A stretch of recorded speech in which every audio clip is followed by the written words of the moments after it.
Welcome people, we're back with another video, and this video is about Freemasonry and their connection to the Illuminati.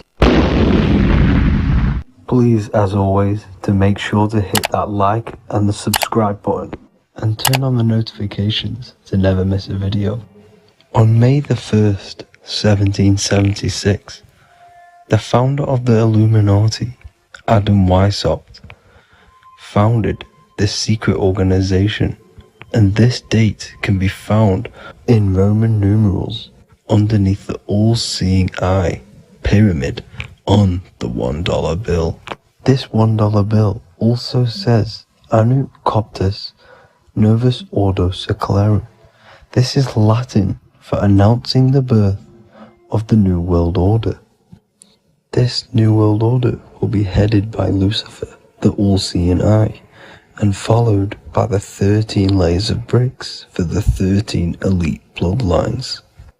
So your Orsini's, Rockefellers, Rothschilds, Soroses, and the other 9 elite families. So when Adam Weishaupt created the Illuminati, he made it consisting of high-level degree Masons, French and Latin philosophers, and many more powerful people to all become one society. So this is why you see Masons using this same symbol of the all-seeing eye inside the pyramid. But not all Freemasons are part of this Illuminati secret society. As the 33rd degree Freemason Manly P. Hall said in his book The Secret Teachings of All Ages, Freemasonry is a fraternity within a fraternity, an outer organization concealing an inner brotherhood of the elect. So what he's saying here is that Freemasons have to go up the degrees of Freemasonry, and once they hit the top, they either get elected or not into these secret societies like the Illuminati, Skull and Bones, and Knights Templar. So when you see celebrities doing this one-eye symbolism, either covering one eye, doing the triangle, or doing 666 over one eye, this is showing and reflecting the symbolism of Freemasonry. They have taken the oath to never speak on anything they learn about Freemasonry. Duncan's Ritual of Freemasonry book states the oath they have to take. Quote, I ... of my own free will and accord, that I will hail, ever conceal, or never reveal any of the secrets, arts, points of Master Mason's degree to any person whomsoever. All this most solemnly, sincerely promise and swear. Now, this is what happens when they break the oath, stated in this book, quote, myself severed in two, my bowels taken from thence, and burnt to ashes. So this states that Freemasonry comes first, before any law of the land. It has the right to kill you if you break your oath.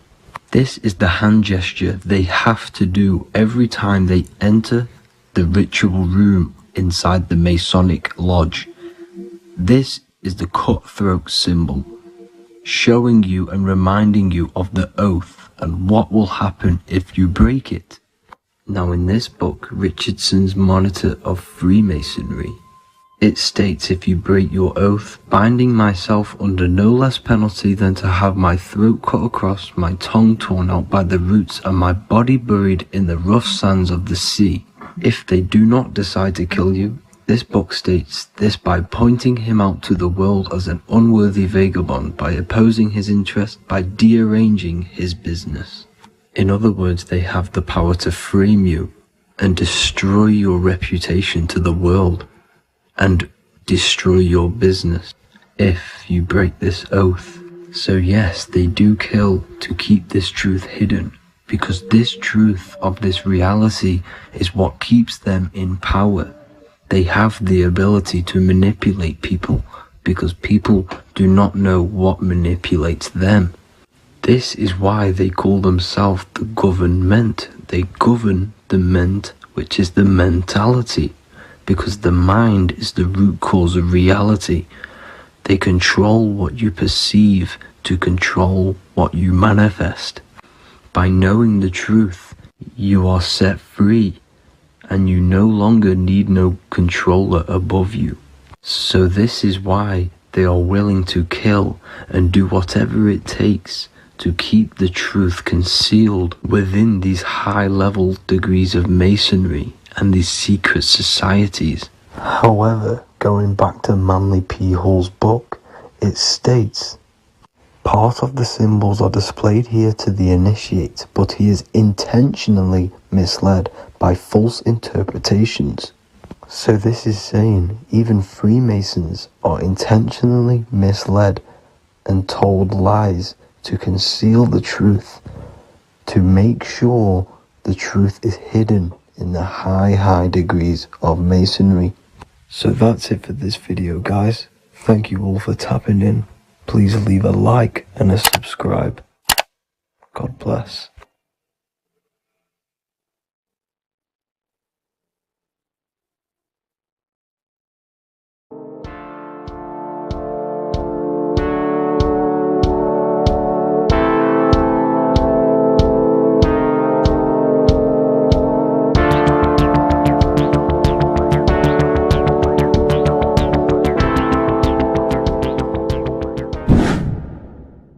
Welcome back, people, to another occult lecture by Revival of Wisdom. Today we're going to be talking about magic and how it's being used on us for the New World Order. Magic has the word mag within it, which is magnetism. Magnetism is the force. Magic is influencing forces, natural or supernatural forces, and using it for a certain agenda to gain something out of it. Now, magic is not what everyone's being thought. It's not some sort of fantasy thing. It's actually very common, and we all do it, whether you believe it or not. Magic is all to do with the mind. As I said, always say in my lectures, your mind is what creates matter. Your mind is what creates your external world. So it's all about manipulating and planting seeds within the mind, because your mind is a garden, and thoughts and words are seeds which are being planted in that garden. Your life, your physical life, the people you have in your life, your friends, your car you own, the job you have, is all a reflection of the thoughts that you've been thinking in the past. You are where you are in life because of the thoughts that you've been thinking.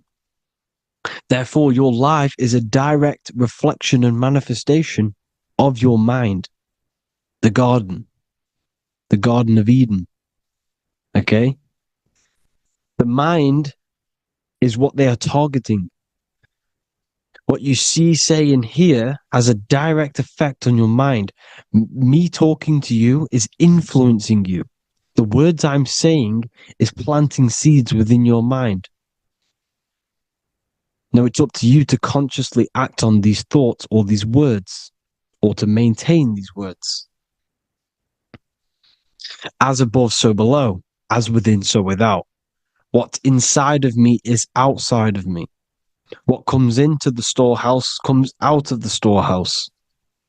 You have the left, you have the right, you have the up, and you have the down. As above, so below.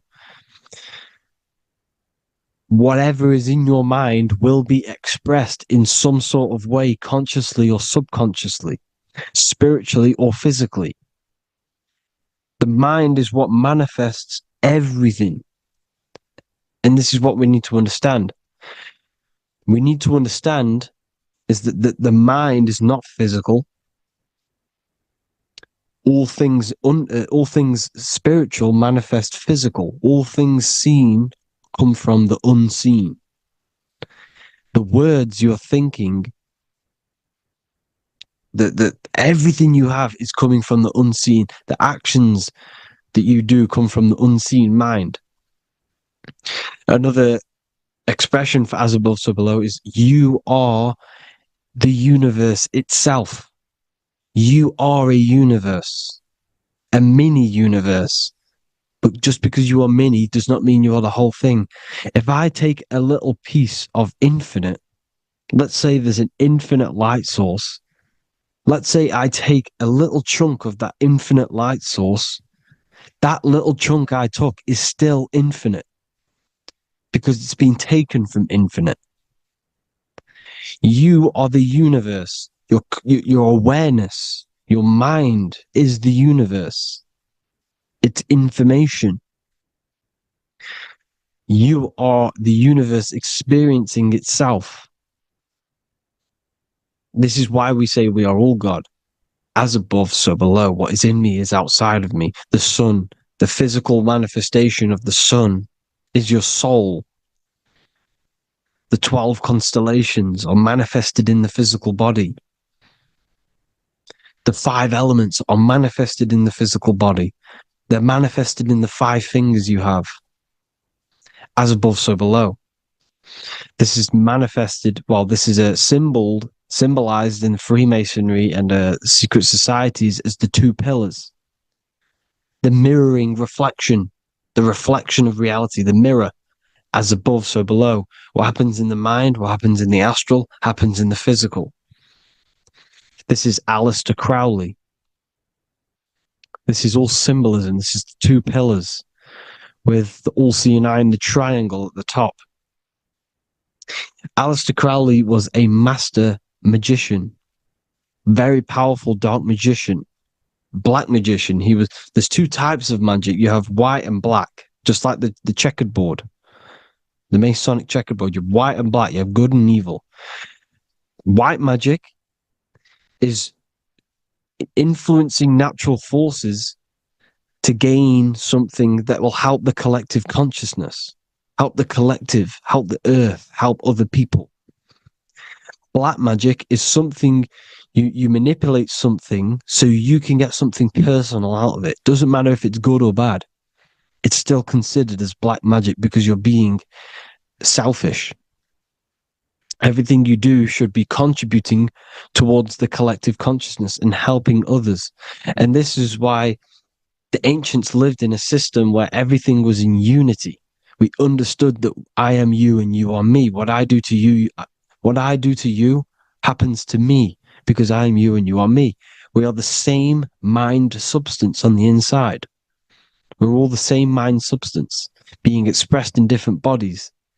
So what I do to your mind will have a ripple effect on my mind because all of our minds are connected within the mental plane.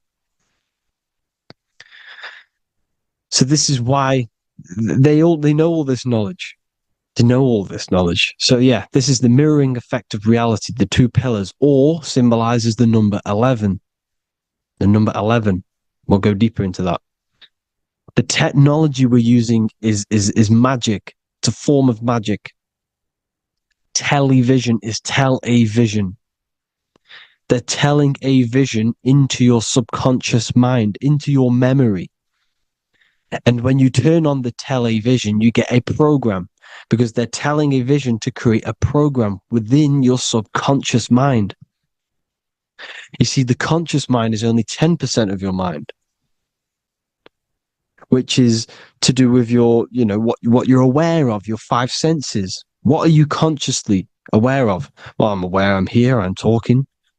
I'm aware of what I'm wearing, the 5 senses, what I can hear, taste, smell, hear. What I'm wearing, I'm aware of what I think of. But the subconscious mind is the 90% of your mind. It's the hidden part of the mind, which is telling your heart to beat, telling your body to breathe. It's storing all of your emotions. It's storing everything you see, storing all the belief systems that you have. It has everything. It stores all of the habits you have, the values. It stores everyone's name that you know. All the words that I'm speaking right now is all coming out of the subconscious. Everything is subconscious. And it literally manipulates 90% of your daily basis behavior. Most people don't know this. What you did yesterday is what you will do today because of these beliefs and mental programs within the subconscious, stored within the subconscious. So the subconscious is what they're aiming at. They're trying to create programs within the subconscious because the subconscious manifests 90% of your thought patterns, 90% of your actions and words.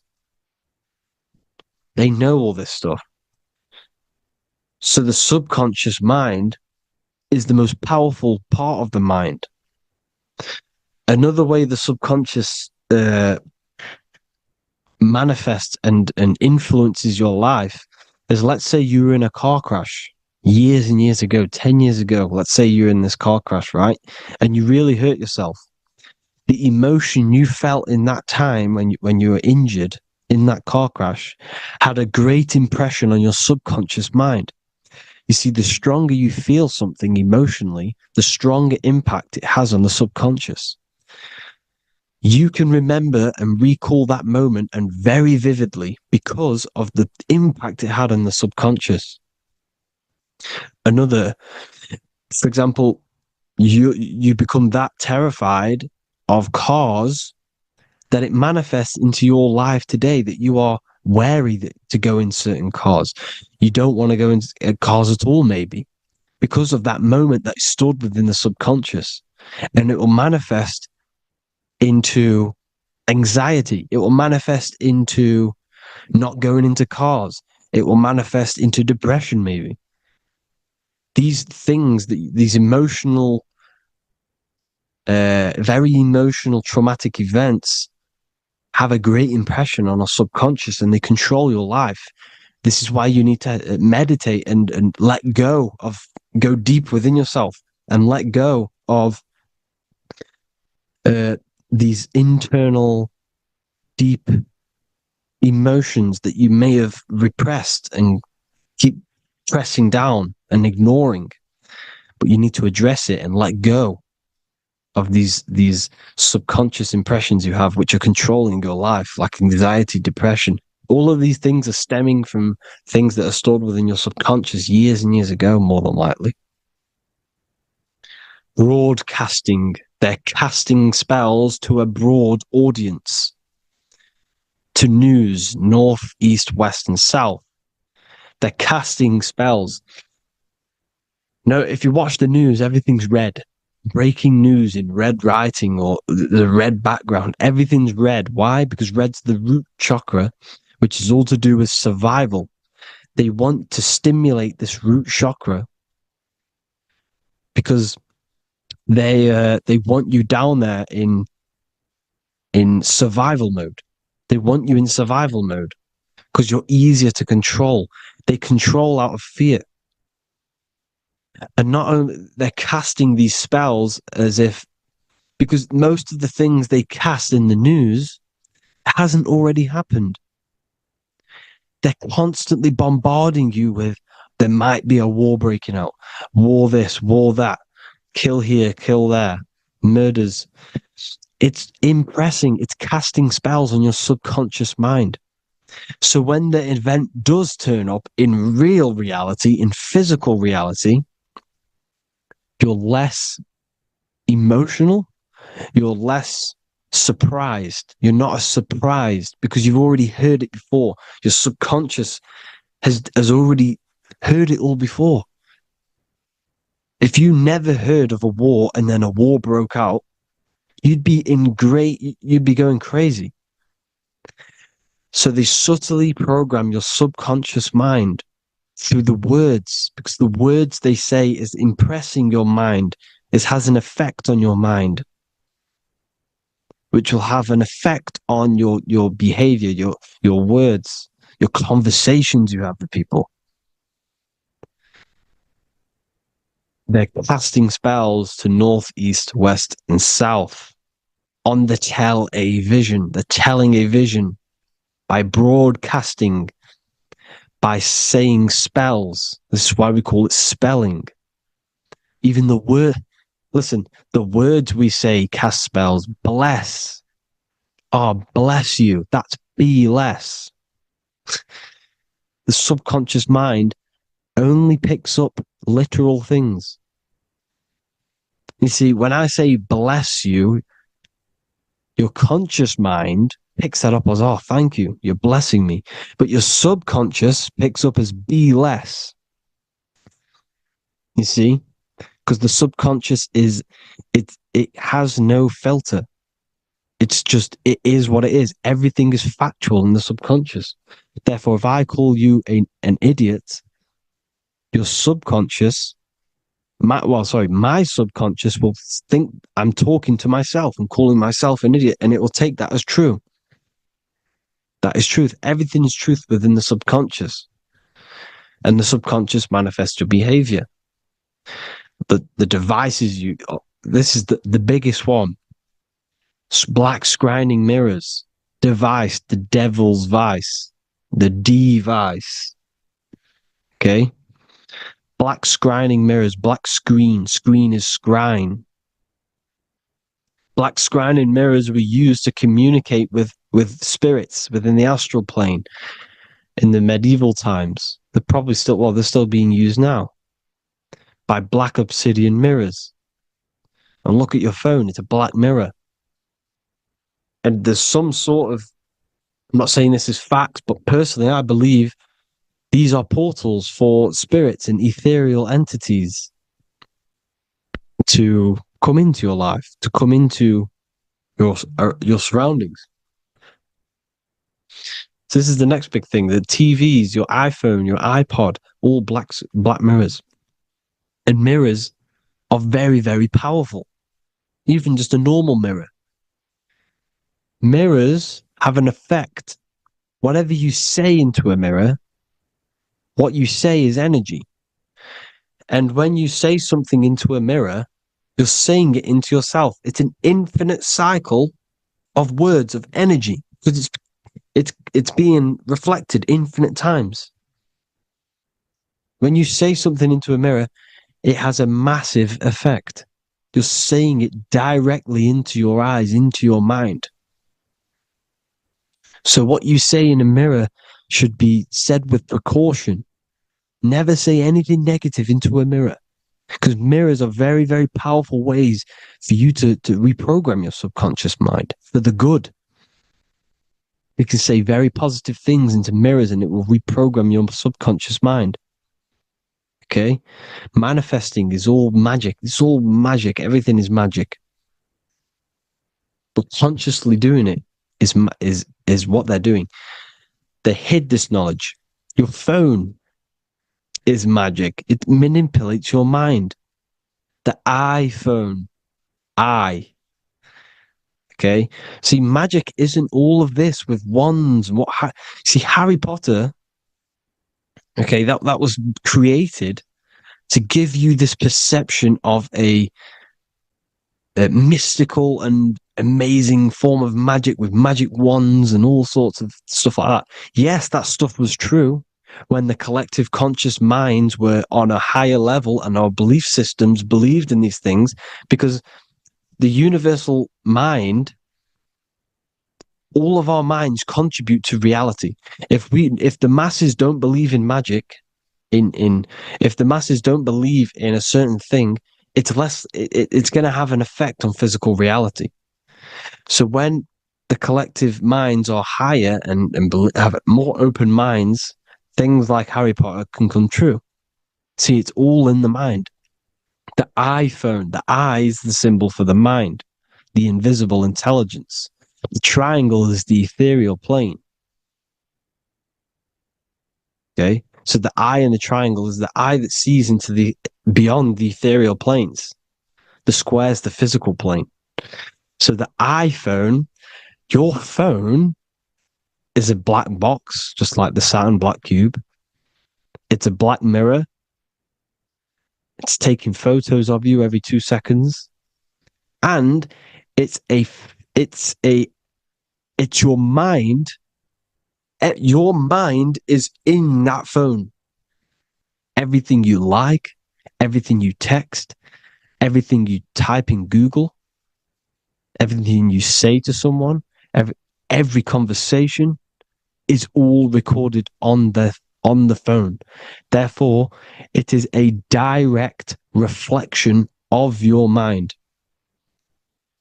Your mind is imprinted into your phone because your mind, everything you think in your mind, you're manifesting into typing, saying, taking pictures into the phone, and it's collecting it and storing it. And what they're doing, and this is for all forms of magic, it's manipulating the mind. It's all manipulating the mind. Reels, Instagram, TikTok, this is all dopamine. It's all controlling the mind. Every like you get, every follow you get, every share that you get is dopamine within your brain. They're literally targeting your brain and mind. It's all manipulating because what they're pushing through the phones, through the media, through the news, through the televisions is visions and programs. You are the one manifesting the New World Order. They're not manifesting the New World Order. They're giving you the information so you can manifest the New World Order.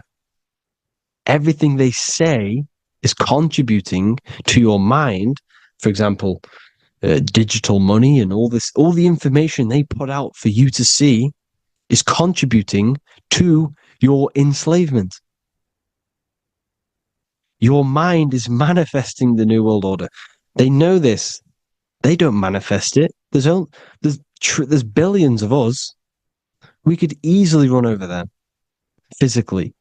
But on a mental level, these people have the knowledge and they hide it from us and they let us manifest reality because we are the collective. They give us the information which manifests their agenda. It's all magic through the phones, the media, the television.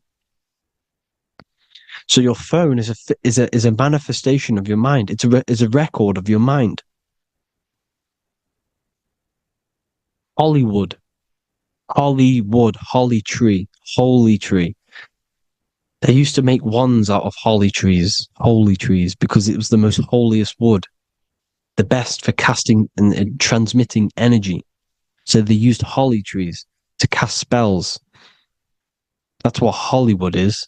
And in Hollywood, they have the red tear, the blood drop next to the Hollywood sign, because it's all satanic. They're all black magicians. They use Hollywood to cast the spells through the music, through the films.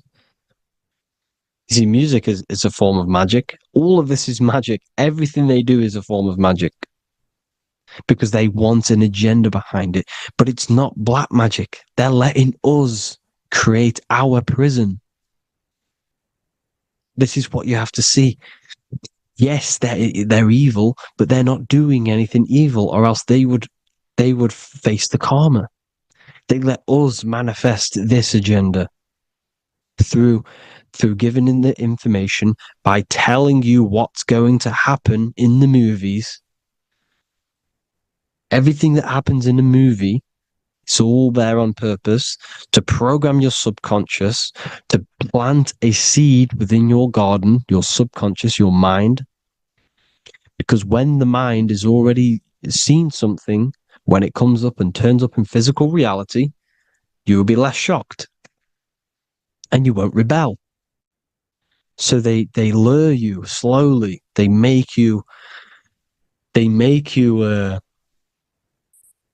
aware of these things over time. They make you gradually think it's okay. Like the technology, we never used to use these phones. How did we become so addicted and reliant on them? Well, because first they gave you a little flick phone. Well, no, sorry, they gave you a phone in your house. And then once you got used to that, they say, oh, here's the newest version of a little flick phone. You started texting your friends. Everyone was loving it in high school. They could now meet up without saying, let's meet on the weekend at this point at this time. Like your parents probably did. Or maybe some of you watching this, you probably had to tell your friend to meet on the weekend at a certain time because you had no way of communicating. So everyone got these phones and got addicted to them. Then they slowly got addicted to the new iPod with the touch screen. Now they invented touchscreen. Then everyone got addicted to touchscreens. Then because all of this is producing dopamine in the brain, which creates you to become mentally addicted to things and physically addicted, chemically addicted. Because dopamine's a chemical. Your subconscious becomes a program within your subconscious, and your body becomes chemically addicted to these phones. And these phones are the enslavement of humanity, technology. Without this, we wouldn't be in this mess, without technology. Because they're creating a hive mind. We're creating a hive mind. So back on track anyways, they program you. Look at the films, 9/11, all produced by Hollywood. Here's the 11, like I said at the beginning, the two pillars which reflect reality. What happens in the mind happens in the physical. What happens in the astral happens in the physical. Okay, what happens in the physical happens in the mind. It's the two pillars, the mirrors. 9/11. 9 plus 1 plus 1 is 11. Flight 11 was hijacked. New York is the 11th state. New York adds up to 111. This is not a coincidence. It's all a form of magic. It's a ritual, energy harvesting ritual, because your mind produces energy. Your mental attention produces energy. And they're feeding off this energy in the astral plane, these demons. Music is the most powerful. Personally, I think the music is one of the most powerful forms of magic they're using. Okay? Music is hypnosis. It puts your brain in a hypnotic state. It influences your electromagnetic field through vibrational energy. It reprograms your subconscious mind. Why do you think you remember the lyrics? You see, your subconscious stores all of the memories. Remember, the subconscious manifests 90% of your behavior. So therefore, the music you're listening to is manifesting your behavior. You wondered why some people wonder why they have drug addictions and they can't get out of violence and they can't get out of all this negative mind space. It's because the music they're listening to is creating a negative mind space. The words you listen to have plant seeds within your mind. So the reason you remember the lyrics is because that song created a program within your subconscious. Yes, that is what happens. You can use magic to reprogram your mind, but you can use music to reprogram your mind because it's all forms of magic. It's using natural mental energy forces to manipulate the physical reality. You manipulate your mind, you manipulate reality, physical reality. Okay? So the music, another very, very big one. When you turn on the radio, it's just all talks about alcohol, drugs, and sex because they want you down in the lower three chakras. They want your mind attached to matter when it's mind over matter. Your mind's not physical. You see, the word spirituality is the new trend. It's not about your spirit.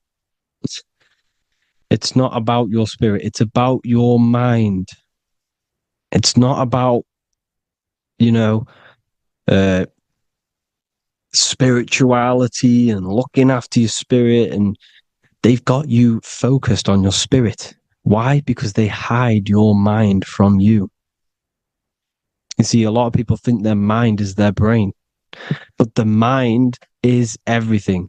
There is no physical reality without mind. You can have a brain. Imagine if you had no mind but a brain. It wouldn't work. The mind is everything. The mind controls your avatar. It begins in the mind before it happens in the brain. Then the brain manifests through the body. The brain's just an electrical computer. So that, they've got people scared, or do I have a soul or not? And all this stuff. Listen, if you have a mind, you have a soul because you are not the mind. This is why everything is sort of an illusion, because beyond the mind is your soul. But what is the soul without a mind? You can't have a soul without the mind. But if the mind didn't exist, the soul doesn't exist. You are the person listening to your mind.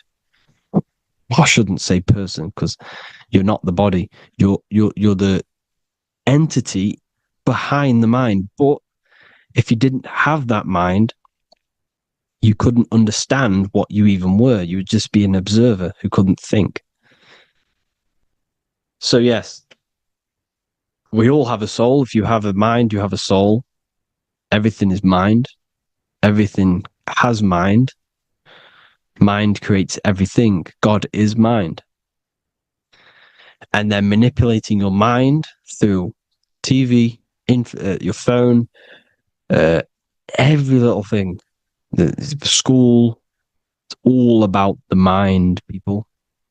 Control your mind, you control your reality. Just the last thing, here you go. Aleister Crowley, the dark magician, Kanye West doing the exact same thing because they're implementing magic in the music. Here's the Beatles with Aleister Crowley in the background. Bet you never noticed that. Aleister Crowley was influencing music and placing magic within the music to influence the subconscious. This is what Baal worship was. This is why they kill children. They sacrifice these children. Why? Well, because in order to ascend, in order to raise your consciousness internally, godly, by being good, God, or being in order to be good and raise your consciousness and to get something in the physical world, you have to sacrifice yourself. And what do I mean by that? In order to raise your consciousness and ascend, you have to sacrifice the lower nature of yourself. You know, you've got to abstain from having sex to retain your sexual energy, to transmute it, or staying away from negative, some poisonous foods like meat. So, staying away from blood. We shouldn't be consuming other animals' blood. We should be keeping our blood pure. We are humans. We shouldn't consume chicken blood, chicken germs. We are the most divine creatures on this creation. We are the most intellectual creatures in this creation. Therefore, we should keep our temples pure. We are not animals. If you want to associate yourself with an animal, go out in the wild, go and find a wild boar and go and try rip its guts out with your bare teeth, because you can't do it. You're not a carnivore. Okay? So in order to ascend, you have to kill and sacrifice your lower part of yourself to ascend up to your spirit self, your mind self, the highest version. And the elites don't want to do this. So they sacrifice other things like babies to kill them, to exchange their life over to the astral plane, so these demigods in the astral plane can give them something in return in physical. They don't want to sacrifice their lower self, so they sacrifice other things for exchange, for physical pleasure. But the godly person sacrifices their lower self for their higher self to do good and ascend. So this is what all the Baal worship is, people, and this is why they're doing it. Hope you all had an amazing lecture. If you haven't already, go and get the Book of Wisdom for more information. You know, I don't go into dark stuff in this book because all I do is enlighten people in this book. You can get it in Spanish, English, German, Italian, and French. Worldwide shipping, you can get the PDF or paperback. Or there is also a new one called the Human Health Guide 2.0. It gives you a list of all the foods, grains, oils, nuts, you know, everything that's alkaline and positive for the body and not man-made and hybrid. It tells you all the products to stay away from, how to fast, how to improve vision, how to improve everything, literally. So the Human Health Guide has been released. If you want that, I'll pull all the links in the bottom of the description. Hope you all enjoyed the lecture, people. God bless you all.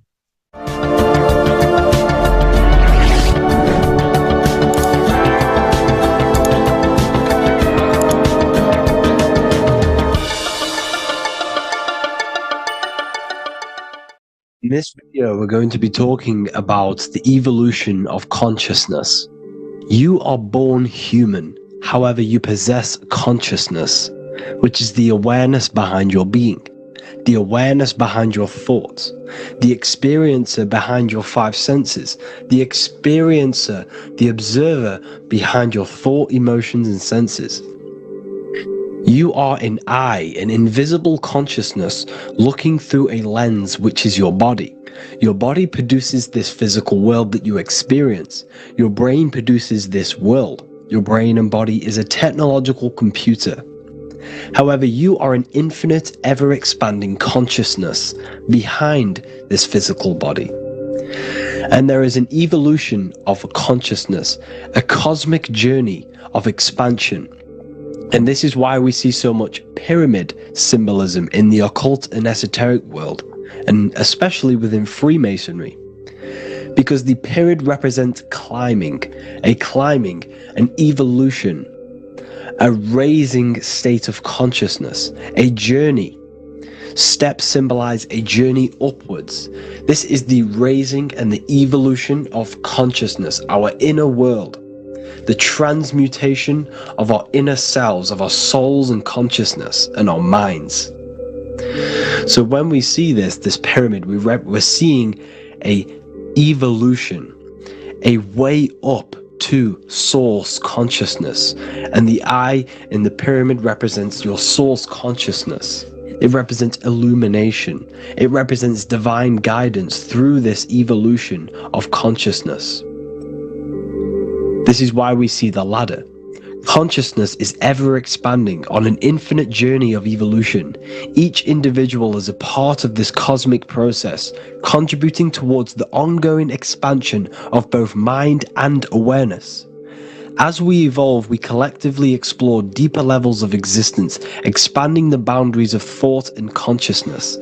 The mind has the ability to expand infinitely into new realms of thought, into new dimensions of mind. The mind cannot be filled up. It is not a physical substance. The body can be filled up because it is a physical thing, but you cannot fill the mind. Therefore, the mind is constantly expanding, ever expanding into new fields of thought. So what we see in Freemasonry, the ladder, is again a journey, an elevation of consciousness. When we are born with an infant consciousness, and as we gain older, we gain an adult consciousness. Our inner world, our inner mind, and our emotional intellect changes and evolves. We are significantly different from when we were very young as an infant.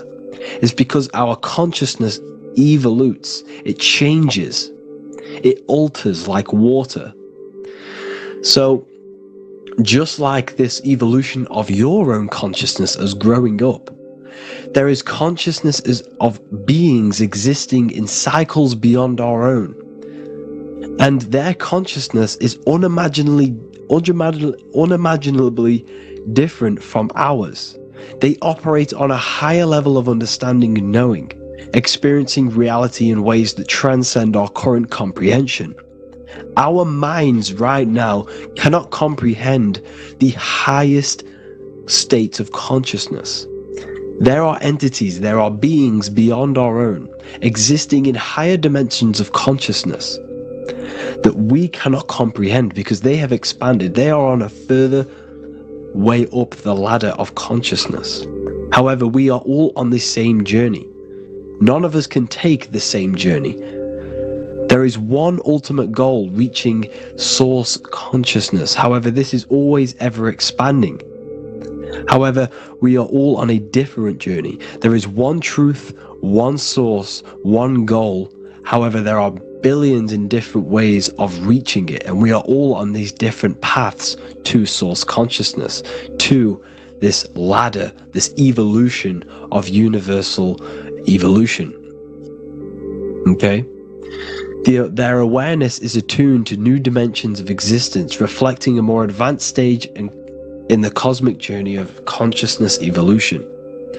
So when you take DMT, you are shot into these higher realms of consciousness where you meet these beings who look similar to these images. They are not speaking to you physically. They don't speak to you three-dimensionally through vibration and words. They speak to you mentally. If you have done DMT, then you know this. And if you have met these beings, then you know this. You might have even met some of these types of beings on mushrooms or any psychedelic drugs. Because ultimately, when you take these mind-altering substances, it's altering your consciousness. It's merging your consciousness with the spirit of that substance. And you are essentially attuning your mind to higher dimensions of consciousness. That's why we say we're getting high when we take these substances. Therefore, when you meet these beings on DMT, you are essentially meeting beings who are attuned to higher dimensions of consciousness, and they speak to you mentally. They speak to you telepathically through thought, because the universe is mental. Everything exists within the mind. The way you are now, your physical existence, is a state of mind. Mind, thought creates matter. Spirit and matter are two opposing ways of thinking. If we have a very spiritual mind, we have an expanded mind, we are a spiritual person through the mind. However, if we have a very low state of consciousness where we think about food, sex, lust, and all physical things, then we have a physical consciousness.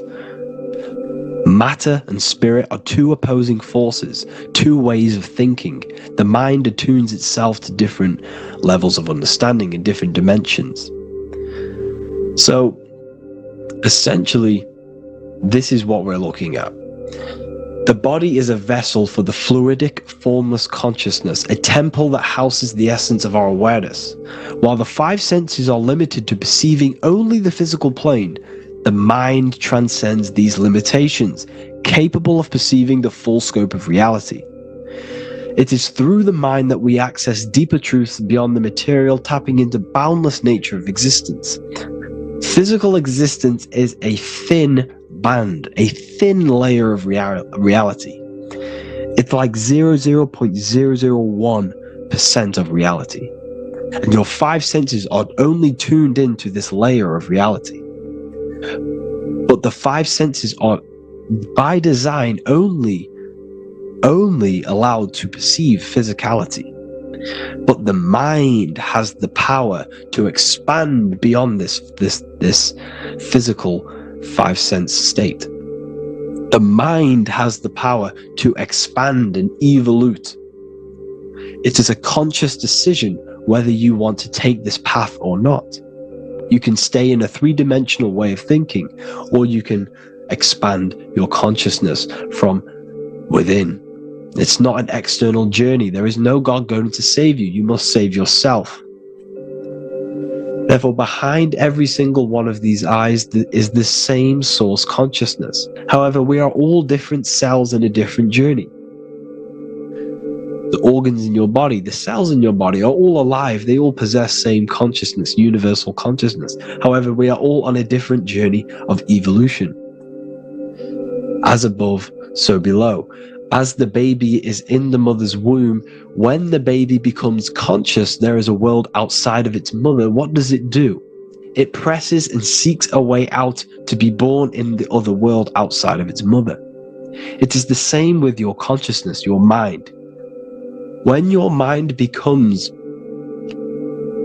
aware that there is realities beyond the immediate surroundings, it seeks a way out. And this is exactly what I'm doing to you now.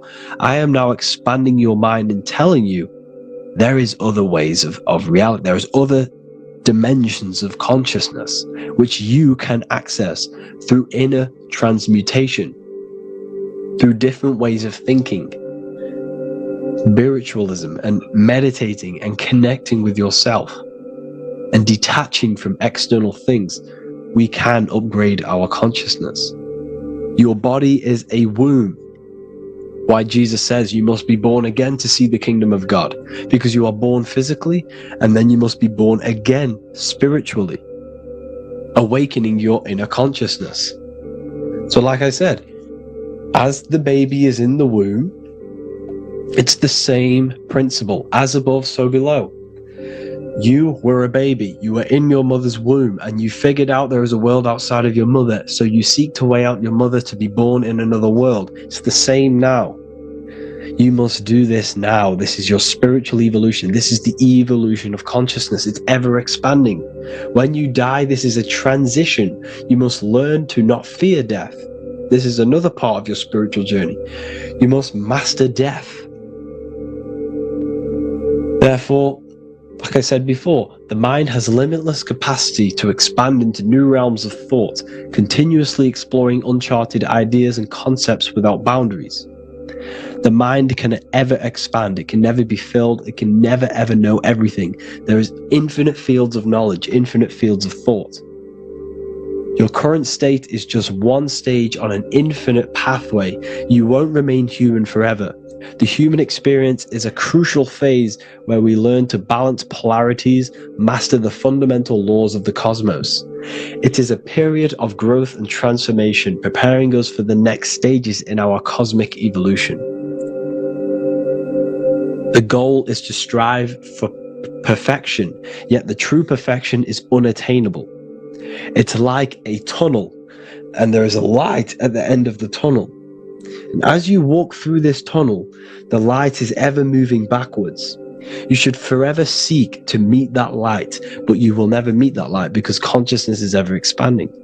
You should strive for perfection, yet knowing that perfection is forever unattainable. The journey is endless, with each step revealing deeper layers of understanding and experience. The pursuit of growth and expansion is itself the essence of our evolution. You can find all of this knowledge in the amazing book that I have read for years. I have read this book, The Emerald Tablets of Thoth, the Atlantean, by M. Dorial, translated by M. Dorial. I'm telling you now, this book, now that I've told you this, you have some context on the book. The whole book is about evolution of consciousness. He's talking about higher dimensions beings. He's talking about how you can transcend this physical plane. It is truly the most amazing book you will probably read. One of the best spiritual texts you'll see. It's hard to understand, so you must read it over and over again. And the more your mind progresses, like for me, I read this every couple months, and the more I learn about consciousness, the more I expand my own consciousness. And every time I read this book, I pick out something new that just completely blows my mind, because you can only understand this book to your level of consciousness, to your level of understanding. So now that I've told you all this information, go and read this book and it will absolutely blow your mind. And so will the Book of Wisdom Volume 2, which is now available. I released it the other day. I'm just going to read a page out now. This page is called Spirit and Matter. The Earth is not merely a dense, lifeless rock drifting through space. It possesses spirit, a living essence that animates its form. But what do we mean by spirit? Spirit in esoteric terms refers to the energy, the life force, animating the principles infused in matter. So essentially, what this page is talking about is how everything has spirit, consciousness within it. You are the middle, you are spirit and matter. You have the ability to expand your mind to the God self and raise above our animal instinct, our material self, and know the divine and expand. Animals cannot do this. Animals are not self-aware. Humans possess self-awareness. We can observe our consciousness. We can say, why do I exist? We can look in the mirror and know that we need growth. And this is what Anunnaki means. Anu means above. Anu was the supreme god of the sky, which is a metaphor. He represents spirit above heaven. Anu came down to earth and married Ki, the goddess of the earth, which represents matter. It's a myth, it's an allegory. Anu married Ki and gave birth to the Anunnaki. Spirit came down and infused with matter and gave birth to the human, which is you. You are spirit infused in matter, Anu and Ki, Anunnaki. You are the Anunnaki. And this is just one of the teachings in my book. Honestly, this book is absolutely amazing. If you truly, truly want to expand your consciousness, give this book a read. And obviously, if you're inside the university, I give you this book for free.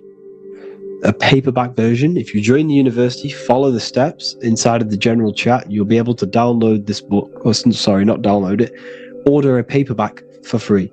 All you have to do is pay for the shipping.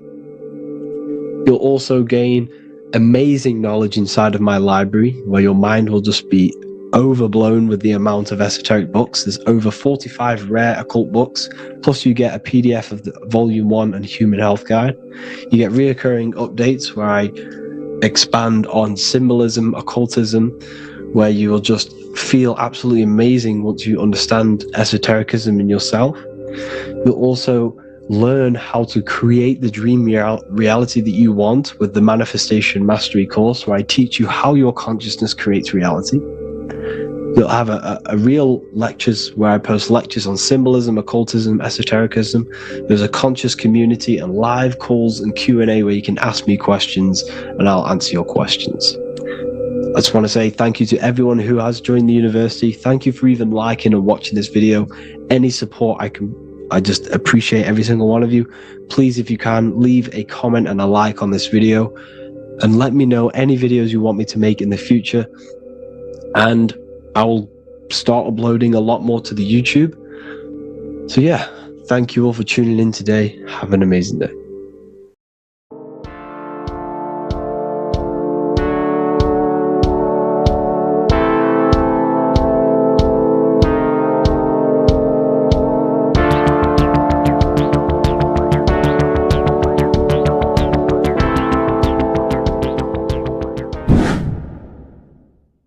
What is good, YouTube? Today we're going to be talking about the astral plane and how the cosmology fits into the astral plane. Okay, so first let's go over the astral plane and go over the different layers of reality so that you can understand reality more. You are a multi-dimensional being. You are not in these, you are in all of these realities at the same time. They all interweave into one big reality. But there are different planes. They are different vibrational dimensions. There are different dimensions of reality. The mind is the root cause of reality. We're living in the mind of God. Everything is being thought into existence from the root cause, from the universal mind. This is why the ancient Egyptians said, all is mind. We're living in the mind of God. And we are a microcosm of this mind. This is why we all have the same mind. This mind is the world of thoughts.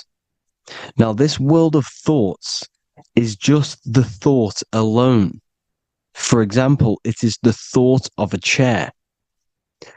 But then when you start to imagine this chair and you start to mentally see the chair, you're now manifesting the thought, the singular thought, into some sort of form. So now you're imagining the chair. You're imagining the form of this chair, which is then manifesting into the astral plane. The astral plane is the world of thought forms manifesting. So when you are imagining something, you are seeing into the astral plane. Okay?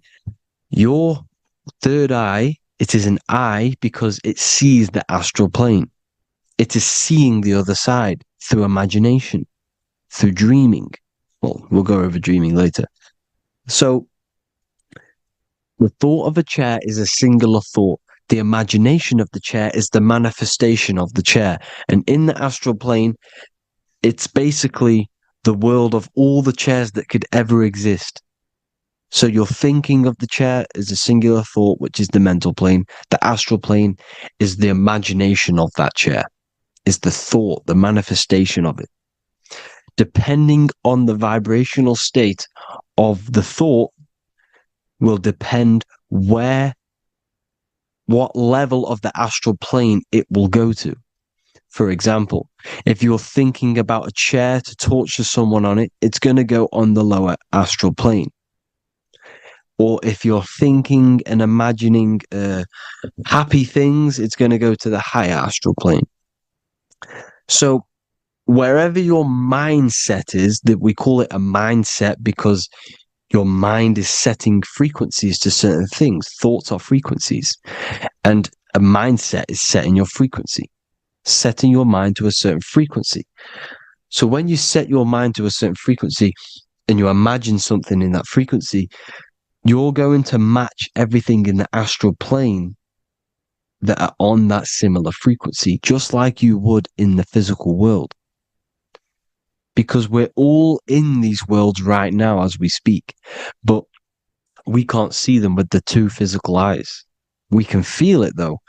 When you're around someone and you've just met a new person, for example, you can feel their vibration, and if you're not on a similar vibrational match, you will not get along with that person, or you just won't not get along, but you won't connect with that person because you're on two opposing frequencies, not matching.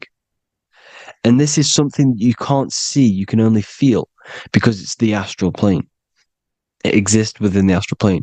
Everything in the astral plane is made out of vibrations. So if you do astral project, and if you already know how to astral project, you will see beings and people and things that are on the same frequency as you. This is why before you astral project, you need to sort your vibration out before you astral project, because you are projecting your consciousness into this. It's the mind. The mind is the bridge. It can move between realities. You are a observer. You are a observing soul which observes different realities. And the mind is the bridge between all of these different realities. The mind can choose. If you want to project into the astral, you set your mind to it, you can. Okay? So let's not get off track. The lower astral plane is where demons are. The higher astral plane is where heavenly beings are. Heaven and hell are kind of a real thing. The etheric plane is a powerful substance, the ether, the fifth element that they don't tell us about. If you type in on Google the 5 elements, they will try to remove it with wood or metal, because they don't want you knowing about the ether. Ether is the energy double behind all physical objects. So the ether is very important. It is the 5th element. It is part of the physical world, but it's also part of the astral world. It is on either side. You see how they're showing you the truth in the language? Ether and either are the same word. The ether has 1 foot in the astral and 1 foot in the physical world. It's a substance that connects the physical to the astral world. It is the either. It's on either side of reality. It's on the other side. Other, either, same word. Ether is connecting the physical to the astral plane. It's the world of frequency. Frequencies, EMFs, torus fields are in the etheric plane. It is the energy plane. It's where energy moves through the ether. Okay? So then you have the physical world, the world of effect. Everything you see in the physical world is the effect of the higher planes. Each plane is a product of the plane above. So, and it melts into each plane. The physical plane is the lowest plane, it's the most densest, and the highest is the most fluid. This is the most fluid, this is the most dense. This is where we get the saying, as above, so below from. As above, so below comes from the different planes of reality. And magicians understand this. This is why magicians always say as above, so below. Because they understand if you manipulate the higher planes of reality, you manipulate the lower planes. Because the astral plane is a direct copy of the physical world, but in the astral plane. It is mirrored. The physical world is mirrored in the astral plane. They are both the same world, but just different vibrational states of the world. Kind of. It's hard to put this in words, people. So just try and understand. The astral plane is the double. It is whatever happens in the astral plane happens in the physical plane. This is why magic works. This is why demons work. This is why spirit communication works. Because if you manipulate the higher planes, you manipulate the lower planes. As above in the astral, so below. Leonardo da Vinci showing you to look up, pointing up. You got to look up. He's telling you to change the mind, you change the physical world. You change your emotions, you're on the astral plane, you change the physical world. You change your reality by changing the higher planes. This is the Masonic 11, the two pillars. This is the 11, also symbolizing the two hemispheres of the brain here. But the 11 symbolizes the two mirrors. 11, 9, 11. 9/11 adds to 11. 9 plus 1 plus 1 equals 11. The Twin Towers were an 11. Flight 11 was hijacked.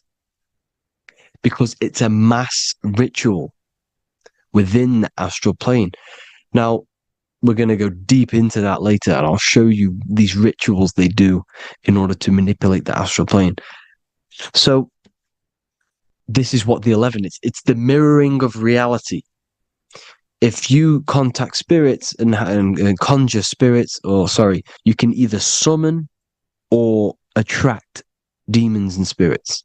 Summoning is creating a spirit. You create demons. Okay? Like I said here, the mind is the root cause of reality. If you think of if you think of a traumatic event that happened in your life over and over and over and over again for years and years and years, where attention goes, energy flows. The mind is the director of energy. If you are directing energy into the specific emotion, the specific thing that is torturing you in your mind, that will manifest as some sort of being in the astral plane, which is called an elemental. And this elemental being that you have created through your thought forms and emotions will latch onto you and feed off this energy. So it's important that you get your mind right, okay? It's important that you sort that you file the mind and you discipline the mind. Make sure it's only entertaining positive things, because you are quite literally creating your own demons. The word demon has the word mon in it. And if you've watched my videos, you know mon means moon. The moon is your mind. The sun is your soul. The earth is your physical body. Demon is mon means mind. Moon is mind. You create demons with your mind. Summoning. Now, this is where the rituals come in. 9/11 was a ritual because everyone was thinking about this big fearing, the death of 9/11. Everyone was thinking about it. And all of their minds thinking about this horrific thing will manifest and summon a negative energy spirit elemental within the astral plane. That's how all of this works. This is why it was a mass ritual. Okay, Chris Brown, new album name 11/11, release date on the 11/11. This will be my 11th album and contain 11 songs. All of these people know the occult. This is Hermes Trismegistus with the star of Saturn, the six-pointed star, as above, so below. The mirroring of reality, physical and astral, the two Masonic pillars. So as above, so below. What's above us? The stars. The stars are connected to the astral plane. This is why we call them stargates. When we dream, we are experiencing these different realities. And what are stars? They tell in the Bible, it says Genesis 1:14. And God said, "Let there be lights in the firmament of the heaven to divide the day from the night, and let them be for signs." Signs translates to things to come. Why things to come? The stars tell the future. Why? And why do we say as above, so below? As above us is the astral plane and the etheric plane. As above, so below. Whatever happens in the stars happens on Earth. The stars are connected to the astral plane. Above us is the astral plane. We are a star in a physical body. This is why we say Mr., sister, stir equals star. The E and the A are interchangeable. We are stars, and the stars are the start of our incarnation. We start in the stars, same root word, and we descend through the 7 energies, which are our 7 chakras. Then we enter the heart of the soul system. The heart rearranged spells Earth. And this is the true cosmology. Here's the Masonic cosmology. This is Masonic now. Here's the firmament. Let there be a firmament in the midst of the waters to divide the waters from above, from the waters that below. Genesis 1:6. The firmament, firmament comes from the word firma, Latin, I'm pretty sure, which means firm. When something is firm, meaning it's stable, it does not move, it is firm. The firmament is firm. So, is the firmament Genesis 1:6. What does he say? Genesis 1:3, sorry. Let there be light. This is before the sun and the moon was created. Let there be light. Before the sun and the moon was created, light was appeared. So what's that tell you? This is a holographic projection from some sort of light being, some sort of projector. And that projector is the all-seeing eye you see in the Masonic cosmology. This is the all-seeing eye projecting the light beams. Let there be light. Everything is made out of light. The universe is created out of light waves. The torus field is one unit of light. The light projecting this reality is Polaris. Okay, the famous all-seeing eye. Now, what else? Then we have after let there be light in Genesis 1:16, and God made the 2 great lights. This is the sun and the moon, electric, magnetic, male and female. Then we have the Masonic checkerboard, the black and white symbolizing dualities within the dualistic reality we're in, spirit and matter, light and matter, rest and motion, positive and negative, good and evil. Everything's dualistic here. Okay? And it's a dance. The universe is a dance between flickering of white and black light, which is the torus field. We're not going to go over that, but this is all connected to the astral plane. This is the true cosmology. The astral plane cannot work on a spinning monkey ball in the middle of space. Does not work. Cannot work. It's impossible. Okay? Impossible. So, even in the Quran, it says, Allah has made the earth for you as a carpet, flat. Quran 15:19. And the earth we have spread out like a carpet, set there on mountains, firm and immovable. It is immovable. In the Quran, it also says 65:12, it is Allah who has created the 7 heavens of the earth. The 7 heavens, meaning the 7 layers of heaven, the 7 planets. And Psalms 104:5, he set the earth on its foundations and it can never be moved. Never. So here you see in Isaiah 40:22, he sits enthroned above the circle of the earth and its people are like grasshoppers. He stretches out the heavens like a canopy and spreads them out like a tent to live in. We live in a tent. This is the tent. The projection of light. Here you see an ancient picture here. Here you see the ethereal barrier, meaning the firmament, the etheric barrier. And here you see his head popping out. Why is his head popping out? Because your head is heaven. Your heel is hell. Your head has access to the astral plane. This is why your head is heaven. The pineal gland, when stimulated, has access to project itself, project consciousness into the astral plane. Here you see another ancient picture here with the Masonic Royal Arch, with the zodiac here, the zodiac on the top, arching, because there's a firmament above us. Here's God in the brain. Consciousness is God. Here you see the Masonic Royal Arch, symbolizing the firmament.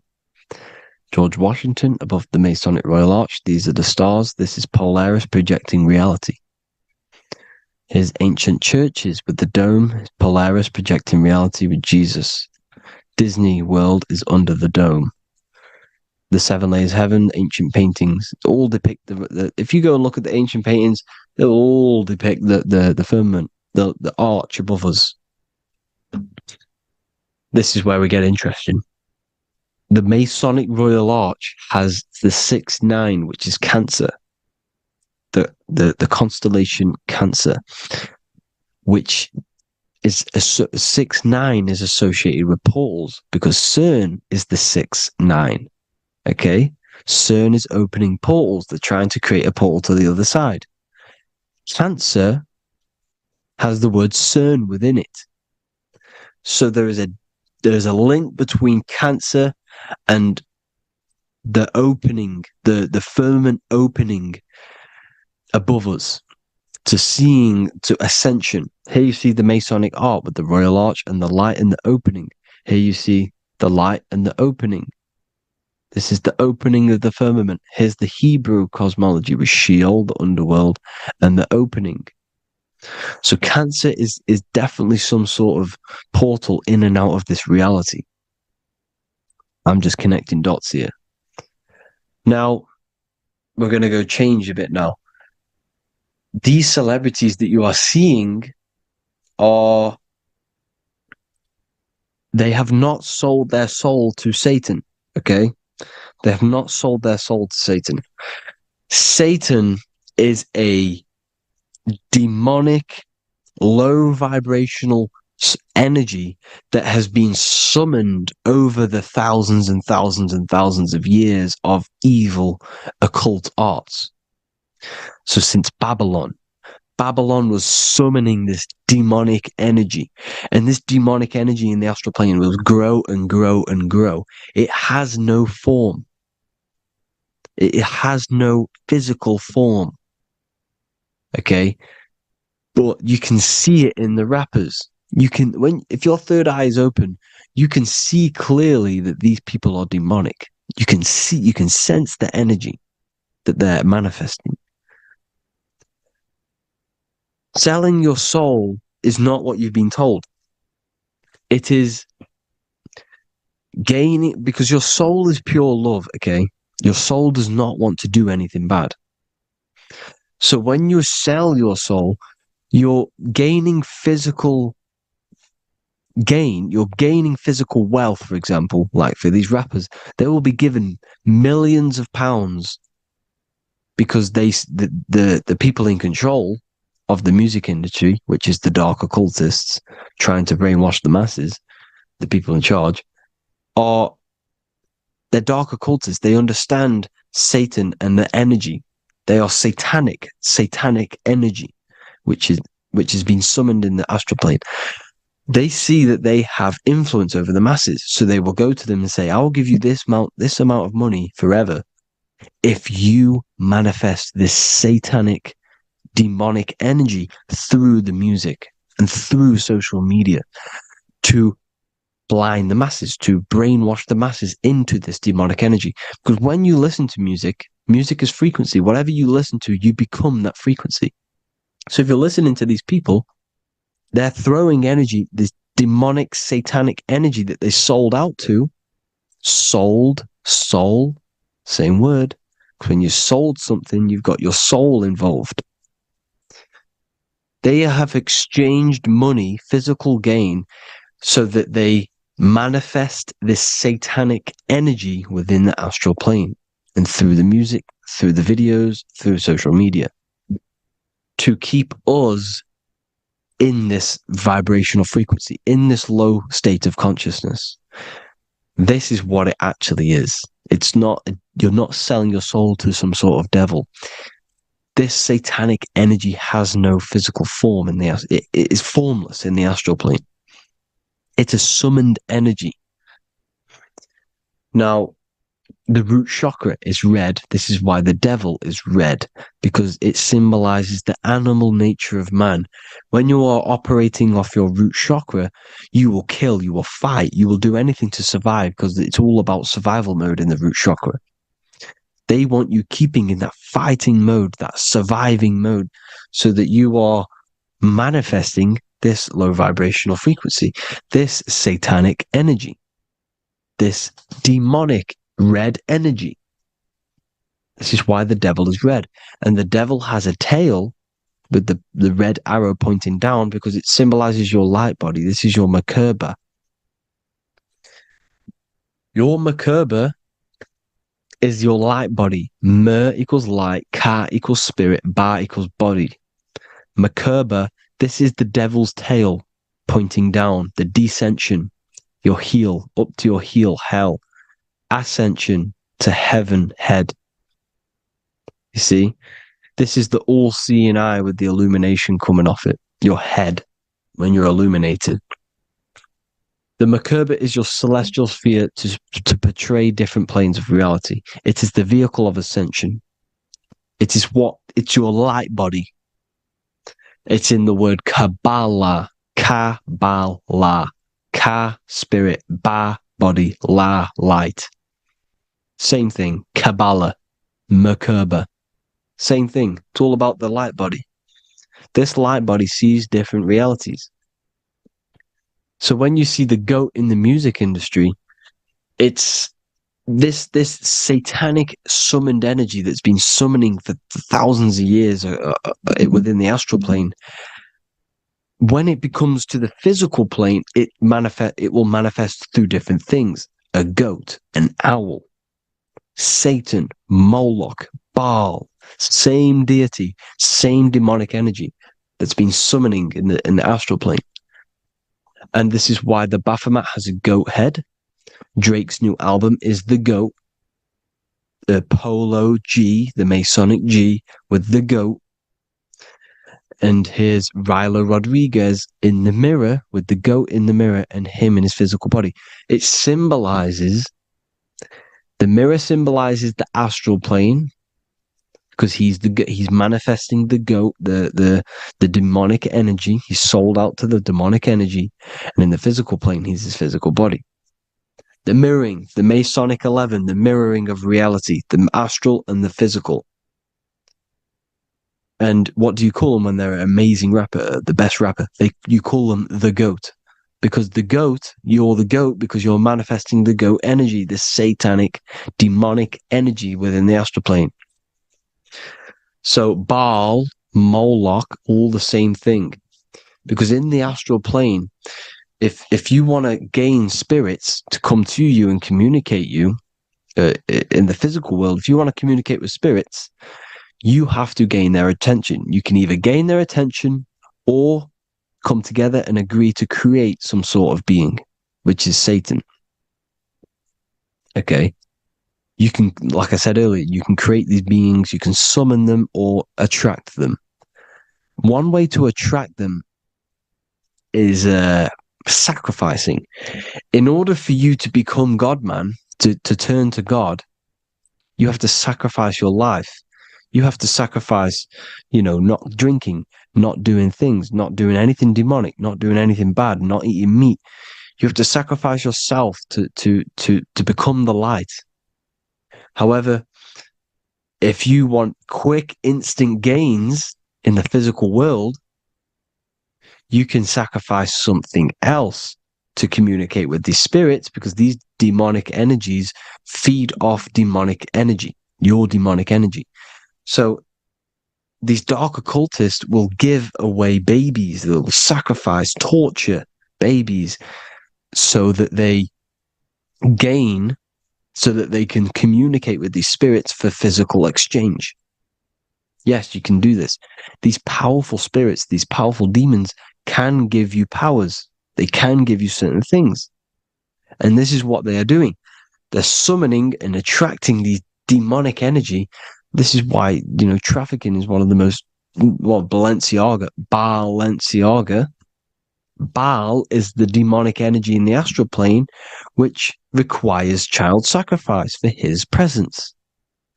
Balenciaga, and they were trafficking children. They were trafficking, killing them, and offering them to the spirits.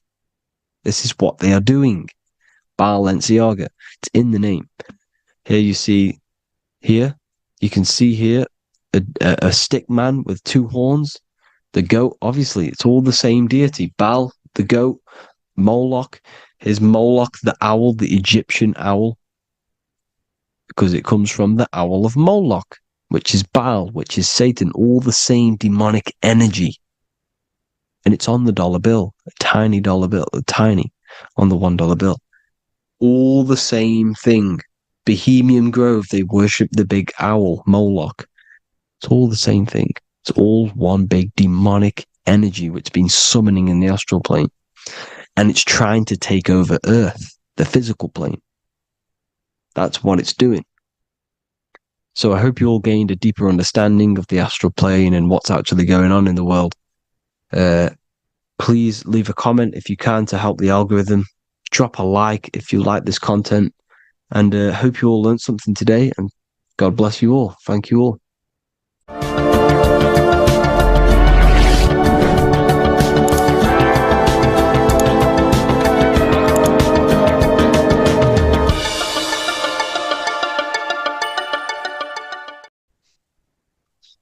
Matthew 21:1, Jesus went into the temple of God.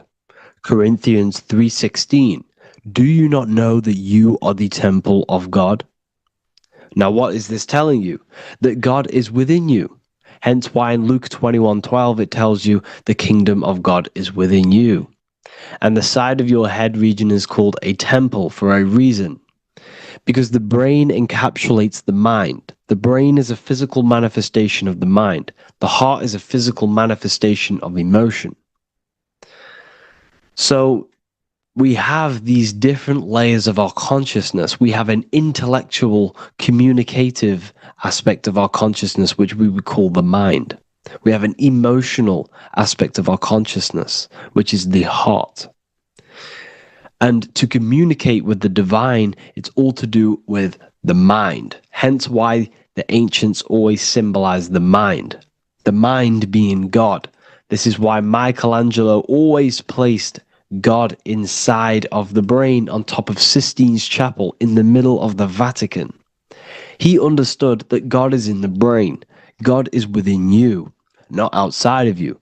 The church tells you that God is in the sky, because they are creating a externalization of the truth to create a business and a distraction, so that you don't find the divinity within you, so that you don't find your power. Now you have Adam, the physical man, the physical body, the ego, the lower self, and he is resting. He's not trying to reach to God, but God is reaching, because the higher consciousness within you is always trying to communicate with you. It's always trying to wake you up to your divinity. But the lower mind, the lower self, Adam, the physical self, is always in ignorance of truth, always in ignorance, and stays in a materialistic way of thinking, which is the lower animal self. And this is what we call a sleep, or an NPC. This is the lower mind of man. But all you have to do is to move your finger to touch God. You have to look within yourself, within the brain, meditate, and you can find God. This is why in the Bible we see many references to the human body and anatomy to truly connect with God. Kings 6:8. The door to the middle chamber was in the right side of the house, which is the right hemisphere of the brain. The middle chamber is the pineal gland, where the seat of your consciousness is, but the seat of your higher consciousness is, the mind. And they went up the winding stairs, which is your spinal column, into the middle chamber, and out of the middle chamber into the third. So they went up the winding stairs. This represents raising your consciousness up the winding stairs. Your spinal column acts as a stairway of consciousness. Depending on what sort of consciousness you are operating in, depends on what part of the spinal column you are using. Because the spinal column ascends and descends consciousness. What do I mean? If you are in a reproductive way of thinking and you're always thinking about sex, you're jerking off all the time and you're always eating, all of your brain's power and your mind's power is being descended into the lower aspects of the spinal column, which represents hell, the physical state of man, Adam, the ignorant state. We're basically living off low-level pleasures like an animal. And the stairway to heaven is your spinal column. They went up the winding stairs into the middle chamber, which is your mind, your pineal gland, and out of the middle into the third stage of consciousness, physical, etheric, astral. When you meditate and you start to raise your consciousness during meditation, you enter the astral plane when you turn off thought. But this is the middle chamber inside of the brain. Here we see another painting inside of Sistine's chapel of God inside of the brain. This is the brainstem. This is the brain. This is the frontal lobe. This is the back lobe. This is the back lobe. This is the cerebellum. Here's the reptilian brainstem. Here's the claustrum. This is what we are seeing here. Anatomy. Here is another one in Sistine's chapel in the middle of the Vatican. This is depicting the brainstem. God's neck looks exactly like the brainstem. Here we see a real brain compared to God's neck, because the neck is just below the brainstem. And this is what they are symbolizing, because they knew that God is within you. God is a part of the human body. God is inside of the body, because the body is a vessel for consciousness, for universal consciousness. Inside of you, inside of me is the same spark of consciousness. And this same consciousness is spread out into every living essence, because everything comes from the one source, the one God, the one consciousness. Matthew 6:22-23. The light of the body is the eye. If therefore thine eye be single, thy whole body shall be full of light. Practicing the single eye. What is this? This is meditation. This is entering within yourself. So the Bible's telling you to practice the single eye. But if thine eye be evil, thy whole body shall be full of darkness. What does this mean? If your consciousness is in an evil way of thinking, if your mind is filled with an evil, negative mind space, then your body shall be filled with darkness, with evil, with negativity. Because negative thoughts destruct the body. Positive thoughts heal and regenerate the body. So he tells you to be, the light of the body is the eye, your consciousness, the inner eye of consciousness, the eye that lets you see. And what do I mean? You look with your two physical eyes, but you see with the inner eye. What you see is perception. You look with the two eyes, and what you see is perception. You are seeing, you are understanding, and that's what consciousness, the mind, gives you. Consciousness, or the mind, is the force that allows you to be a human being, that allows you to understand things and interact with things and make decisions. It's an infinite intelligence. See, the mind is not the brain. This is a big confusion with people. Hence why the eye on top of the pyramid is separate from the bottom half of the pyramid, because the consciousness is separate from the body, the eye, the all-seeing eye. It represents the observer, the eye that sees into this body, into this world, into this. You are the perceiver. You are the invisible spirit within the body. Theologians 4:17. After that, we are still alive, and our left will be caught up together with them in the clouds to meet the Lord in the air. You don't meet the Lord in the physical air. Okay? This symbolism of the ancient Christian artwork is showing you this is symbolic. These things never happened. There's no man in the sky.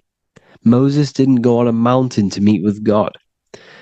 The air represents the mind. This is why you say you're an airhead when someone's very stupid. Earth is your body. Water is your emotions. Fire is your spirit. Air is your mind, the invisible mind. So Anton Mengs, an ancient Christian art worker, is showing you anatomy of God in the clouds. But this is the anatomy of the human body.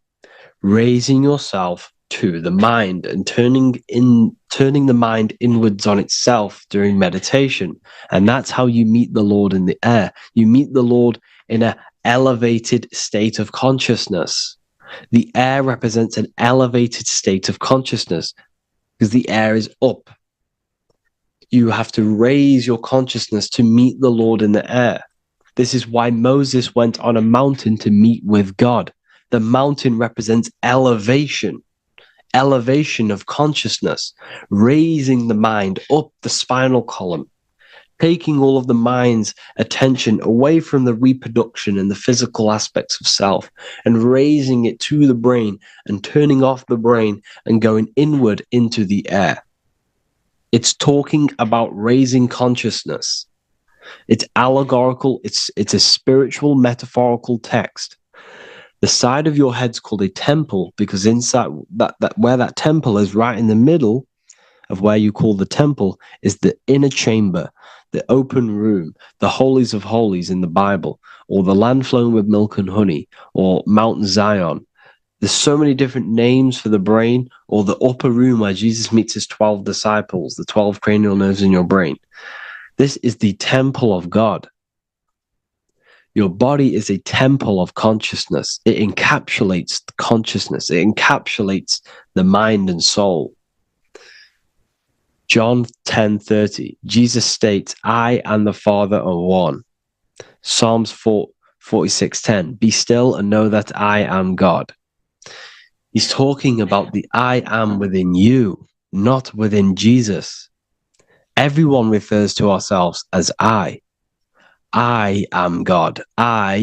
When you say I, you're referring to the highest aspect of yourself.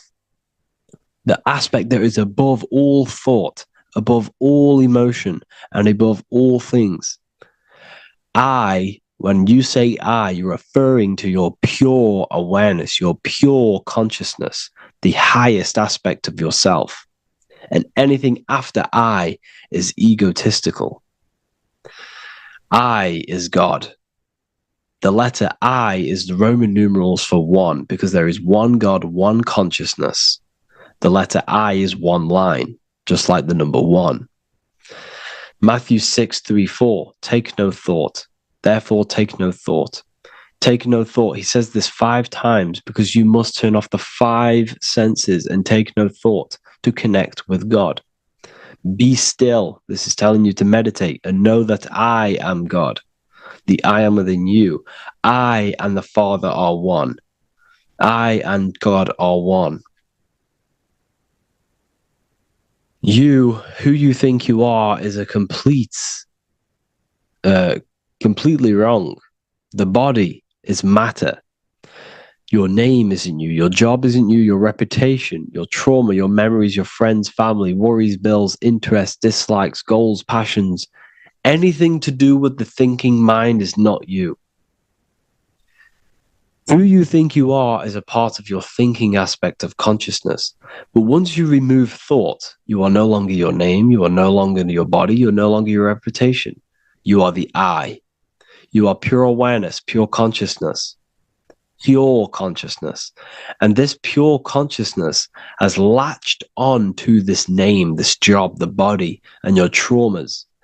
Your pure consciousness has attached itself to this character who you're playing in the physical world. And this is essentially who you think you are, but you are not. You are the I, you are the self, you are pure awareness. So, in order for you to detach from these things, you must learn how to detach from your name, your job, your reputation. And you do this through meditation by turning off the thinking mind. Turning off the thinking mind allows other aspects of your consciousness to open up. What do I mean? Your whole life you've been thinking, and all of these thoughts has attached you to this physical body. You haven't allowed your consciousness to open up. And you can only do this by taking no thought. That's why Jesus tells you, take no thought. When you turn off the thinking mind, other aspects of your consciousness starts to open up. Other aspects of your being can open up. And this is how you astral project. This is how you do all these mystical things and things to do with consciousness. It's taking no thought. Imagination, emotions, thought, and memory are all to do with consciousness. These things are not physical. You can't touch thought. You can't touch emotions. You can't touch these things because they are not a physical thing. So you must turn off these things for other aspects of your consciousness to open up. Okay? So essentially, the Bible is a metaphorical, astrological, numerological, metaphysical, spiritual, encoded text that talks about human anatomy, spirituality, and the true nature of the human experience. Everything they would teach you in school is to make you think that you are this body. Everything they teach you in church is the externalization of the true teachings of Jesus. Jesus was telling you to meditate. Jesus was telling you to practice the single eye. Jesus was telling you to look within yourself and find God. He wasn't telling you to pray to him. Mark 16:19, he was taken up to heaven and sat at the right hand of God, the right hemisphere of your brain. John 21:6, cast the net onto the right hand side of the boat and ye shall find fish. Fish is understanding. The boat is your body, your brain. Cast your awareness into the right side of your brain and you will find understanding, because the right side of your brain is all to do with the creative aspect and the intuition and the spiritual sides of your consciousness. This is why God is here. This is why Michelangelo depicted God in the right hemisphere of your brain, because this is all human anatomy. And I speak about all of this in the brand new Book of Wisdom, Volume 2. Which is now available. The start of the revolution has begun. This book is truly going to change the way people see the world. It's got so many more topics than the last one. It's truly a revolution. It's written in so much detail. It's very practical. I cannot wait to share this one with you. I just want to say thank you for the opportunity for me to create this book. Because without you, I couldn't have created this. And I just love sharing my work with you. And I thank every single one of you for the support, the watch, like the views and the likes, everything. Especially the people who have joined the university and stuff like that. And for people who have joined the university, you do get a free Book of Wisdom paperback if you just go to the general chat and follow the description, follow what the instructions that I gave you in the chat, and you'll be able to order a free Book of Wisdom if you are inside of the university. Plus, you get all of my other books, 2 books, and over 45 occult books on occult and esoteric things. You get lectures, live calls, a community, a manifestation mastery course, and a whole library and reoccurring updates every month, every week. So yeah, I hope you all enjoyed this video. Thank you all. Please leave a comment to help the algorithm. and leave a comment on what videos I should make. And yeah, I'll get to uploading on the YouTube a lot more now the second book is now released. I have a lot more time on my hands. No longer using my energy to create the book. I'm now going to redirect this mental energy into the YouTube. So there will be a lot more content coming. So I need some content ideas. So feel free to comment some ideas, some YouTube videos that I can create. Thank you all, people. Have an amazing day. Welcome to Revival of Wisdom. Welcome people, we're back with another video. In this video we're talking about how Jesus Christ and Christianity is all sun worship. The Holy Bible of Christianity is not meant to be taken literal for history. It is a story and has lots of metaphors. Starting with the symbol of the cross of Jesus. This cross originates from this ancient cross of the sun. This symbol has been used for thousands of years, way before Jesus was a thing, in Europe, America, Asia, and all around the world. In fact, this symbol is still being used by Christians today, not knowing it represents the sun. This is a 4,500-year-old artifact, a golden plate with an equal-armed cross found in England. The gold to symbolize the sun, and the equal-armed cross for the 4 equal seasons of the year. So this is why in the Bible you have Matthew, Mark, Luke, and John, symbolizing the yearly cycle of the sun and the 4 equal seasons. Also in the Bible, Jesus is referred to as the light of the world. So yes, Jesus represents the sun. He is a metaphor for the sun. Hence why in all of these pictures and images and paintings of Jesus, there's always a sun behind his head, and some even with the sun cross behind his head. Jesus also has 12 disciples, which represent the 12 zodiac signs and the 12 months of the year. This is the Last Supper by Leonardo da Vinci. As you can see, the sun, being Jesus, is in the center, because the sun is in the center of the zodiac signs. There are 4 groups which symbolize the 4 equal seasons.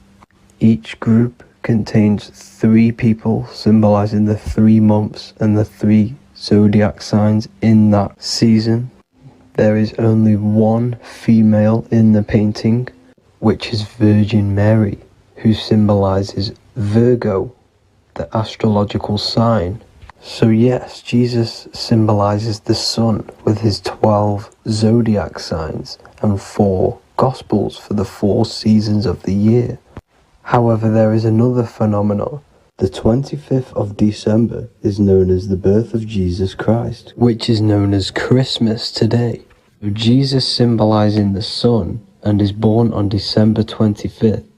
This is the day the sun moves 1 degree northward, bringing back the warmth, the growth of crops, the life and light back to the northern hemisphere. Everything is springing back to life, as we call it, spring. So it is said that the sun is born again on the 25th of December, and Jesus is known as the risen Savior, because the sun is our risen Savior, because it gives life to the whole of this realm, the warmth, the crops, and without the sun rising in the morning, we'd all die in about 2 weeks. And we all know how Jesus died on a cross. The sun also dies on a cross in the southern hemisphere. It dies on the Southern Crux constellation. And on December the 22nd, 23rd, and 24th, the sun remains in the same position. So the sun dies for 3 days, and it is born again on December 25th. When it moves 1 degree northward. And this is when the sun is born again, or resurrected just like Jesus. Constellation Virgo is prominent in the spring sky in the northern hemisphere. So therefore, the sun is born a virgin, Virgo. And as you see in this image, you see Virgin Mary holding the sun. Us as humans do not own the sun, so therefore God owns the sun. So yes, the sun is the Son of God, and this is what Jesus is symbolizing. And just how Jesus sacrifices himself for humanity, that's what the sun does. The sun gives out all of its energy so we can live. There are many other Bible verses which represent Jesus as the sun. Now in Matthew 8:23-27, his disciples are in a boat and there is a massive storm. Jesus is asleep, meaning the sun has not arose. And the disciples say, "Save us, Lord, we are perishing." Quote, "Then he rose and rebuked the winds and the sea, and there was a great calm." End quote. Now this is a metaphor for the sun rising and calming the storm, because in the ocean, when the sun is down, that's when there are great storms. The worship of celestial bodies go back thousands of years, and it's called astrotheology, and it can pretty much be traced back to all ancient civilizations. Now going back to the ancient Egyptians, the god Horus, the god of war, and he symbolized the sun in the morning. Ancients used to say that he walked over the sky in 12 steps. Yes, this could symbolize the 12 zodiac signs. It also symbolizes the 12 hours of daylight. So we have 12 hours of Horus, but now they've rearranged the word to hours. Horus and hours. And when the sun rises, Horus rises, we say horizon, which is Horus is rising. That's the etymology of horizon. Another Egyptian god called Amun-Ra was known as the god of all creation. He was the first god of them all. Amun was also a sun god. Therefore, after every Christian's prayer, they say Amen, sending their prayer through the sun to God. So this all goes back to the worshipping of the sun. Sun worship was around way before the Romans. However, in the Roman times, their sun god was called Mithra. Mithraism was the main religion before Christianity came into play. Mithra was the son of God. He died on a cross, and he was dead for 3 days and resurrected, just like Jesus. So the Catholic Church was not made in heaven. It was made by the Roman Empire. They mixed all the sun religions of Judaism, Mithraism, and other Arabic religions and combined it into one, so Caesar, the Roman emperor, could gain his own religion. So yes, Christianity was a political move to gain more control over the masses, because it was a worldwide government at this point in time. So here is a Sumerian helmet with the rising sun symbol. And then the Romans also used this rising sun symbol on their armor. So sun worship has been going on for thousands of years, and it still goes on today. However, with all the programming and the low IQs, today we do not get the full interpretation of the Bible and these stories from the past. And Christians and other religions are all brainwashed to not question their religion and not realize their true origins and where they come from. I do advise you all to do your own research and come to your own conclusions. However, I'm just pointing out the facts and connecting dots for you all to see. That's it for this video, guys and girls. Thank you all for tapping in. God bless.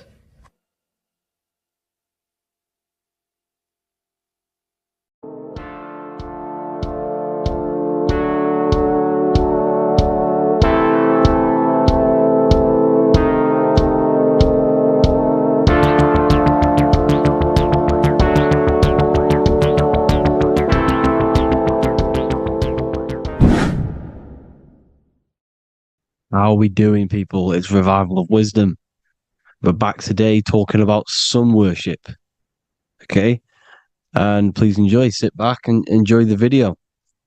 First thing we need to understand is that the sun is the risen Savior. It's the light of the world. Without the sun, we have nothing. Now, the sun is the Son of God. We didn't make the sun.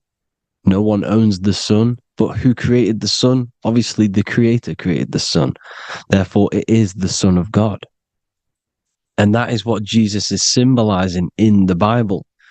The Bible is a metaphorical story. That's why it's called the greatest story ever told, because it is a story about the sun, the zodiac.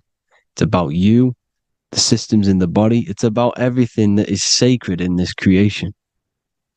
Now you can see the suns behind Jesus' head in all of the ancient portraits, even the ones that are more modern. You still see a sun on the back of his head because he is the sun.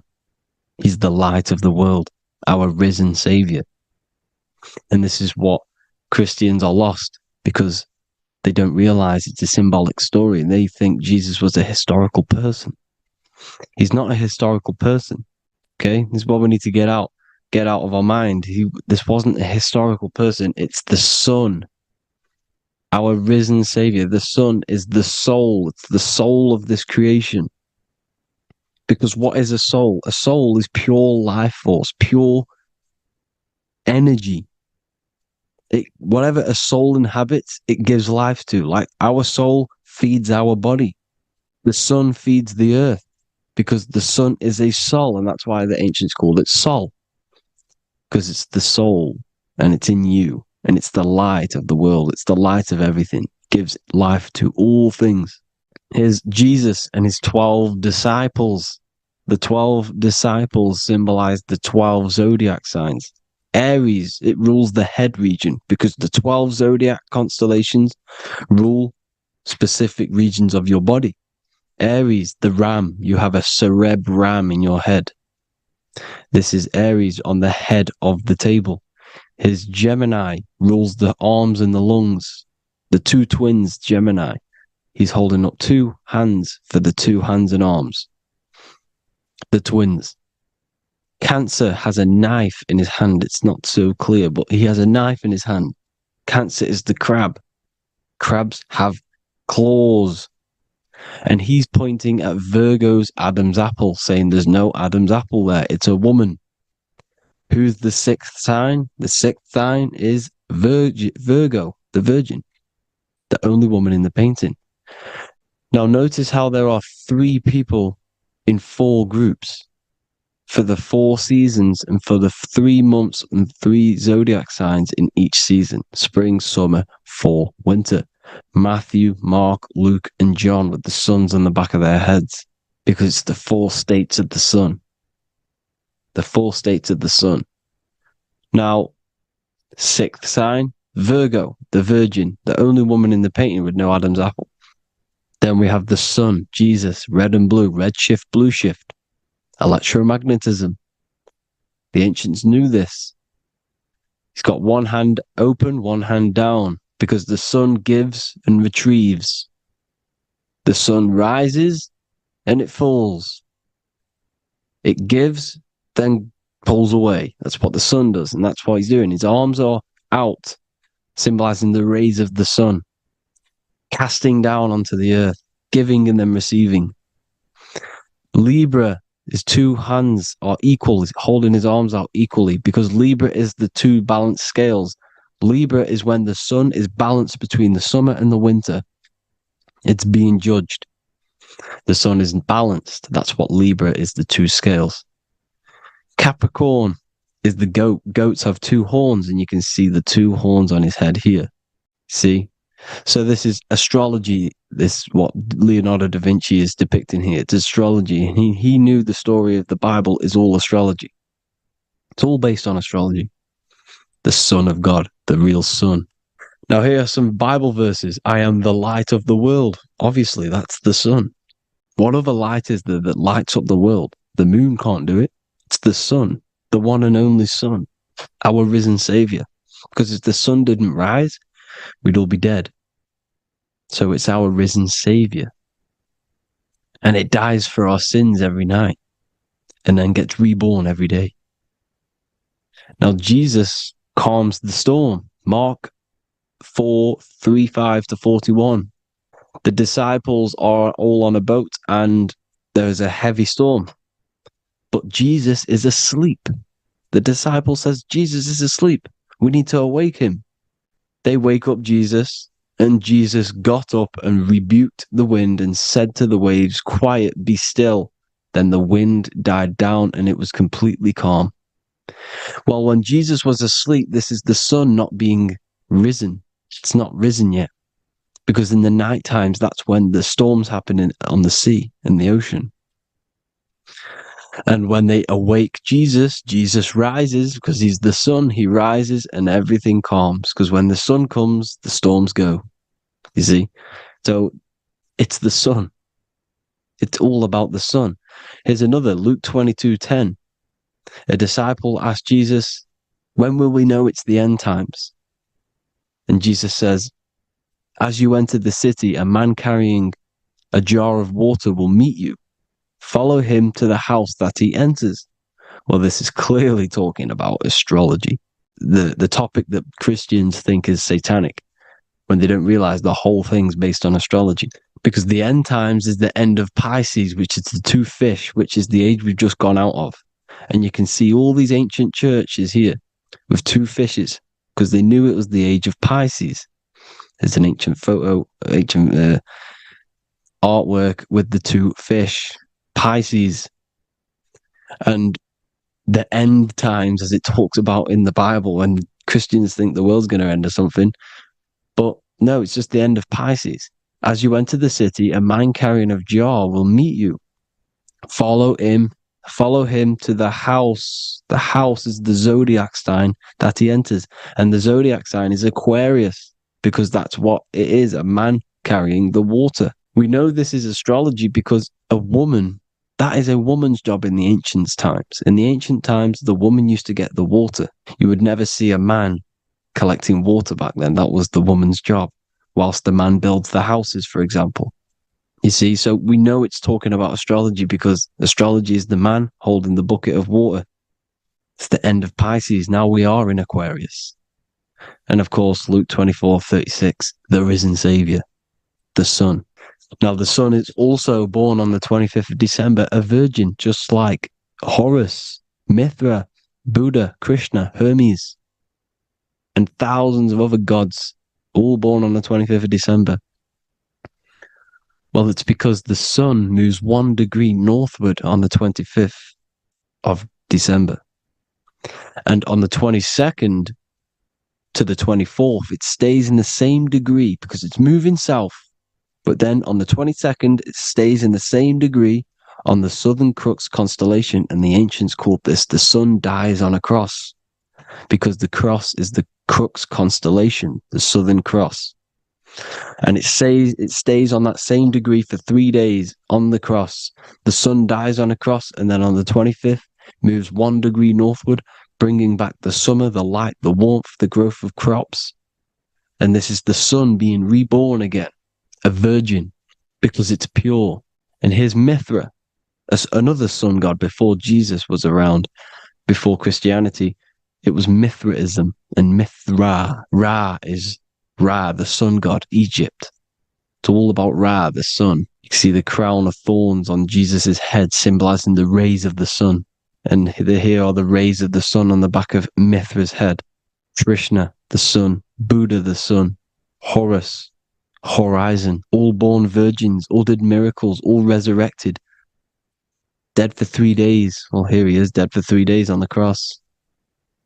And resurrected, because it's the most ancient religion ever been on the face of the earth, the worship of the sun.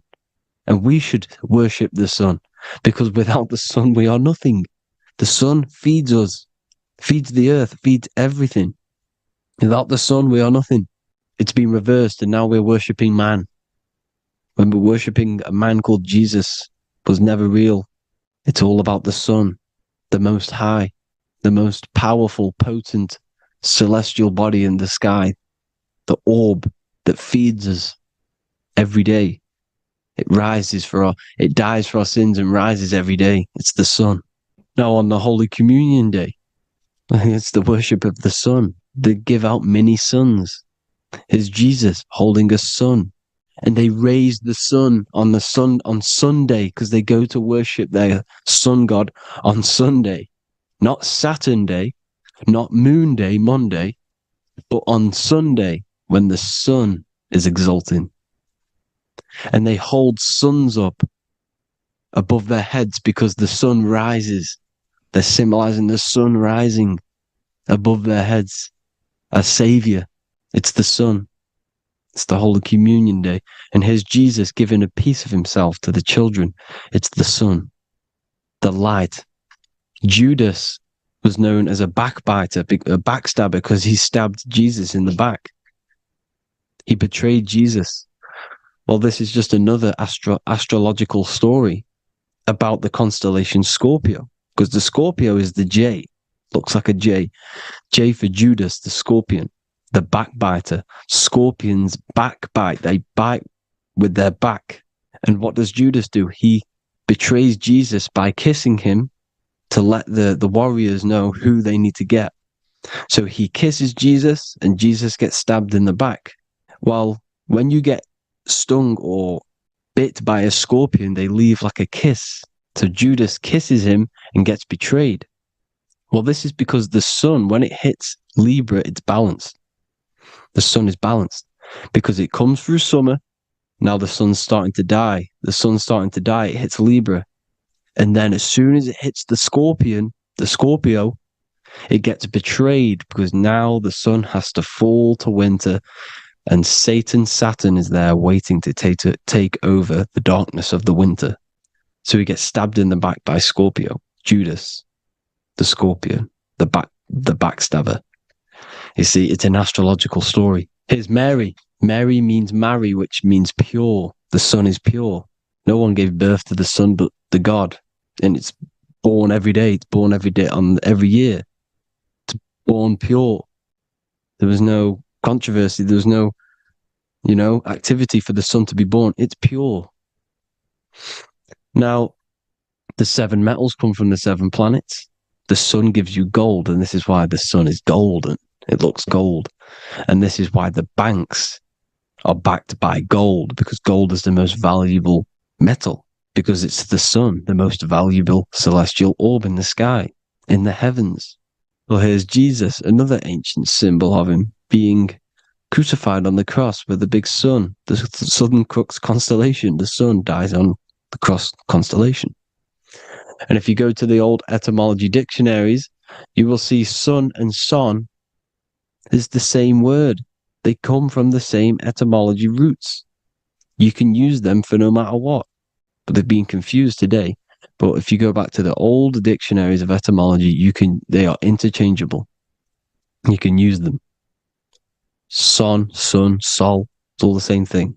The 12 disciples, 12 brothers of Joseph, 12 tribes of Israel, 12 breastplates on the stones, because it's all the 12 astrological signs. They could have used any other number, but there's 12.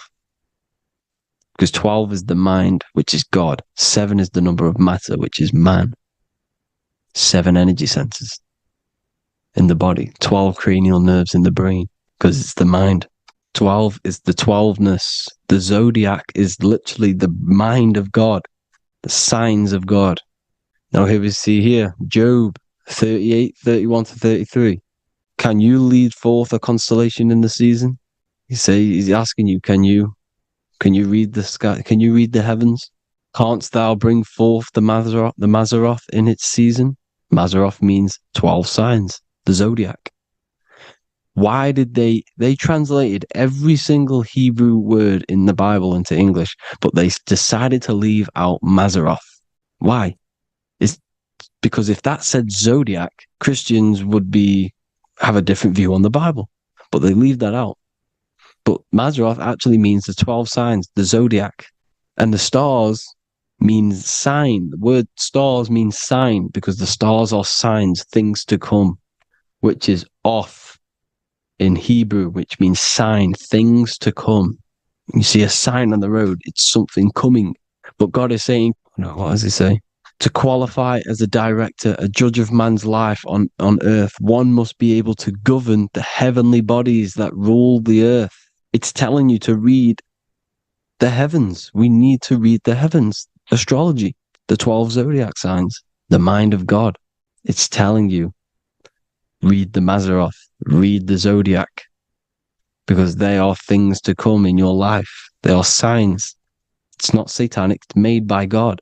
God said, let there be lights in the firmament of the heavens to divide the day from the night, and let them be for signs. Signs are things to come. The 12 zodiac signs. It's all about astrology. Here's Mary holding the sun. His son, her son. It's the sun in the sky. The one and only, the most high. The soul, the solo because it's on its own. The most powerful, Ra, radiance. Here's the Pope holding the sun. All three popes holding the sun because they're sun worshippers and they know the true meaning and origins behind Christianity. Sun worship. Here's the Vatican is a sundial. Yes, this is literally a clock. Your watch is a sundial. It's got 12 sections on it for the 12 zodiac signs. 12 hours, 12 Horuses. Now here you see Jesus walking on water. Well, it's the sun. And here's the beard of the sun. Here's the pyramid of the sun, the illuminated one, the all-seeing eye, the sun. Here's the Ankh. The sun creates these symbols. The ancients knew this. Now, when you see these headdresses, these are actually the days of procession of the sun. Aries, Cancer, Libra. It's all about the sun. Here's some more sun worship going back to Egypt. Ra, Horus, Osiris, and Set. Jesus and Satan is Horus and Set. The sun and Saturn. Saturn rules the winter, Satan. Jesus, the sun, the light of the world, rules the summer, rules the day. Satan's the night. Saturn's the night. The sun is the day. The evil brother, Satan. Well, Horus this is where we get the word hours from. There are 12 Horuses. The sun moves in 12 Horuses, 12 hours. Where's Horus? What hour is it? Where's Horus? His Ra, 12 noon, Ra, radiates, powerful, the most high sun. That's why he has a sun on the top of his head. These are the four states of the sun. Set, sunset. This is why we say sunset, because the sun is setting. His sunset, his Horus, horizon. The Horus is rising, Ra radiating, and the sunset. Then midnight is Osiris. Here's another ancient symbol for the sun, the scarab. Ra, the sun, scarab. It's got the word Ra in it because it's the sun. And here's the sun on top of the scarab with the wings. Because scarabs roll dung up hills and then they'll let it fall down the hill to gain more matter. To gain more bigger, like a snowball effect. And the ancients saw this as a process of the sun, because the sun climbs up the hill and then it falls. So they used the scarab to symbolize the process of the sun. The sun climbs and falls. Here's an ancient Egyptian cat cutting off the head of the serpent. Well, the cat is cutting off the head of the serpent, symbolizes the sun cutting off the nighttime. When the sun rises, it cuts off the nighttime. It cuts off the serpent. The serpents represent darkness or evil. There's some more symbology of the sun and the heavens, the arch, the royal arch, the firmament, the sun inside the firmament. These are all ancient churches, and they all depict the firmament with the sun inside. Is the ancient cosmology, you see, because it's all about the sun. Everything's about the sun, because the sun is our orb made for us to sustain life and this inside of this creation, inside of this firmament, the royal arch of heaven. Here's the Freemasons depicting it. Here's the Masonic royal arch. But you can even see the zodiac signs. Here's Cancer, the checkered board. It's the royal arch of the firmament. Obviously, they don't want to tell you that. You live in space, apparently. Some more sun worship. Here's the beard of the sun on the water. They all have this long beard. And why do they say amen? Amen at the end of every prayer. Amen is a sun god, a creator god. It's all about the sun. So thank you all, people. Hope you all enjoyed. Hope you all gained some knowledge and insight. Please give me a follow, drop a comment, drop a like. Have a good day. Love you all.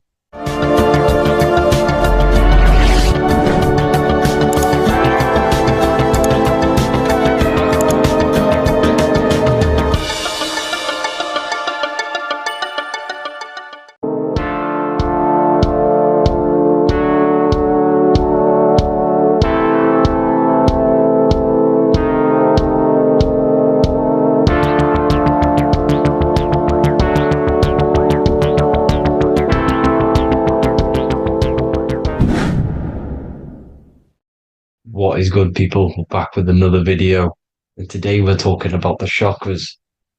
Let's jump straight into this because I know there's been a lot of requests for this video.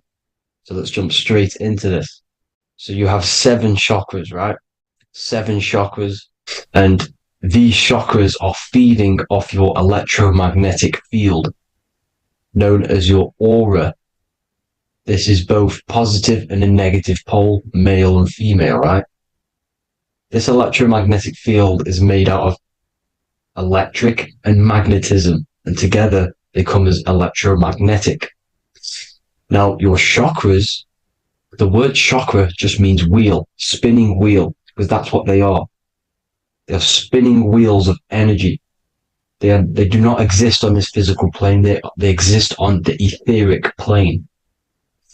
Okay. Now, these energy centers are known to regulate your emotions, and each energy center controls the organs and cells in that particular area of the body. So, for example, your sacral chakra will control the cells and organs of your sexual reproduction area. Okay, the navel chakra or solar plexus will control the digestion in your body. Same with the heart, same with the throat, right? So they are like mini brains for each center of your body. They run along up the spine, but notice the crown chakra exists outside the body. It's just above the head. Now, this process of the chakras is obviously the 7 colors of the rainbow, starting from red, which is the lowest vibrational color, all the way to violet, which is the highest vibrational color. This, like I said, these energy centers are feeding off your electromagnetic field. So if these chakras are unbalanced, they are taking too much energy from your electromagnetic field, making it weaker.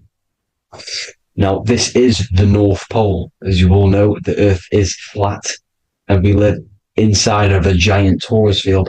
And the North Pole is the Earth's heart chakra. And this is why the aurora borealis, or the northern lights, whatever you want to call them, that's why they are green, and they are being emitted from this center point of the Earth, because it's symbolizing the heart chakra, which is green, right?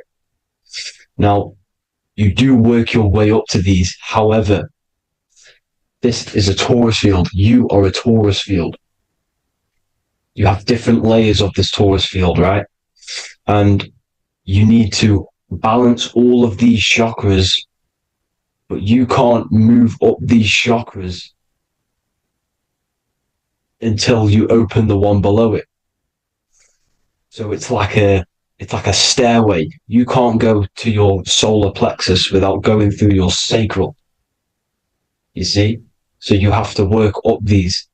However, you have to work up these and then live from the heart, because the heart is the center of the torus field. It's the balance between male and female poles, positive and negative poles. So you have to balance all of these chakras and then bring them all into one, which is the heart chakra. Now, they exist on the etheric plane. They exist on the etheric plane, and the etheric plane is a layer of the material plane. It's the one higher than the material plane. And then after the etheric plane, it melts into the astral plane. So they exist just between the physical and the astral aspect.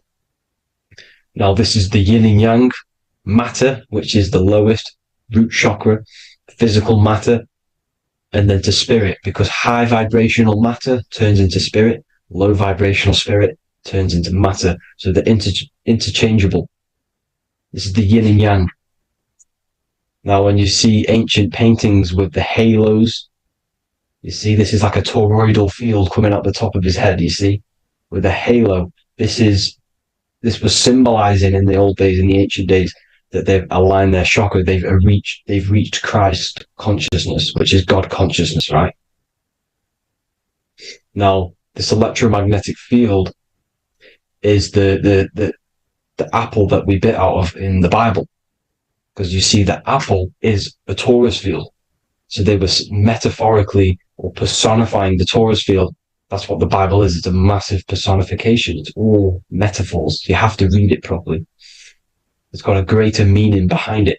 Now, when we bit from the apple, we ate from the tree of knowledge, which is good and evil. Our lower mind took over, so we materialized to feed our physical bodies. We materialized through Saturn. That's what Saturn does. Now, if you don't understand that, go and watch the video previous to this one called Occult Secrets of Saturn. And that will show you how Saturn is the materializer. Now, this is one of the secrets behind the Masonic compass, electric and magnetic, male and female, duality, positive and negative. Now, like I said, they teach you about the torus field, about a magnet in school, but they don't teach you about your electromagnetic field. Everything alive has a torus field. It is the building block of this creation. Absolutely everything has a torus field.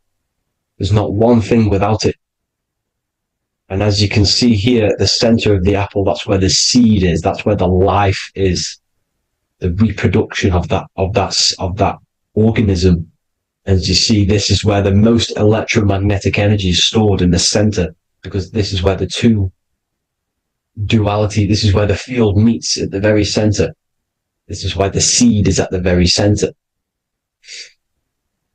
Now, your spine is a elongation of the brain. The brain is heaven, and the bottom of the spine is hell. So this is Saturn, which is the root chakra. The 7 planets are associated with each chakra. Moon equals mind. Okay. Now, Saturn is physical matter, as I've just explained. This is the lowest vibrational color. And they want you trapped down here, which is your hell state, your animal nature, your physical nature. They want you to identify as the physical body. They don't want you to reach these higher states of consciousness. Okay? Now, in the brain, you have 12 convolutions. Now, this is what they were symbolizing in the Bible with the 12 disciples. And obviously in the Bible, it says the upper room where Jesus met with his disciples. This is heaven, the brain, the higher states of consciousness. Now, this is your North Pole. This is Jacob's ladder. Okay. This is why you have 33 levels of Freemasonry, because it's symbolizing the 33 vertebrae, which are these little things here on the back of your spine.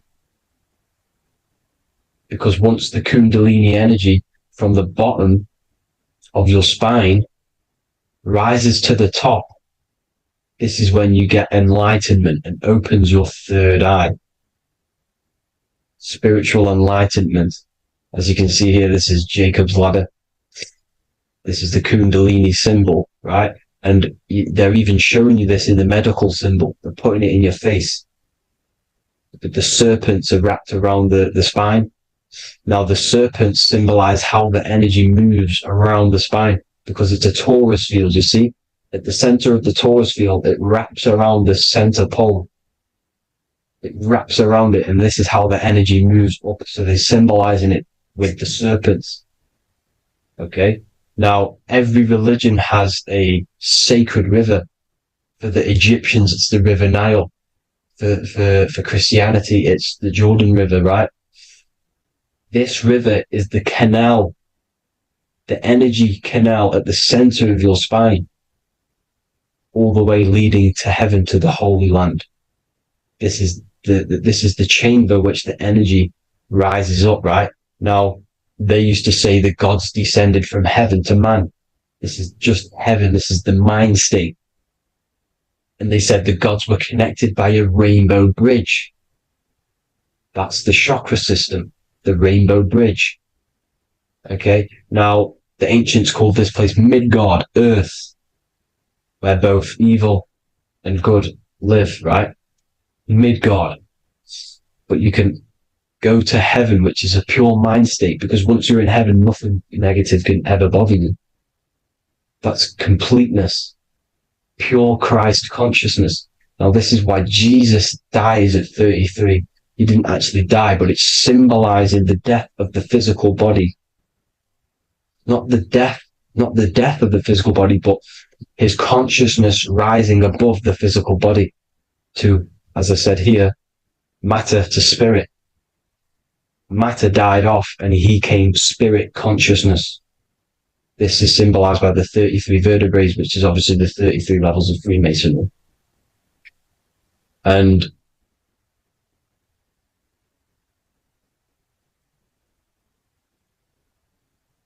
now the pineal gland, which is at the very top of this Jacob's ladder, or the River Jordan, the canal, your 33 vertebrae on your spine.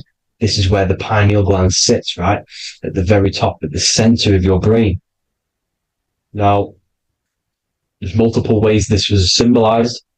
The Eye of Ra, which is used by the Egyptians. Now, this pineal gland is the seat of consciousness. This is where your consciousness is stored, right? And the ancient Sumerians used the pine cone, hence why it's got the word pineal gland, the seat of the soul consciousness. It produces DMT, dimethyltryptamine, which is known as the spirit molecule. And the pineal gland is wrapped in microcrystals, and we all know crystals transfer frequency and energy. Now, radios use crystals. A radio is a frequency transmitter, turning a frequency into a frequency that we can hear with our ears, right? Because all the radios are actually playing right now in your ears. However, our ears can't pick it up, so the radio transmits it into a frequency that we can hear using crystals. So this is the power of crystals, and this is what our third eye is wrapped in, crystals. Now, this third eye is not actually your third eye, it's your first eye. When you're being materialized in your mother's womb, this is the first gland that is produced, and everything's built around it, because it is the consciousness. It is your consciousness. Your consciousness never dies, ever. It's an eternal essence. It lives forever. You never actually die. Only the mortal body dies. Now that's what we call life. Life is abided by time, and time is change. And change is what we call life, because everything's constantly moving and transforming into different things, right? Now let's not get off track. The pine cone is obviously, this is in the Vatican here. The pine cone is symbolized as the pineal gland, pine. And this is the opened pine cone. The opened pine cone means, or symbolizes, the awakened man, the awakened third eye. But the ones here, which the Sumerian gods are holding, these are shut pine cones, symbolizing the unawakened man. But let's not get confused, people. These gods were not gods. They are human beings just like you. They reached Christ consciousness. They are nothing more special than you. They just had the ability to reach Christ consciousness. And obviously their knowledge was far more intelligent than ours, far more advanced than ours. They knew the truth about this reality to the depths. Now, the ancient Hindus had a goddess called Kundalini, which is said that she descended by the means of a ladder or a cord from heaven, which is symbolizing the spinal cord. Now, this is what Hickory Hickory Dock, the mouse went up the clock and came back down. This is all these stories, like Santa as well. Santa comes up and then down the chimney. This is symbolizing the Christ oil. There's an oil which is produced in your pineal gland, right? And this oil travels down the spine. And once it's down on the spine, you must have to raise your consciousness, just like I said, with the chakras. You have to raise your consciousness, raise your vibration to heat up this oil and turn it into a gas. And it travels back up the spine through like the serpents up the spine, and this awakens the third eye once it's coming back up the spine and hits the pineal gland. This is the secret behind Santa and Hickory Hickory Dock, because Santa comes down and feeds the presents and goes back up the chimney, and he lives in the North Pole, the positive pole. This is the North Pole, people, and the presence is your sacred oil. This oil, your physical body is the furnace. It's the spiritual furnace, which you have to heat up this oil by raising your frequency and turning it into a gas to rise up this chamber, the River Jordan, to your third eye, right? Now, this is an alchemical process. Your body is the alchemical furnace. It says in the Bible, if therefore thine eye be single, thy whole body shall be filled with light. I shouldn't have cut that out, but that's what it says. The light of the body is thine eye. If therefore thine eye be single, thy eye shall be filled, their body shall be filled with light. This is symbolizing the pineal gland, enlightening the body, the spiritual body, filled with light. Now, as I said, they want you kept down here, which is the root chakra, which is your animal nature, which is obviously mind, matter over mind. This is the symbol of Saturn, right? As you say, we're built of body, mind, and spirit, the Holy Trinity. That is the sun, moon, and earth. The sun's your soul, solar. Moon is your mind. Earth, which is the cross, which is your physical body, the 5 elements, right? So body, mind, and spirit. So the Saturn symbol is actually made out of the cross on top, which is the earth, and the moon on the bottom, which is symbolizing matter over mind, because earth is physical matter. You don't want to be matter over mind. You need to be mind over matter. See, they want you identifying as your physical body. They don't want you to realize you're an eternal consciousness. You're an eternal essence of consciousness which never dies. They want you trapped in your animal nature. And this is why the Baphomet has a goat head, because it's symbolizing your animal nature, which is evil. Not evil, but you're more likely to do evil things, right? Which brings bad karma. That's your animal side. This is why the Baphomet has an animal goat head. As you can see here, he's got the Kundalini energy here. So when you see the inverted cross, the cross is your body, as you can see here. The inverted cross means your chakras downwards, down here. Your head's down here. Your mind is down here. But your mind needs to be up here, which is the upwards cross, which is Christ consciousness. And as we all know, 7 colors of the rainbow, 7 planets, 7 chakras. Red light is low frequency and long range. This is why Saturn is the slowest moving celestial body. And it's the lowest chakra, because it's low frequency, long range. The moon being the crown chakra, which is high frequency. This is why the moon moves around the quickest. The moon is your crown chakra. which mirrored in mind. See, so there are multiple ways of your chakras becoming blocked. Now, each chakra has a specific intelligence. It has a specific thing that it's doing for the body, right? Now, this can be overused. It can be abused. For example, masturbation. That keeps you down here in your sacral chakra because you're abusing the energy center. You're abusing your sexual energy, which is then becoming unbalanced. So this is how energy, this is why these centers are pulling more energy out your electromagnetic field, because these centers are wheels. The chakras just mean spinning wheel of energy.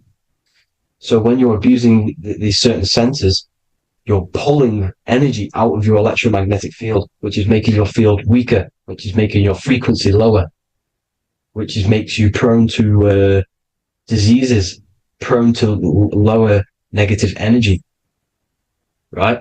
So you need to align these chakras.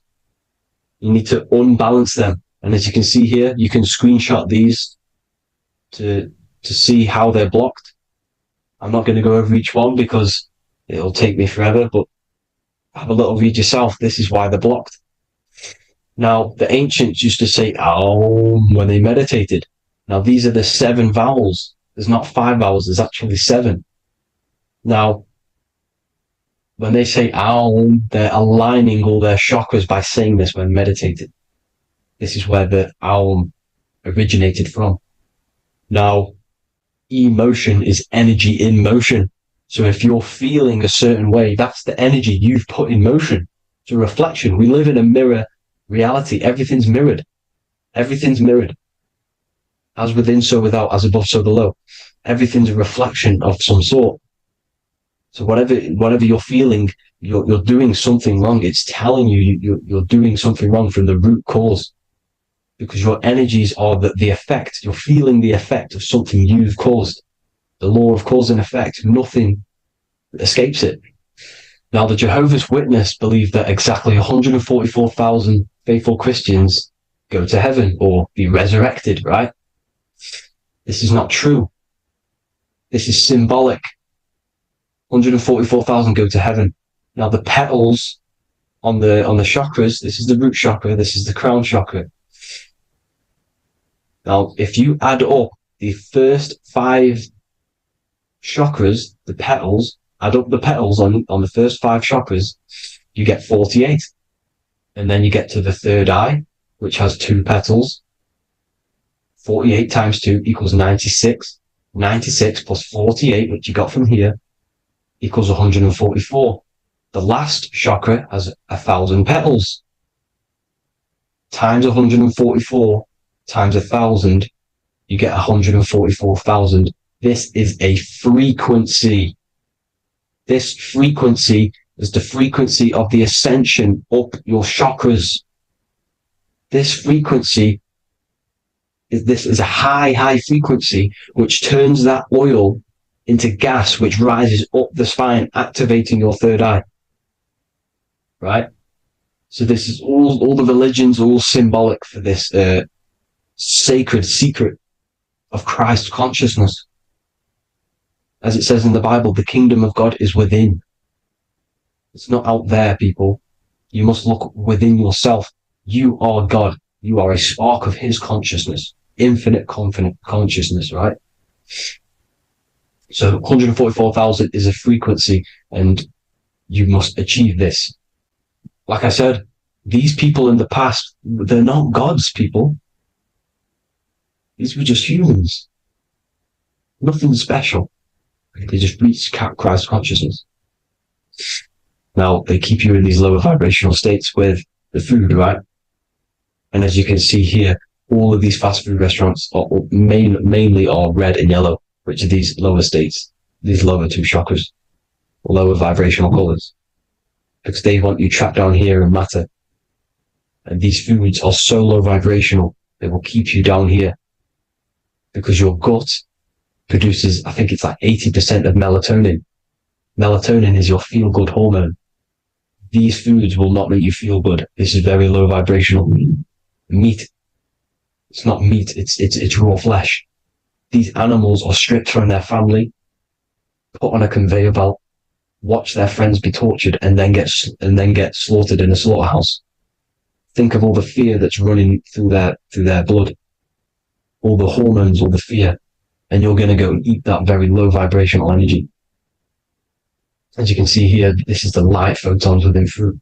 You can see the light, the life force in this fruit. You must think, feel, and do positive to raise your vibration. As you can see, earth equals heart. If you rearrange it, everything in nature is green, right? The aurora borealis is green. You must align all these chakras and then live from the heart, because the heart's the center of the Taurus field. You must become the consciousness in the center. So that's it for this video, people. Thank you all. God bless.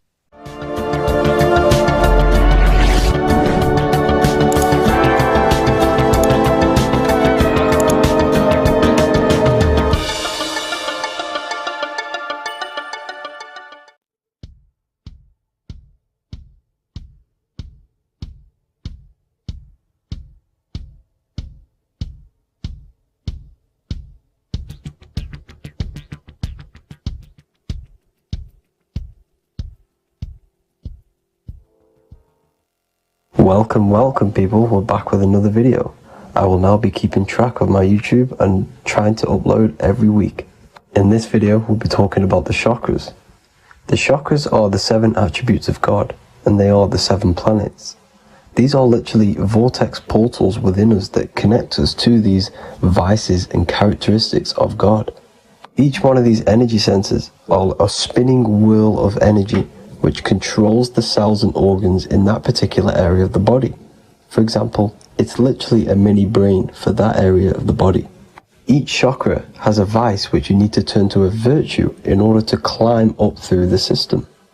They work like a stairway system. You have to go through each chakra in order to unlock the one above. This process is turning matter into spirit as you descended from spirit to matter. Saturn is Satan, that's why it's the lowest chakra, and that's why the devil is red, because red is the lowest vibrational color. When you are in these lower states of consciousness, you are in your animal nature. This is your physical side of your nature, and you are mainly being driven by your animal instincts, or your ego. Moving back to your higher self or your spirit self is not an easy process, it takes a while. However, with discipline, consistency, and motivation, you can achieve this, and this is what the ancients called Christ consciousness. Once you have achieved this, it is basically a state of mastery of the mind. You no longer lust for the lower animal nature things. Now, let's start with the root chakra. This is located at the base of your spine, and you can feel this chakra by tensing your anus. This energy center is in control of your survival needs, your vitality, your stability, and security. Now, if this chakra is unbalanced, you will feel insecure, fear, anxiety, unstable, low self-esteem, anemia, over or underweight, and constipation. In order to balance this chakra, you need to feel grounded, embodied, stable, calm, centered, a sense of safety, and trust in yourself and the world around you. The next chakra is the sacral chakra, which is located around the belly button area.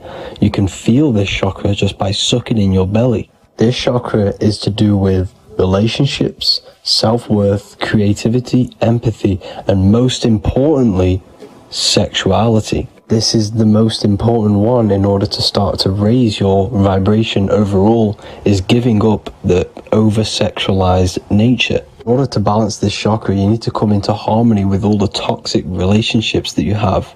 Get rid of the fear, the anxiety, the isolation, and 100% get rid of the over-sexualized nature. Lust is one of the most lowest vibrations you could possibly feel. It is literally manifesting hell. In order to work on this chakra, you need to feel self-worth. You need to do creative things, empathy, healthy relationships, and 100% being confident. The next chakra is the solar plexus. This is to do with personal power, will, metabolism, eating, happiness, and your self-esteem and self-identification.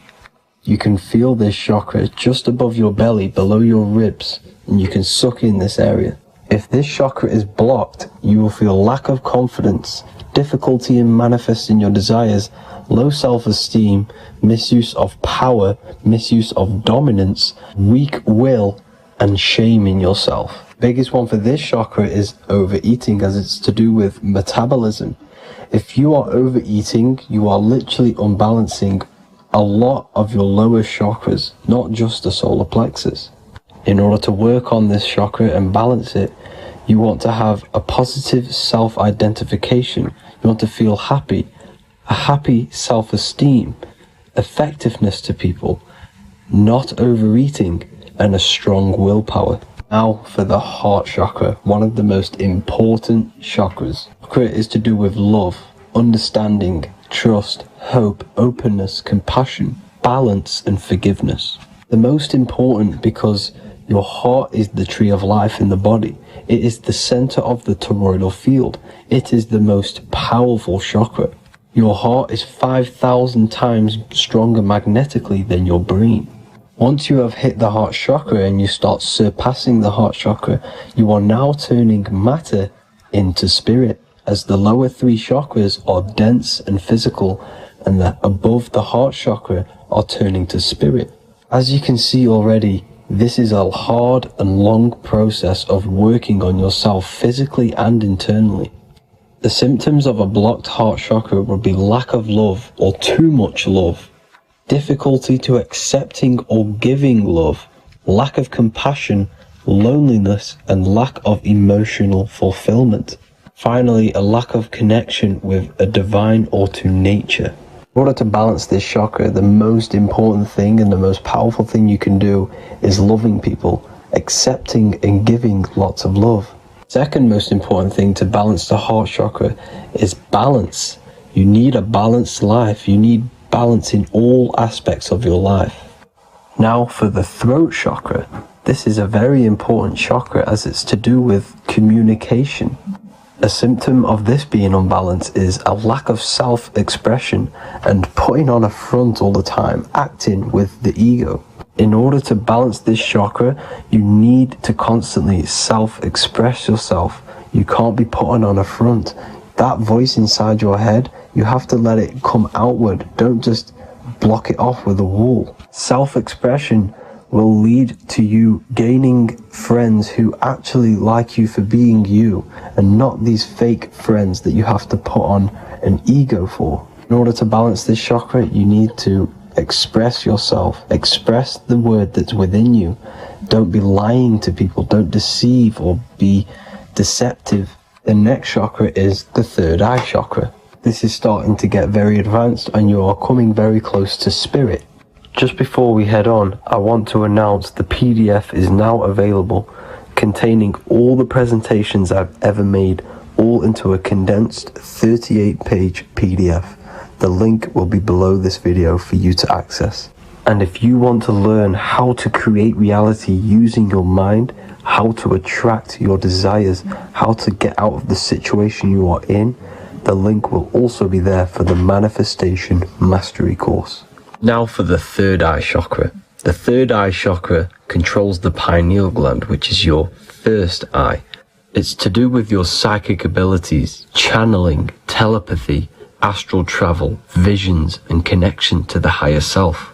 You need all of the chakras aligned to get the full potential out of your third eye or pineal gland chakra.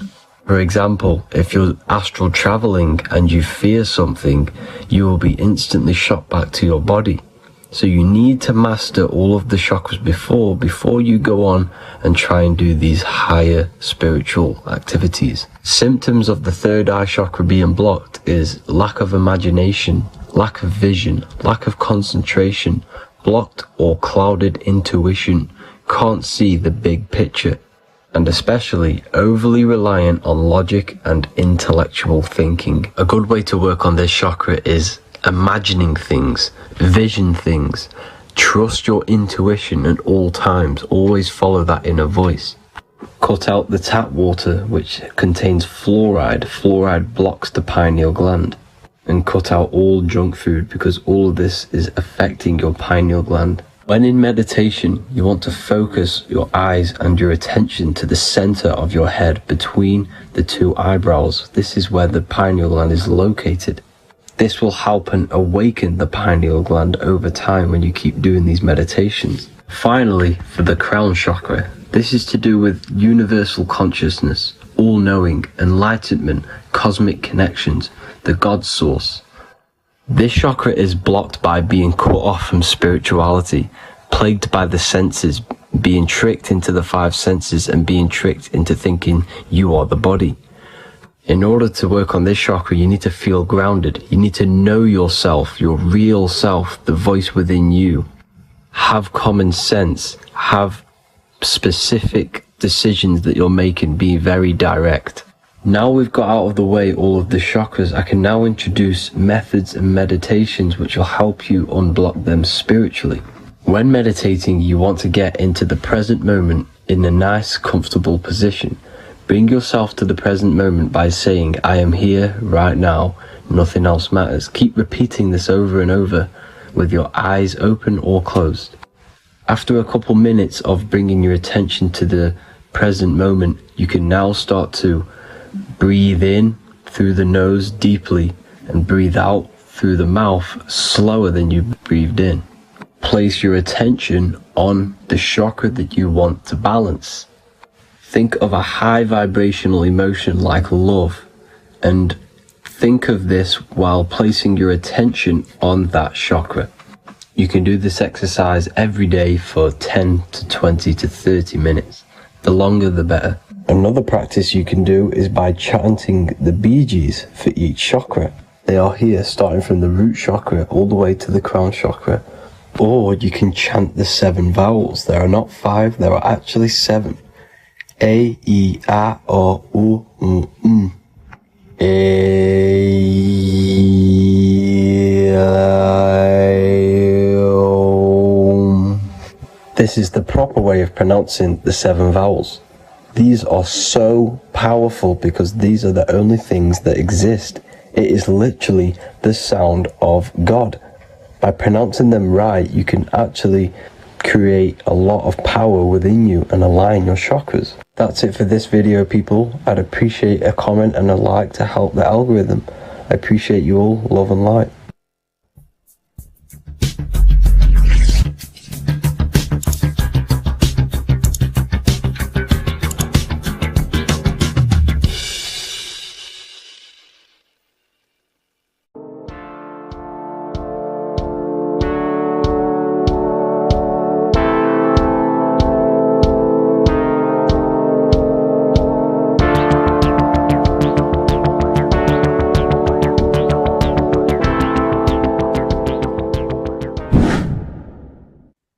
How are we all doing, people? It's Revival of Wisdom from the Wisdom Academy.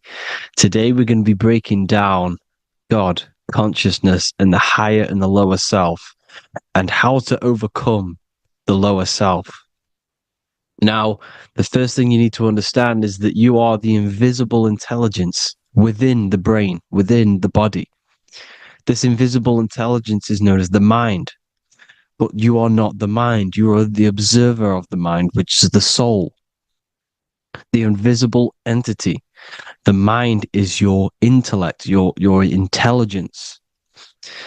Now, the mind is, it's hard to put this in words, but the mind is something that gives you the ability to explore the universe. And this inner self is the I am. It's the quiet, the inner self, the voice you see in you hear in your head. This is why within spells high twin, inside, internal.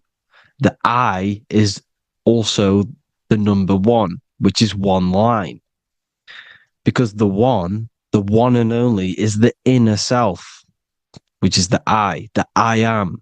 This is why you say, my name is Harry. You are not Harry, you are the I, the inner self, the intelligence. Okay, this is why Jesus in French is I am. You look with the two eyes and you see with the inner eye. Eye and eye, the same thing. Okay? Because the eye inside is what gives you the perception of what you're looking at. So when someone's trying to explain something and then you catch on saying, I see now, it's because you're seeing with your inner eye, the one that gives you perception, gives you intelligence, gives you the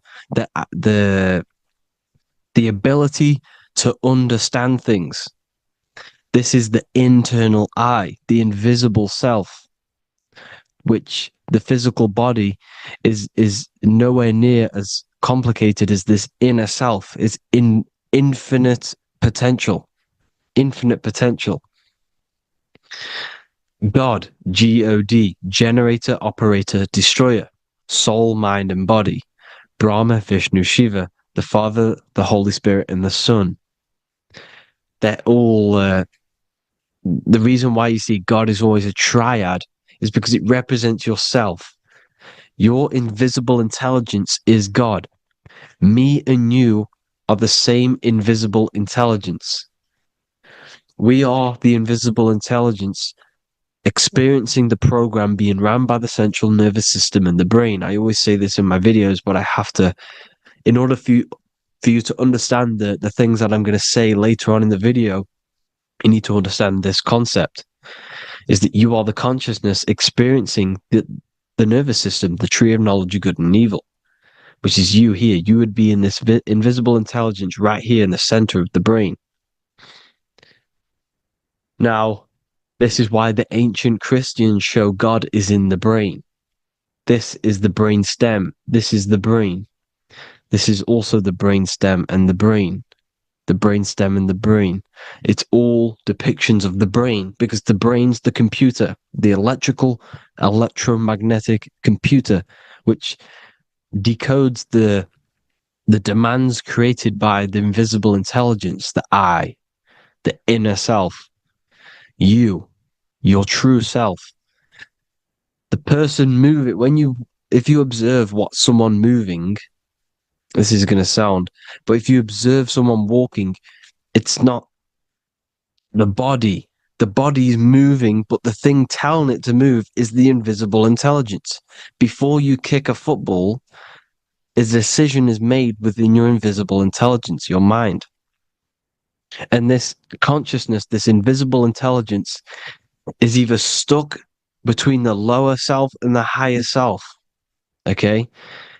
When the invisible intelligence, meaning the true self, identifies itself with the physical body, it will trap its mind within physicality. This consciousness that we have is either operating in the lower self or the higher self. It's either feeding the material body or it's feeding the spirit. Okay? But because we are physical and spiritual, we need to be even. We don't want to be meditating all day long because we do have a physical body as well whilst we are here. We are playing a game in physical matter. Okay? Now, the reason that you incarnated here is to learn a lesson because the mind can manifest anything it wants within the astral planes, within the world of imagination. It can manifest anything it likes, but it incarnates into matter, into this game, so we can understand labor, because anything in matter, you have to labor to manifest. But in the astral, you can manifest at the click of a finger. You come here to learn the knowledge of good and evil. And your consciousness, I came out a bit off topic there, but your consciousness is experiencing the lower or higher self. The lower self is manifested in the lower parts of the body. Sex, food, and power, the lower three energy centers.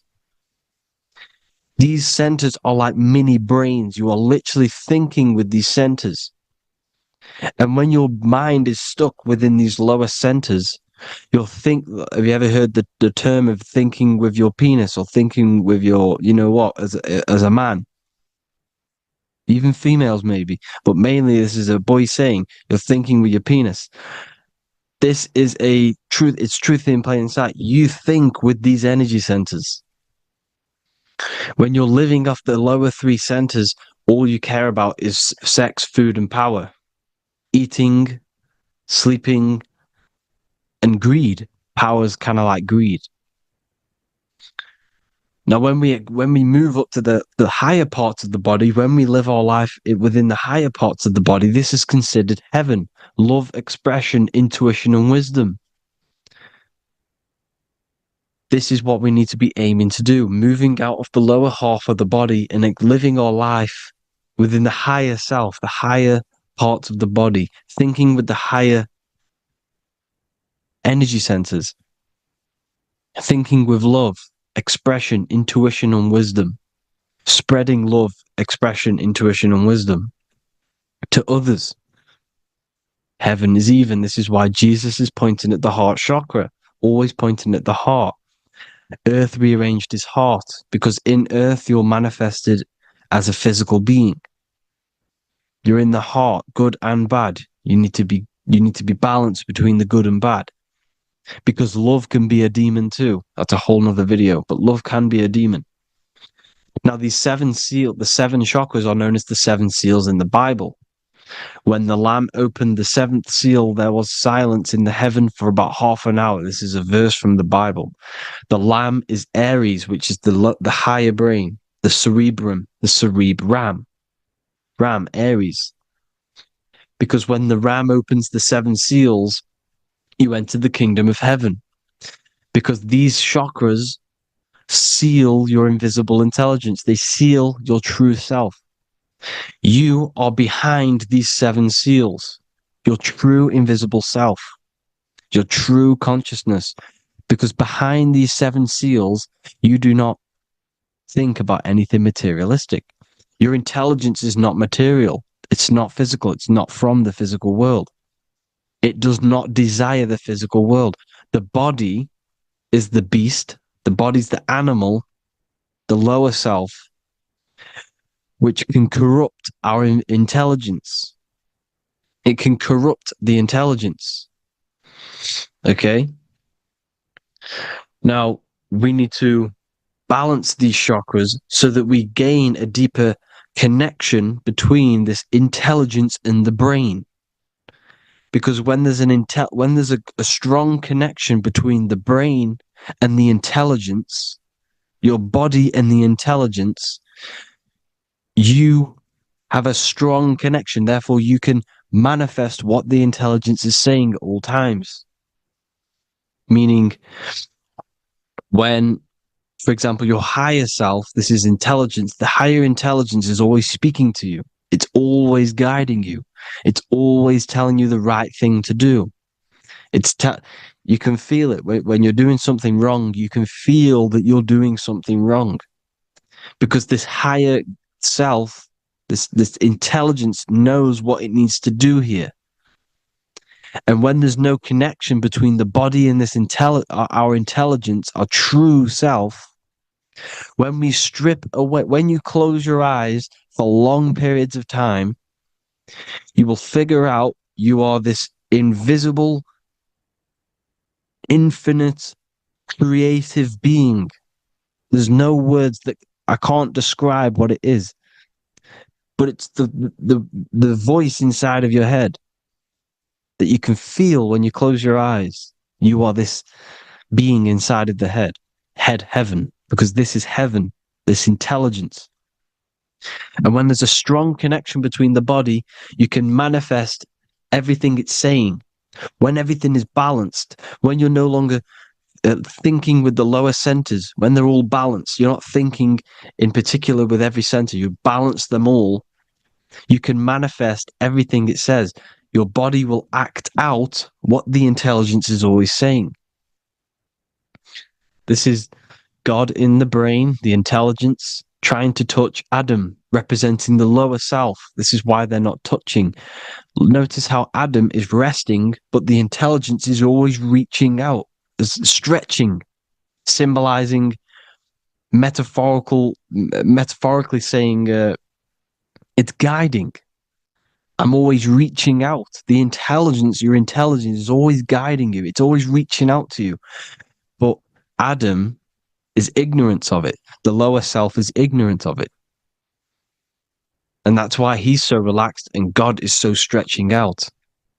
Because at our highest self, that when you think of when you want to better your life, that highest true version of yourself is God.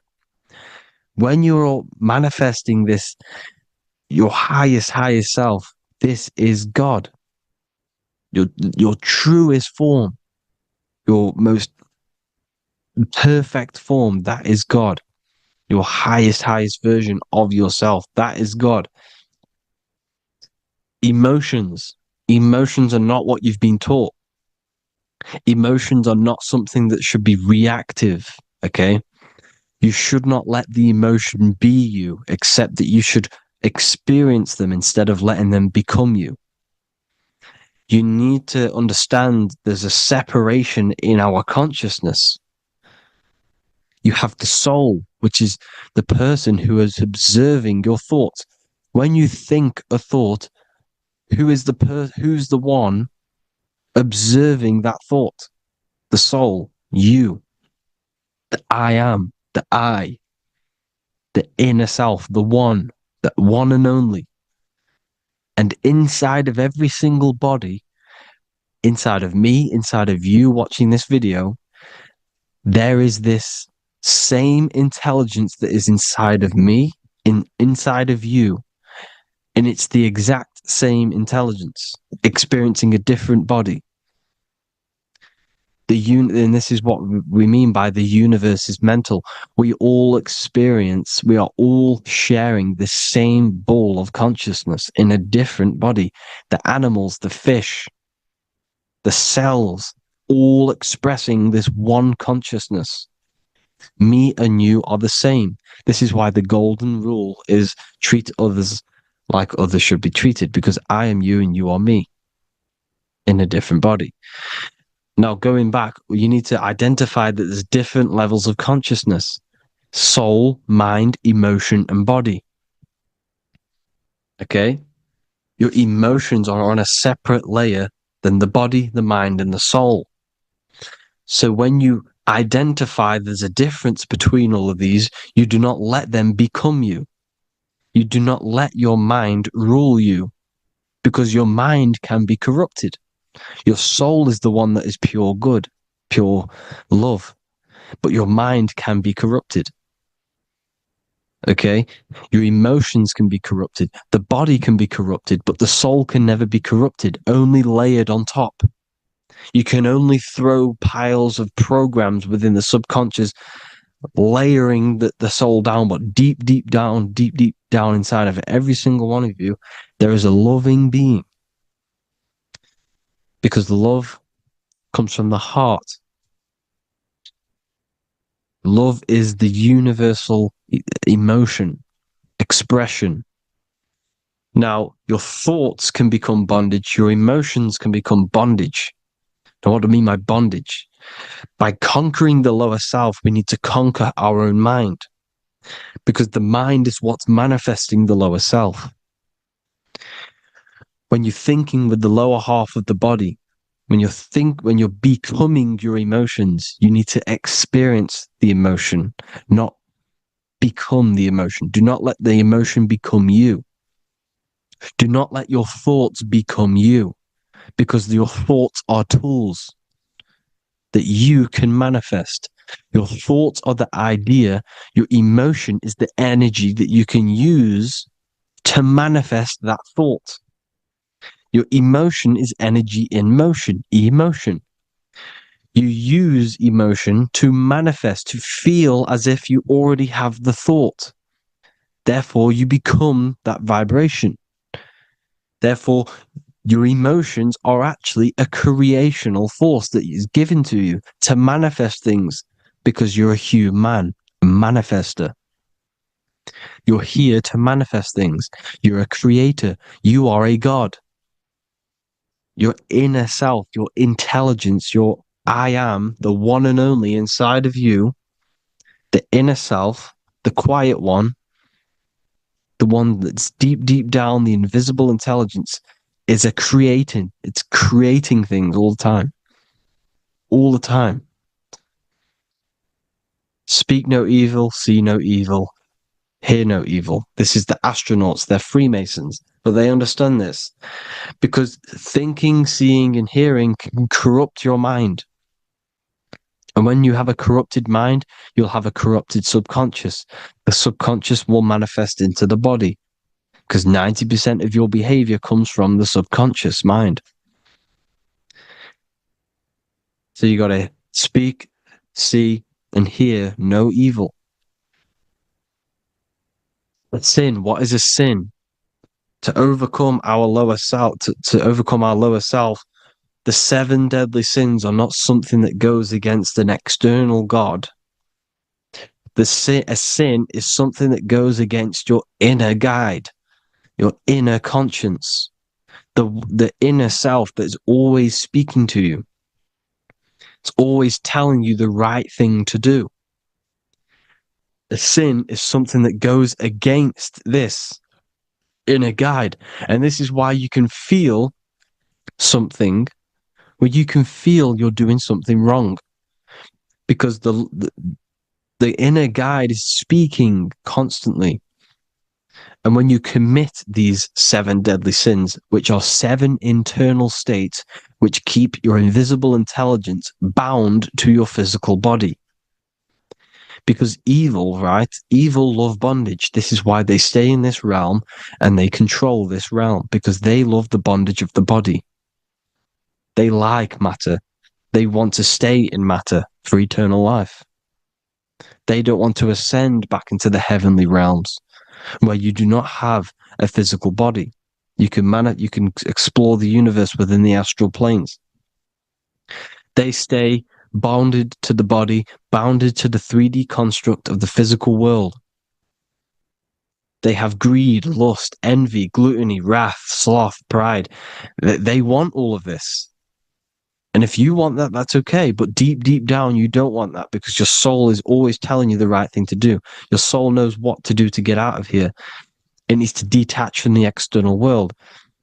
Detach from all of these 7 internal states which bound you to your lower self, your lower centers. That's what a sin is. You know, you have a left and right brain. The left brain is always analytic. The right brain is metaphorical. So the right brain is producing a holistic view of reality. Now, what do I mean? And not view, perception. When you see, because your eyes are parts of the brain, so when you look at something and you look, that image is produced in the back of the brain in the visual cortex. And then the right brain produces a perception, a holistic, it breaks down what you're seeing into a holistic image, a holistic perception. So, for example, if you're in a woods, the right brain sees the whole woods as one big woods. The left brain is breaking that perception down into individual trees, branches, and leaves. So the left brain's to do with duality. The right brain's to do with wholeness, unified. The left brain's dualistic, analytic. This is necessary so that we can pick things up and manipulate them and break things down. We need the left brain. We need the right brain. I'm not saying any of them's bad, but the left brain, sinister in Latin, means left.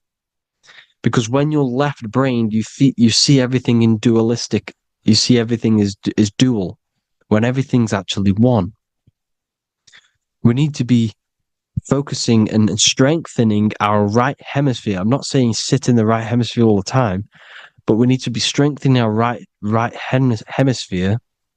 And this is why left is sin and right is right. Because when you focus on the right hemisphere, you see the holistic perception of creation. The right hemisphere sees humanity as one unified consciousness. The left hemisphere sees everyone as individual persons and egos. Because the left hemisphere is dualistic. And this is why the Bible says, cast the net onto the right side of the ship and ye shall find. John 21:6. What does that mean? Cast your energy, cast your perception into the right hemisphere of the brain, and ye shall find unified consciousness. You shall find your higher self, the one and only. If then you have been raised with Christ, seek the things that are above, where Christ is seated at the right hand of God. Wow. Powerful. What does this mean?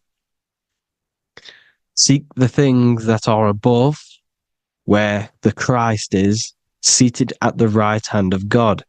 God is your consciousness, your invisible intelligence between the two hemispheres. The right hand of God is the right hemisphere. Seek the things that are above the heart. Love, intuition, expression, and wisdom. Seek the things that are above the heart, the higher self, the higher part of the body. Because when you seek the things of love, expression, intuition, and wisdom, you create a strong aura. You attract the same frequency. And this frequency is heaven, God. This is the Sumerian artwork showing the Lamb. This is a step symbolizing stepping upwards, raising up. He's stepping over the Lamb up to the bird. His hand is going to the bird. The Lamb symbolizes the lower self. Okay? The bird with the wings is in the sky. It represents the higher self. This is why angels always have wings, because it represents the higher self in the sky.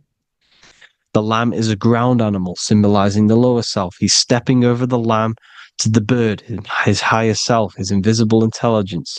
Horus and Set, Jesus and Satan. Look, Horus has an evil brother, Set, just like Jesus and Satan. Horus is a bird, higher self.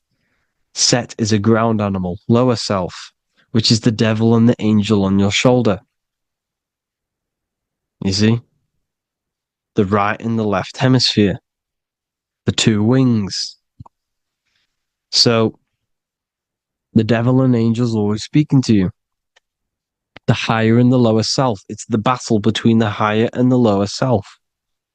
Between the invisible intelligence and the physical body, because the body's the one that wants the sugar, it wants the pleasure, it wants the sex, it wants the porn, it wants all of the materialistic things, it wants the 7 deadly things. Okay, it wants this. There's a battle between the higher and the lower self, your intelligence and the body. This is why you need to become balanced, so that there's a deep connection between the body and the invisible intelligence that I am. You need to master your mind with discipline, and you gain a connection between the brain, the body and the intelligence. Resurrection, transmuting sexual energy. Okay, this is important. Res is Resh, which is Hebrew. The early Hebrew Resh symbol is the head. This is the head. Resh, erection. Erection is a sexual stimulation. Resurrection is rise erection. You got to raise your sexual energy up the base from the spine to the head. This is the Christ, the Christos. Because there's a psychophysical germ, psychophysical oil produced in the brain every month. Go and watch my other video on raising the chrism. Okay?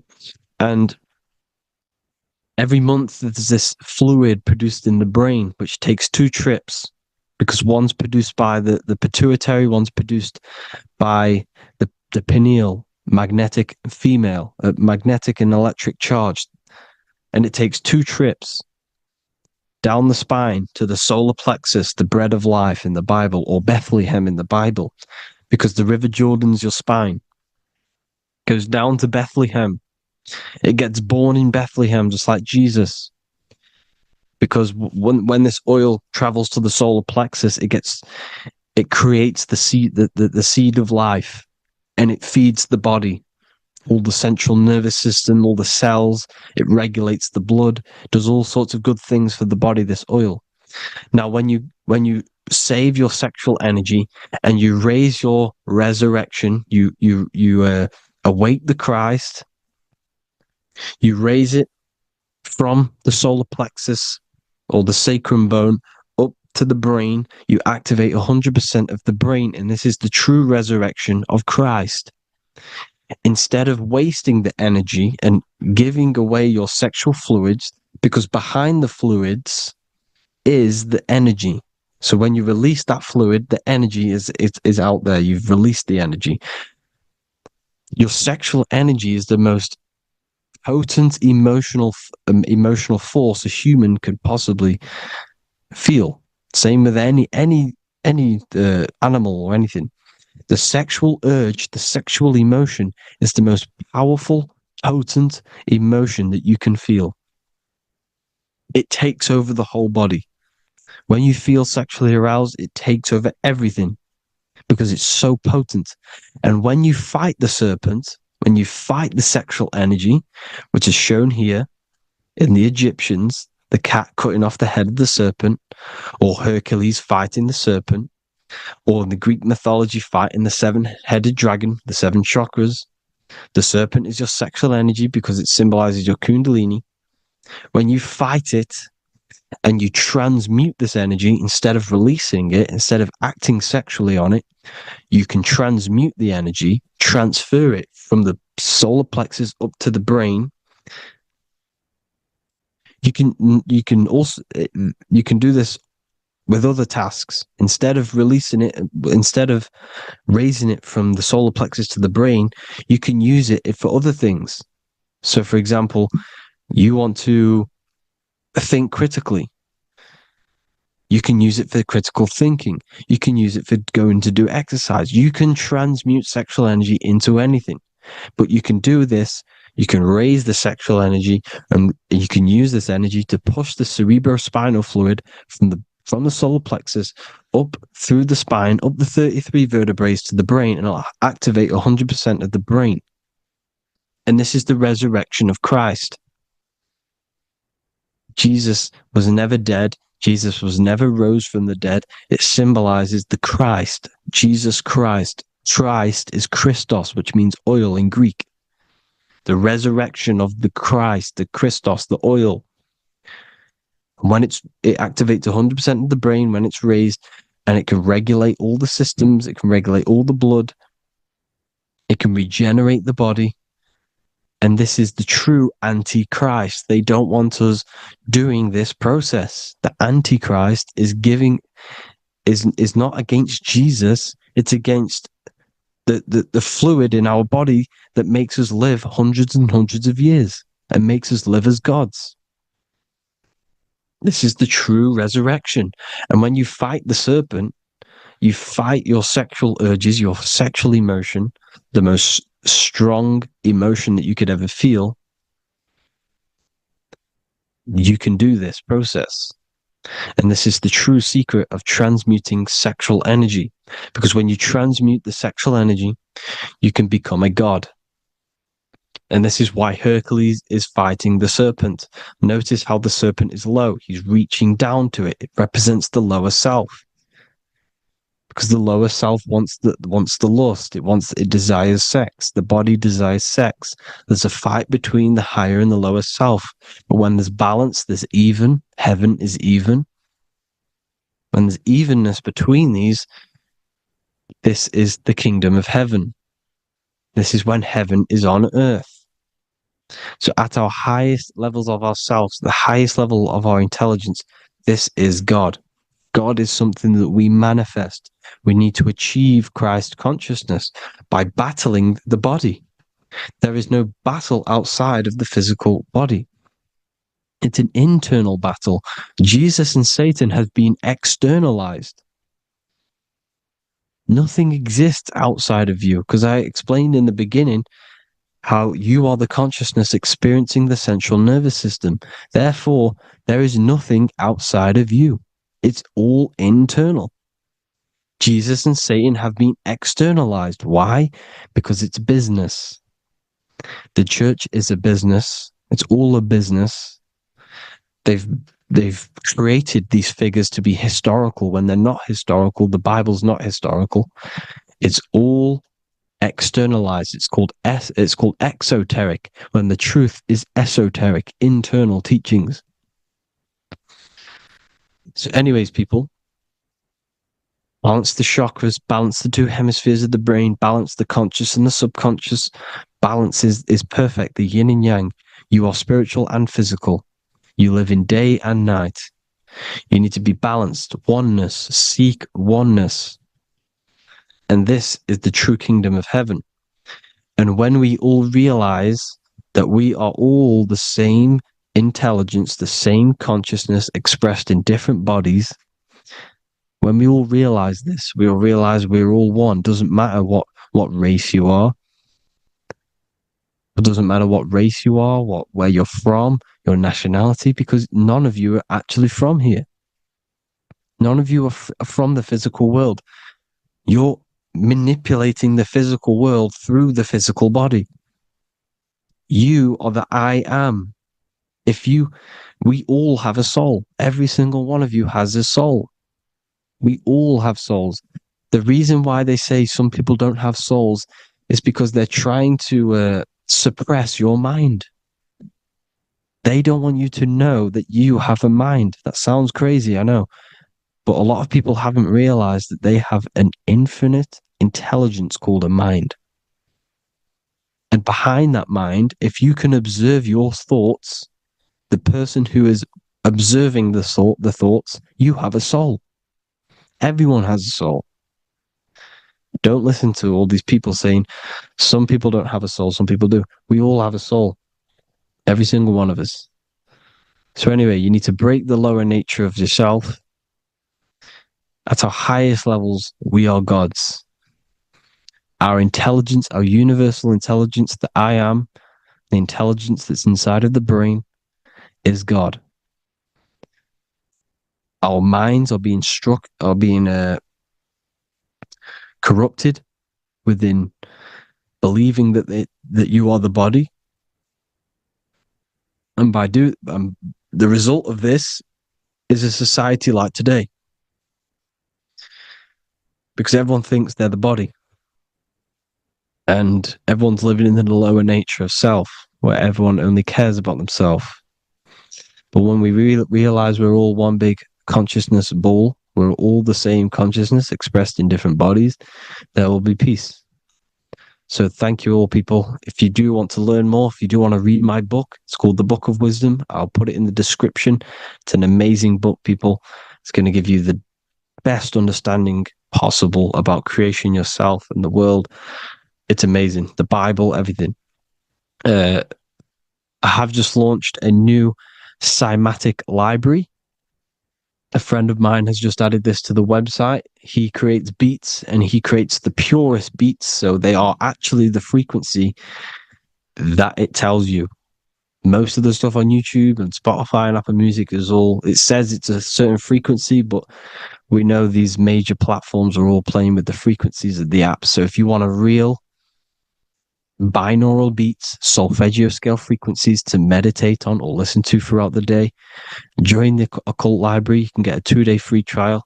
I'll put the link in the description. Thank you all, people. Hope you all enjoyed this video. God bless you all.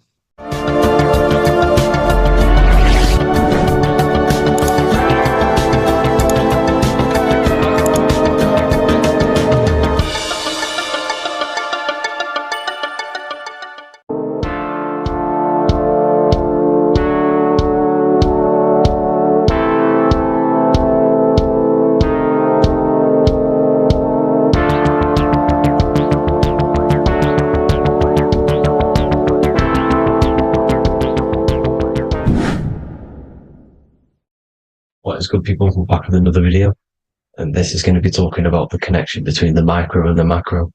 You know, you are the universe. Everything is inside of you. So the first thing you need to understand is that the law of mentalism, we are a thought in the creator's mind. Everything's being thought into existence. We have a spark of this mind, this same mind of the creator. And everything is a state of mind. Particles or atoms, whatever you want to call them, are a mental thing. They're a product of the mind. Everything's thought into existence.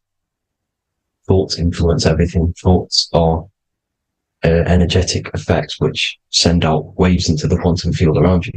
And your consciousness is actually the universe experiencing itself, expressing itself, and viewing itself. So we are the creator, but viewing itself in separate bodies. And this is why they call the material world the world of illusions, because everything's separate here, but we all forget that we're not all one. We've all been brainwashed to think we're all separate, but we're all one. We're all the same mind, the same consciousness, everything. So everything's created out of toroidal fields. God created the toroidal field. That's the only thing that exists because atoms are toroidal fields. And it's the basis behind all creation. As you can see it in the owl's eyes. It creates the infinity symbol. And this was the apple. That apple is a toroidal field. And the toroidal field is made out of dielectricity, which is ether. Ether is black light, and this is counter space. This is another realm. This is what creates God to be omnipresent, to be everywhere at one place at all times. He is everywhere because ether is everywhere. Ether's infinite potential. It connects everything together, and that's what energy moves through. It moves through the ether, and that's black light. Everything is light, as it says in John 4:2. God is light. Everything's a vibrational state of light. So the torus field is made out of dielectricity, ether, black light, magnetism, which is white light, which is the center of the toroidal field. And magnetism radiates, it has no vibration. And then when white light splits, it turns into electricity, which is physical material, and that has a vibration. This is the Holy Trinity, the sun, the moon, Saturn. Saturn, the god of materialism. If you've watched my videos on Saturn, you know that Saturn is crystallizing everything into physical matter. And that's why his old name was El. The ancients called him El. And this is why we get El electricity. This is where El electricity comes from. Because El electricity is only a product of the physical world, which is redshift, blueshift, Adam and Eve. And this is what creates the redshift, blueshift is what is a product of magnetism. When magnetism, white light splits. And this gives us vibration. And this what creates the toroidal field, which is the basis of all physical creation. The sine wave is created out of the magnetic wave and the electric wave. The electric wave is the blue wave, and the magnetic wave is the straight wave, which is radiation. This is vibration frequency. So the magnetic wave is straight, and then you have longitude and amplitude, which is depth, which is dimension. You see how the electric wave has depth and a dimension. This is why you get the cross. This is the cross of Earth. This is the symbol of Earth, of bondage, of physical matter, because it consists of magnetic wave and depth, which is electric wave. I mean, this is where you get the sun cross or the Earth cross, whatever you want to call it. It's the cross of physical matter, and the ancients knew this. This is why they used that symbol. Redshift, blueshift, which is the toroidal field, is the basis of all creation, physical creation. And this is why you have the police siren is red and blue. The Matrix movie, red pill, blue pill. You have red blood and blue blood in your body. The Democrat and Republic, the two parties, red and blue. Like your taps on your taps, you have a red and blue tap. One's generative, one's destruction. Fire, destruction, water, generative. So this is the basis of all things. And electric wave has dimension, like I've already said, depth, material, and it's measured in hertz. It's measured in hertz because it hurts you. It decays because the electric wave has a vibration, and vibration always has to go back to a standstill point. This wave cannot go forever, but the magnetic wave will go forever. It's radiation. Magnetic is radiation. It radiates forever. It pulses, but the electric wave will at some point come back to a standstill point. And that's why it hurts. It decays. That's why our physical body decays, because we contain of electricity. This body is an electric body, and it will return back to stillness like a guitar string. If you vibrate a guitar string, you pull it, it will vibrate, make a sound, and then go back to a standstill point. It's exact same with every single toroidal field within the body. It will decay, and this is why our bodies decay, and everything in creation decays. So we're born into sin, the sin of Eve. The sin of Eve is us biting into the tree of knowledge of good and evil, which is the systems in the body. And the sin of Eve is biting into the sine wave. We bit into the sine wave. The sun moves in a sine wave. Our DNA is a sine wave. Time is a sine wave. Everything in this creation is a sine wave. This is why the dollar bill is a sine wave. Magnetism and electric waves in one. And this is the sun doing its sine wave, which creates, when you go bowling, it kind of creates that pin that you hit over. That's the pin of the sun. The zodiac sign is a sine wave because the zodiac sign is an expression of the toroidal field, because magnetism unfolds into 12ness. And that's why you have 12 zodiac signs, 12 systems in your body, 12 cranial nerves in your head, in your brain. So if you can imagine this, see where my pointer is. Always starts with Aries. Aries is the head. It's the first thing that's created in the womb. And this is Aries, the ram. And this is why it's called a cerebrum in your brain, which is the first thing that creates when you're in the womb. And what's the element of Aries is fire. Fire is the first element. F-I-R, first, because it's the first thing on the wheel, the first expression of energy. As you can see here, my pointer, this is the center of the toroidal field. It would go Aries, Virgo, Capricorn, Pisces, Scorpio, Cancer. Then we go back to Libra. Libra would be center. But you see how the toroidal field is the expression of the 12 energies. That's what the constellations are, the energy expressions of the toroidal field. So it would go outward, starting from Aries here, all the way back to Pisces, which is on the bottom half. But Libra would be the center. That's why Libra is the equinox. It's the equinox. Libra is when it goes from summer over to autumn. It's the equal. It starts to transition into the winter side. Equinox, equal, which is Libra. And that's why Libra has the two scales. It's symbolized with the two scales. That's because of, the sun moving over. It's being judged. It's equal now, but then it's going to tip over into the winter. That's why Libra is here, the center of the sine wave. Like I said before, magnetic energy unfolds into 12ness. Magnesium is number 12 on the periodic table. It's the sacred number. And this is why the scientists are NASA is trying to bring in another constellation to destroy the holy science of astrology. So Aries rules the head, which is Mars. Taurus rules the neck, the lower head. Gemini, the two twins, which is your lungs, your two twins, your arms, two twins. Cancer, the breasts, or the chest area. Leo, the heart, which is the sun, which is fire, the center of the toroidal field. Virgo, the belly, which is the intestines. Libra, the kidneys, the two scales, the kidneys, balancing out everything. Scorpio, the sex organs. Sagittarius, hips and thighs. Capricorn, I've missed that out, which is the kneecaps. Capricorn, kneecap. Aries, which is the ram, which is the cerebrum in your brain. And then Aquarius, the calves and the ankles, and the Pisces, the two fish, the 2 feet. So everything corresponds, as you can see here. This is an ancient way of depicting it, of the folded human. And this is everything. Each constellation rules that part of the body, gives energy to that part of the body, makes you do certain things.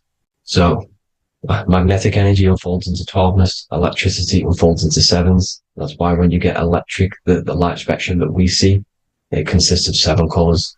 Why we have 7 planets. The 7 planets give us our 7 metals and the 7 solfeggio scale frequencies. So the rotor, this is the rotor. And rotor is an anagram for Torah. The Torah, which is I think it's the Hebrew Bible. Don't quote me on that, but it's one of the holy books, which is the Torah, the Taurus. Everything goes back to the Taurus field because it's the basis of all creation. So the chief cornerstone, it says in the Bible that the builders rejected the chief cornerstone. The chief cornerstone, you are the builder. You decided to incarnate into the physical world, into the electric world, the world of Saturn. When you are created in the womb, it takes you 9 months for you to be created. So, for example, if you went into the womb here, it'd take you 9 months. So let's say you're born in Scorpio. So you'd go back 9 months. 1, 2, 3, 4, 5, 6, 7, 8, 9. You consist of all of these 9 energies because it takes 9 months or however long you took to be born. Some people are born earlier. You'd have to find out how many months you were in the womb for. But you consist of these 9 energies, and each constellation has a cell salt associated with it. And these cell salts are vital for your health, and your cells and the optimal health of your body. So the chief cornerstone that you rejected is these 3 cell salts, these 3 constellations. So you're mineral deficient in these 3 constellations. For example, fluoride, magnesium, phosphate, and potassium sulfate. So that's the chief cornerstone. And a cornerstone, people always get it rejected with the cornerstone. The cornerstone is not, it doesn't say the cornerstone in the Bible. It says the chief cornerstone. The cornerstone is a cornerstone of a building, but a chief cornerstone is the top of the pyramid. This is where we get the pyramid of the wheel. So you're mineral deficient in whatever 3 zodiac signs you were not in the womb for. This is the chief cornerstone you rejected. So the human body is the micro. It is the universe in a physical form. It consists of everything in the universe. Just like your consciousness is the universe watching itself, experiencing itself. Your body is the whole universe. 12 systems in the body, 12 zodiac signs, 7 chakras are the 7 planets. The Holy Trinity of you is your Temple of Solomon, the soul and the mind, the sun and the moon. You know, everything is in you. You consist of everything, all the energies, everything. Heaven and hell. Heaven and hell is a mind state. It's a state of the mind. Head, H-E-A, which is heaven, and the heel, the bottom of your foot, is hell. And the bottom of your foot is the soul. So they're basically saying, well, it's wordplay. They're saying that your soul is in hell because, you know, with the elites being in control. So they call the bottom of your foot the soul, trying to say that you're in hell. The Christ is in you. And this Christ is Greek for what? Christos. Christos is Greek for the oil, and this oil is produced in the cerebrum, the Aries, the ram, the cerebrum, pineal. It goes down the pineal, the pineal and the pituitary are underneath the cerebrum, goes down the pingala and the ida, the pingala being the positive charge connected to the pineal gland, pin, and the ida connected to the pituitary. And this is the 2 serpents going down the spinal column. And this is why Jesus goes from Nazareth to Bethlehem, and then Joseph and Mary are waiting for Jesus in Nazareth. Joseph and Mary are the pineal and the pituitary gland waiting for Jesus to come back up the River Jordan, your spinal column. So this is the oil. This is the story of Santa as well. Santa comes from the North Pole. Why? Because the North Pole of the Earth is the center of the toroidal field, and the North Pole of you is your spinal column, which is the North Pole of the toroidal field. The North Pole. He comes from the North Pole. This is the North Pole. This is the South Pole of the toroidal field. Comes from the North Pole, which is your mind. And he goes down the chimney and then back up the chimney. This is the chimney. And he drops off the present, which is the Christos, the oil. And this is why Jesus is crucified at 33, because he crosses over the vagus nerve at the top of your spine. When this oil comes back up the 33 vertebrae, these are your vertebrae here. When it goes up to the 33 vertebrae, it gets crucified at 33 because it crosses the vagus nerve, and he's crucified on a cross at 33. This is the story behind Jesus and Santa. The Ark of the Covenant in the Bible is the 2 hemispheres which cover the vital parts of your mind, the brain side, which is the cerebrum, the pineal, the pituitary, etc. So the 2 hemispheres are the 2 angels, the Ark of the Covenant. This is the Ark of the Covenant covering the 2 vital parts of your brain. So these are the optic thalamus is another part, and it protects the Christ oil, which is inside at the center of the brain. See, the Bible is all a massive metaphor about yourself because you are the universe. You are a microcosm of the universe. Your consciousness is experiencing itself, the universe experiencing, and your body is the whole universe. Your head's heaven. So Moses crosses the Red Sea. These are the 2 hemispheres of your brain. This is the corpus callosum, the Red Sea. So he's pretty much saying that he's uniting the two hemispheres of your brain, because most people in this generation are stuck in the left brain, which is just logic, reasoning, science and maths, writing. And this is what school teaches you to do. It keeps you stuck in your left brain. And you want to cross over to you want to cross the Red Sea, which is the corpus callosum, to the right brain, which is awareness, art awareness, creativity, imagination, intuition, insight, using the higher mind, creativity, imagination. If you don't have intuition, then you can't read energy, you can't pick up on bad things. This is what Moses is symbolizing by crossing the Red Sea. And it's also the upper room where Jesus met the 12 disciples. 12 disciples are the 12 cranial nerves in your brain. It doesn't just represent the 12 zodiac signs, the 12 disciples. It symbolizes many different things. It's like I said, energy the universe consists of 12ness. So you have 12 cranial nerves in your brain. And that's the 12 disciples as well. And they want you stuck in your left brain, which is the five senses, materialism. So they say in the Bible that Satan blinds the mind. Satan is Saturn. If you've watched my videos, Satan is Saturn. And you consist of the Holy Trinity, which is the sun, moon, and earth. The soul, moon, the soul being your sun, the solar, the moon being your mind, the earth, your physical body. And Satan blinds the mind. Why? Because we enter a soul system. This is a soul system, not a solar system. And Saturn is the Lord of the Rings, which is the outer ring. When your soul enters the soul system, your soul starts to materialize. It hits Saturn. Why? Because Saturn starts to materialize you. You take on the 7 virtues, which are the 7 planets, which are your 7 chakras.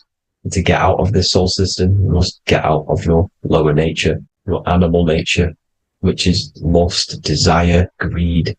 The number of the beast, 666, which is Saturn, Satan. So you enter the soul system, you take on the 7 energies, which you turn into physical matter. And this is your descension from heaven to what you say hell. And then you must raise back up from matter to spirit. They say Satan blinds the mind. Why? Because your mind gets materialized. Your soul and mind get materialized. And when you get materialized, it's an intense experience. You lose the divinity within you. You forget the divinity. So Satan, which is the first planet, the first energy you take on, the material body, he blinds the mind. He makes you forget everything, your divinity. Then you must remember, ascend up Jacob's ladder, the 33 vertebrae, to heaven. And this is a microcosm of the macro, because you will ascend back up to heaven if you do this, when you leave your physical body, when your body decays. So when it talks about in the Bible, completely destroy them, the Hittites, the Amorites, the Canaanites, all the ites, this is what God says to the Israelites. It says completely destroy them. It's basically symbolizing saying destroy your lower nature. The Canaanites, cannibals. We're under a Canaanite system now, which is cannibalism. And this is flesh eating, lust, greed, all the demonic stuff, all the lower vibrational stuff, the lower nature, eating, sex, and survival, the lower 3 chakras. You must get out of these lower 3 chakras and return back to spirit, which is heaven, which is spirit, love, being holy, being truthful, being passionate. Going back to Satan blinding the mind, all of the planets are made out of these 3 symbols. Satan blinds the mind, and that's why Satan's symbol, this is the symbol for Saturn, Satan, the symbol of Saturn is the cross, which is physical matter, the earth, over the moon is your mind. So the Saturn symbol saying matter over mind, he blinds the mind, Satan blinds the mind once you enter the soul system. And you must remember, in the Bible it talks about the Genesis, which is Eve, the sin of Eve, which is biting of the tree of knowledge, with the serpent which wraps around the tree. It says the serpent placed himself on the tree. Well, the serpent is the spinal column. It's the serpent telling you eat from the tree of knowledge of good and evil, which is your nervous system.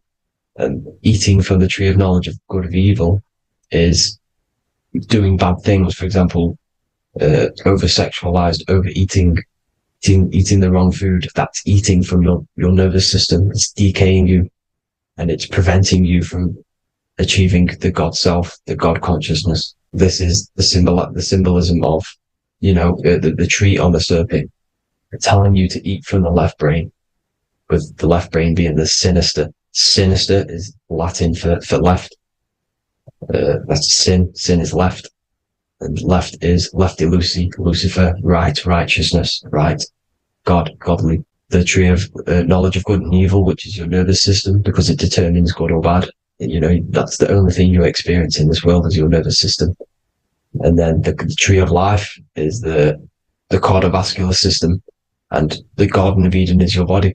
So that's it for this video, people. I hope you've got a greater understanding of how you are the universe and everything is inside of you. Just keep in mind you are the universe experience in itself, and your body is a reflection of everything. The 12 constellations, the 7 planets, everything's inside of you.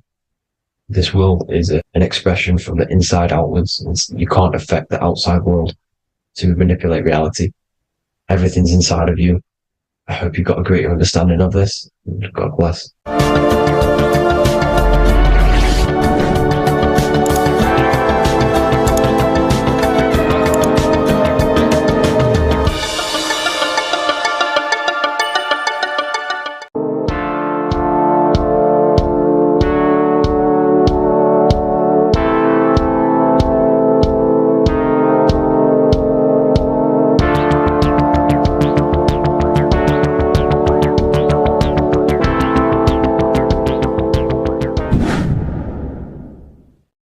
What is good, people? It's Revival of Wisdom. I hope you're all doing well. And this video is how to raise your holy oil or your kundalini. Let's get straight into this. So this is a monthly cycle. Every month, when the moon is in your zodiac sign, this oil is released. Now, the moon is in control of monthly cycles. For women, it's the menstrual cycle, and as well, this holy oil cycle. The moon changes sign every 2.5 days and passes through the zodiac signs in 27 days. So the moon tells the day, the sun tells the time, the stars tell the month. This reality is a massive clock, if you like to say. It's a cycle. Okay. The moon controls the night, emotions, water, fluids, and the mind. Okay. So this oil is produced in the claustrum. It's produced in the claustrum, which is here, right? This is where you get Santa Claus from. Now, the claustrum is at the center of the brain, and it is next to the pineal gland and the pituitary gland. Once it starts in the claustrum, this is the holy present. This is the present that Santa gives to us, Santa Claus. And it goes to the pituitary gland and the pineal gland. And what's connected to the pituitary gland and the pineal gland is the Ida and the Pingala. The Pingala is the pineal gland's nerve, which is the honey, which is the positive charge, electric. And the pituitary is the Ida nerve, which is the magnetic charge. This is the milk, the land flowing with milk and honey. This is the brain, the heaven, heaven, okay?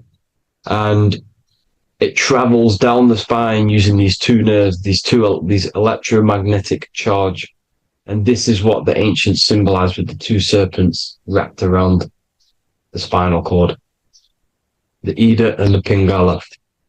And this travels down to the sacrum or the solar plexus. Okay. So once it's here, okay, the spine is an elongation of the brain. So the spine is pretty much the brain. It's an extension of it.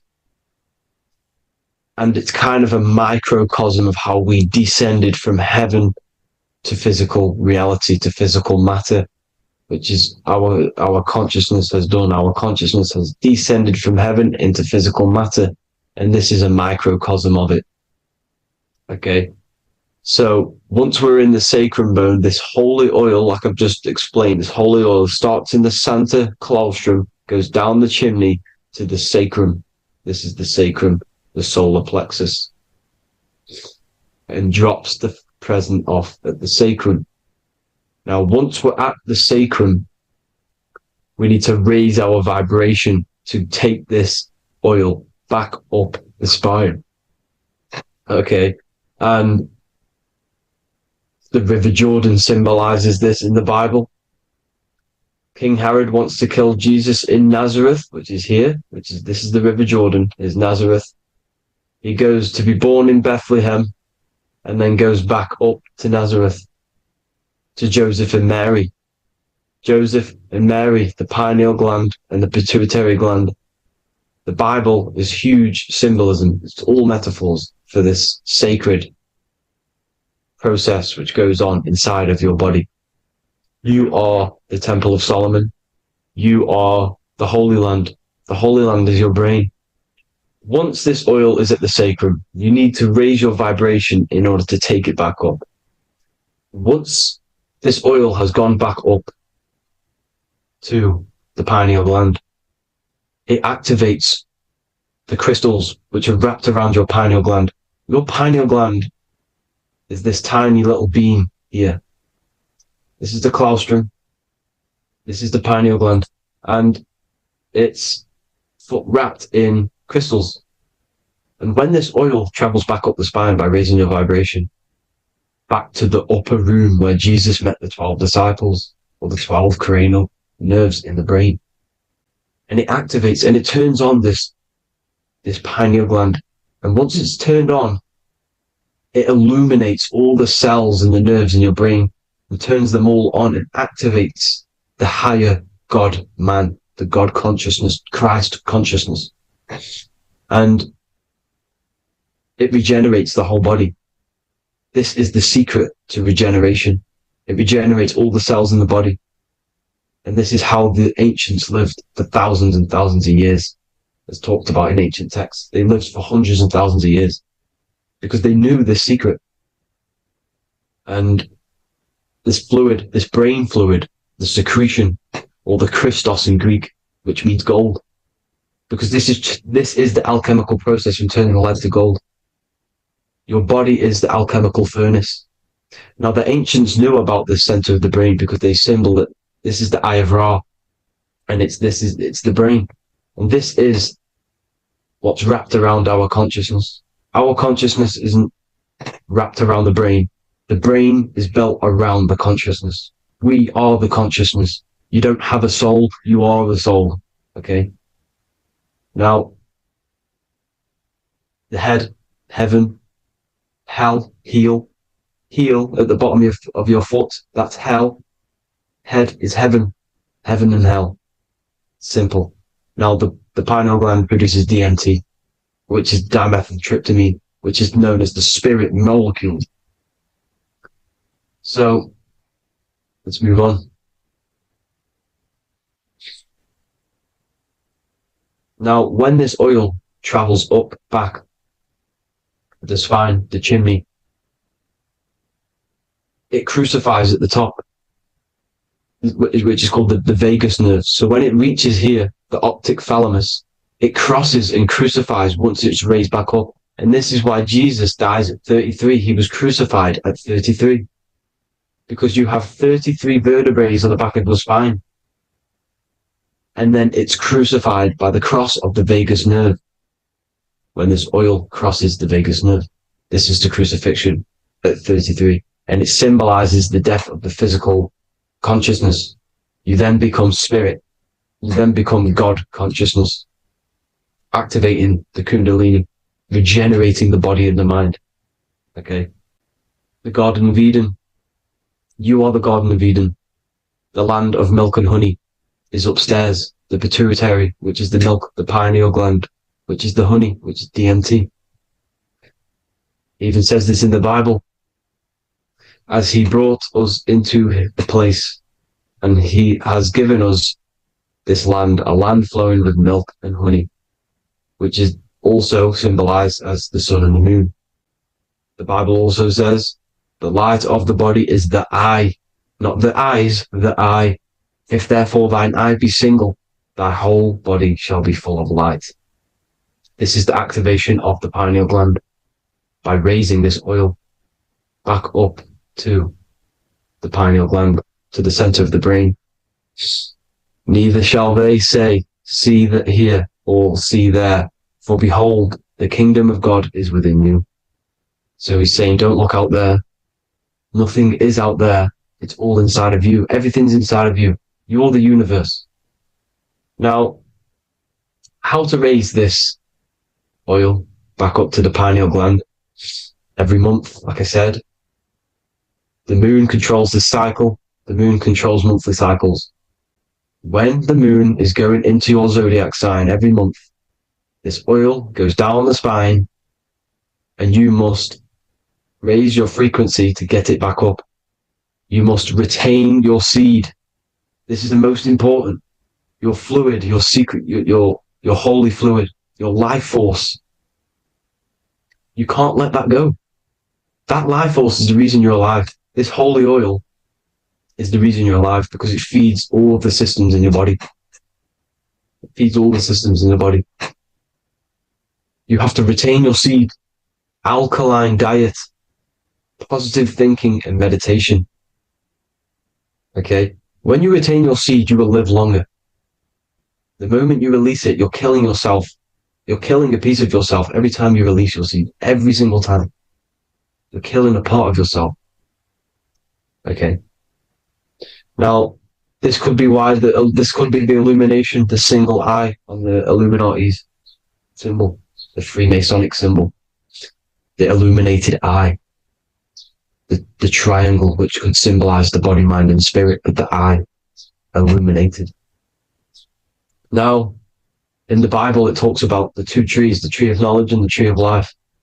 The tree of knowledge is the tree of good and evil, which is the most important system in your body, which is the nervous system. The nervous system, the most important. The tree of good and evil. And the tree of life, which is the cardiovascular system. Now, this oil, when it's released every month, feeds these two systems, and these two systems feed everything. Now, it's important you understand that. Okay? The ancients knew all of this knowledge. The Bible's telling you this knowledge. But it's in a metaphorical way. You have to understand the context behind it so you can read it properly. Now, eating of the tree of life, which is when it talks about in the Bible, eating from the tree of life is actually symbolizing a bad diet, ejaculation. Because you're eating from these two systems. You're killing yourself with a bad diet. You're killing yourself with an ejaculation. Okay, so that's important to understand. Now, this is Jacob's ladder in the Freemasons. Jacob's ladder, which is the spinal cord, it's the stairway to heaven. And this is Jack and the Beanstalk when he goes up the beanstalk and finds the golden egg in the grey clouds. The grey clouds symbolize the grey matter in your brain. Now, the Garden of Eden talks about the 4 different rivers in Garden of Eden. As we see here, the North Pole map, the ancient North Pole map, because the center of the earth is the center of the torus field. Everything's the torus field. Atoms are torus fields. Everything's torus fields. You are the universe. Everything is within you. The North Pole is your spinal cord. This is why they say Santa Claustrum comes from the North Pole. This is the North Pole. And the Santa Claustrum is the center of your brain. Now, there's 4 rivers which come from the Garden of Eden. There's the blood, the Christ oil, which is the oil we're talking about, urine, and saliva. These are the 4 sacred oil, 4 sacred fluids in your body. And these are constantly abused in today's society. These secret societies are targeting these fluids. Okay? This is why porn is free. They sexualize society through Disney. Go and look at some of the Disney movies. There's so many subliminal messages which sexualize these children because they want you sexualized. So you release your seed, which is one of the holy fluids in your body, especially your semen, your sexual energy. So important you retain this. So important because it's your life force. It keeps you alive. Okay. Now, let's recap on this. If you want to raise your oil every month, you can't just retain your seed for the month. You have to retain your seed forever. Don't just do it for a couple of days. Have to do it. It's a lifestyle. You want to become God consciousness, you got to do what it takes. It's hard in this society because this society is made around, it's designed to kill you pretty much. It's designed to keep you in these lower states of consciousness with all the bad food, the chemicals in the food, the chemicals in the water, the sexualized TV programs, sexualized adverts, sexualized TikTok and apps, videos, subliminally stimulating you because that is your weakness, sex. It's your weakness. Now, you have to retain your seed, meditation, and an alkaline diet. Why alkaline? Because acidic is low vibrational. This is the color spectrum. And what's the highest vibrational color? Violet. It's the lowest, red. You have to have an alkaline body in order to raise this oil. When you drink, when you have a bad diet, when you drink alcohol, when you smoke, this destroys the oil. It destroys the oil in your sacrum and it can't be raised again, can't be raised up. This is why it's so important. Without that oil, you don't live. That oil makes you live. It feeds everything in your body. It's crazy how we're not taught this. It's insane. But that is how you raise the oil, people. I hope you all gain some knowledge out of this video. And I hope this assists you on your journey, your spiritual journey. And please like and share this video. We need this knowledge out to the public to wake up humanity. Thank you all, people. God bless.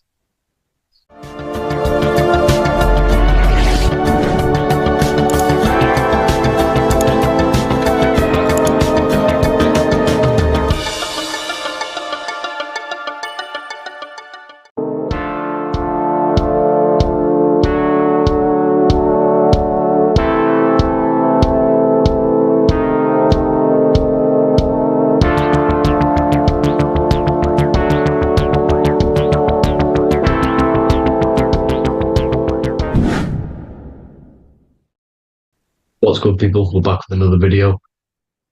This is going to just be a quick video. Manifestation, magic, bending reality. So let's jump straight into this. So you have a conscious and a subconscious part of your mind. The conscious is what you're conscious of, what you're actually doing, where you can choose or not. However, the subconscious is the part of your brain which is automatic. So all of the systems in your body, like the digestive system, your heartbeat, these are automatically being ran. And you do not have to tell these systems to do anything. You do not have to consciously tell your heart to beat. It's automatically doing it. And this is what the subconscious mind is controlling. It's like the dark aspect of your brain or your mind. It is the way bigger aspect of your mind. Okay, it controls all the systems in your body. Okay, and this is where all of your programs are. So when you're in it, from your childhood, what you've learned in school, all of these things are being kept in your subconscious, maybe traumas and stuff like that. So the subconscious is the female aspect, and the conscious is the male aspect, because the male is all about action and doing, and the female is more about creation, creativity, intuition. So you have a right and a left hemisphere of your brain, and these are obviously male and female. The right side of your brain is your female. It's to do with creativity, imagination, intuition, insight. Okay, and this is one of the most important sides of the brain. this side of the brain is the most attacked by the elites, whatever you want to call them. This side is one of the most important because obviously your intuition is a massive part of reality. And if you don't have intuition, then you lose track of the things around you. You can't consciously feel if things are wrong or right. They don't want you to have intuition or creativity or imagination. They want you in the left side of your brain, which is just reasoning, logic, and basic things. So they just want you to tell you what you want, tell you what to learn, and then that's it. They don't want you thinking for yourself, which is the right side of the brain. So whatever the conscious side of your mind impresses the subconscious side of your mind. So if you do affirmations, for example, if you consciously do affirmations every day, you're reprogramming your subconscious mind. You're impressing a vibration and a word into your subconscious mind, and therefore it will reprogram it. So the male and female aspect are symbolized by the Star of David as well. The male being the upside triangle, the female being the downside, connected all in one, because we both have male and female energy. So every thoughts are electric, which is the male aspect. Emotions are magnetic, which is the female. Each thought creates a wave of vibration in all directions. So think of it like a water drop in a pool, but it going out in every single direction. It's not just flat. And these thoughts have a certain frequency, has a certain vibration. That vibration has a certain frequency. And this affects your aura. Every thought, every emotion directly impacts your aura and the strength of your aura. So if you're angry all the time, your aura in the astral plane will look red. However, if you're happy, it'll be more like blue and green. So it's very important. Your electromagnetic field is created out of your emotions and thoughts. And that affects reality because you're 60% water, and frequency and vibration creates certain patterns and has a certain effect on water. And we'll get into that after this slide. So each thought that people are thinking around you, you are actually subconsciously picking up these thoughts because it's emitting this vibration in all directions. So this is why you can pick up thoughts of other people on the odd occasion. However, when you're more in tune with your intuition, your right side of your brain, you can start to pick up on vibrations, thoughts, and other people's auras. You can pick up on the energy once your third eye is open, and you know whether you should be in that environment or not. This is what we call an atmosphere. When we go into a room and you can feel the tension if someone's been arguing, for example. This is the atmosphere. This is the vibrations. These are people's auras emitting these certain frequencies and vibrations. Okay. So our aura is contained of multiple layers. Obviously, we have the physical body. This is the electromagnetic layer. However, you have the different planes of existence: the spirit, mental, astral, etheric, and then physical. The physical is the lowest plane of existence. And the physical plane is a product of all of the planes above. So the mental impresses on the astral impresses into the etheric, and then the etheric creates the physical object. So the mind is the root cause of reality. The mind is the cause of everything. Your consciousness is pure cause. There's no effect. Everything you see in this reality is the effect. Everything that you experience is the effect, because the root cause was the mind. The decisions you made you experience that certain experience. And that decision was created on the mental plane. And this is just pure thoughts. And thoughts are things. If it exists in your mind, it is a thing. It's a certain frequency. So if you have a certain level of thoughts. If you're thinking positive, for example, you're going to have a strong aura, you're going to have a higher vibration, and that attracts like. Like attracts like when it comes to thoughts and vibrations and electromagnetism. So if you're thinking positive all the time, speaking positive, doing positive, you're then creating a higher vibration, and that's going to attract people on that similar frequency to you. Everything is electromagnetism, frequency, and vibration. Everything. You see, so this is why, for example, if I put my hand to a TV screen, if my finger was the same vibration as the TV screen, it would go straight through it. However, the particles in my hand and the particles on the TV screen are two separate vibrations, and this is what causes the friction to stop and not my finger to go straight through it. So, like I said, when you don't feel the vibe of someone, when you don't feel right, you don't really get along with someone, this is a vibration. Your vibrations are not matching, they're not similar, they're two complete different vibrations, and they're not aligning properly. So music has a massive part on this. Music is a massive, massive tool for the elites because music is frequency.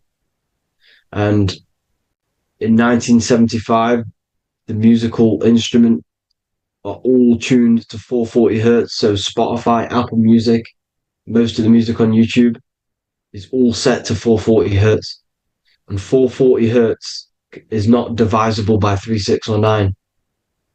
And when you can't divide a frequency by 3, 6, or 9, it's not a natural frequency. As you can see here, this is 432 hertz. This makes a nice geometric pattern. However, 440 hertz is a distorted pattern. So when you listen to this, this actually shuts off the whole right side of your brain. Like I said at the start, this is the most attacked side of your brain. It's to do with creativity, imagination, intuition. When you listen to 440 hertz, it shuts off the whole right side of your brain. And obviously shutting off all of these forms of your brain. Music is a very, very powerful tool for the elites because it's the only thing which can enter your soul or your ears without consent, your body without consent. Everything else has to be through consent. You choose whether to eat something, you choose whether to drink something, but frequency, you're going to hear it no matter what. This is why it's so powerful. And music influences the body in many different ways. It's the most powerful imitator of everything. It directly affects all listeners. It directly affects intentions, gestures, movements, and actions. It stimulates your mind, and certain songs, certain catchy songs, can reprogram your subconscious mind, invoking certain emotions. This is why when you listen to slow beat songs, it makes you feel more sad. When you listen to upbeat songs, you feel more energetic. This is because these frequencies have a profound influence on reality and on how you feel. Because like I said, you are 60% water. And as you can see here, each frequency creates a different geometric pattern. And inside of you is 60% water. So like I said, 440 hertz is going to make a distorted pattern in your water. And this is going to have a profound effect on your emotions and your reality. So like I said, health is not just the body. You are made of body, mind, and spirit. You need to look after what you put in your body. You need to look after your spirit and look after your mind.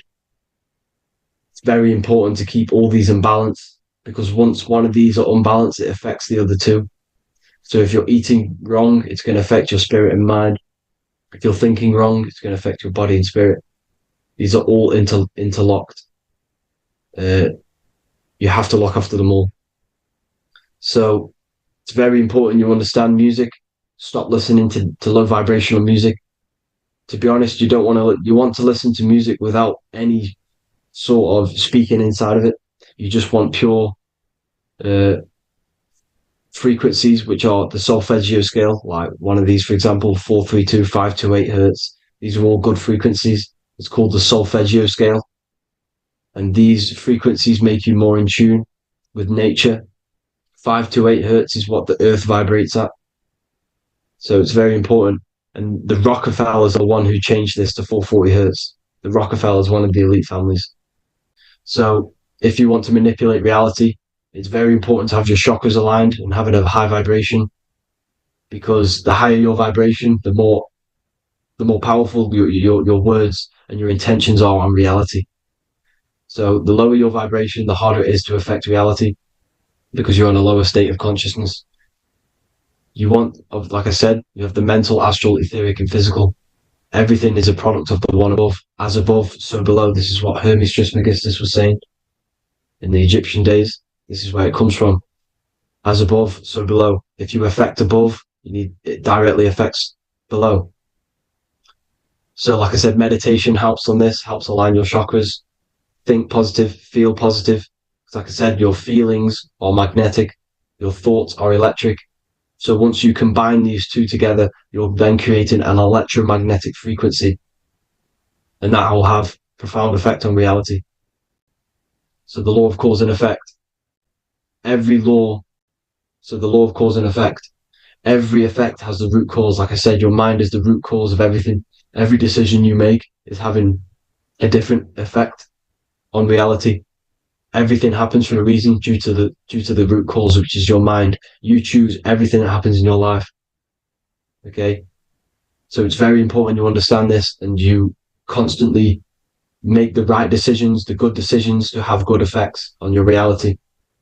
You have to be very conscious of this law, because nothing escapes this law. This is the law of all consciousness. So think about it. Imagine a massive ball of consciousness. However, off this ball are different sparks, and each one of these sparks are in each and everyone's body. This spark is governed by these laws, the law of cause and effect, the law of correspondence, the 7 hermetic principles. It's very important you understand this, because this mass ball of consciousness is what is obeying these laws, and everyone has this spark of consciousness inside their third eye. And like I said, everyone is the same consciousness. This is why if you do bad onto someone else, that will directly affect your reality. So if you hurt someone, it's going to come back to you in one way or another, because you are that same consciousness. This is like a mirror reality. As within, so without. Whatever you feel on the inside, you're gonna see that on the outside. You're gonna experience that reality, whatever you've impressed. So there's different ways to bend reality to your will. This is kind of a sort of magic. So obviously you have black magic, which is manipulating reality to harm and influence others, or to be very selfish. And then you have white magic, which is manipulating reality for the good of humanity. So you do have to be very careful with your intentions, people, when you're trying to manipulate reality, because this is nothing to be played with. If you are manipulating reality for the wrong reason, it's going to come and bite you in the ass in some way or another. Because everything is balanced. Everything balances out in this reality. Nothing escapes the laws. Not one thing escapes the laws. So if you're stealing from yourself, because it's just going to come back in one way or another. Inside of everyone's heart, you know whether you're doing good or wrong. You know, you can feel it when you do something wrong. You can feel it when you do something good. The heart is the center of the torus field. It's balance. And this is why you say follow your heart, because it's the center of the torus field. It's very important to listen to this inner voice inside of you, because that is telling you the right things to do, the good decisions to make. And when you keep following that voice, that good voice inside of you, it takes you to your life path. Very important to follow that voice. However, don't let the ego get in the way of it. Don't care what your friends are going to say. It's very important to understand this. So you have different ways of manipulating reality. You have sigil magic. This is where you create your own sigil or symbol. You create your own sigil and symbol, and then you charge it. You behind that symbol, you have an intention. So for example, if you want to manifest wealth, you create a sigil which represents what you want. You create that sigil, you draw it out, you charge it, because wherever your attention goes, energy flows.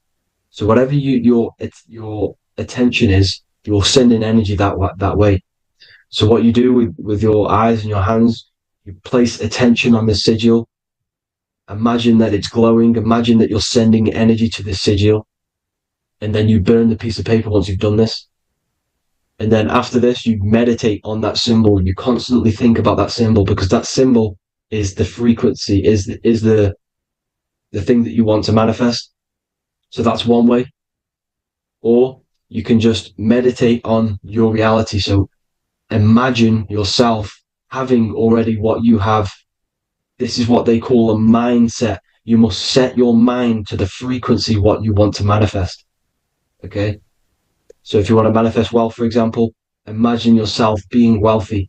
What would it feel like? What would you be doing? Imagine a scene in your mind.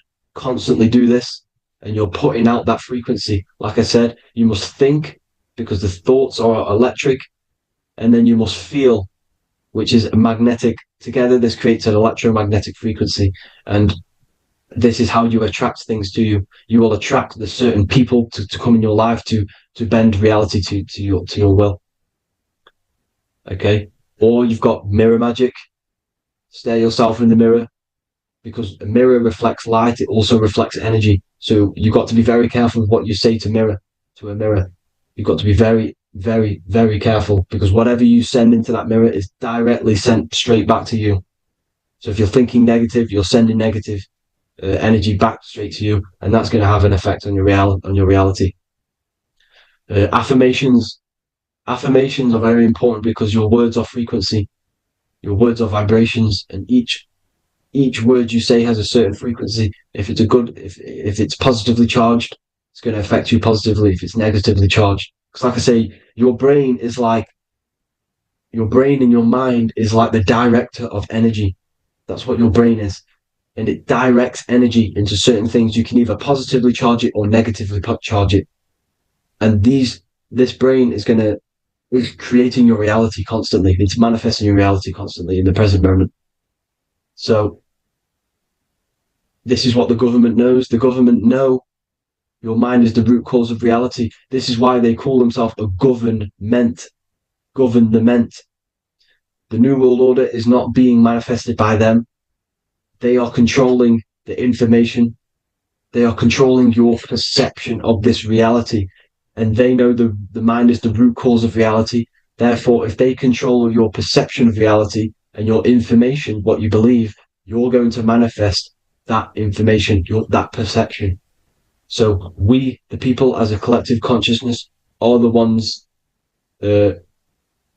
manifesting this New World Order. You see, so this isn't black magic. They're actually tricking us into manifesting their own their plans, this New World Order. You see, this is how smart these people are. They know how to get around the laws of reality. They know how to bend reality to their will without facing the consequences. They're getting humanity to do it. You see, there is a collective consciousness. As like I said, we all have that same spark of consciousness, right? So as a collective consciousness, we are on a very low vibration at the moment. However, we are waking up rapidly. There are more and more people waking up at the moment, and light always chases away the shadow. Light is a lot more powerful than darkness, you see. So one person waking up has a massive effect than one person being asleep. It has a profound effect. Because like I say, the light always chases away the darkness. It's more powerful. The light is always more powerful. High vibrations are more powerful than lower. So that's it for this, people. I hope you all enjoyed. This is a short, quick video. God bless you all.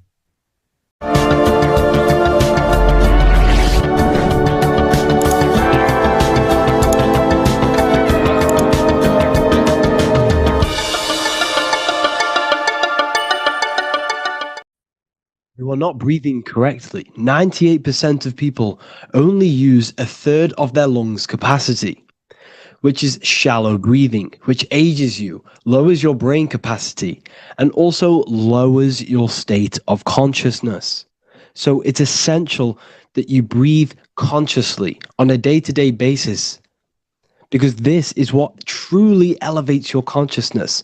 I am going to give you the key for you to raise your consciousness just through breathing alone. Such a simple thing, but yet the most effective way for raising your state of consciousness and becoming more spiritually and mentally advanced. So tune in for this video, and I'm going to show you exactly how to do it and the symbolism behind breathing. Air is more than just air. It carries electromagnetic energy. So now I'm going to give you the science behind this spiritual truth. This invisible force is what sustains all physical life, providing the life force energy essential for existence. Electromagnetism. Everything is fed off electromagnetism. Your body is an electromagnetic battery. Now, we can prove that air carries electromagnetism just by doing a simple test, a simple scientific experiment, by getting liquid oxygen and pouring it between a north and south magnetic pole, two polar opposite magnets. We see that the liquid does not fall straight through it. It is sucked, it is magnetically attracted to these two opposing forces, opposing magnets.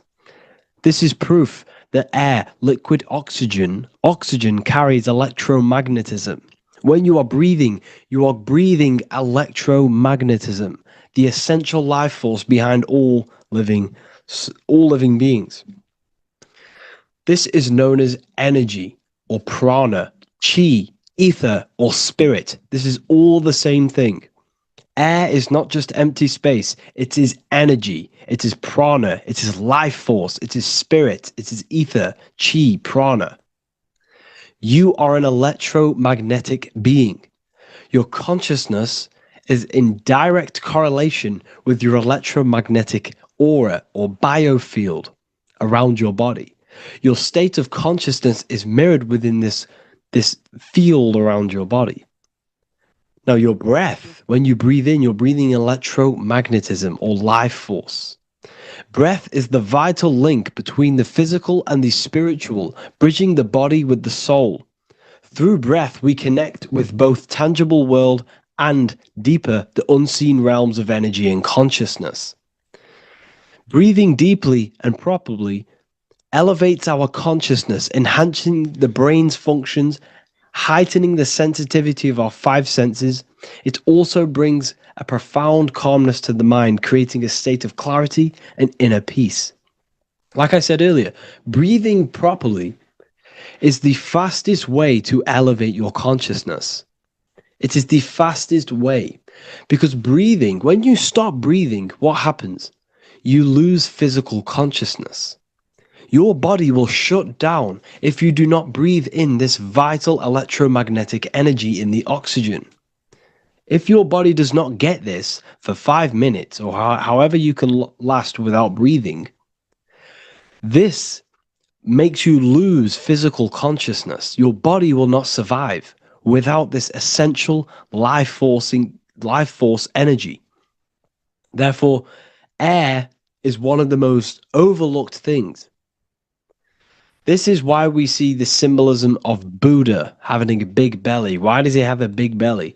Because it's symbolizing breath work, proper spiritual breath work, the certain teachings of breath work, of when you breathe in through the nose, you have to breathe in through the nose. You don't want to breathe in through the mouth, because the nose acts as a filter which catches dust particles and filters out the air before it enters the lungs. The mouth does not do that. The nose is for breathing inward.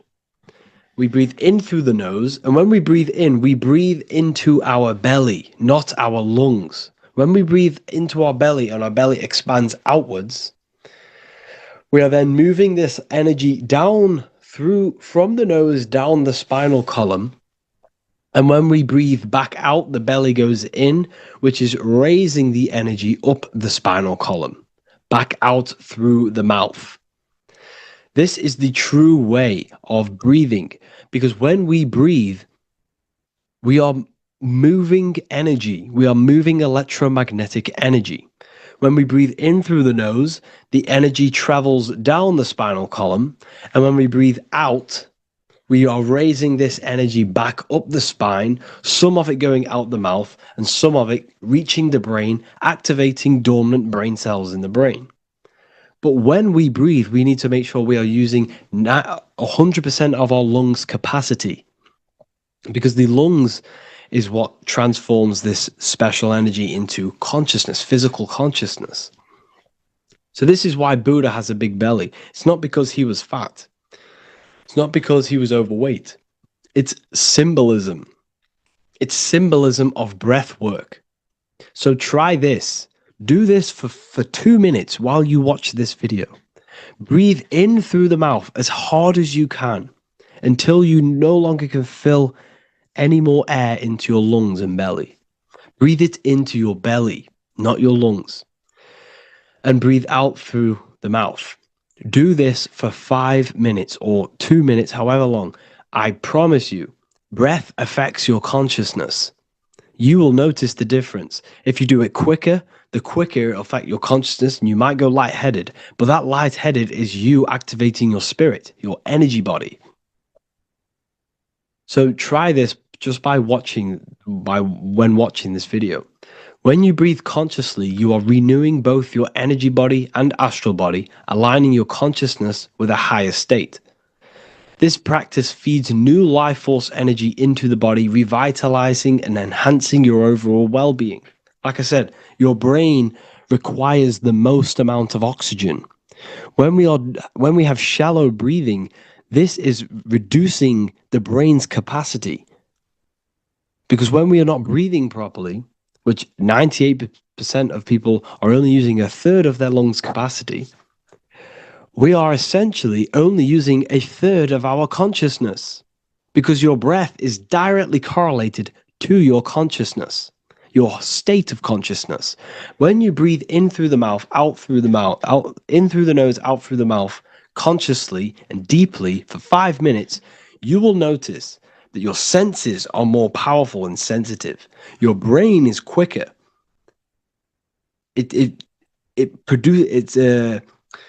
What's the word? It processes information quicker. You become quicker. You become a superhuman, and you feel more spiritual because it activates your spirit, your astral and energy body. So when we meditate, it's definitely important to breathe in through the nose and out through the mouth as deeply as possible to align with a higher state of consciousness. And this is the easiest way to separate your consciousness from the body. When you breathe in deeply for long periods of time, while meditating, while taking no thought, when no thought is present and you gain a rhythm of deep breathing, this is the gateway. This is the gateway to opening your consciousness. Because when you stop thinking, other aspects of your consciousness can open up. All of our lives we've been thinking, which has blocked off the higher states of consciousness. So breathing is very, very important. It affects our overall well-being. And this is Yahweh, the in and the out of breathing. When we breathe in, this is Yah. You can hear it. It sounds like Yah. And when we breathe out, that is Way. This is the name of God, apparently. But God is within you. You can connect with God. You can connect with source consciousness within you by breathing, by raising your state of consciousness through breathing and meditation.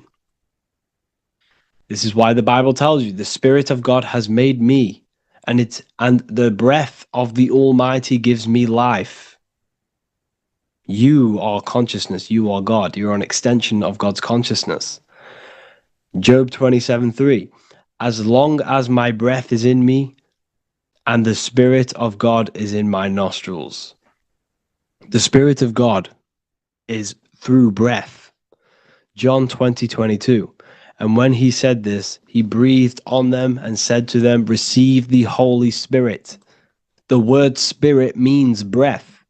In Greek, Hebrew, Latin, it all means breath or wind or air. The Holy Spirit is a certain way of breathing, a breathing technique that elevates your consciousness, that syncs you up to a holy consciousness, an elevated state. That is the Holy Spirit. That's why it tells you in the Bible, when he said this, he breathed onto them. He breathed onto them and said, receive the Holy Spirit. You must breathe to receive the Holy Spirit. When you breathe, you are renewing the body's energy. You're taking in new life force, which is regenerating your cells, regenerating your brain, nervous system, and also connecting with consciousness, pure consciousness. This is not something that we should be doing during meditation. Yes, it is. We should be doing it during meditation, but this is something that we need to apply all of the time. This is the fastest way you can raise your consciousness. I just want to say, all of this knowledge is inside of the Book of Wisdom, Volume 2. Make sure to give a like and a comment on this video to help the algorithm. And let me know what you think about the last book or this book if you have read them, to let the new people know what they're looking at with this book. This is truly life-changing. The Volume 2 and Volume 1 is truly life-changing. You can get them in a bundle also. Learn hidden knowledge inside of the Ethereal University. This is where truth seekers belong. I'm not here to try sell you this, but this is the place for truth seekers. And if you are serious about your spiritual journey and serious about gaining knowledge, which gives you the advantage over life, join Ethereal University.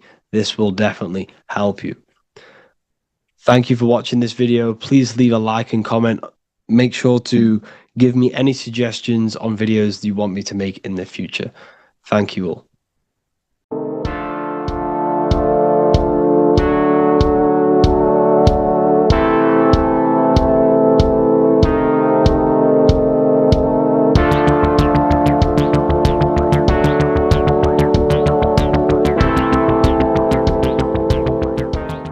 Welcome back everyone to another video. Today we're going to cover everything that you need to know about the mind, starting with the two aspects of the mind, the conscious and the subconscious. The male aspect of your mind is the conscious. This is the 10% of your mind.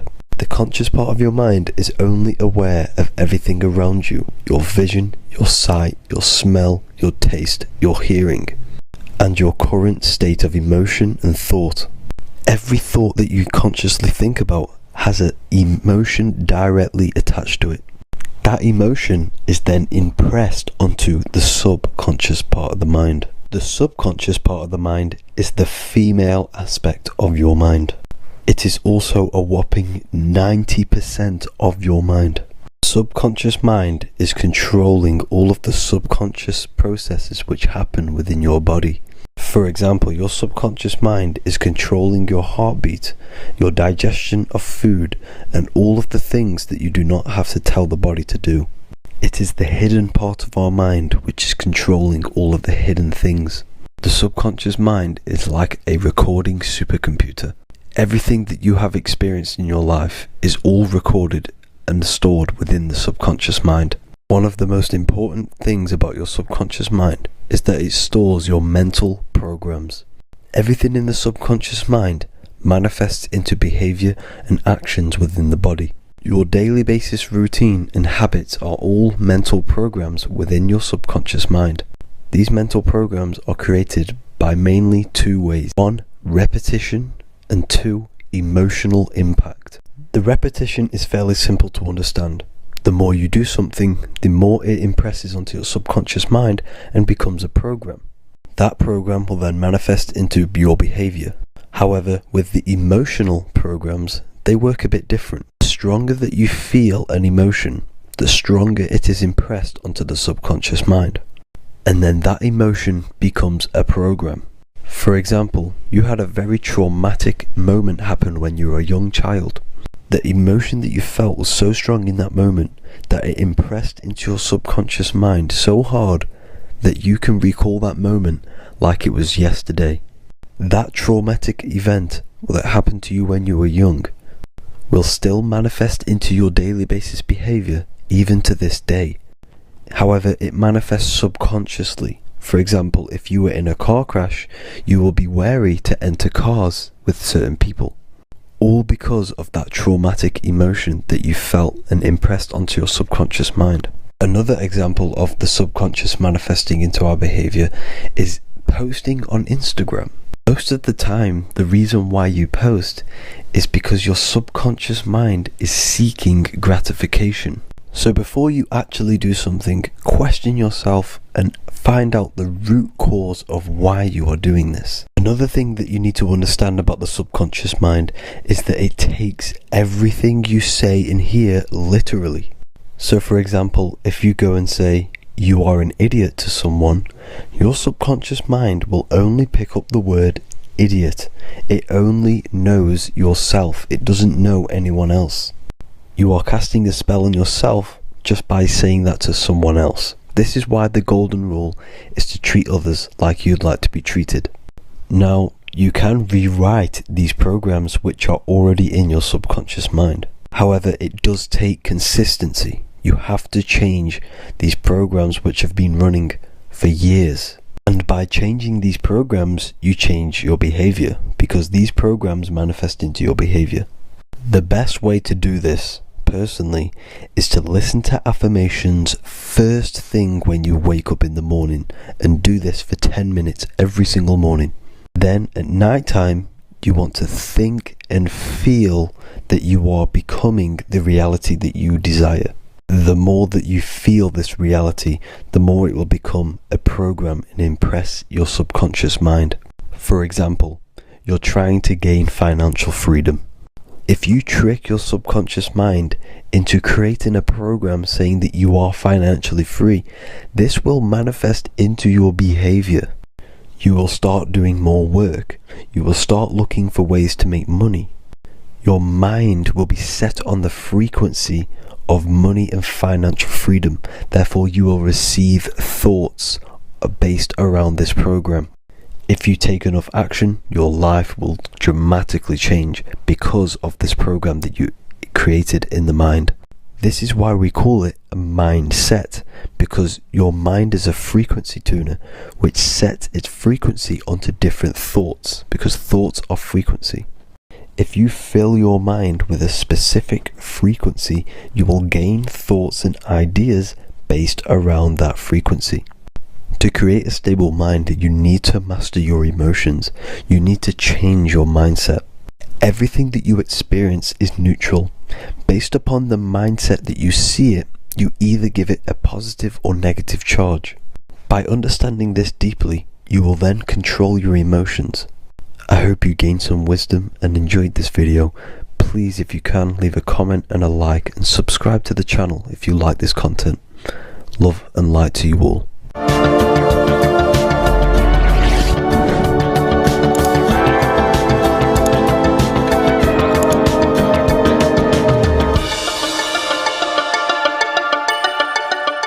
Welcome to Revival of Wisdom. This video is going to be about the flat earth and the breakdown of the whole cosmology. We're going to be digging very deep. I've got a lot of pictures and images to show you, and a lot of dots to connect. So let's start with the Freemasonry art. So this artwork we have here is the Freemasonic cosmology, as they know and believe. So what is it symbolizing? We obviously have to start off with the 4 pillars representing the 4 corners of the earth. The 4 corners with duality. You see, there's everything on earth. There's good and evil. Good, evil, positive, negative. Good, bad. This is the checkerboard. This is what it symbolizes. Okay. Obviously, we have the sun, the moon. The sun gives you energy. It's the anode. The moon is the cathode. It's the opposite. It takes your energy. So therefore, you become sleepy when the moon comes out. You see, everything on Earth, everything in the universe is balanced. There's complete balance symbolized by duality. There's always 2 opposites. We have the all-seeing eye. And obviously 7 stars representing the 7 planets, but not planets as in we know planets. They're not physical spinning balls of gas. They are energies. They are lights emitting from the realm above this realm. They are lights through the firmament, through the electromagnetic field. So let's go through that again. The 4 corners, duality, positive and negative, cold, dry. Everyone on Earth has an opposite. Everyone, there's 2. Okay. And then we have the sun, the moon, the 7 planets with a 5-pointed star. What's the 5-pointed star? Of course, it's the 5 elements: spirit, water, earth, fire, and air. Okay. That's what the 5-pointed star is symbolizing, the 5 elements of Earth. And then, most importantly, we have the compass. The compass is very, very important, hence why it's in the center. The compass is symbolizing many, many things. And one of the most important things, but we'll get into that after. We have a boat with water outside of the Earth. So we have a boat on water, symbolizing the waters separated by the firmament, the waters above, separated by the firmament from the waters within the firmament, the Earth. So this is what it's symbolizing. So the compass, what's the compass? This is where the compass comes from. The Polaris, the most important star there is, because it's in the center of Earth, the sun, the moon, and the black hole, black sun. Because all creation comes from center, the seed center. Okay, but we'll get into this after.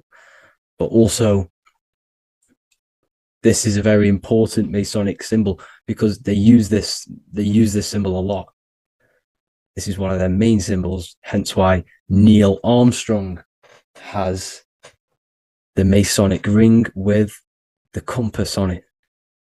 The people who supposedly went to the moon, which obviously they faked to push this globe model, because the globe model is based upon fear. Because the globe model, if they can sell you the globe model, they can sell you anything then. You don't know where you actually are. The globe model is to push fear upon the masses, because the globe model means there's not enough resources. There's also risks of asteroids hitting the planet. There's also risks of space, extraterrestrial invasions, global warming, asteroids. You see, this is all the fear that they can gain off selling you the globe model. Okay, because they don't want you to know that this is an intelligent design. And also, they're hiding God, the creator, the source. This is why they are satanic. They are opposites. They are lefty, Lucifer, right, righteous, godly. Hence why they do the symbolism on their eyes. 666. This is another famous, famous astrologer, astronaut. This is another famous astronaut doing 666, showing that he's in the alliance of the occult. But even look at their 10th anniversary stamps. They have a Masonic compass on there. Also, the Order Out of Chaos. Order Out of Chaos, double-headed eagle. Okay, the Order Out of Chaos ring, which they wear.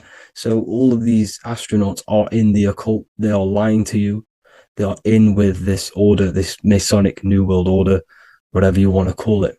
So let's break this compass down a lot more.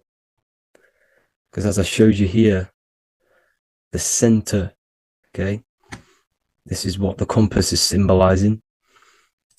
Let's go into the North Pole map. This is from 1595. This is a rough estimate of where this map came from. It's from around the 1500s to the 1600s, maybe 1400s.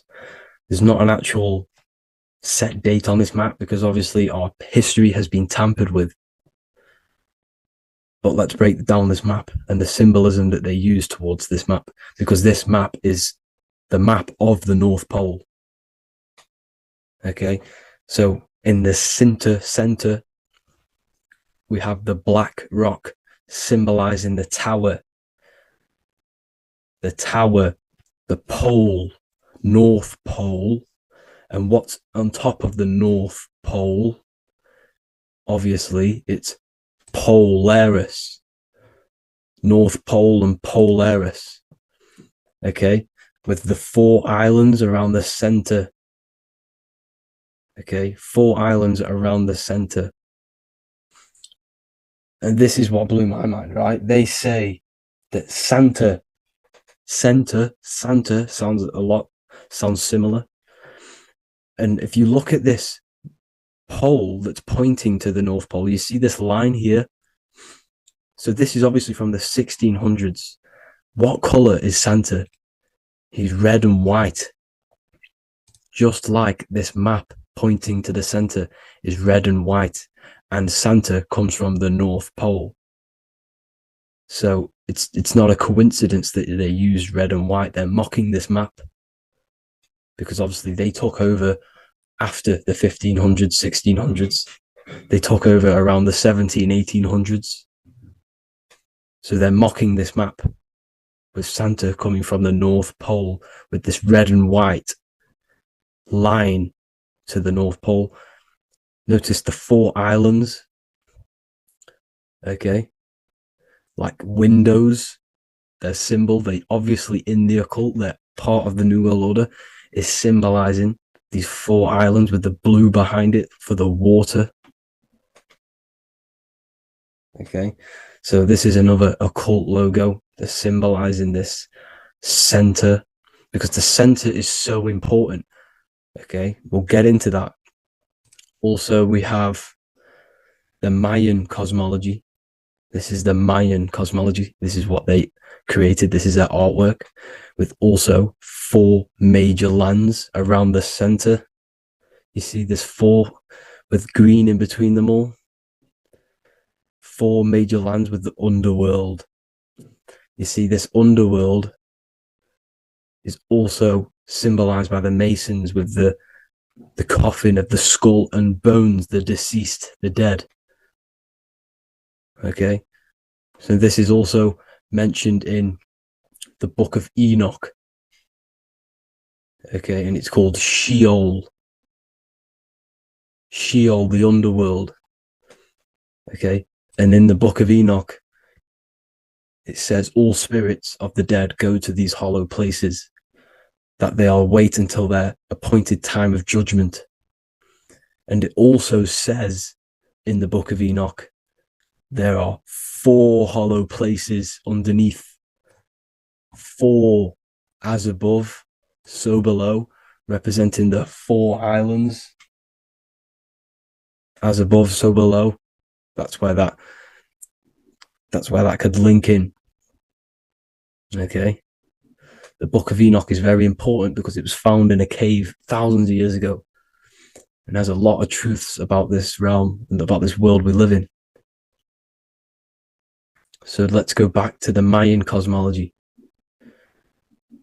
So the ancient cosmology, they all must have had some sort of communication. They must all be at peace with each other because all of their cosmologies link together. See the Greek, Babylonian, Indian, the Celtic. Okay, they're all linked in together. They all knew that they were in an enclosed system with an underworld and obviously a firmament. Okay, so this is what they all knew. They all must have had some sort of communication. They were a lot more advanced than us. They knew the center of the realm. Okay, and obviously the United Nations flag also symbolizes their center. You see how it has like a grid with a circle around the center. It's symbolizing that center of the realm, because that center of Earth is so important. The United Nations flag, all have it. See, some different ones all have that circle around the center. Because the center is the seed. All things come from a center. So the torus field is so important because it is the spark of life. It's the building blocks of the universe, this creation. Because all things have a torus field. Just like an apple with what's in the center of an apple, a seed.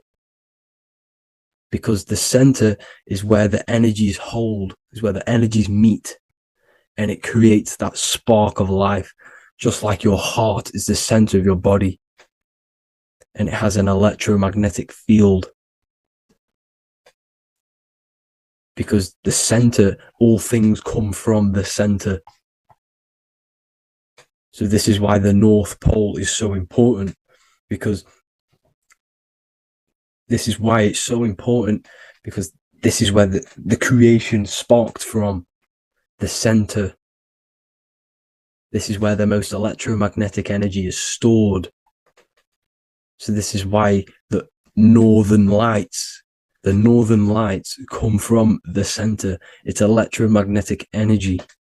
This is what the northern lights are. It's being emitted from this black hole in the center.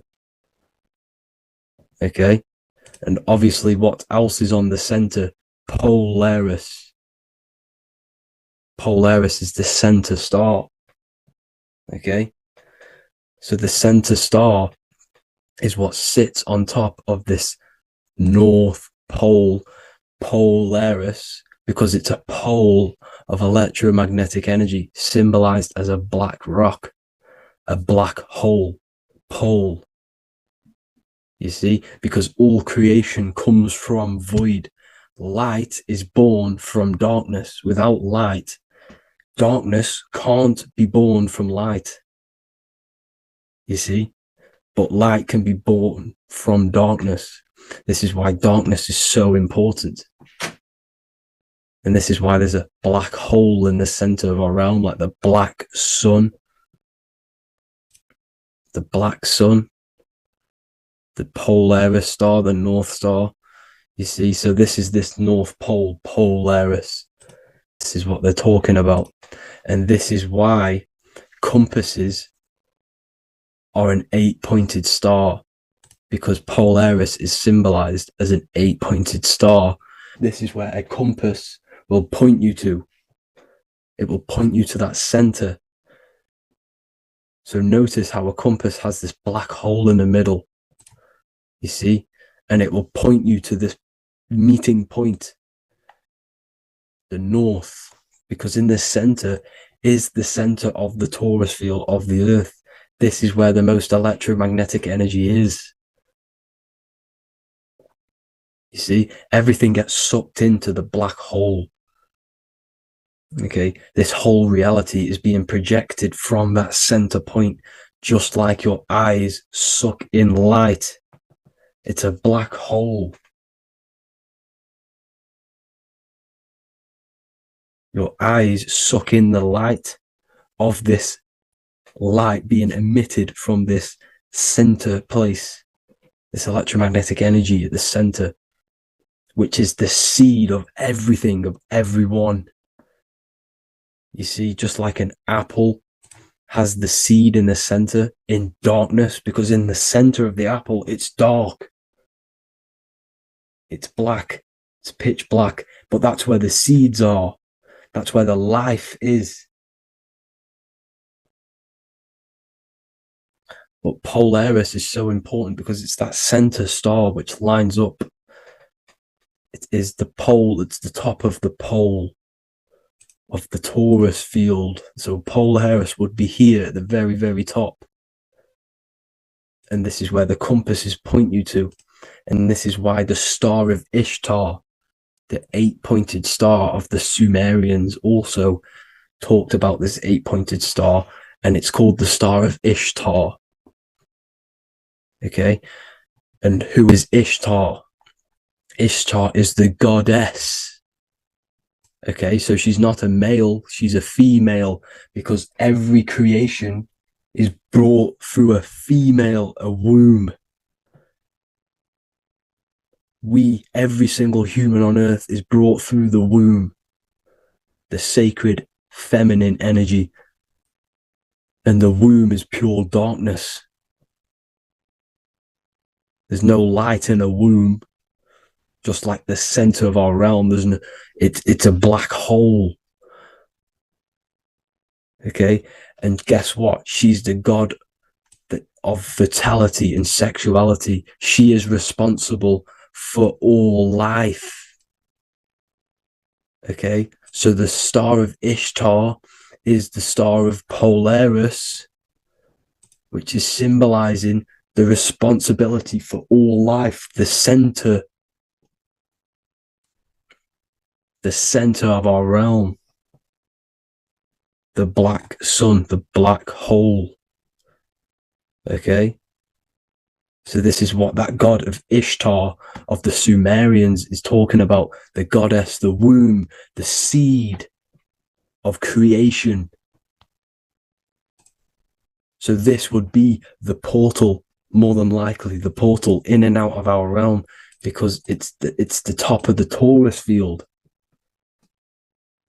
And what's above this realm is the heavens. So this is where you get sucked in from the heavens. Your soul gets sucked in and brought onto this plane of existence called Earth. These are some space NASA symbols. Look how much Polaris symbolism there is. And notice how it's at the center. You see this circle? This is like a half circle. And at the center is an 8-pointed star of Ishtar. It's the same thing. It's Polaris. It's at the center.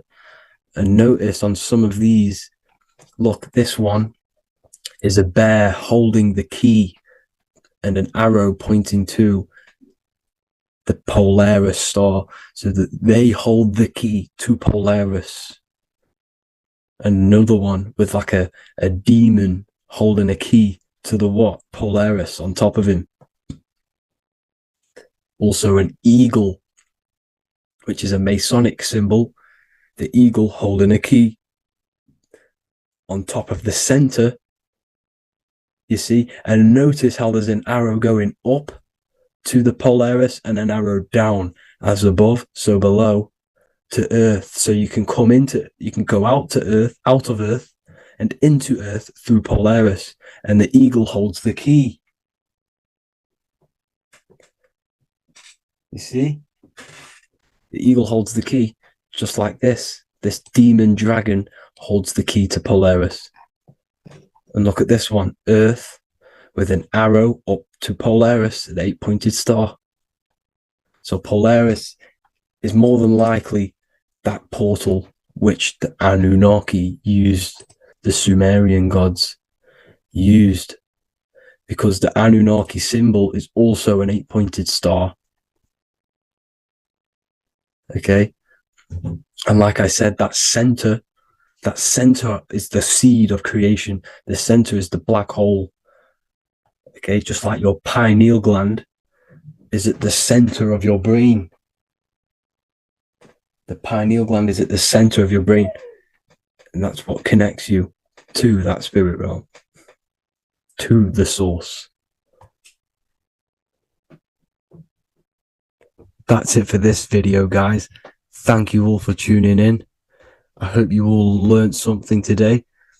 Please leave a like, a comment, and please subscribe to the channel for more content. God bless you all.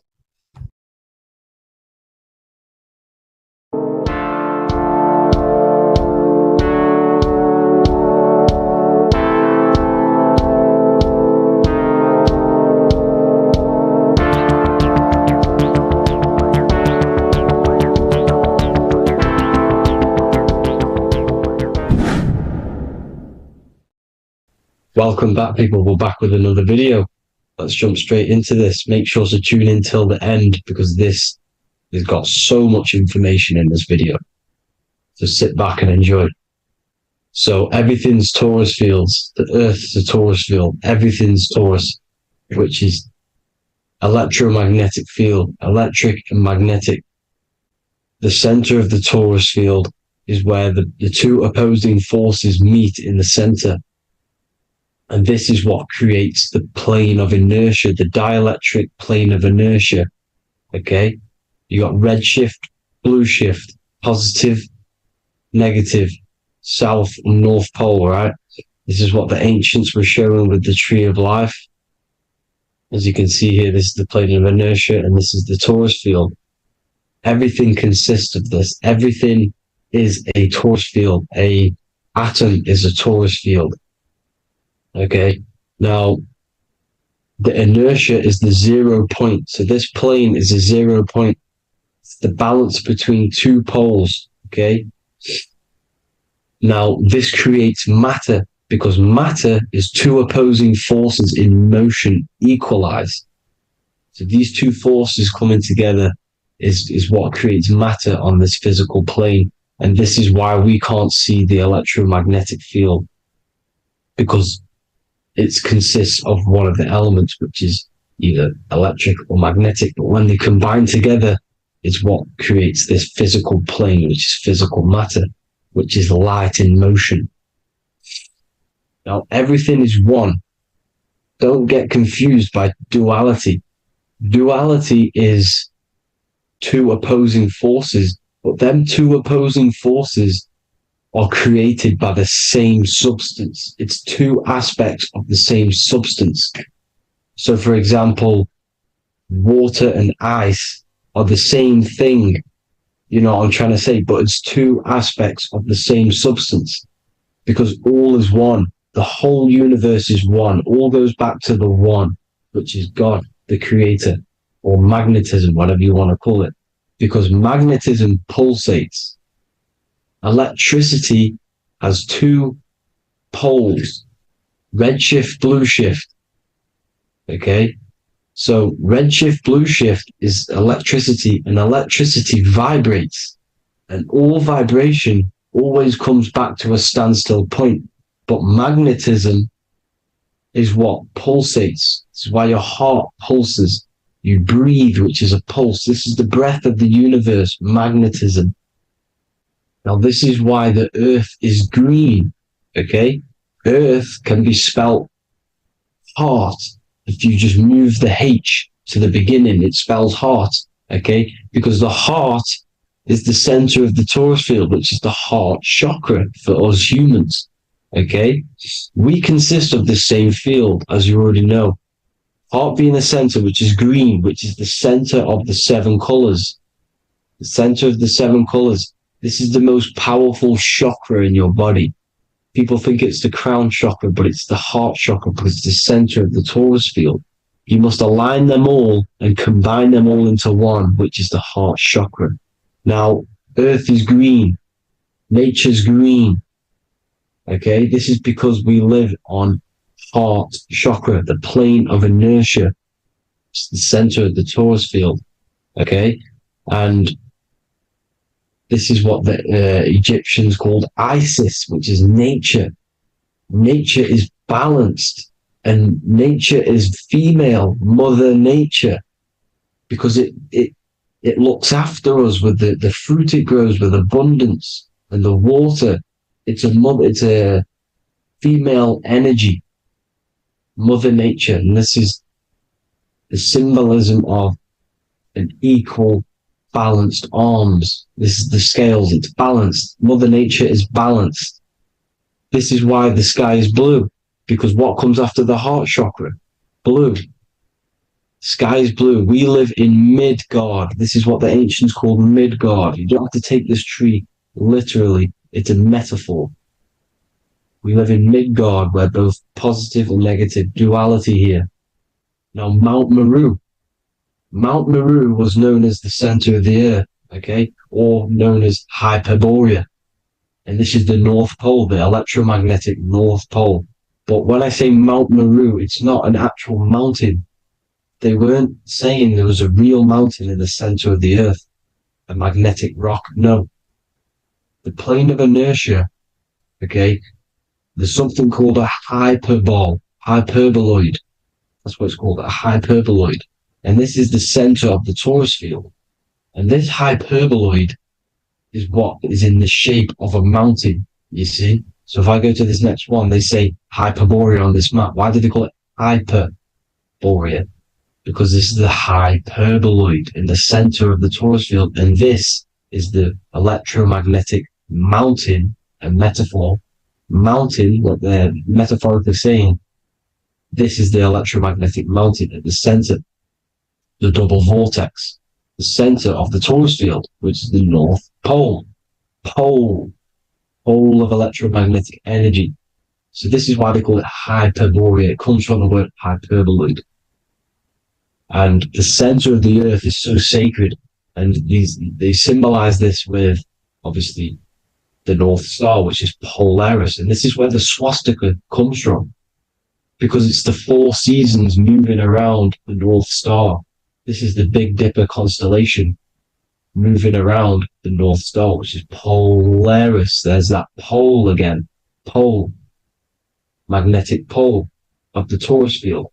And this is where the green, emerald green, aurora borealis comes from. It comes from this center hyperboloid at the center of the earth, where the most electromagnetic energy is stored.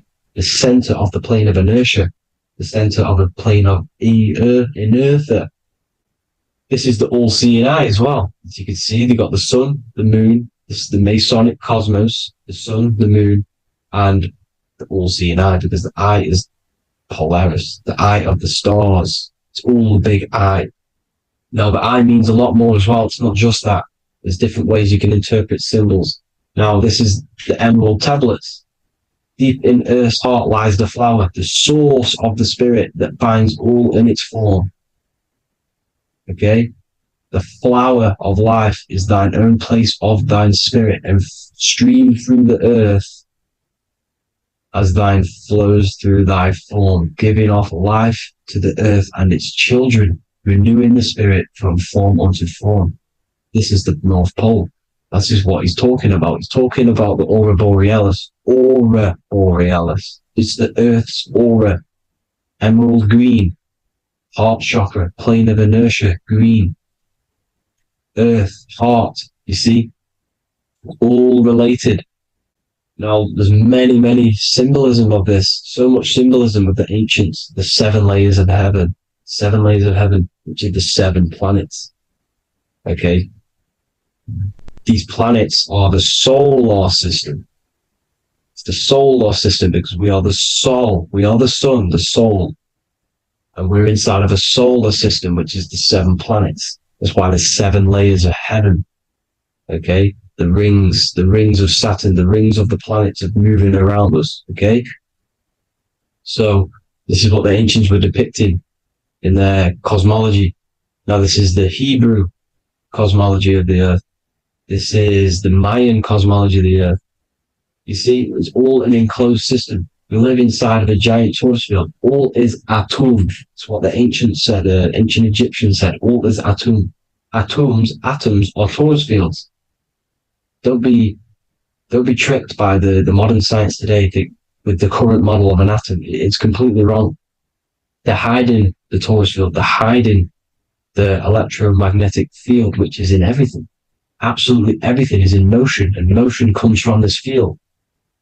And you see, this is upside down, but this is I think it's pretty sure it's 2 candles, but the 7 candles, the 7 planets, the 7 Elohim. You see? It all goes back to the stars and the heavens.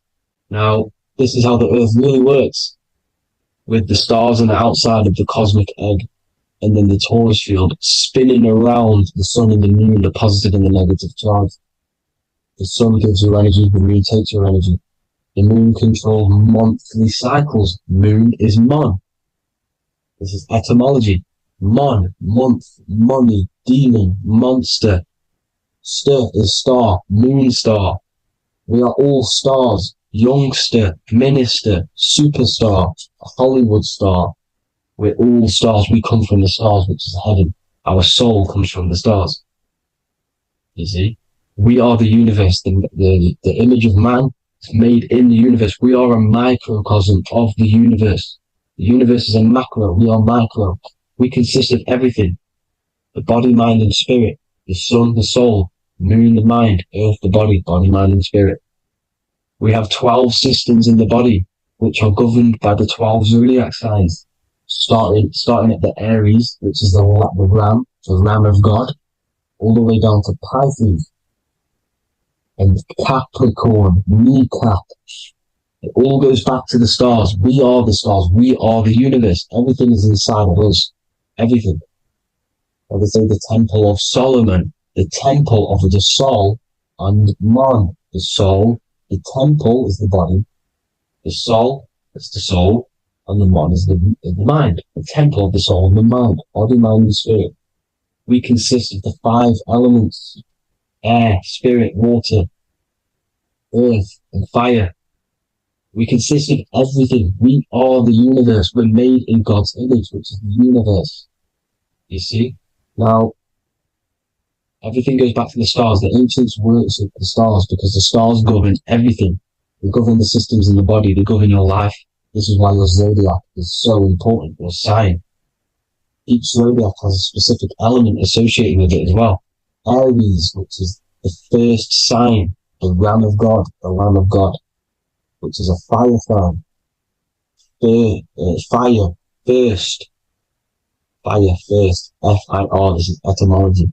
The cerebrum, ram, which is in the brain. Aries, the ram, controls the head, the face, and the nose upwards. So it controls the cerebrum. The Torah, which is, I'm pretty sure it's the Hebrew Bible, which is the Taurus. Tornado comes from the Taurus field. You see?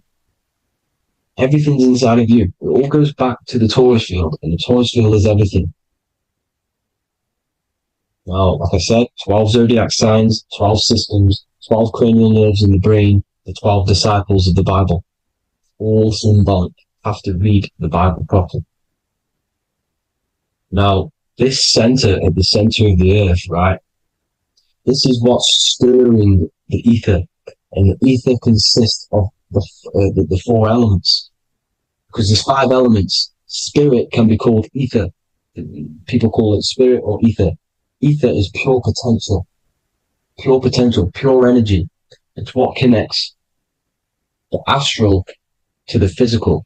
It's the dimension between the physical realm, which we're on, and the astral. So it has pure potential. It's pure energy. This is why we say either. I either want to go there or there. It's connecting 2 scenarios. That's what the ether is. It's connecting the 2 worlds, the astral and the physical. The center is like the cosmic womb. There's a black hole in the center. This is the center of the Taurus field. This is the womb of creation. And inside of this black womb with the 5 elements, and everything's being stirred around. Everything's in motion. Light is motion. Everything's motion. Now, like I said earlier, light crystallizes into physical matter. They are the same substance. Spirit and matter are the same substance, but different variations, different aspects of the same substance. Low vibrational spirit turns into matter. High vibrational matter turns into spirit. Or light, whatever you want to call it. Matter is light crystallized. This is where we get the 7 metals from. The planets are light, specific frequencies and vibration of light. When these lights, or the planets, materialize, material metals materialize, they turn into the 7 metals. Saturn turns into lead. That's why lead is red. Saturn is red. The sun turns into gold. That's why the gold is yellow and the sun is yellow. You see, Saturn is the time god. What happens in autumn? The leaves turn red and they die. This is why Satan, time god, the reaper, everything is crystallized till it's death. and then reborn again. You see? Rust. When things rust, it turns to red. Because it's Saturn. Saturn crystallizes everything. He's the Reaper who comes around in winter. You see? He's Satan. He's Satan, the Sun, and Saturn. They say we live in a solar system. The solar system. I think I've already just broke this down. The 7 planets are the 7 chakras. Everyone already knows this. But I'm going through it anyway. But this is where we get the 7 planets from. And the 7 metals. You see, all the ancients knew it was an enclosed electromagnetic system. It's not a spinning ball in the middle of space, people. They want you to believe this so you get stuck in this material world. Because if you believe everything's material, you can never affect this plane effectively. You can never create your life effectively if you don't understand the planes of existence. Because the mental plane is a higher plane. And it breaks down and it controls the planes below it. The mental plane, hold on, I've got it here for you.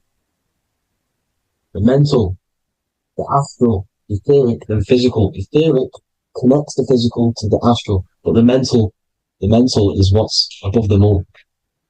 You see? Now, it's important to understand this. It's important.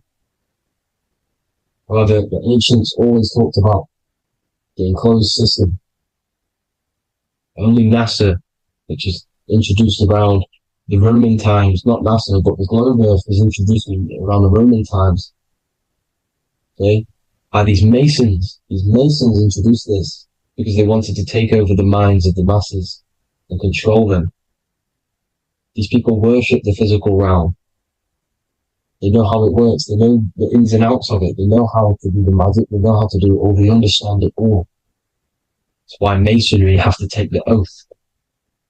The oath of not speaking. You're not allowed to speak about anything you learn about in Masonry. Because they're discovering the truth about your mind and how it creates reality and stuff like that. So, this is the Masonic cosmology. The 5-pointed star, the 5 elements. The checkerboard for duality, positive and negative. The 2 aspects of every substance. This is another ancient painting depicting the firmament. The stars inside the firmament. The sun. You see, the ancients worshipped the sun because it's so important for sustaining our life. It's the only reason we're alive is because of the sun. But then people think it gives you cancer today. They brainwash you to think the sun gives you cancer when it's the #1 source of all life. They want you to believe it's a big, spinning, dangerous ball and says, it's not. It's here to give us life. It's God's Son. That's why Jesus is known as God's Son. It is the Son of God. God created that to sustain us. You see? So it's important you understand the true cosmology of where you are. Because if you don't know where you are depleted of all of your morals. You're depleted. You're demoralized. You're lost. You don't know where you are. You don't know where you exist. Okay? Once you accept the globe model, the heliocentric model, you will subconsciously think that you come from nothing. This is why they implemented the evolution theory just after the globe model was introduced by Charles Darwin. Charles Darwin came in after the globe model. He's a Mason, he was another Freemason, and implemented evolution where we came from monkeys because they want you thinking less of yourself so they can manipulate your mind. You see? They want to manipulate your mind, and they have done since you got here. Since you came through that portal, you were manipulated from that day to believe this, believe that. The true cosmology, the truth will set you free. You'll understand things better. You will feel better in yourself when you know the sun is here for you. You'll feel better in yourself that you know that you didn't come from a monkey. You were created as a human, a manifester, a creator. You're so intelligent. Your mind is amazing. You can manipulate matter, mind over matter. See? Thank you all people for tuning in. Tap in with yourself. Love yourself. Find the truth. Spread the truth. Nothing dies. Nothing in this creation dies. Everything's energy. Everything's light. Light can never die. You're a light being. That's why it says Q. Q man. Q is light in Hebrew. Or Latin. Either one of the two. You are light. You're a light being. You never die. Ever, ever, ever die. Ever. Stop thinking you're going to die. This body will die because it contains electricity. And electricity always goes back to a standstill point because of vibration. Electricity vibrates. You are pure light. You will never ever die. Thank you all people. God bless. Make sure to like, subscribe and share.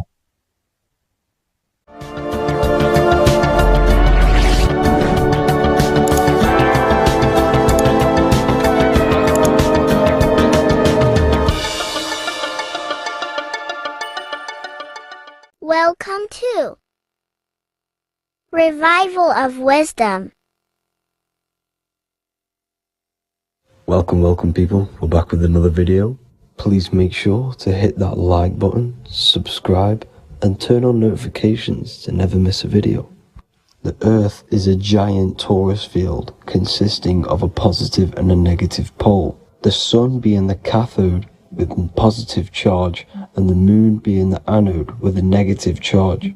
This is why the Sun rules over the day, giving you lots of energy, and the Moon taking your energy from you, making you go to sleep. Now, the plane that we live on is called the plane of inertia, and at the center of this plane of inertia is the North Pole. This is where the two electromagnetical energies meet. Now, this is where the most electromagnetic energy is stored. This is why all compasses will point north, because it's the most magnetic place in this reality. So the Sun and the Moon is spinning around this center point, which is stirring the ether of this reality and making everything move in circles, meaning this is a cycle. Everything's recycling itself. It's an organic simulation. The ancients also knew about this sacred land at the center of this reality, known as the North Pole. As you can see on this map from the 1500s of the North Pole, you can see 4 islands around this center black rock. Ancient civilizations like the Mayans, the Buddhists, and ancient Chinese also depict these 4 islands. The endless symbology of these sacred lands at the center has been going on for thousands of years. These sort of secrets are now kept by the elites, but as always they have to show the truth in plain sight, and this is what they are doing with the Windows symbol and also the Wizard of Oz. Now in the Wizard of Oz, as you can see, there's something called Munchkin Land. Munchkins are these unusually short people. Then on the ancient 1500s map it says Pygmy, and then the Pygmy people in mythology are also these unusually short people. Just like Santa and his elves, they come from the North Pole, and elves are these unusually short people. These stories that we are told about Santa and Munchkins are putting truth in plain sight about this sacred land. This sacred land at the center of the earth is where the aurora borealis comes from and is being emitted from this black hole in the center, also known as the black sun. The aurora borealis is the earth's aura, hence why it has the word aura inside of it. It is the life-giving essence to all life within this realm. As this dualistic reality we live in consists of both physical and spiritual, the black sun is like our sun for the spirit. It's our spiritual umbilical cord, connecting us to the spirit realm. And the rising sun is the opposite. It's our sun for our physical 666 carbon suits, known as our human body, our physical aspect. As it states in the 40,000-year-old emerald tablets, deep in Earth's heart lies the flower, the source of the spirit, The flower of life is as thine own place of spirit, and streams through the earth as thine flows through thy form, giving off life to the earth and its children. So the North Pole is the core of this spiritual reality, and the closer you get to it, the more spiritual and lucid it becomes. So the elites have covered this up in order for us to forget the true nature of this reality. And they did this cover-up by introducing the globe model. Nicholas Copernicus was around in the 1400s, and he introduced the globe model. As you can see, he is a Freemason. He depicts himself with a globe and a Masonic compass in all of his paintings and portraits. Galileo was also a Freemason, as you could see in all of his portraits with a globe and a Masonic compass. He was also a massive part of introducing the globe model after Nicholas Copernicus. So yes, the globe model was a spiritual and political move to gain more control over the masses.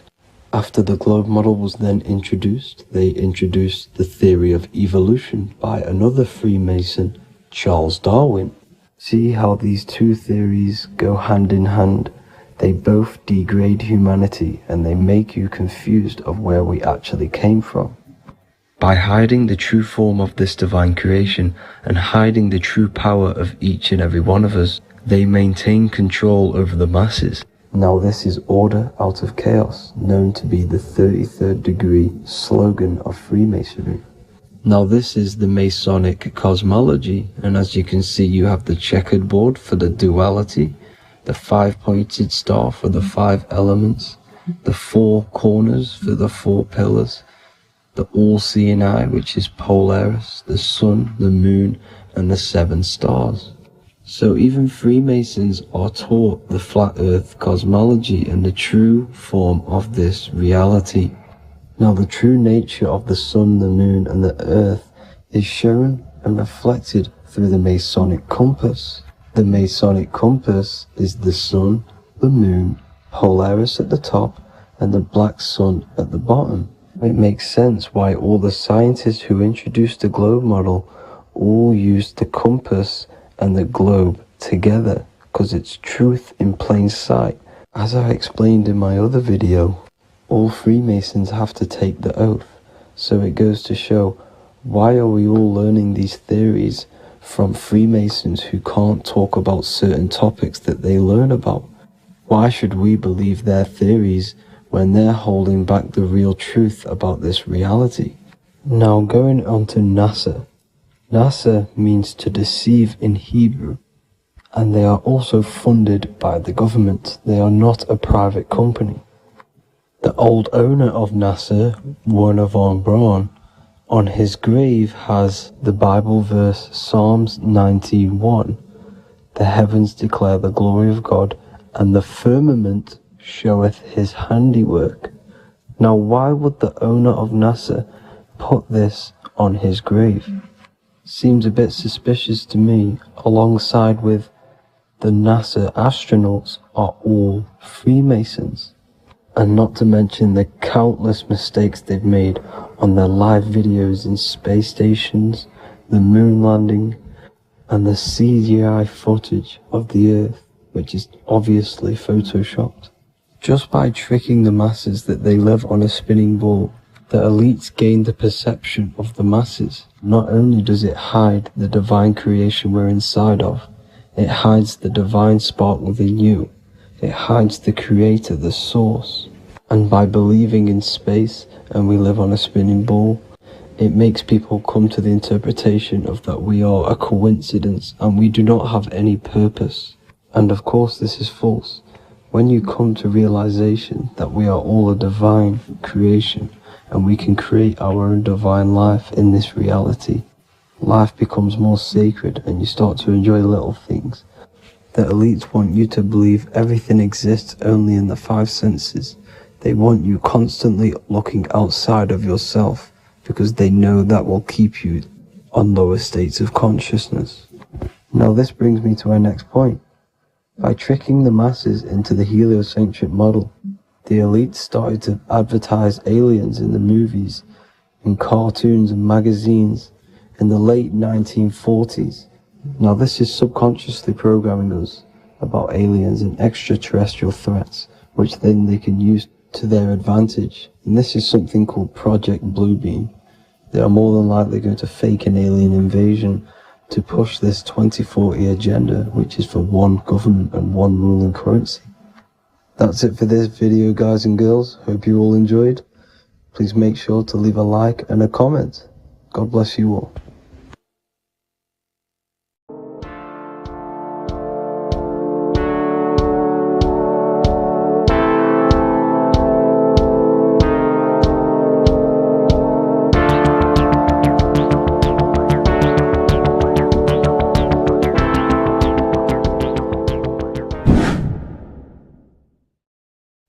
What is up, people? How are we all doing?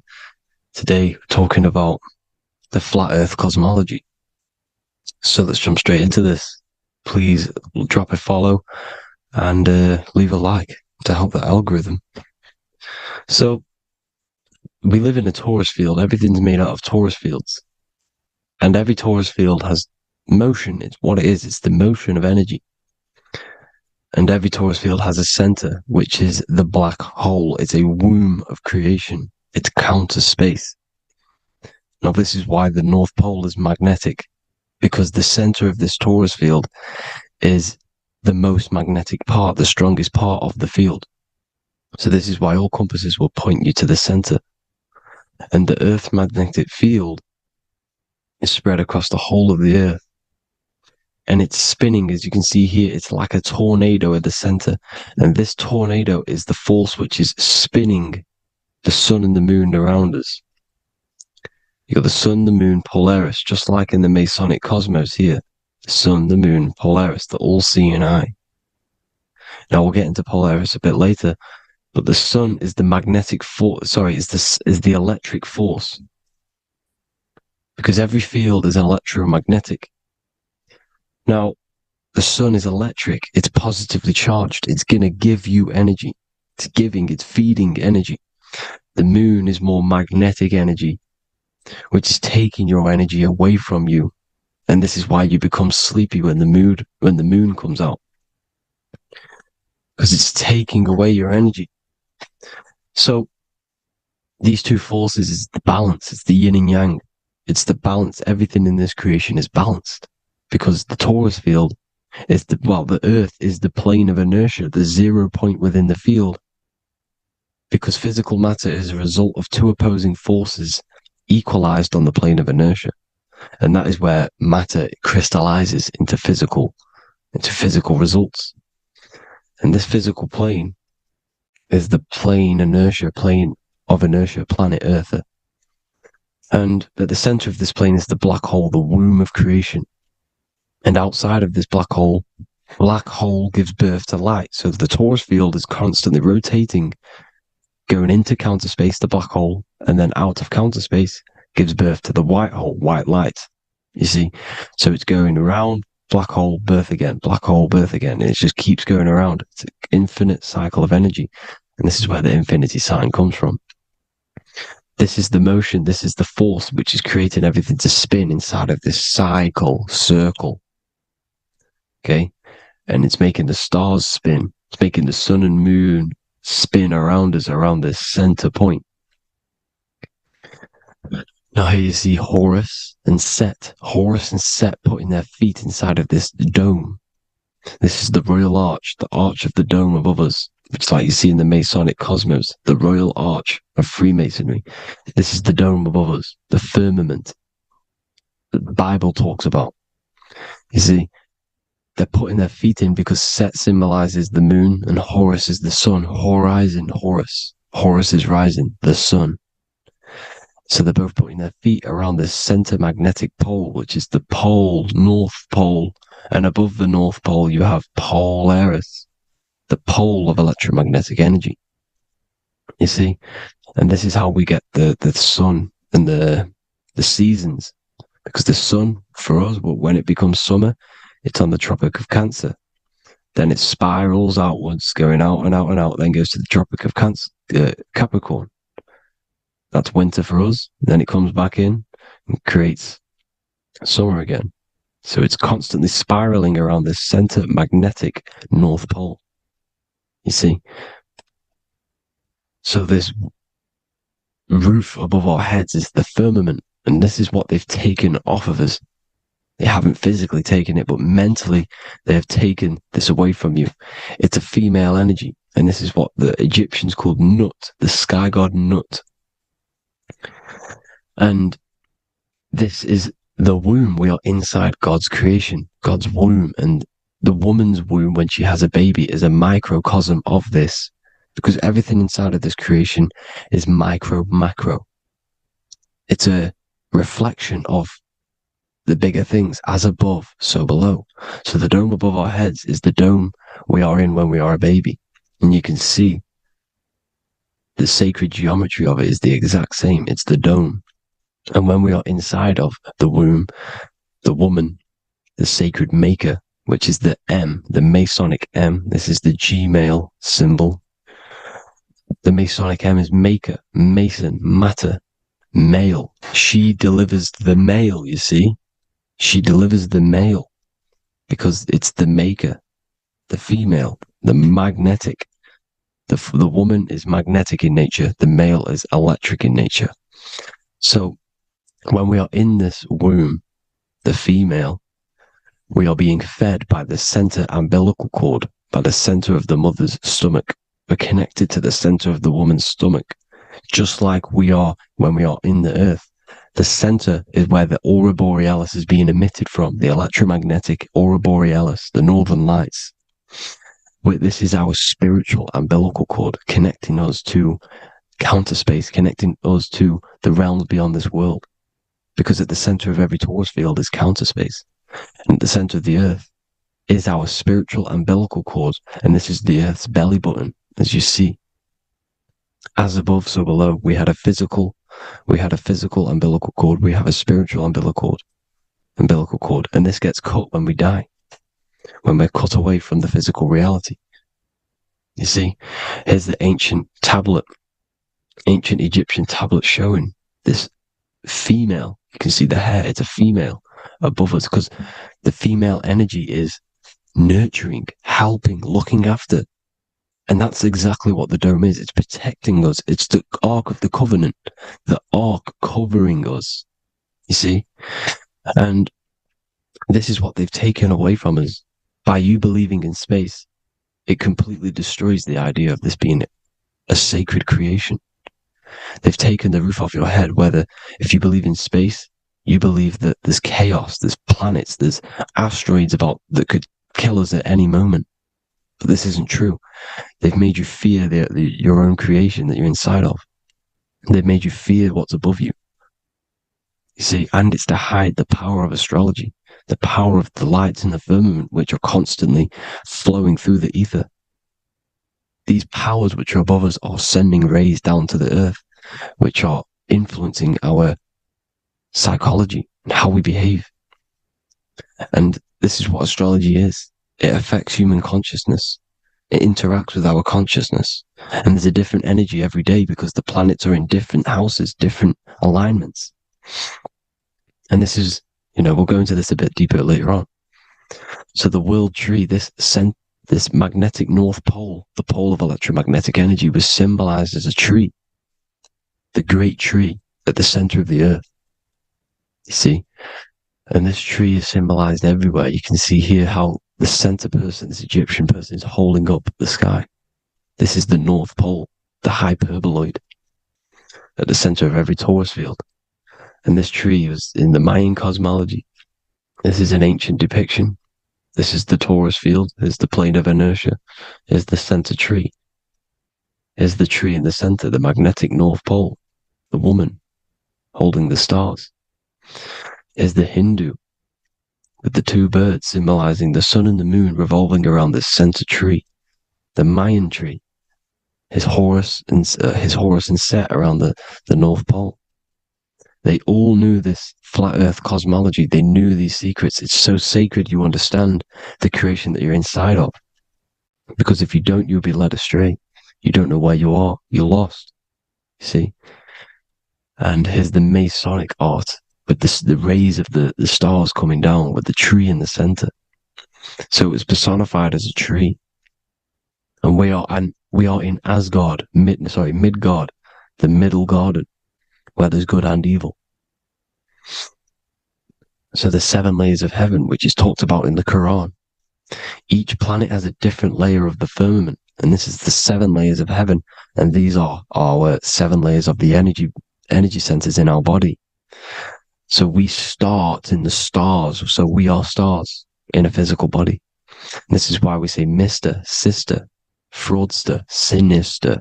Stir is star, and we are in the stars, and our star descends into the soul system, not solar system.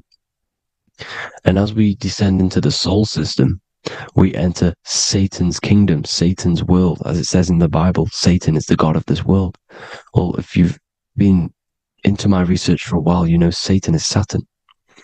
Saturn's world, because Saturn's the outermost ring. He's the Lord of the Rings.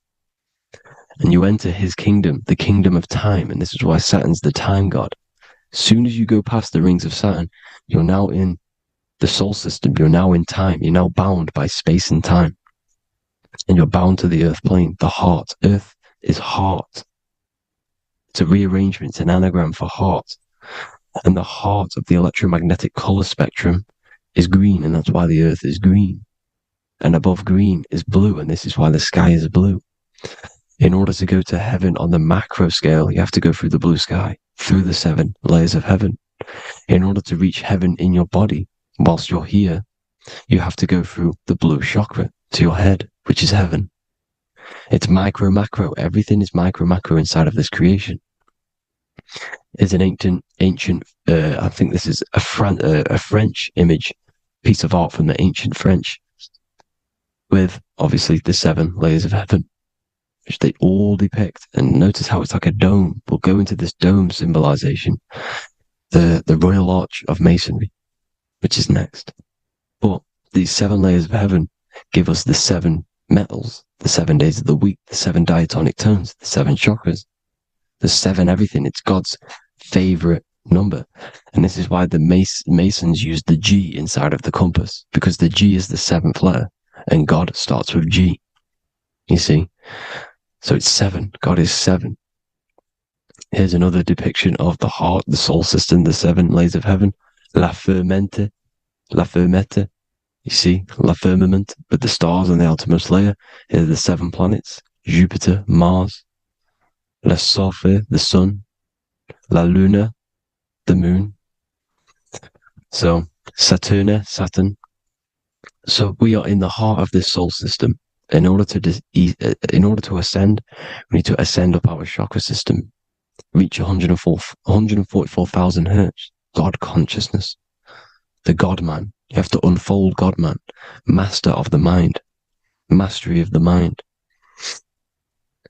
So, what are the stars? The stars make everything unique. The stars are constantly rotating around the center, magnetic North Pole, the tornado at the center, which is stirring everything. It's stirring the ether. The center is the ether, and the 4 elements are born out of this ether. There's 5 elements: ether, spirit, water, air, and earth. The ether gives birth to the 4 other physical elements, which the whole of creation are made out of. About them 4 elements. 4 is the number of stability. You know, a chair, a table has 4 legs. It stables things. It's a foundation, and these 4 elements are the foundation of this creation. You see, and this magnetic North Pole is stirring this, and the 4 vibrational states of the ether are the 4 elements. Now let me get back to the stars. I just wanted to give you that. The stars are being stirred around this center point, center. It's stirring everything, and they're always in different alignments. Every millisecond, they're moving in different placements of the stars. And the planets are called the 7 wanderers because they're not fixed. The stars are fixed, but the planets are called the 7 wanderers, the 7 layers of heaven, because they move faster and slower than each other. Each planet is slower and faster, has a different rate of speed it's moving. So These alignments are mixing in with the energies of the different 12 constellations. And this is why you have a unique characteristic. You have a unique look, a unique energy, a unique personality. This is because when you were born and you took your first breath, that energy which was in the ether, because the ether is all around you, and energy travels through the ether. The energy that the stars were casting down and the energy that the planets was mixing in with the 12 constellations was in the ether. So when you came out of the womb and you your first breath, because breath is spirit, okay, so that first breath you took, that is the energy that is imprinted within your DNA, your soul, and you reflect that energy, you emit that energy. That's the energy that is with you forever until you die, till this physical body dies off. And that's what the stars are. The stars are giving a unique energy, characteristic, personality to every living thing. Every dog, every cat, every animal has a unique personality because it was born at a different time and place in the sky. Okay, the stars are your destiny. Now, the stars are constantly changing as well.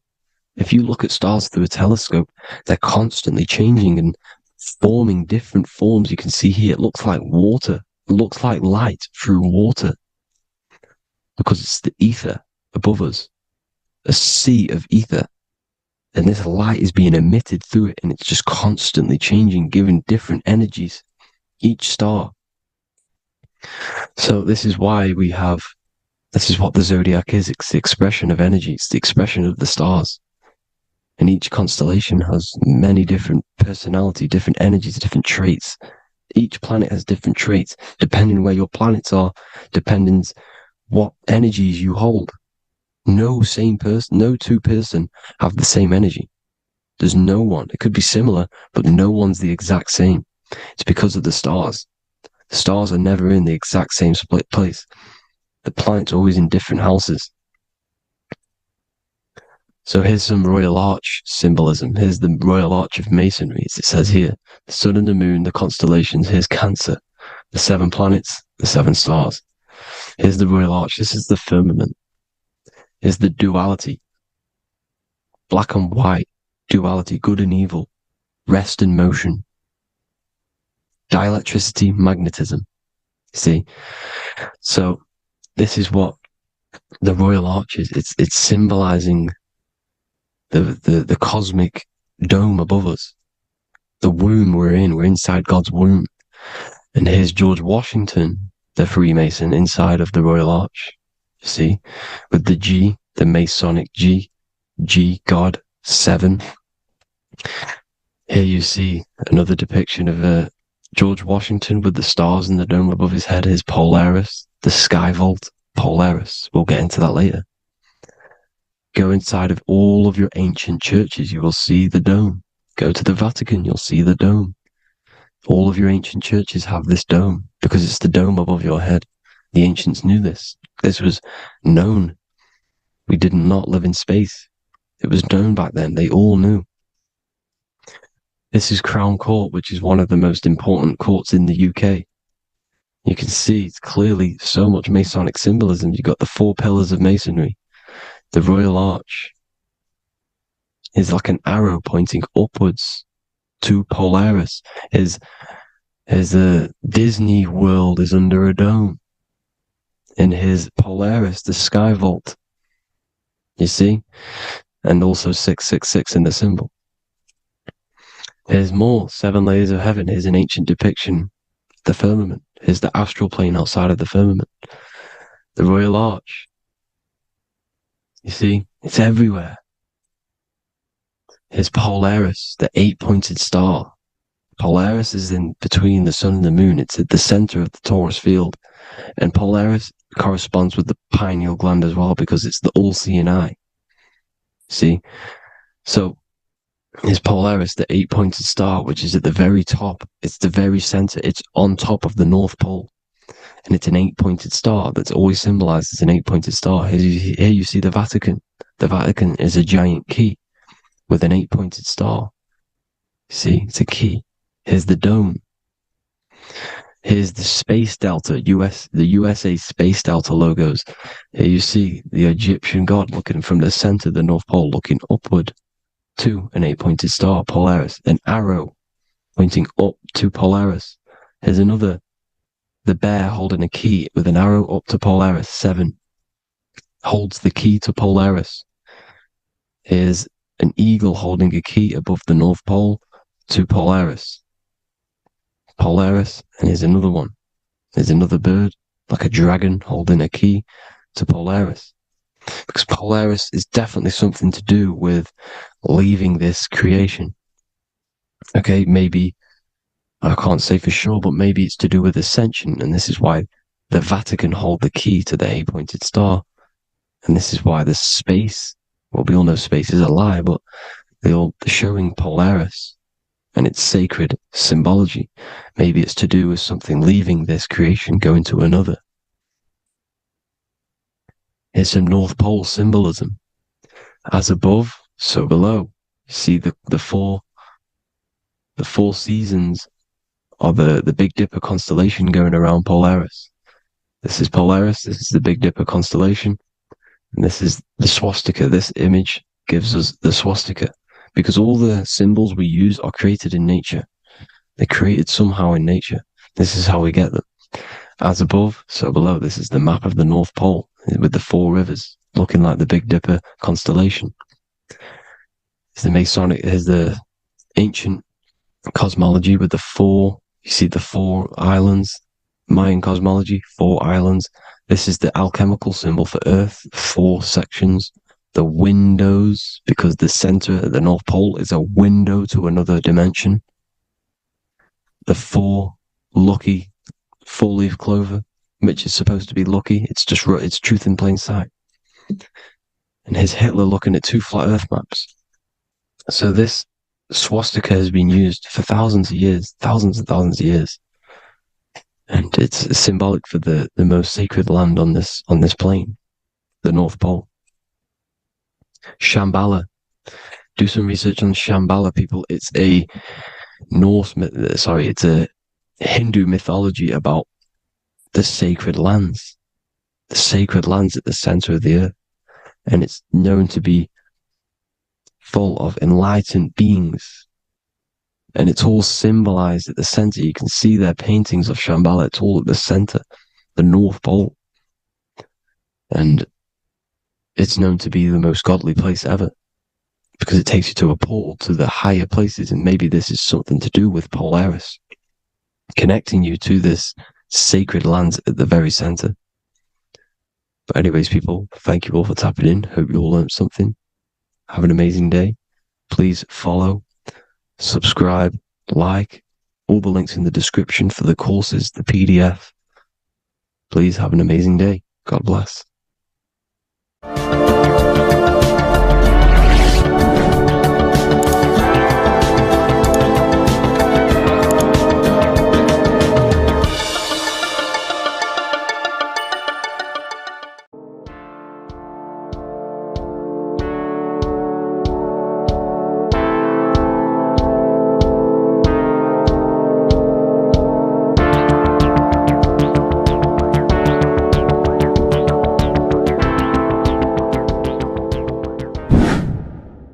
Hello and welcome to another video, people. Before we start, please like, comment, and subscribe if you wish to see more content. Today we're going to be talking about the mental universe and how everything is mental. This is the #1 law on the Kabbalion. If you've never read that book, it's called The Kabbalion. A very good book. It's the first law, because this is the most important thing you need to understand. Is how everything exists within the mind. Behind every single one of these eyes is the same consciousness expressed in different bodies. The mind is what gives perception to what you're experiencing. Behind every single one of these eyes is the exact same consciousness, but the brain that they inhabit is giving them a different perception, a different being, a different body.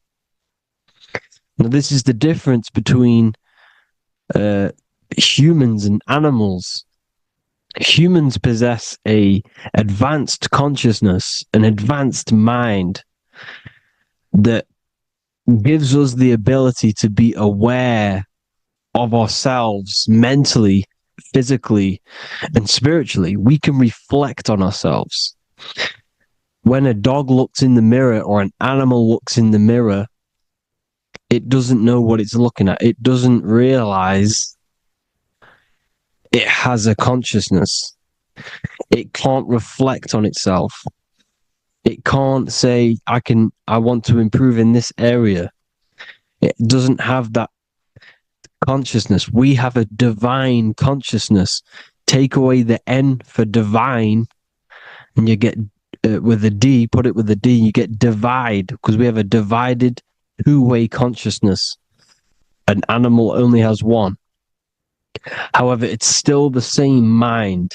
We're all mind. We're all mental. We all exist within the mental plane.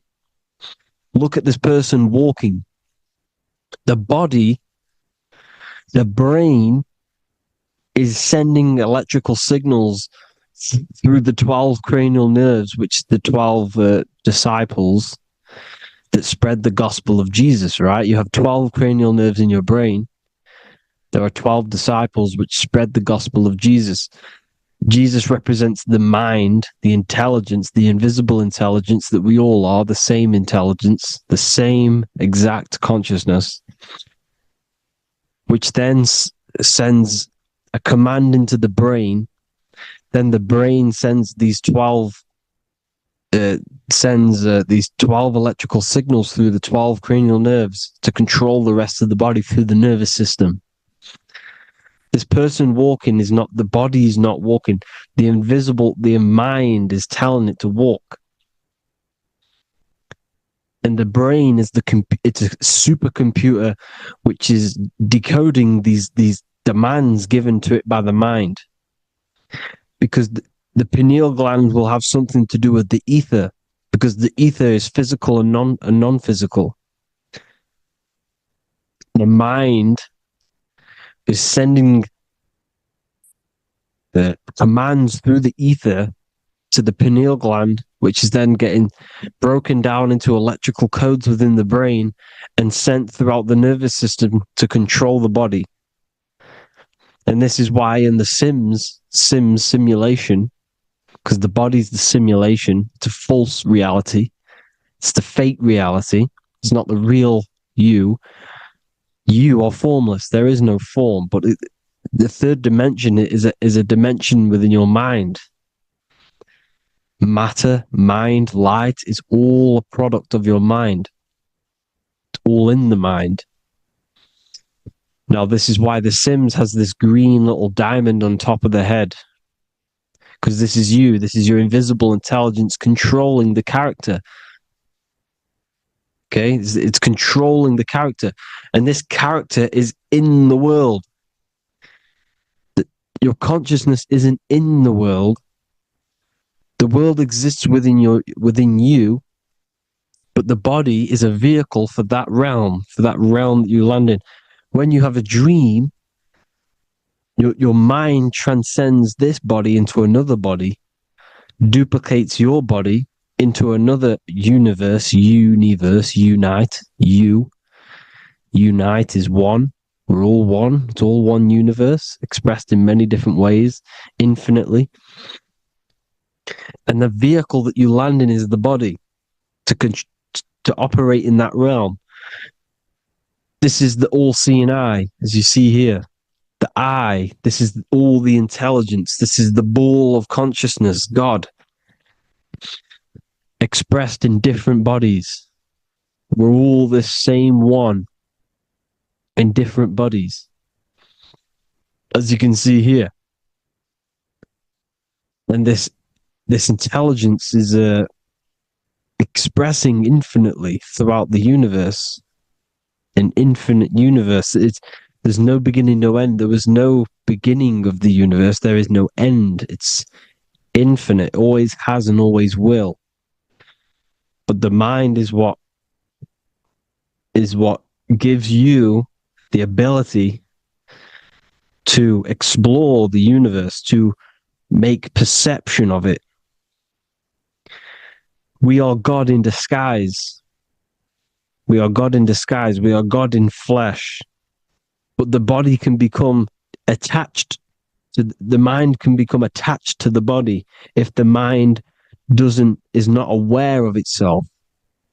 When the mind is that blinded by matter,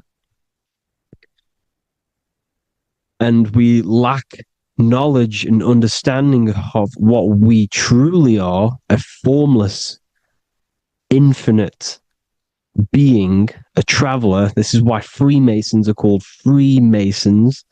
Mason means traveler. Free. You're a free traveler because your consciousness is a traveler of the universe. When we lack understanding, our mind bounds to the body because we don't separate the body with our different layers of consciousness. When we separate them and identify that we are mind, body, emotion, you then can apply this knowledge to when you want to astral travel and explore the different realms of your mind, because the mind is the universe. People, this is what we need to understand. The mind is the universe. I am you and you are me. This is the Egyptians showing you this. The Ankh is the symbol of life. This is the one ball of consciousness, mind, giving it the Ankh life to all the different life forms. The cows, the birds, the snakes, and the big Ankh given to the humans, because the humans are the most intelligent. We have the most advanced consciousness. We have the most advanced consciousness. This is why the one is giving a big Ankh to the humans here. Here you see again, this is not the sun. This is also showing Ankh giving out its life to all things infinitely. And this is the Most High.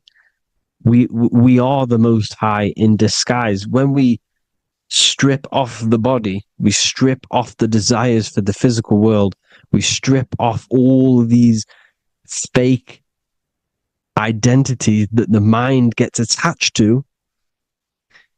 That is God. The universe. You are the universe experiencing itself. I and I. The letter I and the number 1 is just one line. The letter I is the number 1.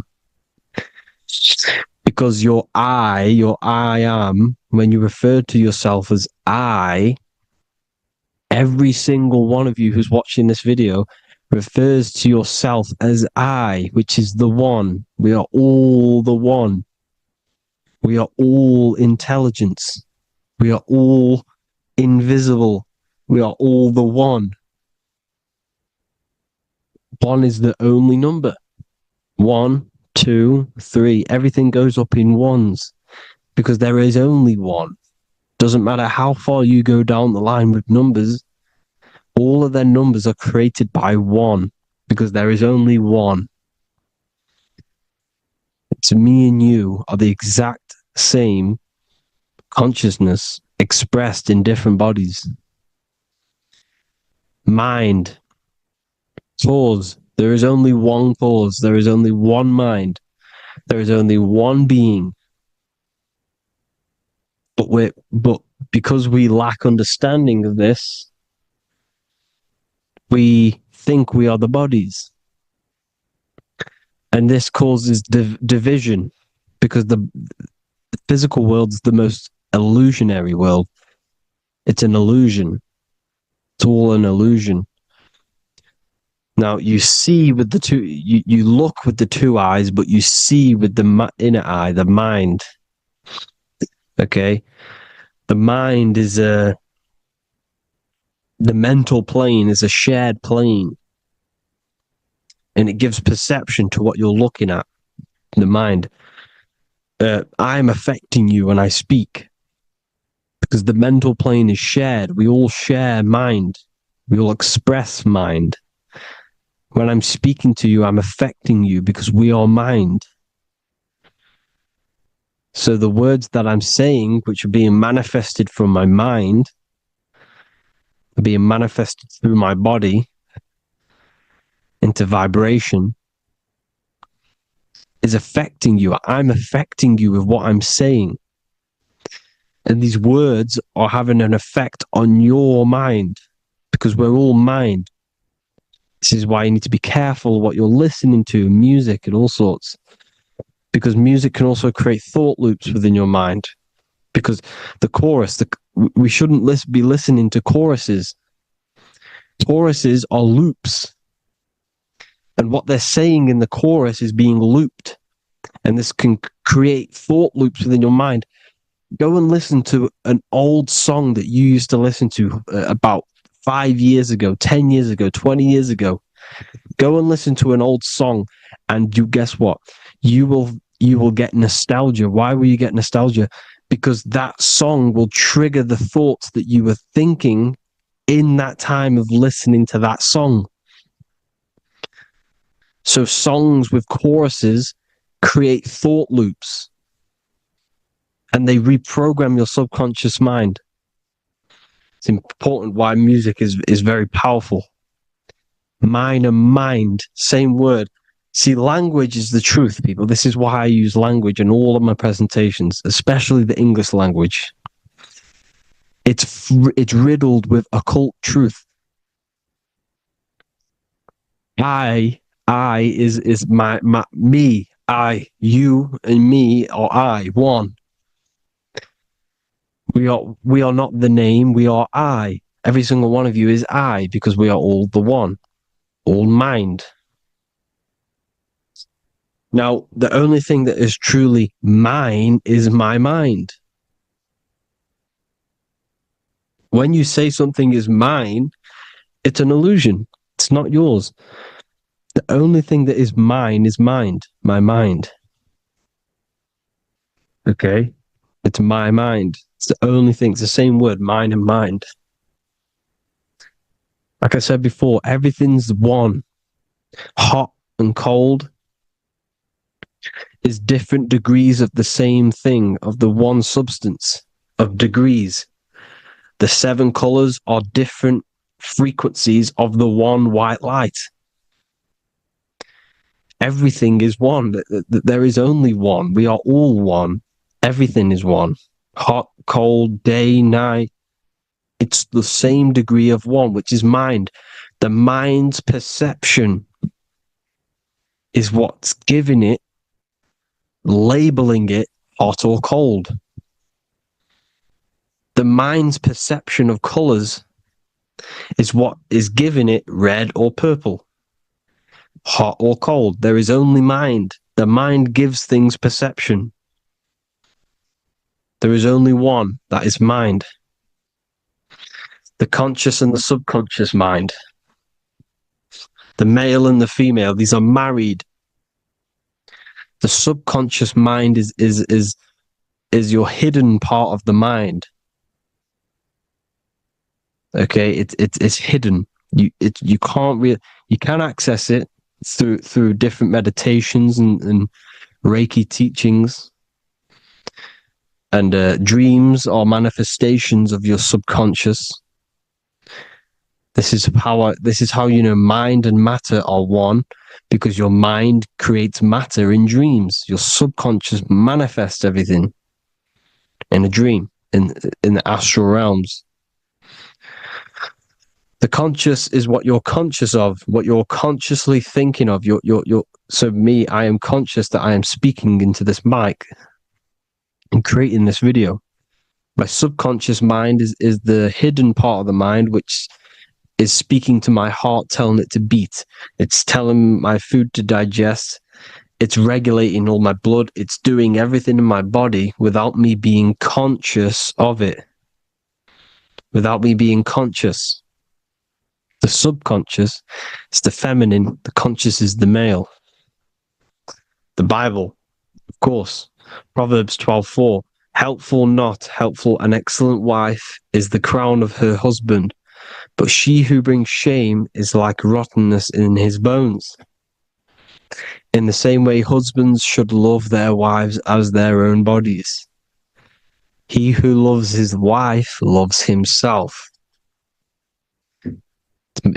You can take that physically, you can take that literally, or you can take it metaphysically. See, the Bible's written in such a way where you can take it as your level of realization. He who loves his wife loves himself. If you love your subconscious, if you love yourself, you speak good about yourself because your subconscious takes everything literally. If you say, I hate you to someone, the subconscious does not know the difference between me and someone else. It only thinks me, me, me. Why? Because mind is the only thing that exists. You are mind, I am mind. If I say, I hate you, you're saying that to yourself. Your subconscious picks that up and says, I hate myself. And that's telling your subconscious that's what you want. Because your subconscious manifests 90% of your behavior. The programs within your subconscious. Tying your shoelace is a program. You don't need to be conscious of it. You can just do it because it's a program. It's deeply interwoven in the subconscious.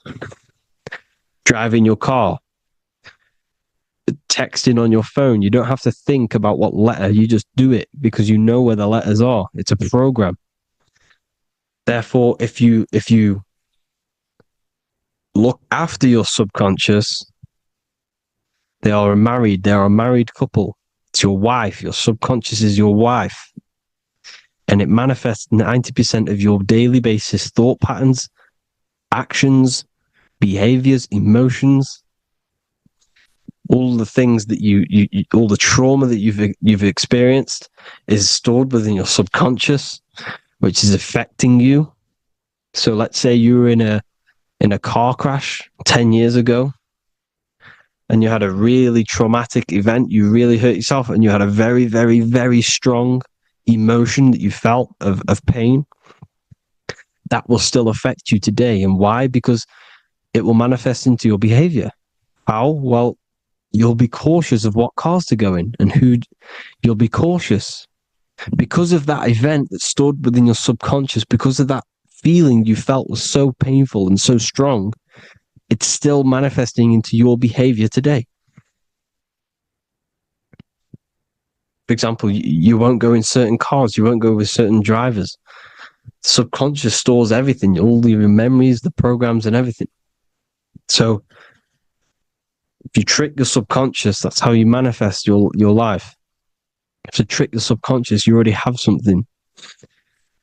And therefore it will manifest into your life, into your behavior, thoughts, and actions. This is why the golden rule is to treat others like you want to be treated. Because I am you and you are me. We are all subconscious. We all have subconscious. Whatever I do to you, I do to me. Because my subconscious picks that up and thinks I'm speaking to me. Mind is very powerful. Whatever I do to you, I do to me. Treat others like you want to be treated. The golden rule. That is the only rule we need in this realm, in the universe. If everyone understood this rule and how the subconscious works and how karma works, we'd live in heaven on earth, the Garden of Eden, the golden age. As a man thinketh in his heart, so is he. Proverbs 23:7. Where your heart is, there will be your treasure. Your heart's the emotions. This is the storehouse of emotions. It is where you feel emotions. You have to let your emotions move through you, not become you. You can't let your emotions become you. Or except be like the sky and let them pass through you. Be like the clouds and the stars passing over. Let them pass through you. Do not let them become you. And this is how emotions can take over your mind. We are driven by, when a man is driven by emotions, he has no self to control. You must control the mind, because the mind can be corrupted. Because your thoughts are electrical in the brain. Your thoughts come from the mental plane. So how the mind works is that you place your attentions on something in the mind, and infinite information just flows in. Think about it. When you think of a certain topic, as soon as you think of that topic, information comes flying into your mind. Different ideas, ping, ping, ping. It's all connected. It's why we call it a mindset, because your mind sets itself to frequencies. And when we think of something, we tap into that frequency, and just the universe, the mind, the mental plane just flows in information based on that frequency and that thought. The universe is just information. All of the information out there, nothing is new. It's all there. You just have to tap into it. You can tap into these different thoughts, and it's all there. Everything already exists within the mental plane. You don't think anything. You receive thoughts. We all share the mental plane. We affect each other. I'm affecting you. Listening to me is affecting your mental plane, your mind. The physical plane is the lowest plane. It's the world of effect. Everything you see in the physical plane is the effect of mind. Like I said, the person walking is the effect of their mind telling the body to walk. The physical plane is the lowest dimension of your mind. Mother Earth, we are in a mother. We're in the womb still. The earth is feminine. It looks after you. It provides you with food for free. It grows on trees, with water. It's Mother Earth. It's the womb. The dome above your head is your mother's belly. Okay? Is your mother's belly. You're in the womb still. You're forever in the womb, because your mind's constantly expanding. Because when the baby's mind figures out that there is a reality outside of its mother, starts to hear the people on outside of its mother, what does it do? It figures a way out of the mother, and it becomes born again in the water, in a hospital, into the other world. It's the same with our minds. When our minds figure out there is other worlds beyond this physical, we explore them. The astral plane, for example. You figure a way out of the body. Because when you're the firmament, look at the word firmament, meant at the end. Firm is firm, something strong, something like a rock is firm. If your mind is firm like a rock, you will be stuck under the firmament.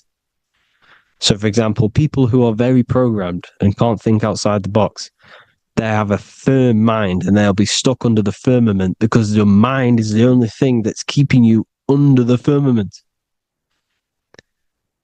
It's the only thing. When you're doomed, doom is dome. This is the dome, which is your head. Your head is the dome. Above your head, above the earth, is the dome, the ethereal barrier. But that's just an external manifestation of your head. You don't leave the earth, you leave your body to leave the earth, because your body is the earth. It's a dimension within your mind. So when you're doomed, you're domed. Your reality is your level of realization. You realize something, or when you have an idea, the mind, I and the I, EYE or I. Same thing, mind. It's all mind. Reality is your level of realization. You realize there's other worlds. That's your reality. Your perception's your reality. Mind in Latin is mens. Jesus was known as the fisher of men, which is the fisher of minds. He was fishing minds worthy of knowing the higher truth, the deeper occult knowledge. Jesus figured out that we are all God. And he got killed for it because in that age they were trying to suppress this information. Jesus figured out he was God because we are all God, every single one of you, and they killed him because we're all mind. We are not the body. We're the invisible intelligence, which is God. But you are not God if your mind is attached to this physical world, to the worldly pleasures. If you master your mind and travel the depths of your mind, that is God. Mental and men. Look at the word mental. It has men in it. Men in the Bible means mind. Here you see Masonic. The Masonic symbol with the eye, the mind. Looking over everything is the one. Everything comes from the one. All the lines coming off it. Giving its life to all of the life forms. Down here on the bottom, you have duality, black and white. Up here, you have singularity. One and the two. Unification and division. The lower self is divided into the left and the right. So the Bible even says, I forgot what verse it is, but it says, it's better to go through life with one eye than to have two and be cast into the fiery abyss of hell. I'm not sure what verse it is, but you can research it yourself. It's better to go through life with one eye, to be unified. Unified consciousness. Dimension. No-brainer. No-brainer. The language tells you the truth, people. Dimension. The dimensions are in your mind. Entertainment. Entertain the mind. Disappointment. It's all in the mind. Environment. The environment that you are in is a product of your mind. Within, rearranged spells high twin. Within is your mind, and your external world is mirrored from the decisions you make in your mind. Advertisement, commitment, it's all meant, it's all mind, everything is mind. Everything. So, this is important. The collective thoughts and collective beliefs. The collective, because we all share the mental plane. And because of this is why we are in a weakened state of consciousness at the moment. Because the collective thoughts and the collective minds overall are asleep. And they don't believe in anything. You see, everything is true within the mind. You think of something, it is there instantly. You think of a chair, it's there in your mind. You think of anything, it's there instantly. So everything is true within the mind. Anything can happen in the mind. Anything can happen on the physical plane if the collective consciousness, the collective minds, believe it to be true. This is why back in the days, in the ancient days, you look at all the old world stuff, you see all this crazy technology, and it's because as a collective, as humanity back then, they believed that they had much more open minds. Therefore, the things manifested in the physical world were a lot more out of the box, so to say, compared to today. For example, magic is not as powerful today because the masses don't believe in it. It's still powerful, don't get me wrong. But if the masses believed, or if everyone knew magic could be real, because it is, anything's real in the mind, it would be a lot more powerful. You see? So and what they're trying to do is create a hive mind worldwide. They're trying to make one religion, an external God. What happens when you worship something external? You give energy to it, because where attention goes, energy flows. Where your mind gives attention to, energy goes there. And when we all believe in external gods and give our worship and our power to these external things, we all give energy to it, which will manifest as a demon in the astral planes. It's a hive mind. They're trying to make a hive mind to summon our energy. Trying to summon our energy. And it through mind, through collective thoughts. The hive mind. They want one religion, one government, one currency, one belief system. And that will create a hive mind, which will limit our consciousness, which will limit what we can do in the physical world. Because if everyone doesn't believe in certain things, it cannot happen, because it's all in mind. Mind is so powerful. I am you and you are me. I hope you all enjoyed this video, people. If you haven't already, join the Wisdom Academy. The Wisdom Academy, we have many occult lectures just like this one. Also, we have just launched Mindwave Hub. If you want genuine frequencies, genuine binaural beats, because the ones on YouTube, the ones on Spotify, Apple Music, they're all tuned to A440 hertz, which shuts down the right hemisphere of the brain. If you want to gain access to your true consciousness, your mind, you need to balance the two hemispheres and balance the chakras. You can do that externally by listening to binaural beats. If you want true frequencies, true binaural beats to hemisync the chakras, hemisync the brain, to gain access to the different dimensions of your mind. Well, you can gain access anyway, but it's going to help you if you're trying to learn this. Join Mindwave Hub. The link will be in the description. Listen to the binaural beats, meditate to them, listen to when you go to sleep. They'll massively benefit you. Thank you all, people. Hope you had an amazing, lesson. Hope you learned a lot. And please subscribe. God bless you all.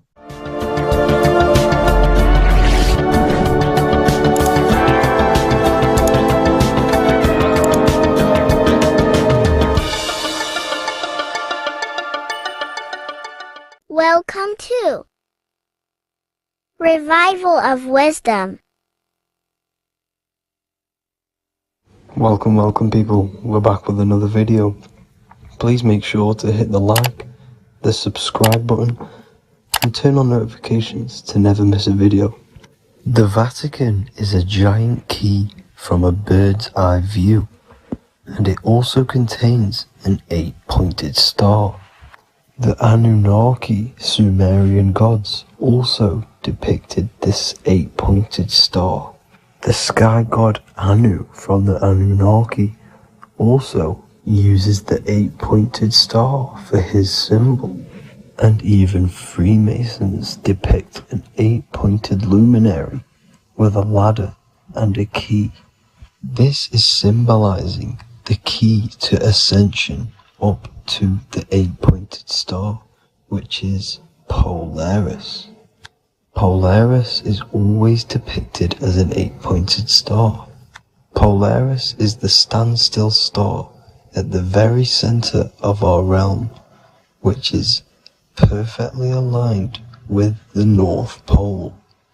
The Earth is a giant torus field, and at the center is where the most electromagnetic energy is stored. This is why all compasses point to the north. Hence why a compass is an 8-pointed star, because it points you to Polaris, which is the North Pole, the center of this realm. The 8 points of the 8-pointed star symbolize the 8 points in space and time. So yes, Polaris is the portal which you ascend through if you outgrow this consciousness by aligning your chakras. Our earthly realm is a macrocosmic reflection of us, and we as humans are the micro reflection, with the earth containing its 7 chakras as well as us. The North Pole is the 7th chakra, which is the crown chakra. So the key to ascension is held by the Vatican, hence why it's a giant key, because they mislead the masses through their religions, which teaches the masses to look outside of themselves. As stated in the 20,000-year-old emerald tablets, written by the Egyptian god Thoth. On earth, man is in bondage, bound by space and time to the earth plane. Encircling each planet, a wave of vibration binds him to his plane of unfoldment. Yet within man is the key to releasement. Within man may freedom be found. So the 7 planets are associated with each 7 chakras. The lowest chakra being the root chakra, which is associated with Saturn. This is why the elites love Saturn and reflect it in all of their symbols. Because the chakras are an ascension of spiritual principles, starting from the material and ascending up to the spiritual, the crown chakra. However, evil love bondage, and they are trapping souls in the physical realm by stopping and provoking the ascension process. They do this by abusing the energy of Saturn, and Saturn is associated with the lowest chakra. The lower 3 chakras are associated with survival mode, which keeps the consciousness in a constant state of fear and only aware of its surroundings. Once you start to ascend up your chakras, you become more consciously aware of spiritual deeds. And this is the process of returning back to your true spiritual form. Going back to Polaris and its connection to ascension, Kanye West symbolizes this on his music video 24. As you see him rise up into the sky, you see an 8-pointed shape around him, which symbolizes the 8-pointed star, as you see the beam of light. And even NASA symbolize this in their Space Delta logos, a bear holding a key with an arrow up to Polaris, the 8-pointed star. Here's another NASA logo of an arrow from the Earth to Polaris. The series Lock and Key on Netflix is all about portals and doorways, and they have the Kundalini energy as one of their keys. Kundalini energy is the energy which rises up the spine, the 33 vertebrae, and activates the third eye. The third eye is the spiritual gland which connects humans to other spiritual realms. We are not the body. Our spirit, our soul inhabits the body. We exist physically, spiritually, and mentally. Therefore, we are multidimensional. The intellectual and spiritual inhabit the body. Therefore, this is just an avatar within this timeline. However, within each and every one of us, we all have the key to releasement, as says in the Emerald Tablets. This releasement is ascension, up until higher states of consciousness. As stated in the Emerald Tablets, man is in process of changing to forms that are not of this world. Grows he in time to the formless, a plane on a cycle above, and another one saying, man is a flame bound to a mountain, but we in our cycle shall ever be free. Know ye, O man, that when ye have progressed into the cycle that lengthen above, life itself will pass to the darkness, and only the essence of the soul shall remain. That's it for this video. I hope you all enjoyed. Please feel free to leave a like, subscribe, and comment any subjects you want me to talk about. God bless you all.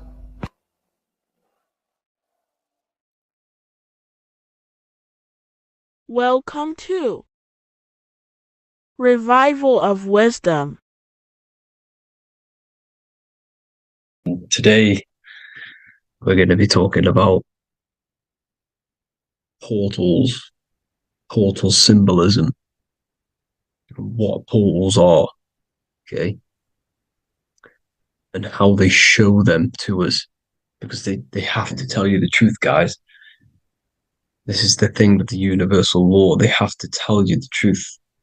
And they tell you through symbols, they tell you through movies, and different things like that. But let's jump straight into this. So first, I want to talk about the Freemasonry symbols. Okay, so first we got, obviously this is some Freemasonry art, but notice how you've got the ladder with a key. Okay, so this is ladder symbolism with a key. So maybe this is talking about ascending. Okay, because look, because this is ascending into the heavens, because it's a ladder with humans going up it with a key. In order to ascend, you must have the key. Okay, so what else do we have with a key? Well, the Netflix show Lock and Key, which is all about portals and keys. Because what the keys do, they open doors, gateways. Okay, so what's interesting about this is that they've got this key here, which represents the Kundalini energy rising up the spine. Okay, but we'll come back to this. But it's that same portal key symbolism. We've also got the Vatican. The Vatican is in the shape of a key. Okay, so you can see the start of it here and the end. So this is key symbolisms. Keys open doors. And notice how it's got the 8-pointed star. Okay, what is the 8-pointed star? Okay, we'll come back to this. This all ties in, guys. I'll break it all down for you. But then you've also got the god Janus. Janus, okay, is known as the god of the doorways. He's an ancient god of Rome, and they worshipped him. However, he's not a god, he's more like a high-level ranked demon. Because he is the god of the doorways. And notice how he's got two faces. Because doorways always have two sides. You're going into somewhere, there's always two sides of a door. And he's always depicted with two sides of a face and a key. Because he holds the key to the doorways, to the portals, to other worlds and realms.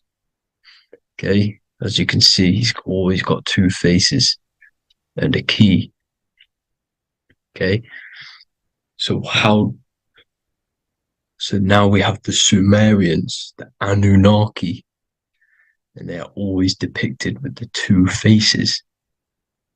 Why do they have the two faces? Because they're symbolizing doorways, and the Anunnaki come to Earth through doorways and portals. So these are what these gods are symbolizing in their artwork. But they always have the 8-pointed star. Okay, what is the 8-pointed star? You see how they always have, look, let me try to find another one. It's the 8-pointed star. This 8-pointed star is Polaris.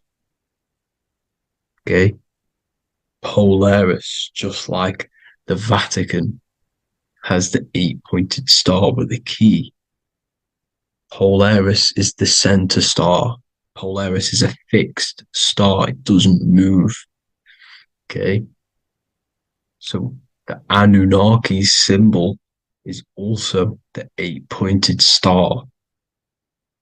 So this is symbolizing the portals and doorways that they come through in order to get to the Earth. But Polaris is that center star which does not move. It's always symbolized with the 8-pointed star, just like a compass. Why is a compass the 8-pointed star? Because at the center of our realm is where the most electromagnetic energy is stored. As you can see, we have an aura field, an electromagnetic aura field. So does the Earth. And in the center, so like our heart, for example, is where the most energy is stored. And like the center of the Earth, this is why all compasses point to the center, because this is where the most electromagnetic energy is stored. Because it's at the center of our realm. Okay. So like I was saying with the lock and key series, see this here? The Kundalini energy rising up the spine, just like your Kundalini energy rising up the spine. Let me try. I can't zoom in, but you know what I'm trying to say here. Let's go back to Polaris, because at the center is where pole. Can you see the pole of electromagnetic energy? Polaris, the North Pole. It's symbolized. The truth is in the words. It's like a pole of electromagnetic energy. And this is where the aurora borealis comes from. Notice how it's got the word aura in it, because it's the Earth's aura, electromagnetic field. Just like you have an aura, also known as the northern lights, because it's coming out of this center hole in the center of our realm, where the black sun is. And this is where the electromagnetic energy is coming up from.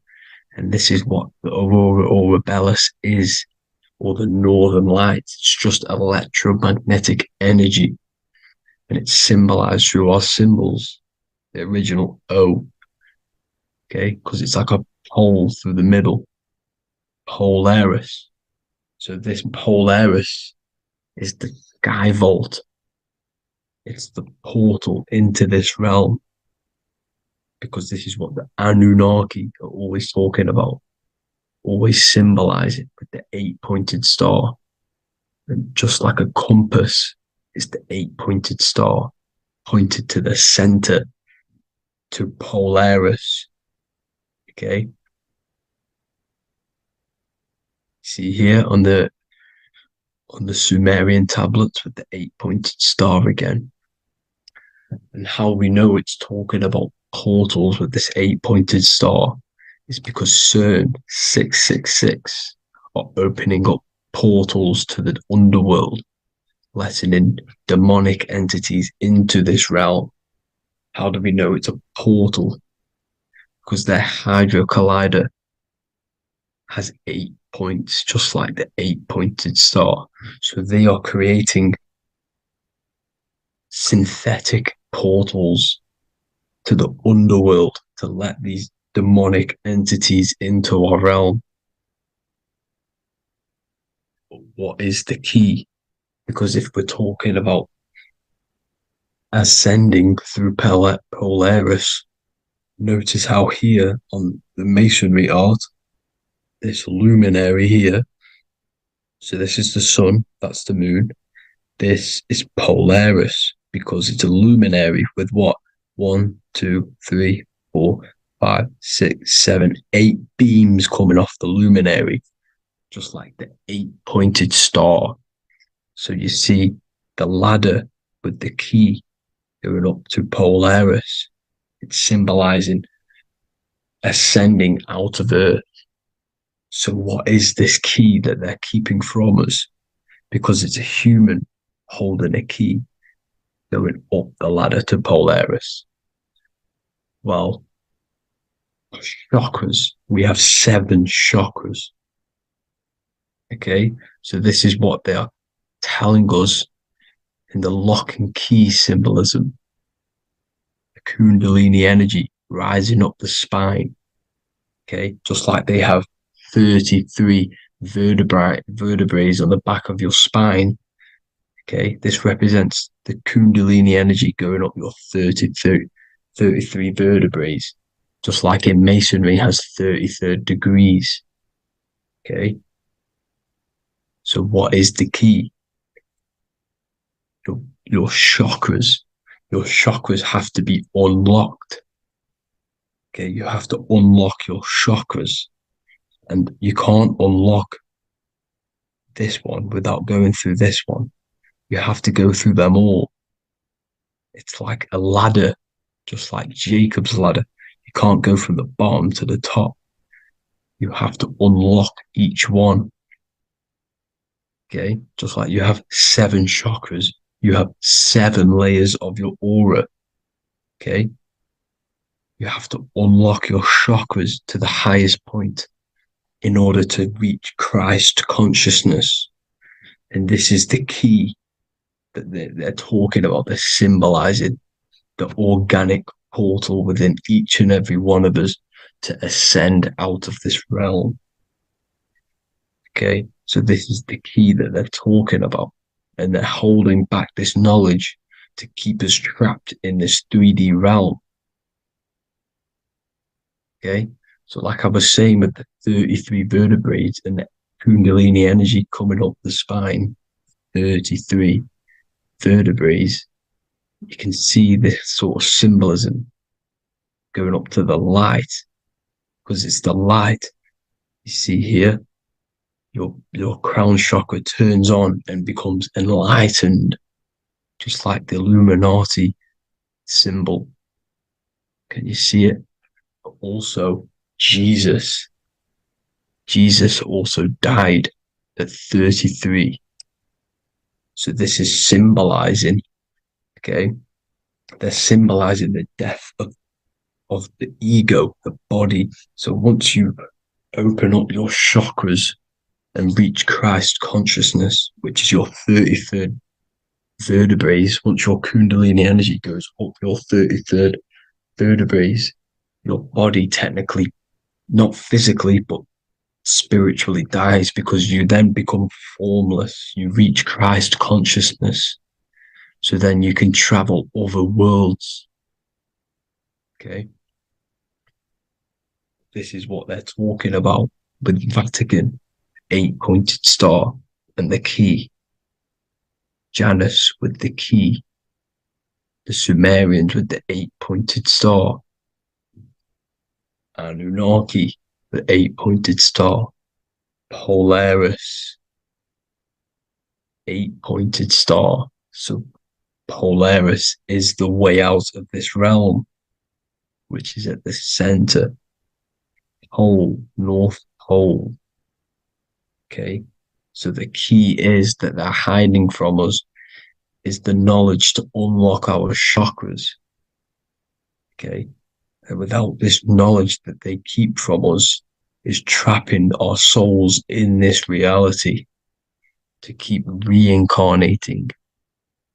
Okay, well, thank you all for tuning in. I'm going to leave you all there. Make sure to leave a like and a comment in the comment section. Let me know some topics to talk about so I can break it down for you. God bless you all.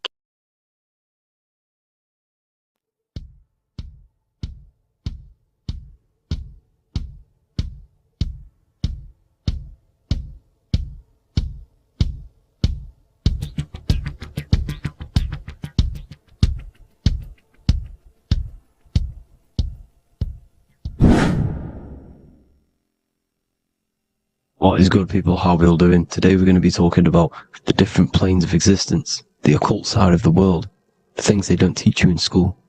And of course, you can only find that on this channel, so welcome. So you need to understand is that your consciousness moves through these different planes of existence, these different states of consciousness. which make up all of you. Okay? They are all interlocked planes. They are all interpenetrated into each other. They are all one. They melt into the plane above and below. You see? Each plane is a product of each plane. As above, so below. Now, the higher you go, the more fluid, the more dreamy, the less dense it becomes. The lower you go, the more denser it becomes, the more solid it becomes. The lowest plane is the physical plane, which you are obviously aware of. You are inside of the physical plane now. But while you are in this inside of this physical plane, you are indeed inside of all these other bodies which you have not awakened yet. You have to awaken these different bodies. You have these bodies. Okay? It's like a ripple effect. And the center is the most dense, the most solid. This is earth, heart, the heart of the ripple. And the lower you, the further you go out from the center, the more dreamy, the less fluid, the more fluid, the more less dense it gets until you're one with the all. You see? And this is what it's like. This is what this system is. It's like a ripple effect. Now, let's jump straight into the planes. First, you have the physical plane, made out of 4 elements. 5 elements. The ether is the mother of the elements. It's the womb of the elements. It's the 5th element. And it gives birth to the 4 other elements. 4 is stability. Tables have 4 legs, and this is why the ether gives birth to 4, because it's the foundation of the physical world. Fire, earth, water, air. They are not pure. Each one of the elements melts into the other one. For example, earth and water both share cold. Water and air both share wet. You see, they compose of each other. They melt, they mold into each other based off the vibrational state of the ether. That's what it is. The 4 elements are the vibrational states of the ether. Okay? So you have the 4 physical elements making this, physical world. It's the lowest world. It's the world of effect. This world, whatever you see, whatever you experience, it's the effect. You can't change anything by manipulating this world. You got to manipulate the higher worlds to affect this world, you see? As above, so below. This is the lowest plane. It has 3-dimensional. It's the 3rd dimension. Space, height, and thickness. That's all it is. Front, backwards, upwards. You see, it's 3-dimensional. We cannot perceive the hidden side, which is the interior of this existence. We cannot perceive the interior from our exterior view. We are looking into this world. Okay? This is the exterior view. We can't see what's inside of that. That's the 4th dimension, which is the next one. It's the most gross and dense plane. 4 states of matter, the most slowest vibrational molecules, exist in this plane. Above this plane, you have the ether. Okay? The word ether and either are the same thing, because either connects 2 scenarios in languages. I either support Manchester United or Liverpool. Either is connecting them 2 scenarios. The ether is doing the exact same, as you can see here on the planes of existence. It connects the astral world, which is very important, to the physical world. It's connecting these 2 worlds. So it's the ether. It's the ether. The ether is pure potential. Energy flows through the ether. It is pure energy, pure potential. Okay? The physical body is an exact copy of the etheric counterpart body. So every physical object has an etheric energy double. It's like a blueprint of that object. Every single object has an energy double, and that's the etheric double. Okay? The etheric body determines the shape of our physical body through its lines of force. All through life, it rebuilds and restores the physical body. Physical problems show up first in the etheric body, because as above, so below. You manipulate the higher planes, it will manipulate this plane. And this is why sorcery works. Contact with astral plane entities. We'll get into that a bit later. So, the reason why we can't see this plane, this energy world, which is all around us, which we are inside of right now as we speak, is that the molecules that compose it are further apart than those of the physical plane, making it invisible to the 2 eyes. that we can't perceive it. Our eyes cannot physically suck in that sort of information, and our brain cannot decode it. This is why, they brainwash us with all these programs to keep us asleep, to keep these other bodies we have asleep, so we don't find out about these other bodies, and it's to make you believe that everything's just a material. Only the material world exists. They don't want you to know is that everything that you see is a result of something you cannot see. As above, so below. There are realities within this reality. This is what I'm breaking down now, these different planes, on how this reality works. So your etheric double is your energy body. You can see here the physical, etheric, astral. Astral is your spirit. The ether is a part of the physical plane. It's like just above the physical plane, but it's still part. But then the astral plane is completely separate. It's another plane, but they're all interlocked. Don't think they're apart. They're all interlocked. They're all one. They all melt into each other.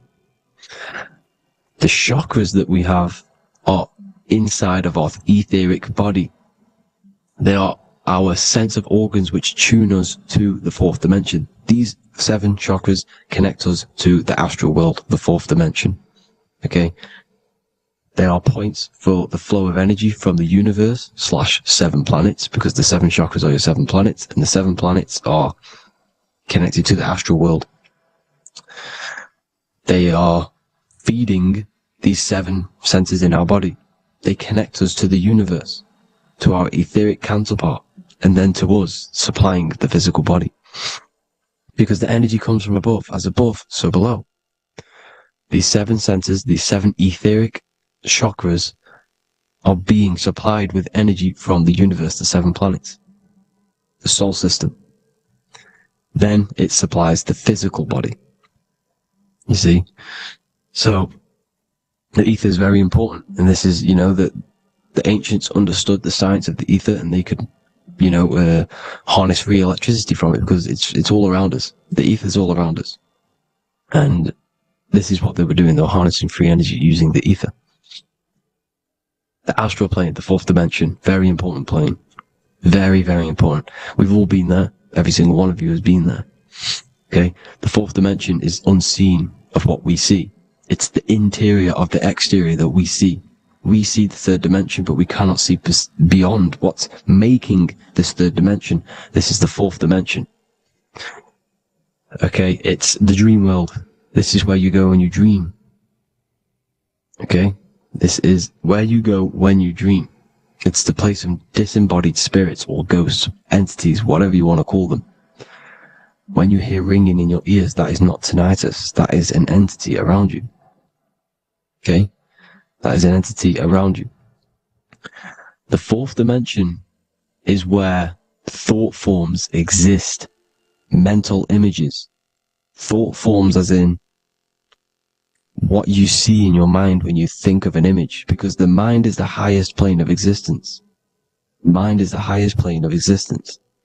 And it manipulates all of the planes below. So it goes the mental plane, then the astral plane.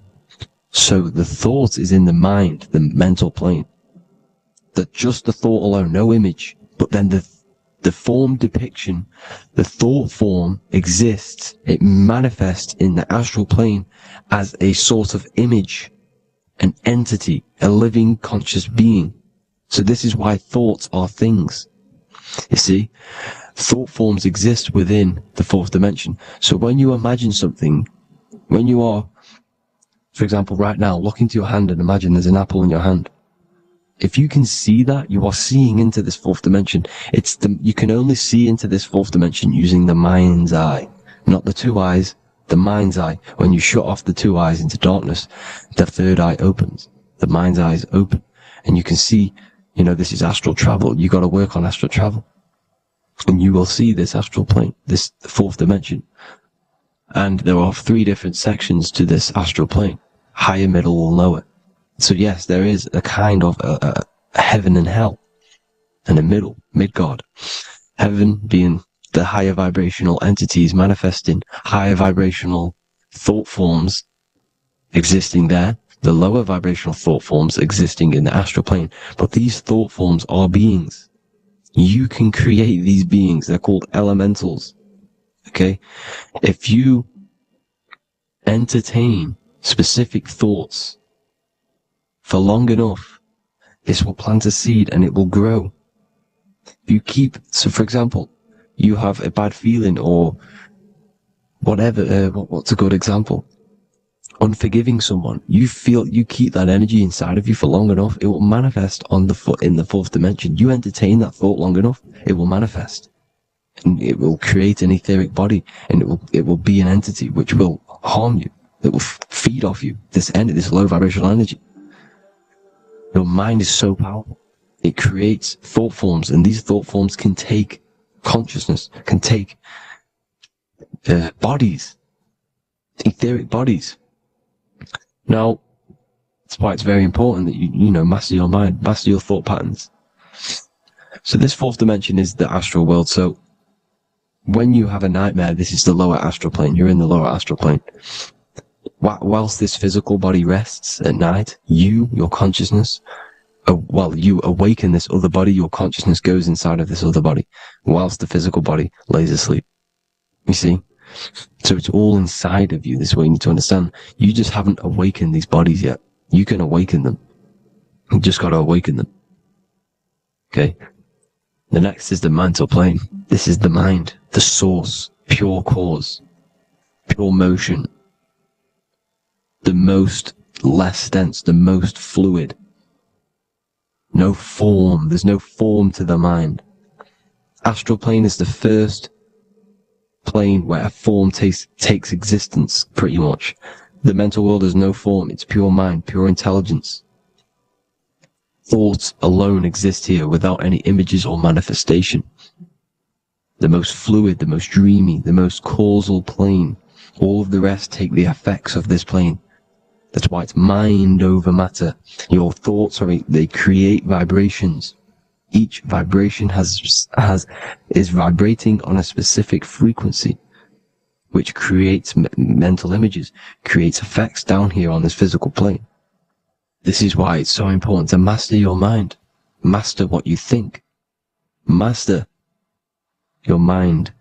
It's the hardest thing to master.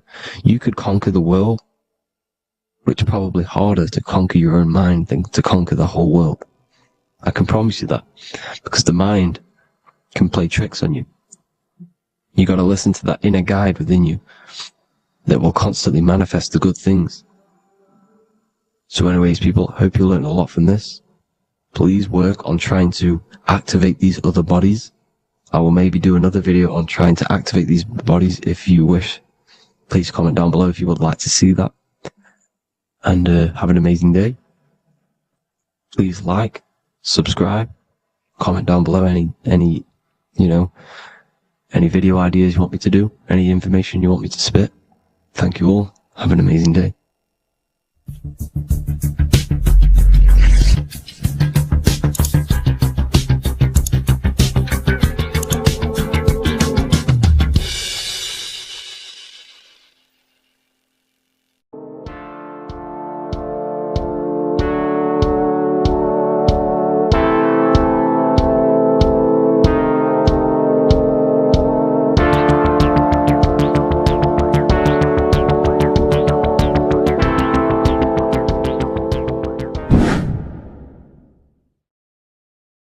How are we all doing today, people? It's Revival of Wisdom, and today we're going to get real deep. This video is going to get real deep. A lot of people are not going to be ready for this sort of knowledge. Okay, you really have to do is to really deprogram the mind, because everything we've been taught is a complete lie, is to keep us trapped. Okay, this is really advanced knowledge. Now, let's get straight into this. All of the ancients depicted other worlds, and they called this place Midgard. Midgard is the mid-garden, the middle garden. This is why the Masonic symbolism on the floor is always a black and white checkered board, symbolizing the polarity here, the good and bad, because we're in the middle garden, the heart. Earth rearranged spells heart. because we're in the heart of this system, or whatever it is, a super quantum computer, whatever you want to call it, simulation. Now, in the Quran, it talks about the 7 layers of heaven. All of these ancient artworks are depicting these different layers of reality. Okay, and look at the Egyptians here with the boat outside of the firmament. Boats travel on water, and this is exactly what the Masons are doing. So they're still using the same symbols. Why? Because it's the same knowledge, just hidden. The Egyptians have the same knowledge as the Freemasons. It's just hidden. Now, this cosmology that they're showing here, which is probably made maybe 100 years ago, this painting or artwork, is the exact same as the one we see here, with the arch, the boat. You know, it's similar, because the boat is symbolizing traveling these other worlds, because the ether is also symbolized as water, because if you look up at the stars through a telescope, it looks like it's water. It's shining through water, because this ether, whatever this substance is outside of this world, was symbolized as water. Okay? And look at all these ancient depictions showing these different layers of reality. Now, we are being trapped within this 3D dimensional world, which is the cube, the Saturn cube, because there are 6 sides to everything in this world. Front, back, left, right, up and down. 6, which is the cube, because we're in the Saturn's world. Okay?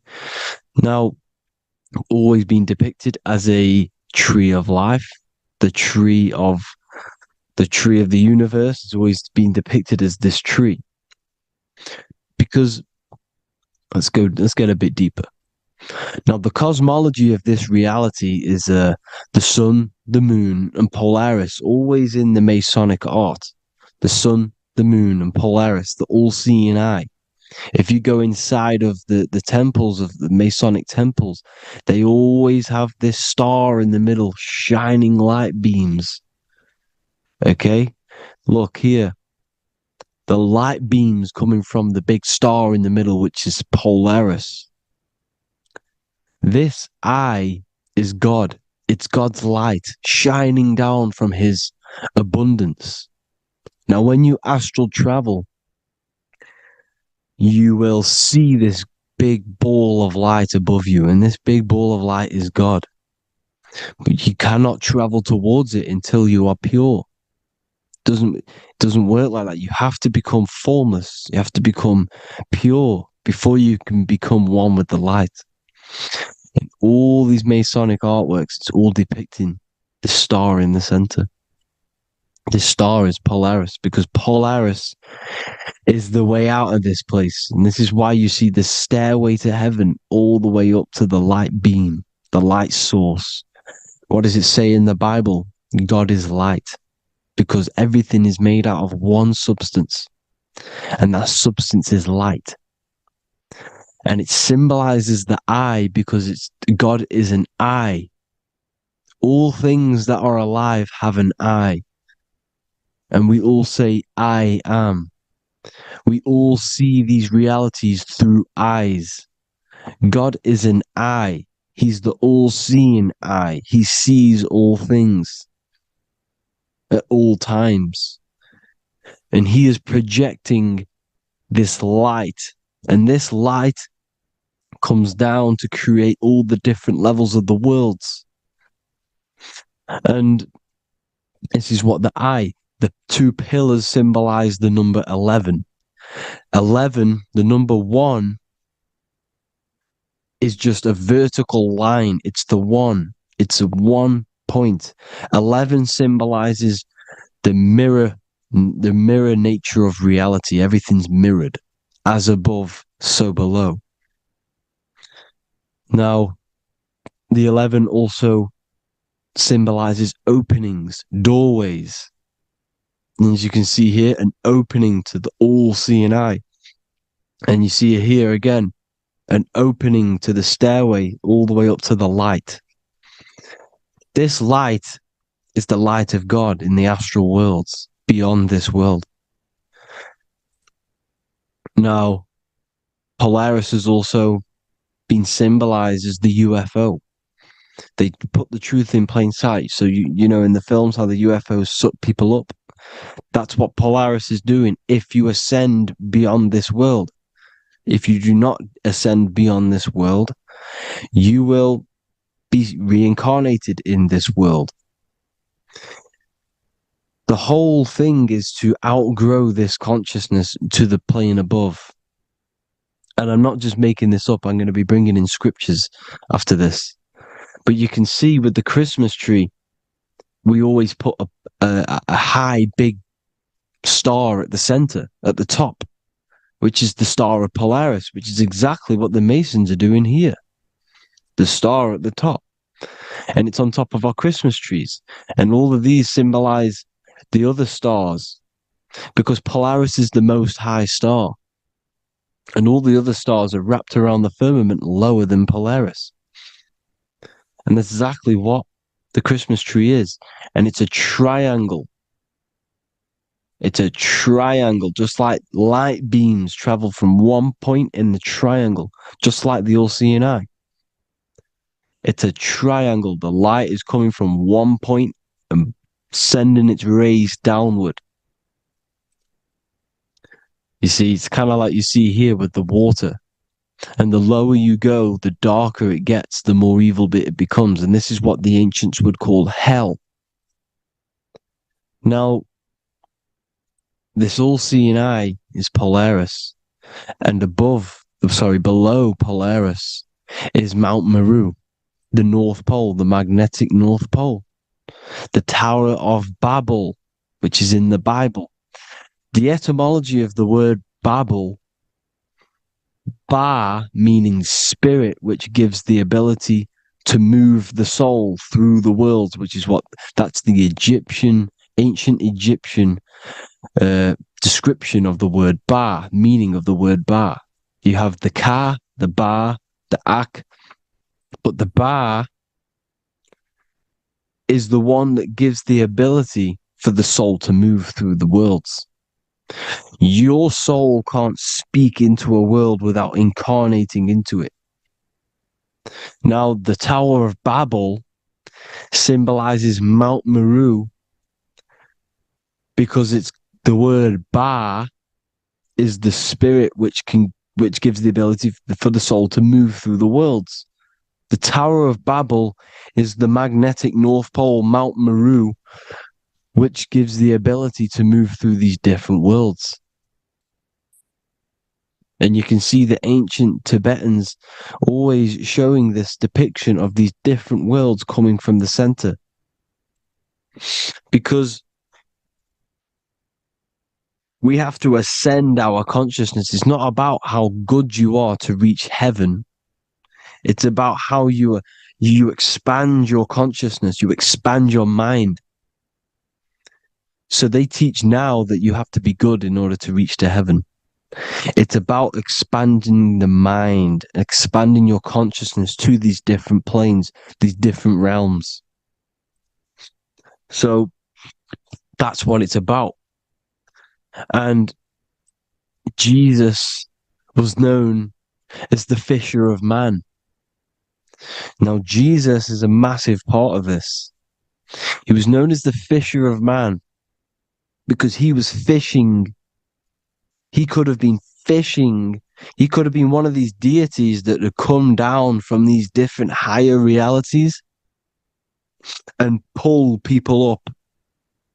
So they would so they called Jesus the fisher of man. And he says unto them, follow me and I will make you fishers of men. So these deities that we see in the past, like Buddha, Krishna, Hermes, Thoth, Jesus, could all be these entities who were coming down to pick up the minds that were worthy enough to see the higher planes of reality. And this is why they called him the fisher of man. Now, when Jesus walks on water, there is a parable with Paul. And he says, but Jesus immediately said unto them, take courage, it is I, don't be afraid. He's talking about astral travel here. He's talking about leaving the body. Because when you leave the body in astral travel to see these alternative realities, you can't be afraid because fear is a bondage, which is what the Emerald Tablets talks about. Lord, if it's you, Peter replied, tell me to come to you on the water. The water. Come, he said. And Peter got down from the boat, walked on the water, and came towards Jesus. But when he saw the wind, he was afraid and began to sink. When you become afraid in astral travel, you sink back into your body. Lord, save me. So this is talking about Jesus pulling people up into different realities. And you can see the fish is the symbol of Jesus, is another symbol of Jesus, a fish. Because fish symbolize deep occult knowledge, because fish travel the depths of the ocean. And they symbolize us because we are fish underneath the ethers. And Jesus was pulling people up. You see, so the Bible is a people today believe the Bible is a book telling you how to reach to heaven, how to become godly and reach heaven. But you've got to become the Jesus Christ to see these alternative realities. Now look at the Emerald Tablets is a massive part, and it speaks so much about these different realities. Look what it says here. This is in Emerald Tablet 3. Then in my heart grew a great longing to conquer the pathway that led to the stars, which is exactly what the Masons depict in all of their art. Look, the ladder to the stars. And then he goes on to say, years after years, I sought after wisdom, seeking new knowledge, following the way, until at last my soul, in great travail, broke from its bondage and bounded away, broke from the bondage of the body. Free was I from the bondage of earth men. Free from the body, I flashed through the night. The stars. The stars are a massive part in the astral world. Each star is a different reality. And the true astrology is the star that you came from. You came through a star to reach this, to reach here. There is a reason why you are here. There's a reason why you have the personality traits, because your soul came from a specific star. This is why we call them stargates, because they are gates in and out of this reality. And Polaris is the way out to the higher worlds. Now look, far into space, my soul traveled freely into the infinite circles of light. Beyond knowledge were some planets and great gigantic beyond dreams of men. Then he goes to say, lift up your flame from out of the darkness, fly from the night and ye shall be free. Lift up your flame. Your flame is your soul, because it has to be lifted up out of the darkness. This is the darkness, this world, this body is the darkness. Because it's a bondage. You need to break free. You need to learn how to astral travel, people. You have to learn this. If you want to get out of this world, you have to learn how to astral travel and see the other realities.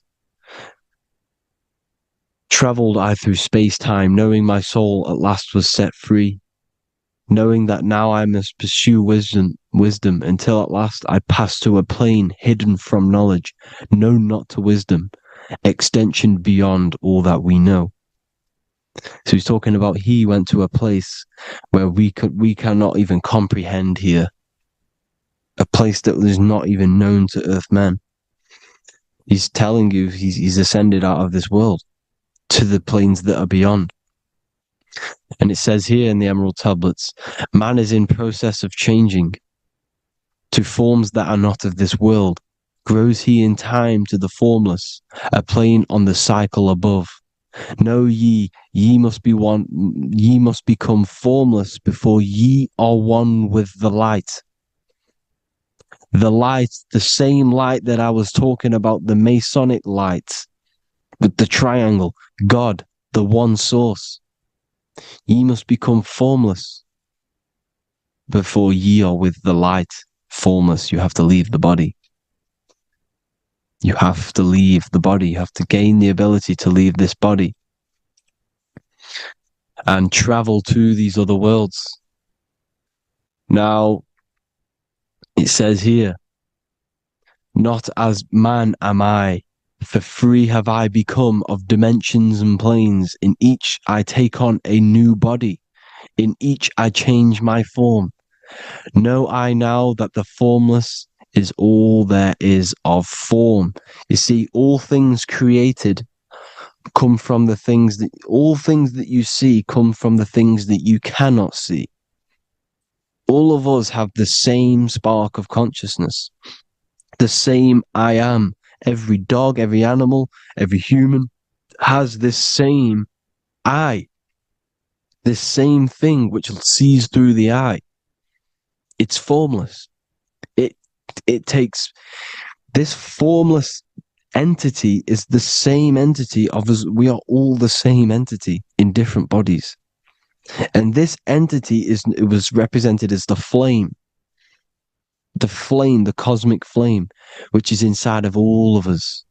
And this is why the Masons depicted your spine as a candle or the Holy Grail. You would either see this or a candle with a flame on the top, because the Holy Grail is your consciousness, which is on top of your spine, which is the candle. Now, Jesus, Thoth, Buddha were all these deities which were coming down to lift people up because they were fishermen of men. And he would lift you up to the higher worlds, out of this world, to the ones above. Now, Thoth, you can see him here, he's leading the way. He's holding someone and he's leading the way with knowledge and power. He was leading the way to other worlds, out of this world. There's no point trying to change this world. This world will stay the same. It will stay the same. You have to get out of this world. And that's what they're telling you. That's what they're keeping you from. They're keeping you stuck within this thin layer of reality. So what the Masons are doing, they have the ability to astral travel.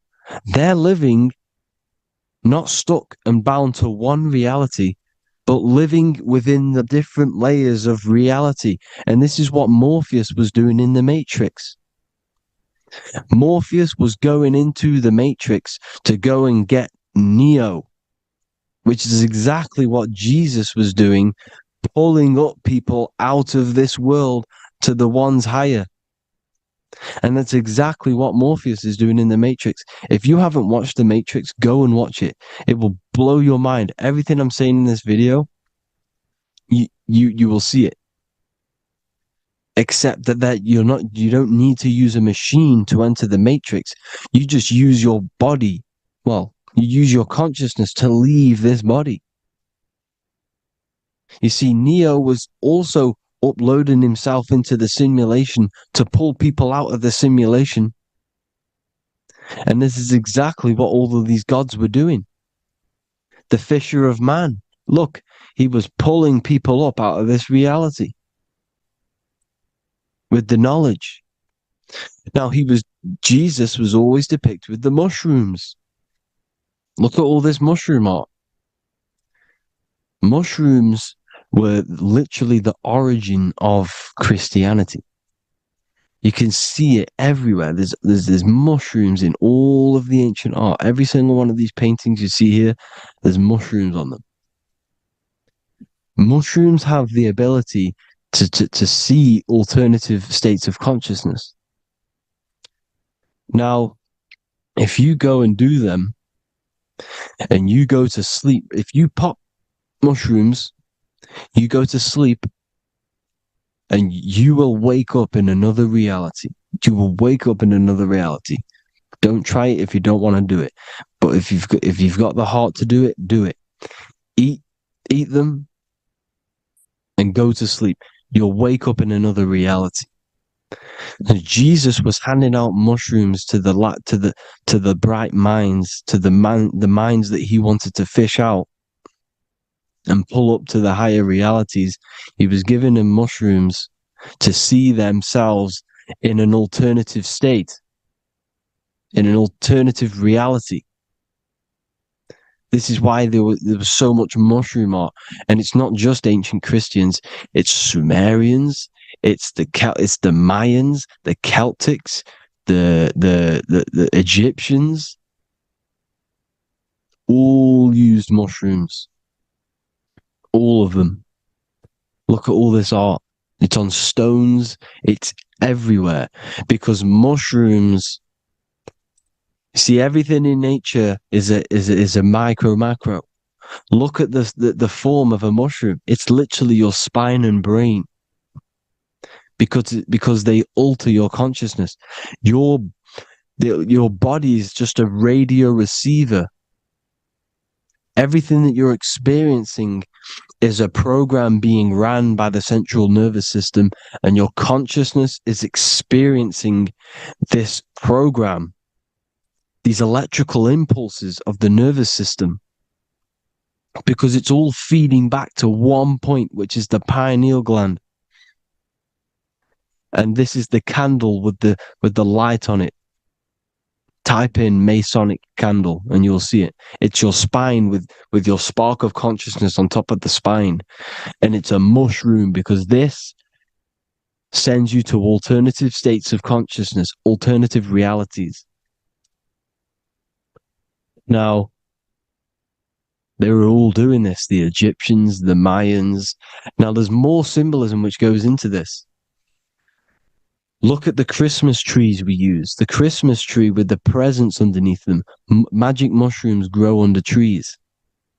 And these are the presents under the trees that we symbolize today with Christmas. Santa's red and yellow for the red and yellow mushrooms. The same mushrooms Mario has to collect, and when he gets enough mushrooms, he levels up. And then what does he do when he go past the world? When you win that world in Mario, you go to another reality. You go inside of another world. It's truth in plain sight, and it's using mushrooms. It's using mushrooms. Everything, all of the characters in Mario, well, a lot of them are mushrooms. Look at this one. The presents, black, yellow, and red and white. Red and white mushrooms. And the bow on the top is the mushroom head. That's a bit of a reach, but, you know, the symbolism never lies, is what you need to understand. And it's as above, so below. Now look at the Sumerians. The Sumerians were also multi-dimensional beings. Okay? Look at how they have the double faces. They had 1 foot in this reality and 1 foot in another reality. And look at this one, a double-headed god inside of like a portal. You see? Because and look at these with the wings, the astral travel. Birds, ancient birds symbolize the soul. Because the soul is a bird, it flies to different worlds. It flies around the cosmos. And mushrooms gave you the ability to see these alternative states of consciousness, these alternate realities. Because you exist in infinite realities. You exist in infinite realities. Now look at the 33rd degree Ordo Ab Chao badge. You get this badge when you become a 33rd degree Freemason. And it's a double-headed eagle. A double-headed eagle. And you can see this in Sumeria first. Sumeria have the same symbol. A double-headed, bird. You can see it here as well. And the Masons are still using this symbol today. And when you become a 33rd degree, 33 vertebrae on the back of your spine, above the vertebrae is your consciousness, and it's a double-headed eagle. One reality in one. You become a multi-dimensional being in the 33rd degree. And I've heard many interviews of Masons say it becomes Luciferian. You see, they speak in code. These Masons can't tell you about what they learn about, but they will speak in code. They said it becomes Luciferian. The word Luciferian is lucid. The root word of Luciferian is lucid, and lucid is lucid dreaming, alternative realities, dream worlds. You become a god. Luciferian means you're becoming your own god, pretty much, because you are becoming a multi-dimensional being living in between the different layers of reality at the 33rd degree of Freemasonry. And look at the double-headed eagle, because the birds symbolize the soul. And they reach high, they fly high, just like the soul wants to fly high to the light, to become one with the light, like the Emerald Tablet says. Now look at Janus. Janus was another god, and he's known as the god of doorways. Janus always depicted with a double head. Janus is why we say janitor or January. And January is entering a new year. Janus is known as the god of doorways with keys, always got a key, because keys open doors. That's why the janitor holds all the keys. And Janus always has double heads, because he had one foot in this reality, one foot in another. He was a multi-dimensional being, a Luciferian, living between the different layers of reality, instead of being stuck in one like we are. Well, a lot of people. And that's the whole point. You see, all of this stuff is about like changing the world and stuff like that. This world will probably never ever change. It's probably been like this forever. Well, forever, for a long time. But it's about moving out of this reality to the higher states. And the Masons always depict the ladder to the luminaries, the stars, with a key, the same key of Janus. The Vatican is a key, and it's in charge of all the religions. Why is it a key? Because they're holding back the key. They're keeping you stuck within this reality, keeping you stuck as identifying yourself with the body, identifying yourself with this world. You are not in the world is within you. This is a program being ran by your central nervous system, and your consciousness is experiencing this reality. Now, this is going to be a mind-blowing video for some people. You have to have an open mind. You have to let go of all the programs. I'm repeating what the ancients are talking about and the ancient symbolism. Look at Janus with the double-headed god. He was just another god coming down, giving keys to people who had the worthy mind to be pulled up out of this reality, to be pulled up to heaven, just like Jesus was teaching how to reach heaven. But really, it's an encoded scripture. But anyways, hope you all gained some insight on this video. Have an amazing day. Please like, share, comment. All the links are in the bio for the PDF, for the Manifestation Mastery course, and all the other amazing stuff. And if you want to support the channel, I'd greatly appreciate it if you became a Patreon member. Hope you'll have an amazing day, people. God bless.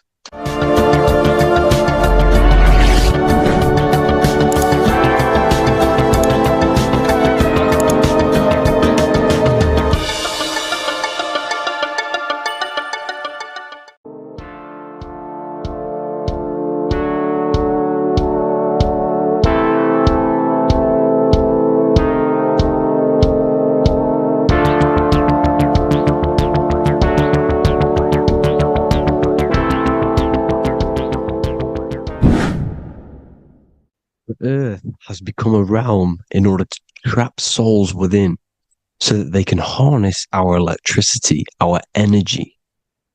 Even the Bible is talking about how this realm is controlled by the wicked one in John 5:19.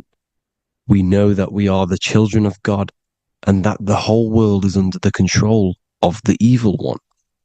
Ephesians 6:12. For our struggle is not against flesh and blood, but against the rulers, against the authorities, against the powers of this dark world, and against the spiritual forces of evil in the heavenly realms. So the Bible is telling us that this is not the only world. There are other worlds, there are other realms that we can go to, considered as heaven. Heaven being a higher realm where there is no evil, no darkness. This is a midpoint realm where there is good and evil.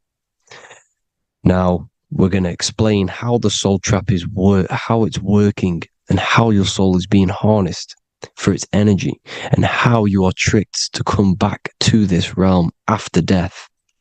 What you need to understand is first is that you are the invisible intelligence behind the physical body. You are the mind and soul. The soul is the true you, the good you. It is pure love, pure bliss, eternal, never dies. The mind can be corrupted though. The mind is the intelligence of the soul. It is invisible. It has no true form. The intelligence inhabits the brain. The brain is the computer to control the electrical machine called the nervous system, which is choice, program, and action. You are the invisible intelligence behind the body, and this will prove it even more. You do not even see into the external world. You are seeing an image produced by the brain because the light is being sucked through the retinas of the eyes. The image is produced in the visual cortex at the back of the brain. What does this mean? This means that we are the consciousness in the center of the brain, in the pineal gland, that is experiencing the program being ran by the central nervous system in the brain. This is the sigil of Lucifer. Lucifer in Latin is Lucy. Lucy is light in Latin. Lucifer is known as the light bearer. This is how the eyes work, people. It's not a demon or a devil. The sigil for Lucifer is how the eyes work and how the left eye is controlled by the right brain. The right eye is controlled by the left brain. There is a crossover. It's the same with the body. The left side of the body is controlled by the right brain. The right side of the body is controlled by the left brain. There's a crossover with our hemispheres in the brain. Now, this empty chamber in the center of the brain is where this universal cosmic intelligence is held, known as the most holy place in the Bible, the throne of God. Okay? This is above the 33 vertebrae on the spine. As you can see here, you are the being in the center of this point. All of the nerves are being sent back to this one particular point, which is the seat of our invisible intelligence. You can see it's an empty chamber. Our consciousness, our intelligence is not a physical thing. This intelligence is the true voice inside of your head. This is why your head is heaven, your heart is earth, your heel is hell. Your head is heaven because this is the seat, the throne of God.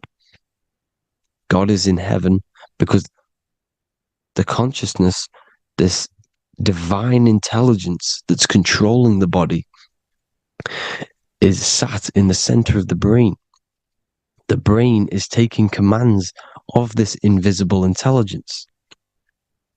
When you close your eyes, you can feel your awareness, your consciousness, your intelligence is all in the brain.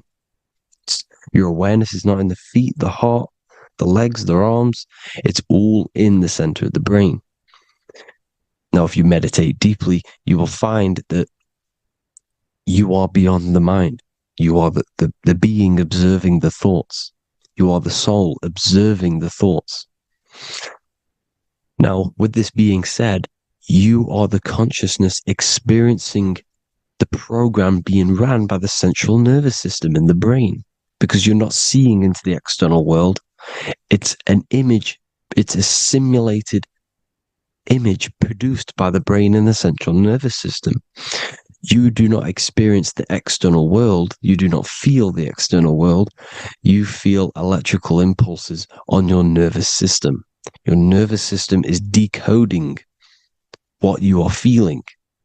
So the only thing that you truly feel is the electrical impulses on your nervous system. This is why the nervous system is the tree of knowledge of good and evil, because it gives your invisible intelligence, your mind, the knowledge of good and evil.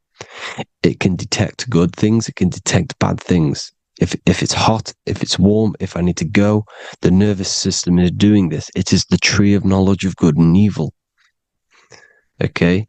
Now this universal intelligence is symbolized as the single eye. Okay. Matthew 18:9. It is better for you to enter life with one eye than to have two eyes and to be thrown into the fire of hell. What does this mean? It's symbolic. It's metaphorical, people. It is metaphoric. Your universal intelligence is the single eye, the one eye. It's the balance between the two poles, between the left and the right, the good and the evil. It knows the right thing to do all the time. This is our inner guide. The inner self is the inner guide. And when you are operating your life off duality, using your two eyes, you'll be thrown into the fire of hell, lower states of consciousness, because you're split. You need to live in oneness, even, balance. Matthew 6:22, the light of the body is the eye. The light of the whole body is the eye. You are a light being. Human. Hue means an attribute of a color. Man is the word manifested. We are light manifested into physical form. Depending on your vibration is depending on what color that you are vibrating on, which is a hue, a human. If therefore thine eye be single, thy whole body should be full of light. Again, it's talking about the single eye, oneness, completeness. When you balance the hemispheres of the brain, we'll go over that later. But anyways, the body is the earth. This is what we need to understand, people. The body is running the simulation, the program that our consciousness is experiencing. So when we leave the body during death and astral projection, we leave the earth. This is how it works. The body is the vehicle for the earth, for this realm. Everything exists within our mind. You have the soul, mind, and body. The soul is the observer, the watcher, the true being. This is why she has many different heads, because the soul inhabits different bodies. This is the serpent, which means knowledge, which is the mind, wisdom. And this is the body, soul, mind, and body, Brahma, Vishnu, Shiva. The mind is the bridge between the soul and the body. So what do I mean? When you astral project, you are using your mind to project your awareness, your observing consciousness outside of the physical body. The mind is the projector, projecting consciousness. By using your mind, you can project your consciousness outside of the body, which is known as the astral realms, which is known as walking on water. Jesus was never walking on physical water, people. It's metaphorical. Believing the physical body. The water is the ether. which is the veil between the physical and the astral realm. It's a fluid substance. It's on either side. It's physical and astral. The ether is the fifth element that they hide from us. Why? Because they're trapping you in the physical. They are hiding all of these realms. Etheric, astral, and mental. People think their mind is their brain. It's two separate dimensions. These are completely different dimensions. The mind is way more intelligent. The mind is formless. There is no form to the mind. You can think anything you want. You can manifest anything you want within your mind. It is not a physical object. The physical realm is being controlled by the mind. Everything's being controlled by the mind. Everything exists within the mind. This is why the Egyptian says the universe is mental. So when we project our consciousness outside of the physical, we go to the astral. The ether is the water that Jesus is walking on. This is the veil between the physical and the astral world. The word together has ether within it because it joins the two worlds together, the astral and the physical. The word either is ether because the ether is on either side, physical and astral, physical and spiritual, physical and non-physical. In the astral realm, the mind can manifest anything we want. We incarnate to restrict our minds. This is why Saturn, if you go and watch my video on Saturn, how Saturn is this simulation, okay,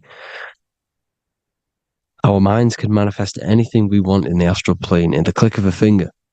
However, when we incarnate in matter, we now have to labor for our manifestations. This is why Saturn's known as the great teacher in astrology, because he teaches you a lesson. When your mind incarnates into matter, it's teaching your mind a lesson, the knowledge of good and evil. This is why the Bible says, you shall be gods and know the knowledge of good and evil. When you incarnate here, you have to know the knowledge, you need to know the knowledge of good and evil to become a god. Okay? Now, the square is the physical plane. The triangle's the ethereal plane. The circle's the eternal plane. The circle has no beginning, no end. It's eternal. The physical plane is the square. It's limited. The square is limited. The cube is the geometric shape which gives rise to matter. Now, the term think outside the box has truth in plain sight. You have to think outside the box to project your consciousness, use your mind to project your consciousness outside of the box, the physical plane, into the astrals. The astral realm is the realm of the stars. Above us is the stars. Through the stars is the astral plane. This is why astral has the word star within it. The devil is the de-veil. When you sell your soul to the devil, quote unquote, it's metaphorical. The devil exists in the physical plane. It's the lowest state of consciousness. The de-veil, you de-veil yourself into the physical when you are the devil. The de-veil. The ethereal plane. Now, we all know what the famous symbol of the all-seeing eye, right? The all-seeing eye with the eye in the triangle. Look at the Masonic artwork showing you the triangle above in the sky. This is symbolizing the ethereal planes. The eye in the triangle symbolizes your invisible intelligence, your mind, which has the ability to see on either side. Because the triangle's the ethereal plane. The eye is your consciousness, your intelligence. And this intelligence has the ability to see in the physical plane and to see in the ethereal planes, in the astral planes. This is why it's above the earth. It's above the ground. Because it can see here, it can see in the heavenly realms. Now, the stars are, well, this is known as heaven, the realms of the astral planes. This is some quotes from the Emerald Tablets of Thoth, Out of the darkness ye must rise upwards, one with the light and one with the stars. Man is in process of changing to forms that are not of this world. Grows he in time to the formless, a plane on the cycle above. So there's other worlds. The Bible's telling you there's other worlds, there's other realms. Know ye must become formless before ye are one with the light, the astral light above, which shining through the stars. Not of the earth are ye, earthy, but a child of the infinite cosmic light. You are the invisible intelligence controlling the physical body. The body's not you. It's the vehicle that your soul lands in when your mind projects your consciousness into that realm. Free from the body, I flashed through the night. Unlocked at last for me was the star space. Wow, that's powerful. The star space, the astral planes. This is what it's talking about. We are all a star. We descended from the astrals, which is the star. We are all a star. Look at the ancient paintings of Jesus' birth. It's the star beaming his consciousness down into the physical plane. Here's another one. Here's some Freemasonic artwork showing you, again, the ether, that invisible intelligence, the I, manifesting itself inside of here, in the physical realm, where the people are. You see?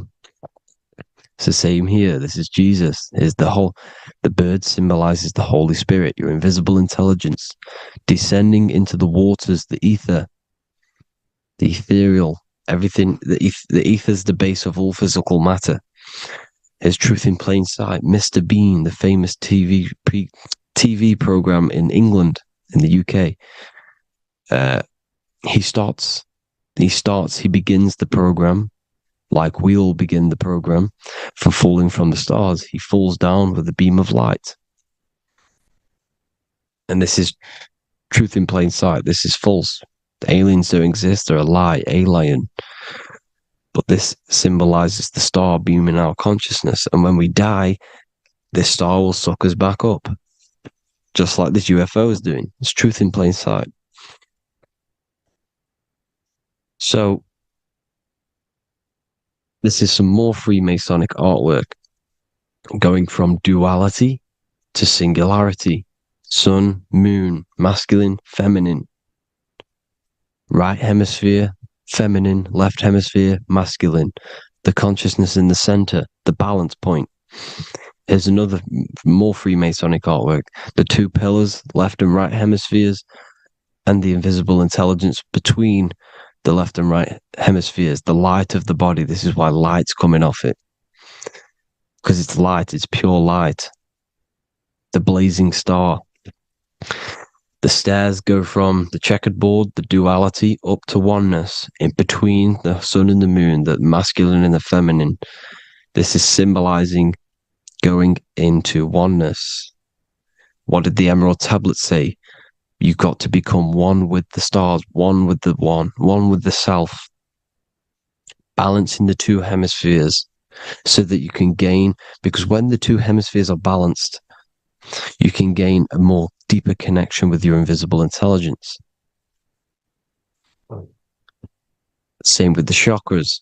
When the chakras, the 7 seals in the Bible, these are 7 seals because when you conquer the 7 chakras, when you balance the 7 chakras, you then gain a more deeper connection with your internal self. Because your mind is not filled, it's not being ran, it's not being dominated by these 7 deadly sins, the 7 seals, the 7 chakras. These are 7 energy centers which are concealing our true form. Balance makes us have a stronger connection with our true cosmic intelligence. Heaven is even. This is why Jesus is pointing at the heart. The even point is the heart. You got to balance the chakras and live from the heart because the heart is the earth. You're in good and evil. The body manifests the lower and the higher self. The higher self is in the higher parts of the body. Wisdom, intuition, expression. The lower self is in the lower parts of the body. Sex, food, and power.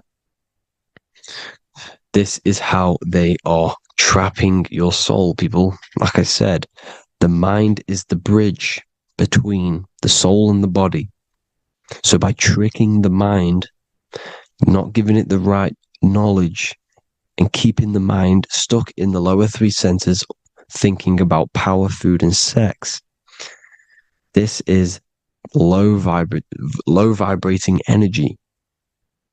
It's going to keep your mind addicted to the physical realms. Okay? This is why you need to go even, balance, heaven. Okay? I will explain the soul trap in a second, how it fully works. But I'm telling you all the science behind it so you can understand. When you are doomed, you are domed. This is the dome, the firmament, the firmament, the mind. Ment is mind, firm is firm. A firmament is doomed under the firmament. You must have a loose mind, an open mind to expand your consciousness beyond the stars, beyond the ethereal barrier. You have to vibrate higher than this world. Your consciousness must be expanded more than the physical plane. You need to learn how to astral project. You need to learn how to leave the body, how to operate outside of the body, so that you, when you do leave the body, you will have recognition. You will have knowledge. You will have practice. But this is as above, so below. The woman's belly is the earth. It's as above, so below. It's a microcosm of the macrocosm. We are the children in the womb. We are the people in the earth being ready to be born into the heavenly realms. As above, so below.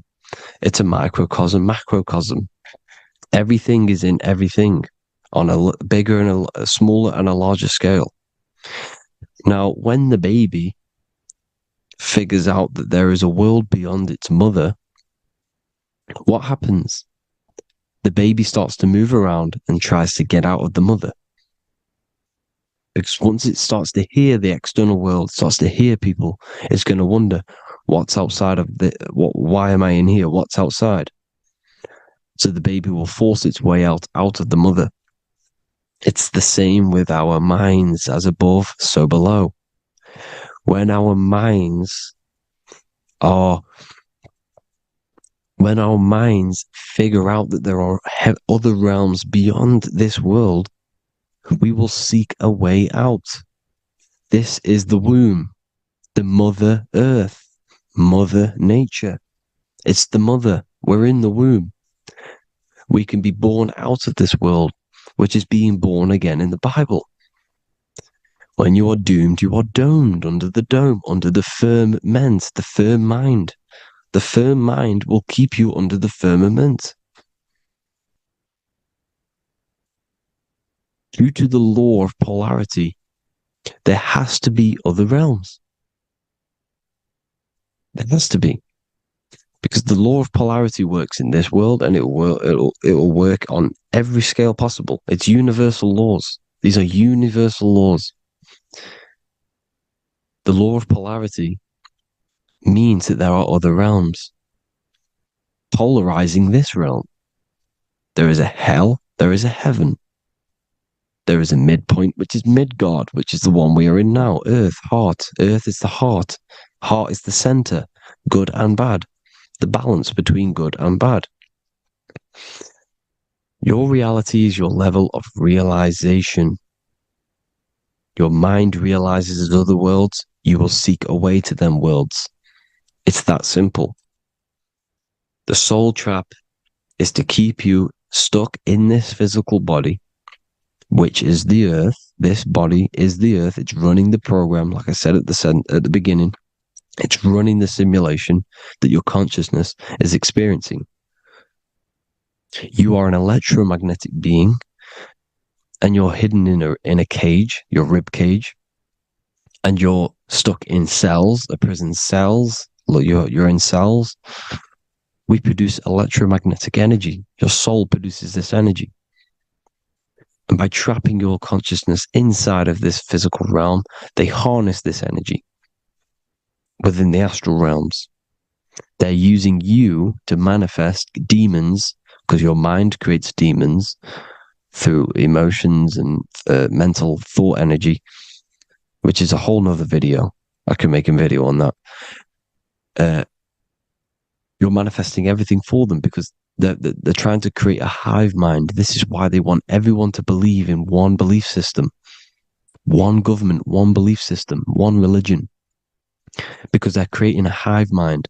This hive mind will manifest and be summoned within the astral planes, because the mind manifests the astral plane. The astral plane is the realm of imagination. The mental plane is the realm of just thought alone. The etheric plane is the energy. The physical plane is the matter. So all of our minds together are manifesting these demons within these subconscious realms, the astral. Now,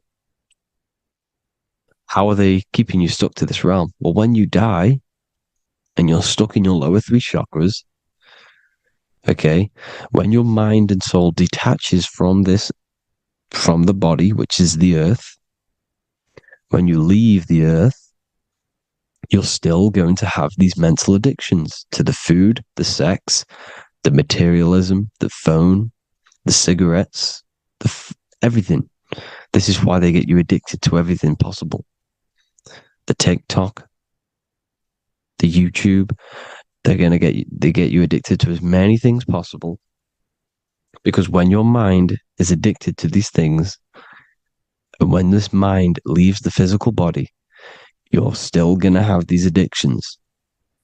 Okay? You're still going to have these thoughts. And you will be manifested into the lower astral realms because you're thinking materialistic, you're thinking negative, because your level of realization was your reality. You were manifesting hell on the earth. When you leave the body, you're going to manifest hell in the astral planes, which means you'll be vibrating on the very low, which will put you in the lower astral realms. So guess what? You're going to come back. You're going to come back into materialism. You're going to reincarnate. Because you haven't prepared for life after death. You must detach from the external world. Okay? Moon is mind. The sun is the soul. The earth is the body. The moon is the mind. This is why we say lunatic. In your mind, you have a specific mood. Moon.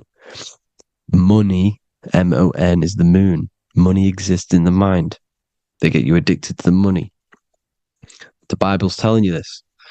Do not conform to the pattern of this world, but be transformed by the renewing of your mind.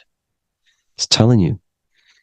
Of this world, but be transformed by the renewing of your mind. Who knew that the Bible was this deep? Matthew 16:26, what good will it be for someone to gain the whole world yet forfeit their soul? James 4:4, don't you know that friendship with this world means enmity against God? Therefore, anyone who chooses to be a friend of this world, of the world, becomes an enemy of God. John 4:4, dear children are from God and have overcome them, because the one who is in you is greater than the one who is in the world. It's talking about the invisible intelligence. It's greater than the physical world. John 2:15, do not love this world, nor the things it offers you. Because this world will create you to, if your mind has attachments to what this world offers, sex, money, and power, pretty much, you will reincarnate here. You will come back here. Because when you leave the body, your mind will still have these addictions. Do not love the world, nor the things it has to offer you. All of this is in my newly published book. The paperback versions are now available. Finally, for all the people who have been waiting, the Book of Wisdom. All of this knowledge is inside of the Book of Wisdom. The paperbacks are available. There's worldwide shipping.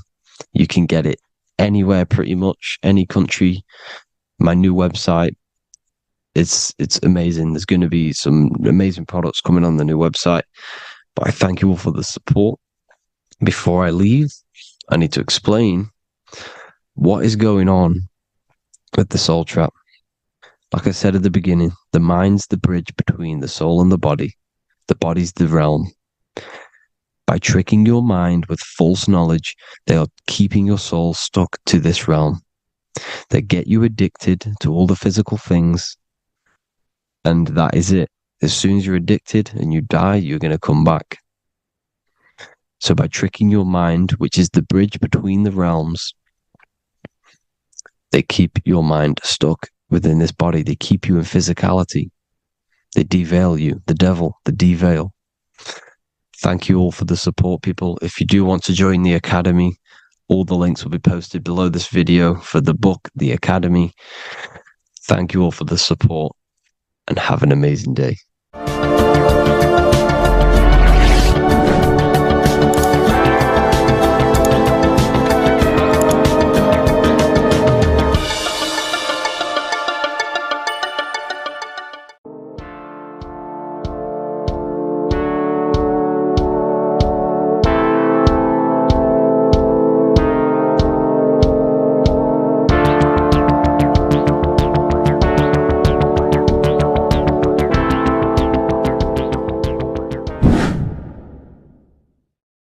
People, how are you all doing? It's Revival of Wisdom, and today we're going to be talking about your birth certificates and how we are slaves to a system and how they have trapped us into this system.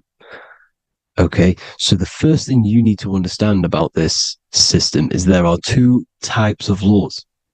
You have the law of water, which is admiralty law, and the law of the land. So the admiralty law is the law of water, and this is what money is. Money is water. This is why we say liquidity, currency, the current. A current is water, something moving through something. Cash flow. And this is why banks are called banks, because a river bank is on either side of the water, and it directs the currency. You see? So money is water. And as you can see here, Ripple, the cryptocurrency, Ripple, water Ripple, and they're building a bridge over water, overseas, international banking with cryptocurrency. So money is water, and this has specific laws about water, but water is the same everywhere, you see. What the difference is with the law of the land is that you can have different laws in different lands. I can't do certain things in the UK that people can do in America, for example. You see, that's the law of the land. But the law of water is the same, because water is everywhere. Now, this is very important to understand when it comes to, you know, these birth certificates. So, Pope Gregory, this is where we're going to start off. Pope Gregory in 1582 took the Orthodox Eastern sunrise calendar and changed it to his own Gregorian timeline, not a calendar, a timeline. This timeline was copyrighted by Pope Gregory under the name of the Vatican. So the Vatican owns the timeline that we are using today, 2023. They own it. They own the title of this Gregorian calendar. Okay. Therefore, anyone who is born under this copyrighted timeline, not calendar, they are subjected to Rome, because Rome owns the timeline. They have a patent, a copyright for that timeline. What is on our birth certificates? That timeline. We are born underneath. We are subjected to the Vatican. This is why all birth certificates go to the Vatican. They own every single birth certificate. Okay? So when we use this timeline, we are subjecting ourselves to this timeline. Okay? Which the Vatican has a claim over. This calendar or timeline is set to sunset, not the sunrise, which is associated with death, darkness, and the moon, lunatics. You see, so this is a sunset calendar timeline. Okay, this is now, they've changed a couple things, right? They say that the new year is January the 1st. Okay, when we know this is in winter. January is winter, which is associated with darkness, death, the death of nature. So this is a death cult, people. These people are evil. They're so evil. The Vatican. And this is why we use April Fool's Day, because April is in Aries, and Aries is always the start of the zodiac. This is why Aries rules the head region. 12 zodiacs, 12 systems of the body. Each zodiac is associated with each part of the body, and this is why Aries is the head, cerebrum. But we're not going to talk about it in this video. But yes, that is what April Fool's Day is. They're putting it in your face. April Fool's Day is the real start of the year, when the sun starts to rise again, when the risen Savior is resurrected, when it's born again. This is when the Jews celebrate the Passover. This is when the Christians celebrate the resurrection of Jesus, and they eat lamb. The Jews eat lamb because we're in Aries, the new year. The sun is now born again, our risen Savior, the light of the world. So yes, this is what April Fool's Day is. It's the first day of the year, which they changed. Pope Gregory changed. So you need to understand is that you are in the womb. You are inside of a ship, because every ship, literally a ship, every ship is female. This is why they say she delivers the product, because she does deliver the product, you, the baby. Same thing with a ship, they deliver products. They are a she. And when they pull up to the bay, like you can see on this picture, they're pulling up to the bay. This is now called the birth canal. The ship is now in birth, on paper. Okay, this is law. And when they pull up, they tie up to the bay, and now they get a certificate of manifest certifying all of the products which are on the ship and what they are bringing into that nation. Okay, so you're bringing in this many of that, everything's on the certificate of manifest. And this certificate of manifest is also your birth certificate, because you are traveling through water when you are in the birth canal of your mother, because you are in water when you are in the womb, and you travel through the birth canal. And when you arrive, you get a certificate of manifest with the name, how many, the quantity, that's your birth certificate. Okay. And this is what it is. We are a we're not a corporation, but we represent a corporation, which is your name in full capital letters. That is your corporation. You cannot physically tax a body, but you can tax a corporation. This is why we get charged. This is why we get taxed, because it all goes down to the corporation, which our name represents, which we are subjecting ourselves to. We are my name. I am subjecting myself to this name, and that name has a corporation which I represent, which I subject myself to. You see, this is how we are attached to this straw man, this character that they have built on paper. So it's a character which is on paper. This is what we represent. So when the woman gives birth, she delivers the baby, and then she has another substance. Now I'm going to break down how they attach this name to us, how they do it. Okay. Our mother is carrying us the product in the womb, the water. And it goes from the United Kingdom into a state-owned, corporate, federal-owned hospital, which is government-owned. She does not declare the package when she enters the building. Aha, so keep that in mind. When she delivers the package in the federal territory, she does not declare the package either when she leaves. Therefore, there is no evidence that we exist when we arrive. On paper. On paper, there is no evidence that we came into the building or left the building. We have not been declared. So we do not exist on paper at this point. When the woman gives birth, she delivers the baby, and then she has another substance, which is called the afterbirth material. Okay? This afterbirth material has the same DNA as our physical body, with the body, mind, and spirit. Okay? This is how they get this cooperation. Hold on.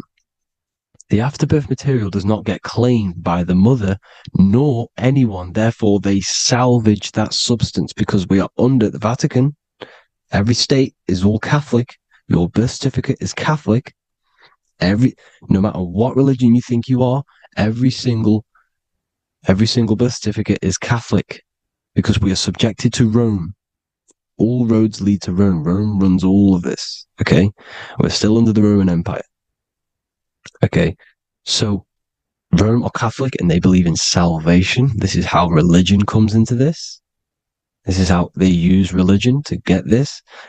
So they salvage the afterbirth material and they claim it and they salvage it and give it and charge it to Rome. And they give it a name. Here's the legal term, born alive. Here's what it says. Each product of such birth is considered live born and fully recognized as a human person. So each product of such birth, so that could be anything, the afterbirth, the person who actually comes out, the baby. So your afterbirth, which we do not take with us, we take the baby with us, they keep that in the hospital, they collect the afterbirth, and they salvage it, and they give it the name, which it is us. We are a representative to that afterbirth material, which they put the name on, they claimed, which is subject to Rome. So we are walking around our whole lives as a representative to that claimed salvaged afterbirth material, which the federal state have. Okay. We are under the Catholic Church, Vatican. Therefore, the afterbirth material is a child of God. See? On paper, therefore, they believe in salvation and salvage the afterbirth material. This material has no mother or father. The state pick it up. It becomes a war to the courts and gets charged to the state. So we are a representative to that character they salvaged because it is the exact same DNA as you. Subject is the name or the title, and the matter is the physical aspect left behind in the hospital, which represents us. You see? So now we're moving on to Unum Sanctum. Unum Sanctum was in 1302, a very, very important year. Very important year. Unum Sanctum says this is basically how they claim everyone in the world. So the Vatican had all this power, all this gold, all these people under them. They need to get a claim for them so then they can rule over them and make them slaves. So what they did, they created Unum Sanctum. Pope Boniface VIII did this. And it says, the spiritual man judges of all things and he himself is judged by no man.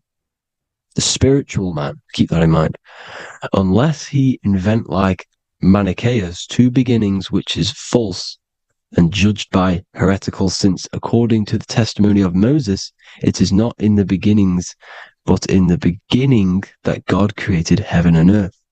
Furthermore, we declare, we proclaim, we define that it is absolutely necessary for salvation that every human creature to be subjected to the Roman pontiff. So they are claiming us in Unum Sanctum, and it's in the vaults in the Vatican. They will put a spell on it because they are sorcerers, they are magicians. They put a spell on it, they lock it up, and whatever goes on that piece of paper goes. And this Unum Sanctum is claiming all of us. So what does it say in the beginning? The spiritual man judges of all things, and he himself is judged by no man. The spiritual man, the man with the body, mind, and soul, the first baby that comes out the birth canal.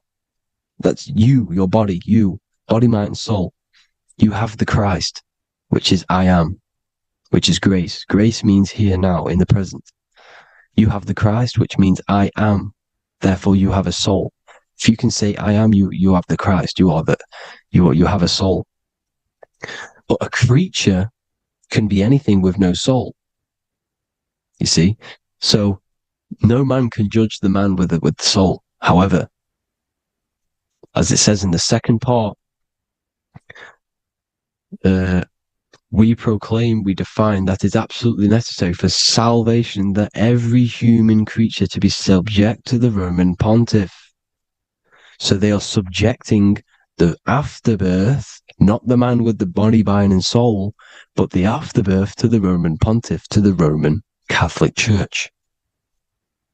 We are the ones who are claiming to be the afterbirth material, which is our birth certificate, which is our representative. We represent that because it is our DNA. This is how we are stuck. We are stuck because we represent this DNA, which is on paper, recorded. You see? So we, being untaught, uneducated in these subjects, we are subjecting ourselves to this system, to this slavery. Because we just want to live. We just want to live happily. Just peaceful. Think about it. Where's all this coming from? Where's all this war, all this killing, deaths coming from? We just want to live. It's coming from the Catholic Church, these evil death cult, which has subjected us, which has used us as slaves, and we are still slaves, and it's just going to get worse and worse and worse. So this is how we have subjected ourselves to be the slaves to this system. It's a lot to take in, and there's a lot more deeper stuff which goes into this. I'm just going over the surface. I'm going quite deep, but there is little details that I still need to learn myself. But this is the general how that we've been stuck to this slave system. So we are batteries, okay? This is why we get charged. When you go in a court, you get charged, okay? Because you're a biological battery. This is why cities look like motherboards, because we are feeding energy to this matrix. Okay, when we look outside of ourselves, when we give power to so-called Jesus Christ, worshipping idols outside of ourselves, where attention goes, energy flows. We are feeding the matrix with energy. By looking within, placing your attention within yourself, you are taking back your power. Because the I am is Christ. The you, the soul, is Christ. It's God. The awareness is God. Okay? However, we are subjecting ourselves to this system. We're subjecting ourselves to this system and the feeding of our energy. So what we need to look for the future is that, think about it, with the end goal is to change our DNA, is to literally make us robots, transhumanism, slaves. This is why we have smart cars, smartphones, smart watches, smart meters, smart cities.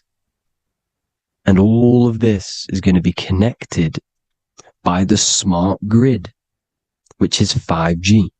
This is why 5G is rolling out.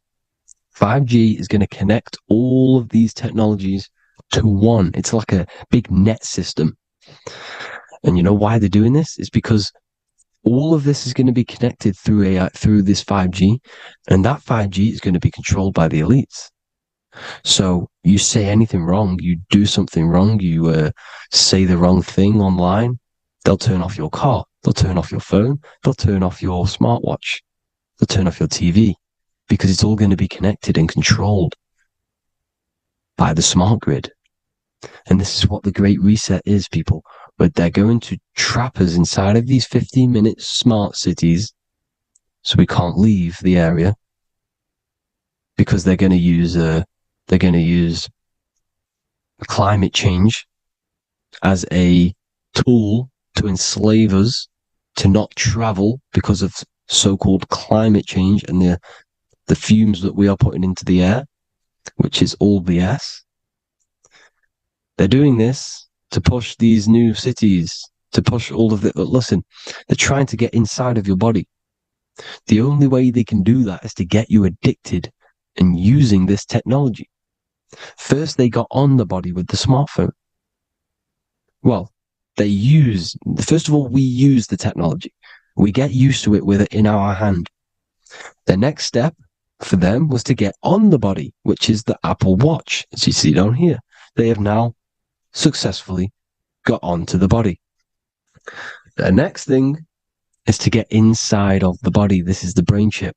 You see how they've slowly lured their way in, slowly got you addicted to this technology, got you dependent on this technology.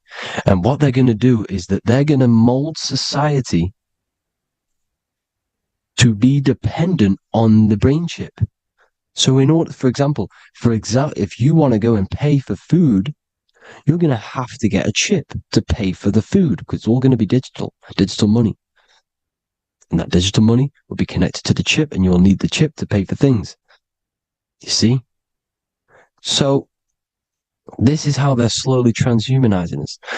These phones, these apps, these things which are all we are all using was created by Freemasons. Mason means traveler because they travel the depths of the mind. They understand human consciousness. They understand the brain. They understand the mind.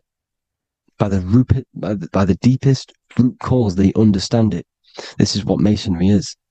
It's the occult. So these technologies is designed by these people. This is why they're so addictive, because they understand how it works. They understand how to get people addicted because they understand human consciousness, the brain, the body, and the mind. So this is the advantage Freemasons have over us. And these secret societies, which have gone through the orders of Freemasonry and progressed onto these secret societies, which are the evil side, because I'm not saying Freemasonry is evil, okay? But the societies which they go beyond Freemasonry, because you can go beyond the 33rd degree into these secret societies, and they use this knowledge for the bad, to enslave people. And this is what's going to happen. Transhumanism. So I hope you all learned some insight for today. Please do a bit more research on, the birth certificate and stuff like that, the straw man. And have an amazing day, people. Please like, comment, and subscribe. Peace.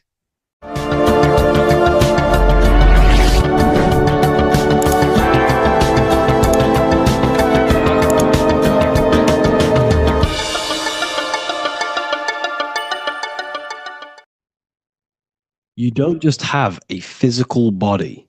You have a physical, mental, spiritual, and emotional body. Each one of these aspects are a body of its own. Body does not just refer to a physical substance. You have a mental body for thinking, an emotional body for your emotions, a spiritual body for your energy in your astral form, and a physical body to encapsulate all of these. Each four of these aspects are essential for the human experience and essential to balance. Now, today we're going to be syncing the four aspects of your consciousness with the four seasons and the four elements and how this ties into the Bible. So we have four physical elements. We have 5 elements in total, spirit being the most important, but spirit is pure invisible. We have 4 physical elements. We have air, fire, earth, water. Earth and water are feminine. Air and fire are masculine. Air and fire are active. Water and earth are passive.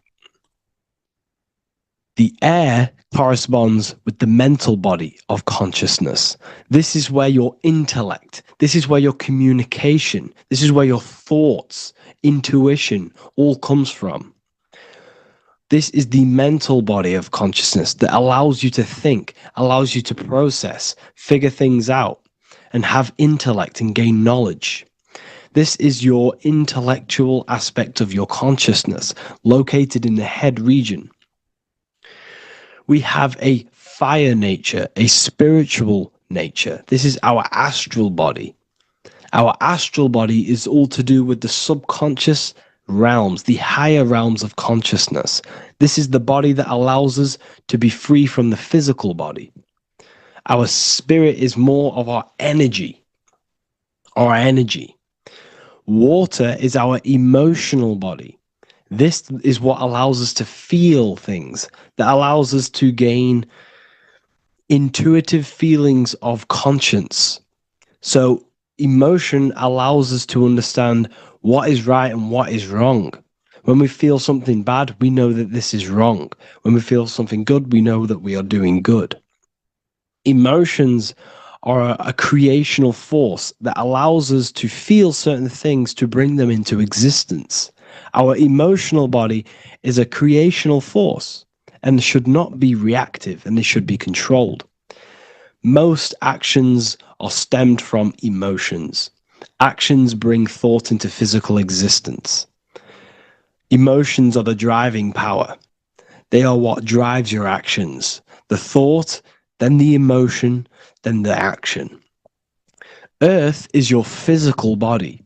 This is your physical state that allows you to take mind and emotion into action, into fruition, into physical matter.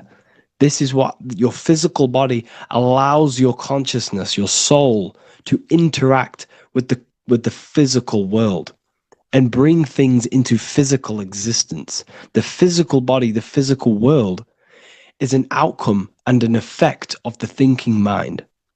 All physical substance comes from the thinking mind. The pen, the phone you're holding, the microphone I'm speaking into, all began as a thought in the thinking mind, then it was brought into physical reality.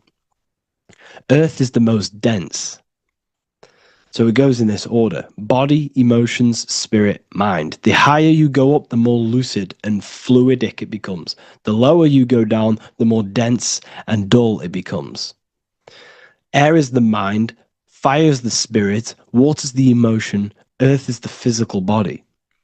So this is why you are a microcosm. You have these four things within you. You contain of these four elements, which correspond to the four bodies of your consciousness, the four bodies of the soul. You are the soul. You are the spirit. So this is why in Theologians 4:17 it says, "Caught up together with them in the clouds to meet the Lord in the air." You don't meet God or the Lord in the physical air, in the clouds. This is clearly a parable. A human being cannot go up to the clouds and meet a mystical man in the clouds. This is obviously a parable, a metaphor. The air is your mind. You must raise your consciousness beyond the body, beyond the emotions, beyond the spirit, and enter in the mind during meditation, turning the mind inward to connect with the Lord. The Lord is the highest aspect of your consciousness, the one that exists beyond the physical body, beyond your emotions, beyond the thought. So you meet the Lord in the air, in the mind. The mind represents the air. This is why in America there's a saying called an airhead. You're an airhead. This means that you are stupid, or you don't think, or you have nothing in your mind. You have nothing in your head. When someone's very stupid, you call them an airhead, because air represents the mind. The air is elevated. The air is invisible. The mind is totally invisible to the human eyes. It is a metaphysical substance. In fact, it's not a substance at all. It's so fluidic. It's everywhere. The mind can be everywhere at all times. It can be anything. Nothing is impossible within the mind. Now, this is synced with the 4 seasons. The 4 seasons represent the 4 aspects of human consciousness, the 4 bodies of your consciousness, the 4 bodies of your soul. The sun is your soul, okay? And the sun travels around 4 seasons. Summer, when the sun is the most hottest point. Autumn, when the sun starts to move away from the hottest point. Things start to die. Then it goes to winter. This is when everything dies. This is when things enter in within itself. This is when darkness occurs. Then spring. This is the reignition of the sun. This is when the sun starts to bring back the warmth back to the summer. You have 4 seasons which correspond to the 4 bodies of consciousness. Fire is the spirit. This is when you are passionate. This is when you are taking action. This is when you are fiery. The sun is blazing. You're taking action. You're very passionate. You're very spirit. You're in the spirit. Autumn is water, emotion. This is when you start to become very reflecting. This is when you start to feel emotional. Because in autumn, there's lots of water. This represents the emotional body of consciousness. Winter is the mind. This is air. Winter, what happens in winter? Everything enters within itself. The leaves die.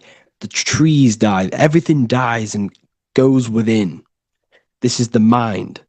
The mind is the darkness, remember. You close your eyes to enter within the mind. The winter represents meditation. In the winter, what do people do? They stay inside of their house. They research more. They read more books. They become more intellectual. They think more in the winter because we are so we're stuck inside. So we're more reflective. We're thinking more. We're more communicative. We're more intellectual. In the spring, this represents the earth, the body. This is when we start to come out of the mind and we awaken to the body and things start to grow again. The plants start to grow. The earth is growing again and reborn again. This is the body. This is when you become more active in the spring.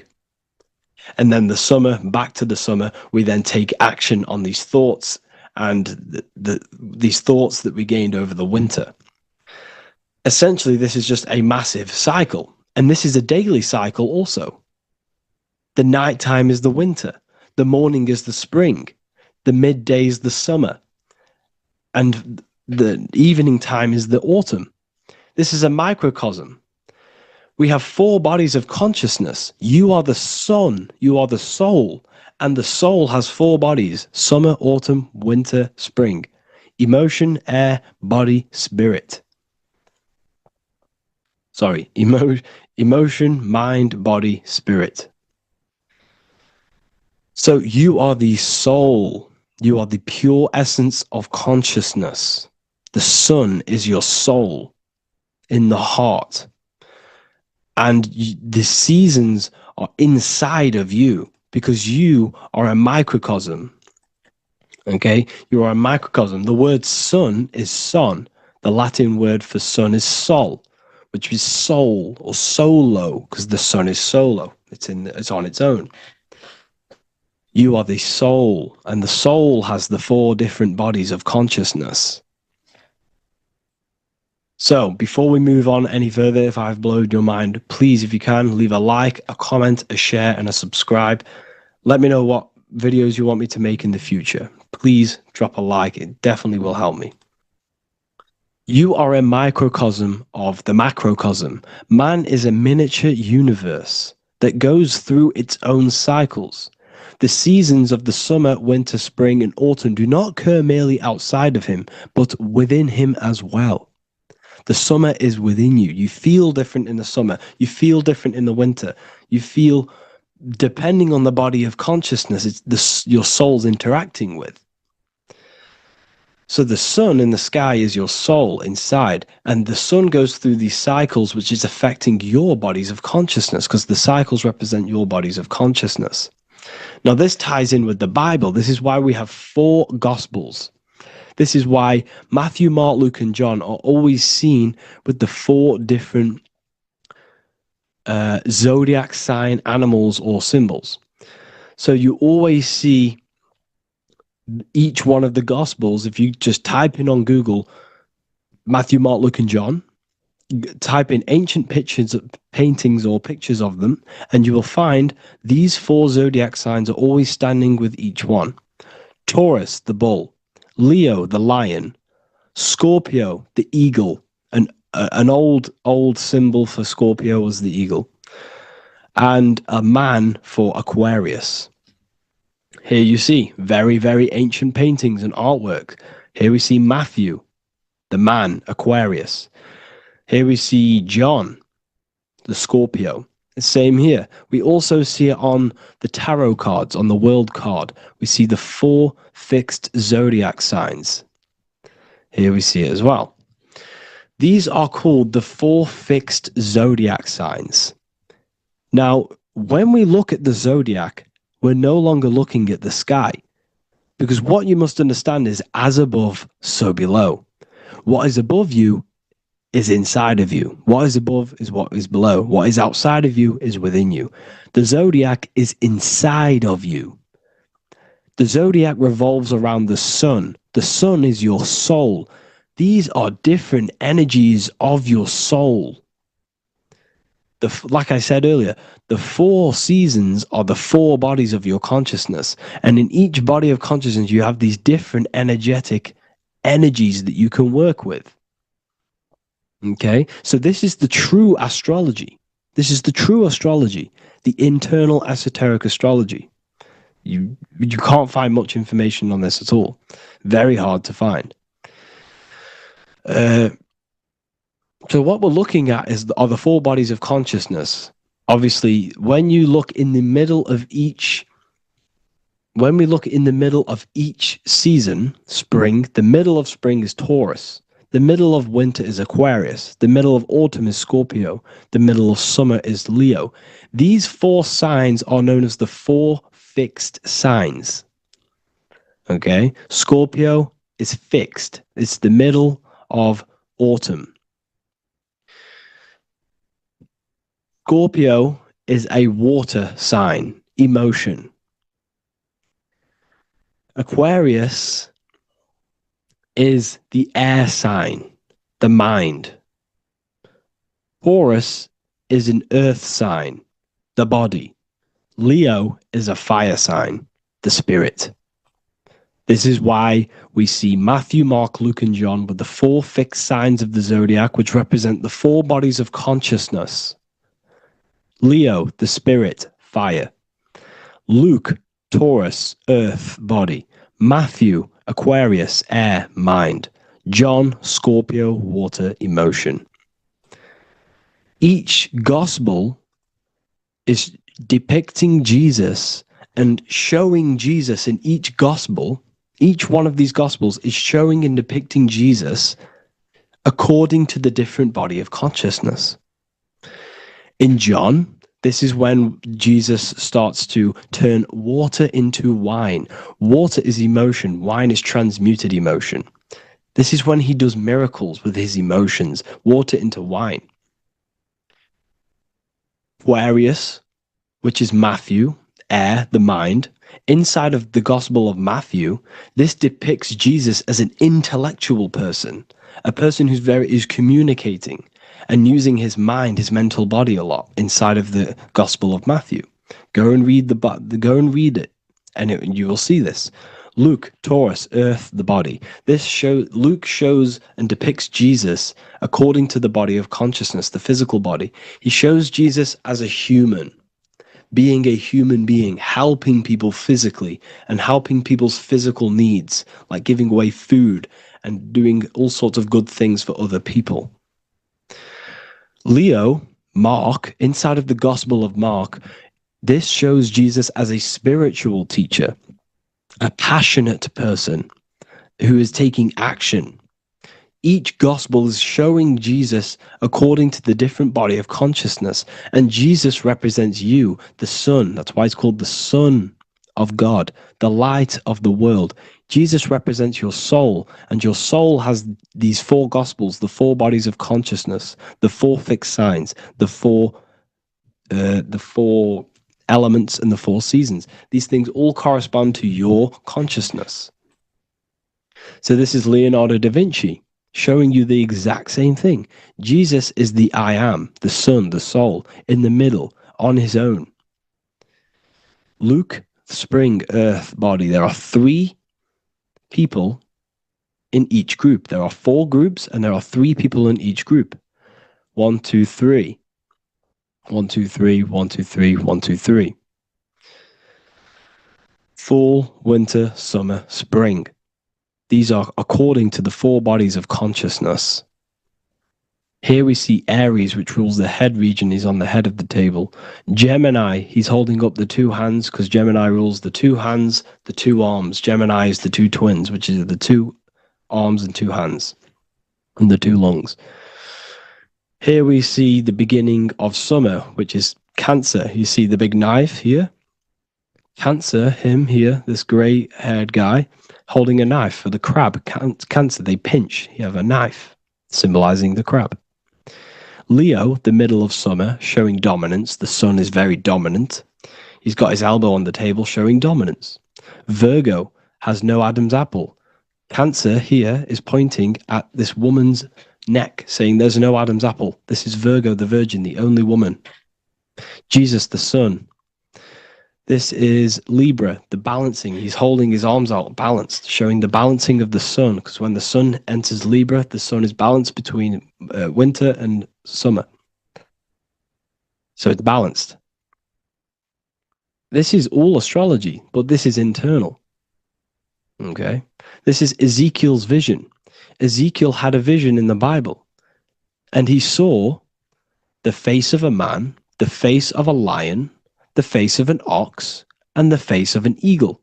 The eagle, Scorpio, the ox is Taurus, the lion is Leo, and the man is Aquarius. He saw the throne of God, and he saw the different bodies of consciousness. This is all symbolic for the different bodies of your soul.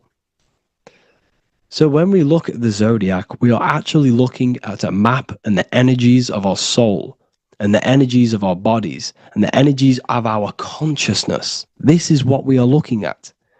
Each zodiac is an aspect of our consciousness and an energy that we can work with and that we must purify.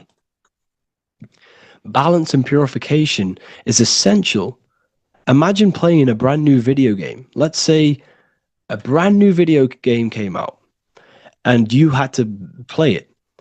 What happens when you play that game?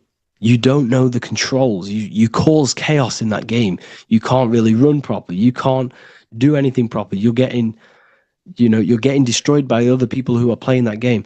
It's the same with your physical body. When you are born, you must learn how to play the game. You must learn how to balance the mind, learn how to balance the spirit, the emotions, and the physical body. We must balance and purify each body of our consciousness, which we must look after our physical body with our physical health by eating physical, electrical food like fruits and veg. We must look after our minds by being conscious of what enters our eyes, enters our ears, enters everything. Whatever enters our 5 senses is affecting our mind, our mental health, our environment, mental. We need to look after our thoughts. Control our thoughts by purifying our thoughts, only positive thoughts. Then we must purify our emotions, feeling only gratitude and love and not feeling these negative, dull emotions. Then we must look after our spiritual body through meditation and looking after our spirit. But remember, when we look after our mind, it all begins in the mind. Each body of consciousness is interlocked with the other. If you have an unhealthy body, you have an unhealthy mind, spirit, and emotions. If you have an unhealthy mind, you have an unhealthy body, spirit, and emotions. If you have an unhealthy emotions, you have an unhealthy spirit, mind, and physical body. They're all interlocked. You must balance each one of them. Look after your physical body. Look after your thoughts. Look after your emotions. Look after your spirit. But remember, the mind is the most powerful one. It's mind over matter. Once we look after the mind, because once we start to control our minds and control every thought we think, This will then turn into discipline in our physical body, because once we learn how to discipline the mind, we learn how to discipline what we eat, we learn how to discipline what we feel, we learn how to discipline our spirit. This is all interlocked, but work on the mind first. Work on the mind first. All of this knowledge is inside of the brand new Book of Wisdom, Volume 2. This is a revolution of human consciousness. If you've read it, please leave a review down below. If you've read Volume 1, leave a review down below. This is the next revolution. I don't see this information anywhere. This is the next revolution of human consciousness. And of course, if you are serious about this and you truly want to gain enlightenment and join an amazing community where you can connect with me on live calls, lectures, the Manifestation Mastery course, you can gain access to my library with over 45 PDFs plus my books. And if you do join the university, you can order a Volume 2 free of charge. All you have to do is to pay for shipping. If you truly take your knowledge serious and you want to take advantage of life, join the university. This is where truth seekers belong. Just want to say thank you all. Please leave a comment. Please leave a like. It's going to help me a lot spread this knowledge to the world. And yeah, share this with a friend and subscribe. Thank you all.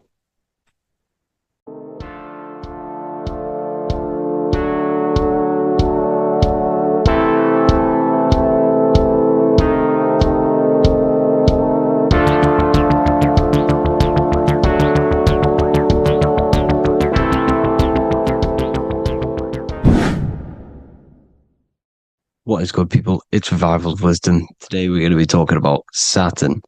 I've done this video in the past. However, this video is going to contain a lot more in-depth explanation of Saturn. So the 33rd degree Mason, Manly P. Hall, said, Saturn is the key to crystallization, physical matter. Light is matter, matter is light. They are interchangeable. Low vibrating light turns into matter, high vibrating matter turns into light. And Saturn is the god of this world, this physical world. He crystallizes light into matter. This is symbolized as the Masonic checkered board, matter and spirit, matter and light, light and matter. He's also the god of time, destruction, justice. He creates and destroys, because all things in time die. He creates and destroys you. So,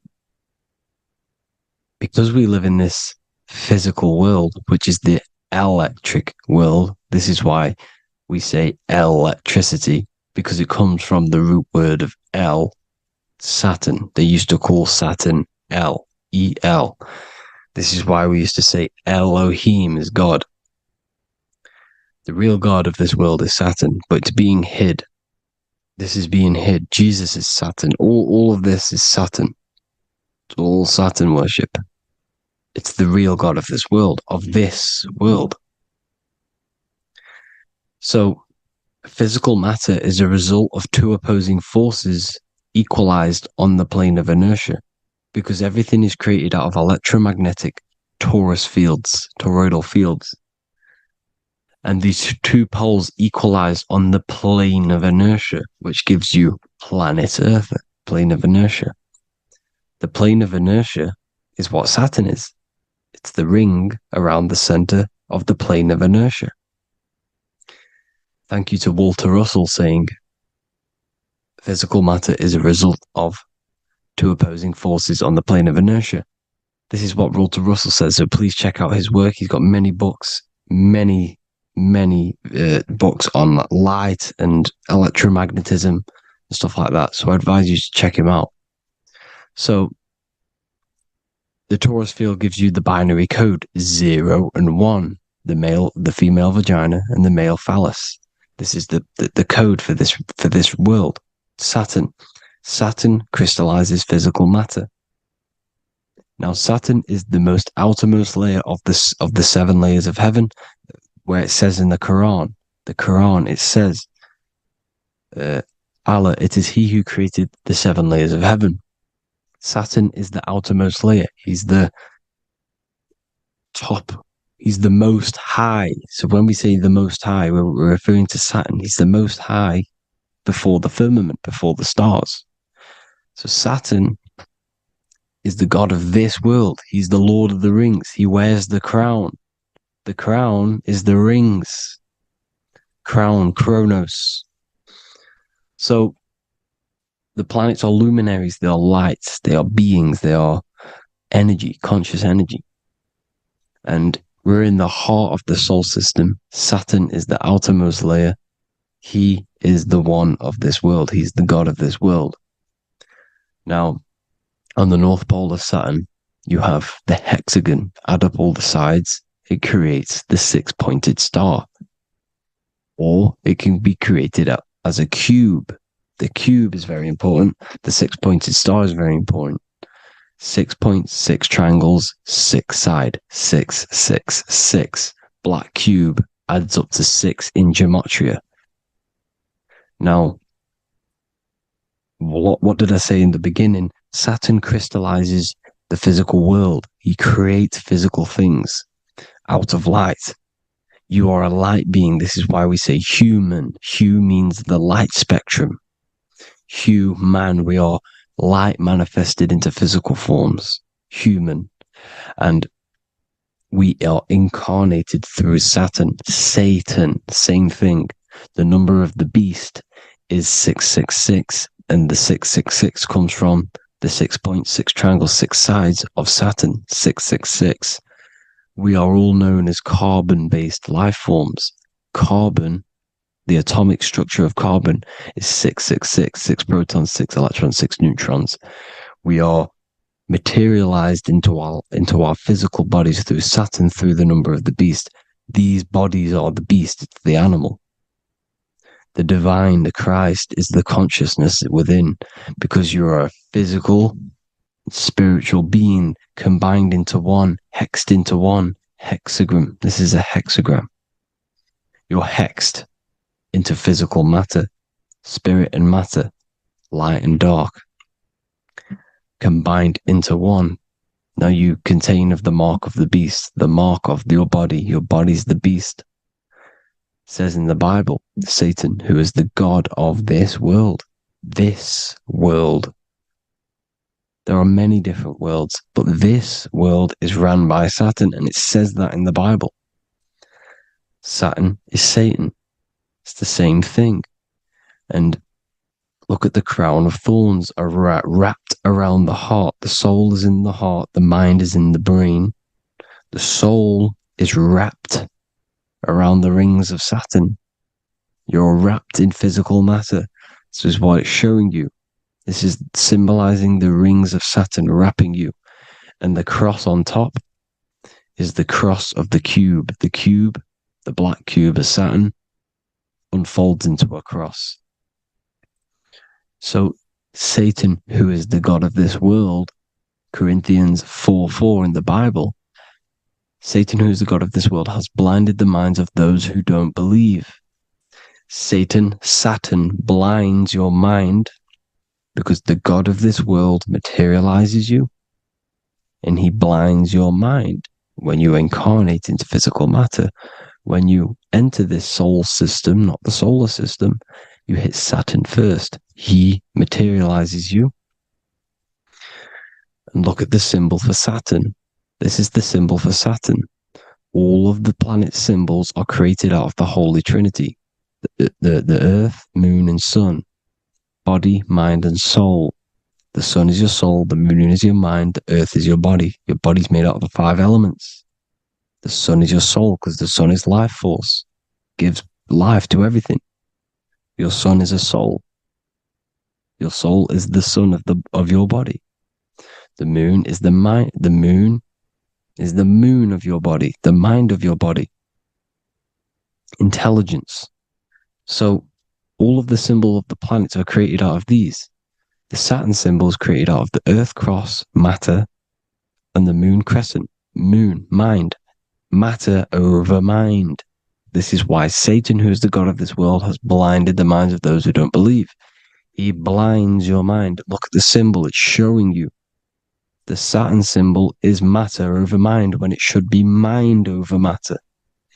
So we descend into a soul system, into our 666 Saturn carbon suit bodies, and we are matter over mind. Then we have to move up the spine to go back up to spirit, to mind over matter, where you manipulate your own reality. Now look at this. It creates the number 5. 5 is the number of change. You're moving from this side of the number sequence over to the right side. You're moving from the spiritual into the physical world. You're incarnating into the 5 elements, the 5 senses. So the cube, the black cube of Saturn, is another major symbol. Very important symbol. Here you see the cube, and the color black is associated with Saturn because Saturn's associated with death. He creates and destroys. Light and dark. Death is associated with black, spirit, because you can't see spirit, which is blackness. So the black cube is black because Saturn rules the nighttime, which is dark, blackness, and he rules the winter, which is death, blackness. So Saturn is the black cube. Cubes have 6 sides: up, down, right, left, back, and forward. Cubes are 6-sided. Everything is 6-sided inside of this creation because you're incarnating, you're materializing, crystallizing into the cube, the world of the cube. Everything's a cube. Everything's got 6 sides. Here's Leonardo da Vinci showing you that you're in the cube. Leonardo da Vinci did this famous painting. You're in the cube, you're hexed into physical matter, where you're incarnated into the 3rd dimension, the 3-dimensional world, which is a cube, 3D. And black cube adds up to 6 sides of the black cube. The Kabbalah means cube god in Arabic. And look at what they do. They worship the cube, the black cube, and they stand in rings like the rings of Saturn. Australia, Denmark, Manhattan, Santana all have these black cubes. You go to New York, you will see the black cube there as well. These black cubes are everywhere because it is the real God of this world, So look at the cross. The cross unfolds into the cube. Xbox, Nintendo GameCube, Sega Saturn, anything to do with a simulated gaming reality, they put Saturn in it because we're in the simulation of Saturn. This is a simulation. And this is why they reflect this through the Xbox, GameCube, Sega Saturn, anything to do with gaming, simulations, is all Saturn. Because we're in the cube of Saturn, the black cube. We're in the GameCube, the Xbox, the Sega Saturn. As above, so below. So they reflect it through the simulations that they create inside of this simulation. Cubes have 8 points for the 8 points of time and space. 8 is the number of time. Everything's cycling, infinity. So look at the cube. The cube is symbolized as in Judaism. The Judays have the black cube. They wrap themselves in a black band and they cover their eyes into blackness. The black cube, for the black cube of Saturn, they use the star of Saturn and they worship their god on Saturn Day because it's all Saturn worship. And look how the Saturn god is wrapped around with these thorns or leaves, just like Jesus is wrapped around his heart. And Jesus on the cross is us on the cross. We are in the cross. We are in the cube. The cross is the cube. And the cross is even in the Saturn symbol. This is another symbol for Saturn. There's 2 symbols. You got this one, the one I've just broke down. And there's this one. This is the cross of Saturn, the cube god, the simulation, the GameCube.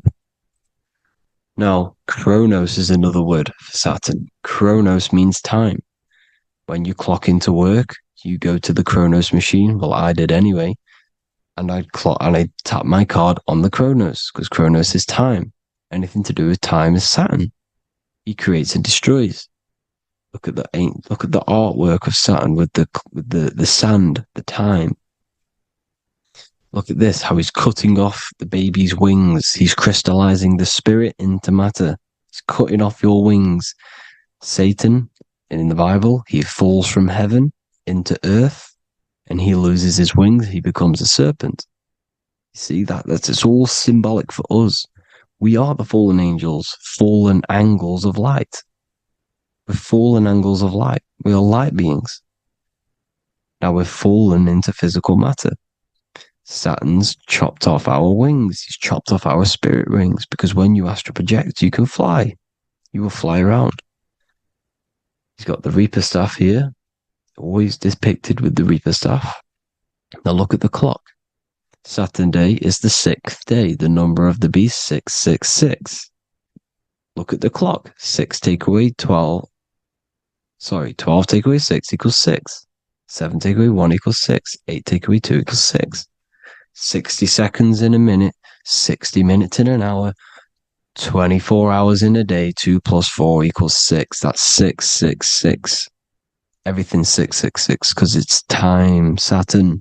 All goes to Saturn. He's the god of time. We're in time now. We're in time. We're in the time, which is God, the god of this world, the god of time. Now look at this. The Reaper is also depicted as the Reaper with the staff, the black cloak, black symbolizing death, spirit. Judges wear black because Saturn is the law. He's the god of this world. He's the law. This is why they wear black cloaks. When you graduate from university, you wear a black cloak and a black cube on your head. You've been hexed. Funerals, you wear black because it's all to do with Saturn, Father Time, Father Crystallization. Now Saturn, here's another one of him cutting off the wings of a child. Because he cuts off the wings. He creates and destroys your body. We're in the electrical world. Everything that is electrical vibrates. All vibrations have to come back to a standstill point, which is death. This is why your body dies. Your atoms stop vibrating. Corona. Look at the crown. The crown is the corona. Corona means crown. And look at this is an alcohol brand for beer. You can see the staff of Saturn in the symbol with the moon crescent. Corona, which is the crown. Saturn, the crown on Saturn, the rings. And then you've got the staff. It's all Saturn worship.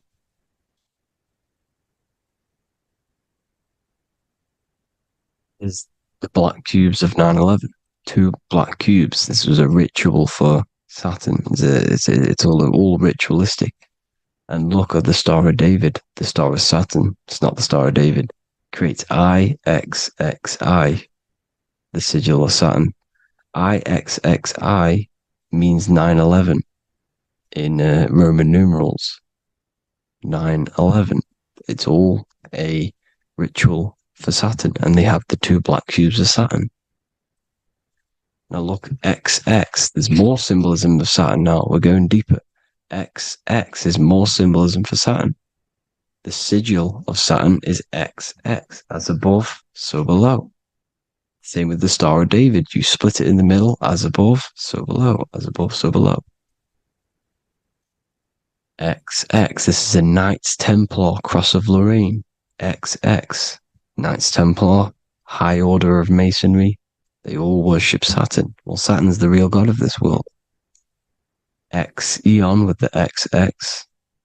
XXL magazines, which is all to do with famous rappers and stuff like that. When you die, you put XX on the eyes because it's Saturn. He's the Reaper. Is Jesus with the XX crown with the thorns around his heart, around his soul. with the cube on the top, the cross cube. Lil Uzi Vert with the XX Cross of Lorraine. Jay-Z with his alcohol brand, XX Cross of Lorraine. The X Factor with the rings of Saturn. All Saturn worship. The seal of Melchizedek is also Saturn. This is the cube. This symbolizes the cube with the 8 points for the 8 points of space and time. And this is the cube. It's another ancient symbol for Saturn. Here you see the star of Saturn with the Melchizedek symbol around it, which is all to do with Saturn. Here you see an altar, the Holy Grail, the Melchizedek symbol on it, and they're worshipping it. This is why we wear rings, wedding rings for the rings of Saturn. It all goes back to Saturn. Earrings. The 8-pointed star of the ancient Sumerians is all Saturn. It's all Saturn. So the ancients, the symbols of Saturn goes on forever. It's in all of the major corporations. You can see it everywhere, the rings of Saturn. Toyota is an obvious one. Internet, Nike, Target, Sega, Saturn. It's all Saturn worship. All Saturn worship. Because he is the real god of this world. Here's Kanye West's album with a Saturn here. Here's Michael Jackson's album saying escape. There's the X again. The X, escape. You have to escape this reality. Maybe that's what he's pointing at. Here you see it on the dollar bill. The star of Saturn. Here you see it again on the dollar bill. So that is it for today's people. I hope you all gain some insight on Saturn. Please like, comment, and share if you can. Subscribe if you like the channel. Please have an amazing day. God bless.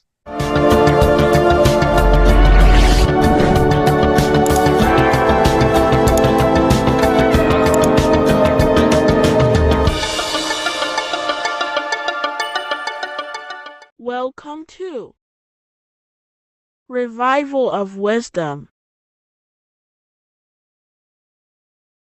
What is good, people? Is Revival of Wisdom. We're back with another video. Today we're going to be talking about the importance of Saturn and the occult. Let's jump straight into this. So Saturn is the god of the earth, right? It's the time of God, change, destruction, physical matter. He creates and destroys because the energy of Saturn is the key to crystallization. It wraps things in physical matter, right? He creates everything, all life forms, and he takes things back because the day that you're born, that's the day that your expiry date is coming. The time is ticking until Saturn takes your life. This is why he's known as the Reaper. Okay? As he's personified as eating his child here in this ancient Roman painting. As you can see, he's eating the child. We are all children of Saturn, right? He creates physical matter, our physical bodies, right? He's the god of time because he's the slowest moving celestial body. He's the Lord of the Rings, as you can see here. He's the last one on the ring. He's the slowest one moving, okay? So he is the Lord of time, destruction and creation, okay? This is why his name is Saturn, Satan. He's the devil, okay? But I'm not saying Saturn's evil, guys. It's a part of life. Everything lives and dies, right? He's the key to crystallization.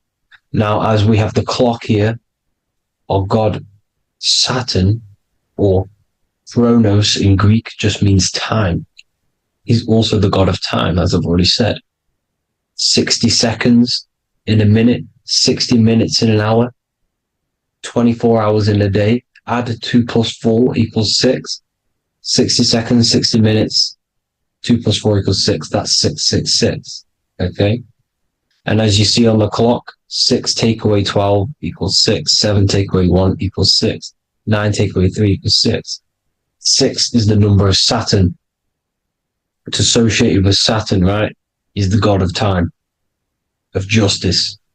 Everything goes back to the Reaper in the end. Everything lives and dies. Now, the artwork of him, he's always got the Reaper staff. You see, it's personifying death. Now, when you see this, the Romans were not saying Saturn was a real person, a real god in human form. No, this is personification. This is what the ancients always did. They personified, just like the Bible. It's all personification. So the personifying Saturn eating its children because it eats, it's the Reaper. No one can escape the Reaper. No one can escape death. Now, Saturn is 666, which is in the Bible, the number of the beast, right? The number of the beast, Satan, 666, right? So on the North Pole of Saturn, you have a hexagon which makes a cube, right? Now this hexagon, when you join up all the corners, creates the 6-pointed star known as the Star of David, right? In the Jewish religion. Now, as you can see, the 6-pointed star has 6 points, 6 mini triangles, and a 6-sided hexagon. That makes 666. And also, you have Saturday is named after Saturn, the 6th planet, the 6th day of the week, and has a 6-sided polygon on its north pole. That's also 666. Now, this Star of David, this symbol goes back thousands of years, and it originates from Saturn. It's not the Star of David, right? It originates from Saturn. It symbolizes the physical and spiritual aspect combined into one, which makes us humans, right? Also symbolizes the male and female combined into one. These two sacred energies create the human.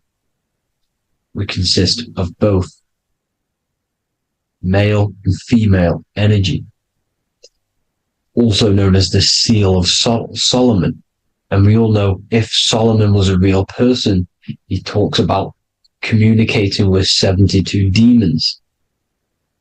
He could apparently, in the text, he could communicate with 72 demons, and this is sorcery. This is black magic.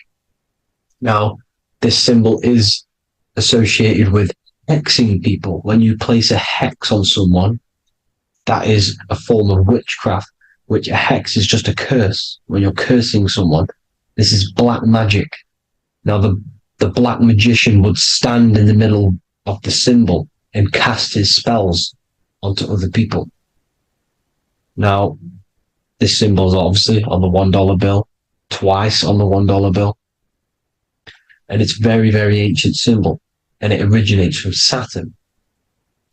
And let's keep going. So the cube.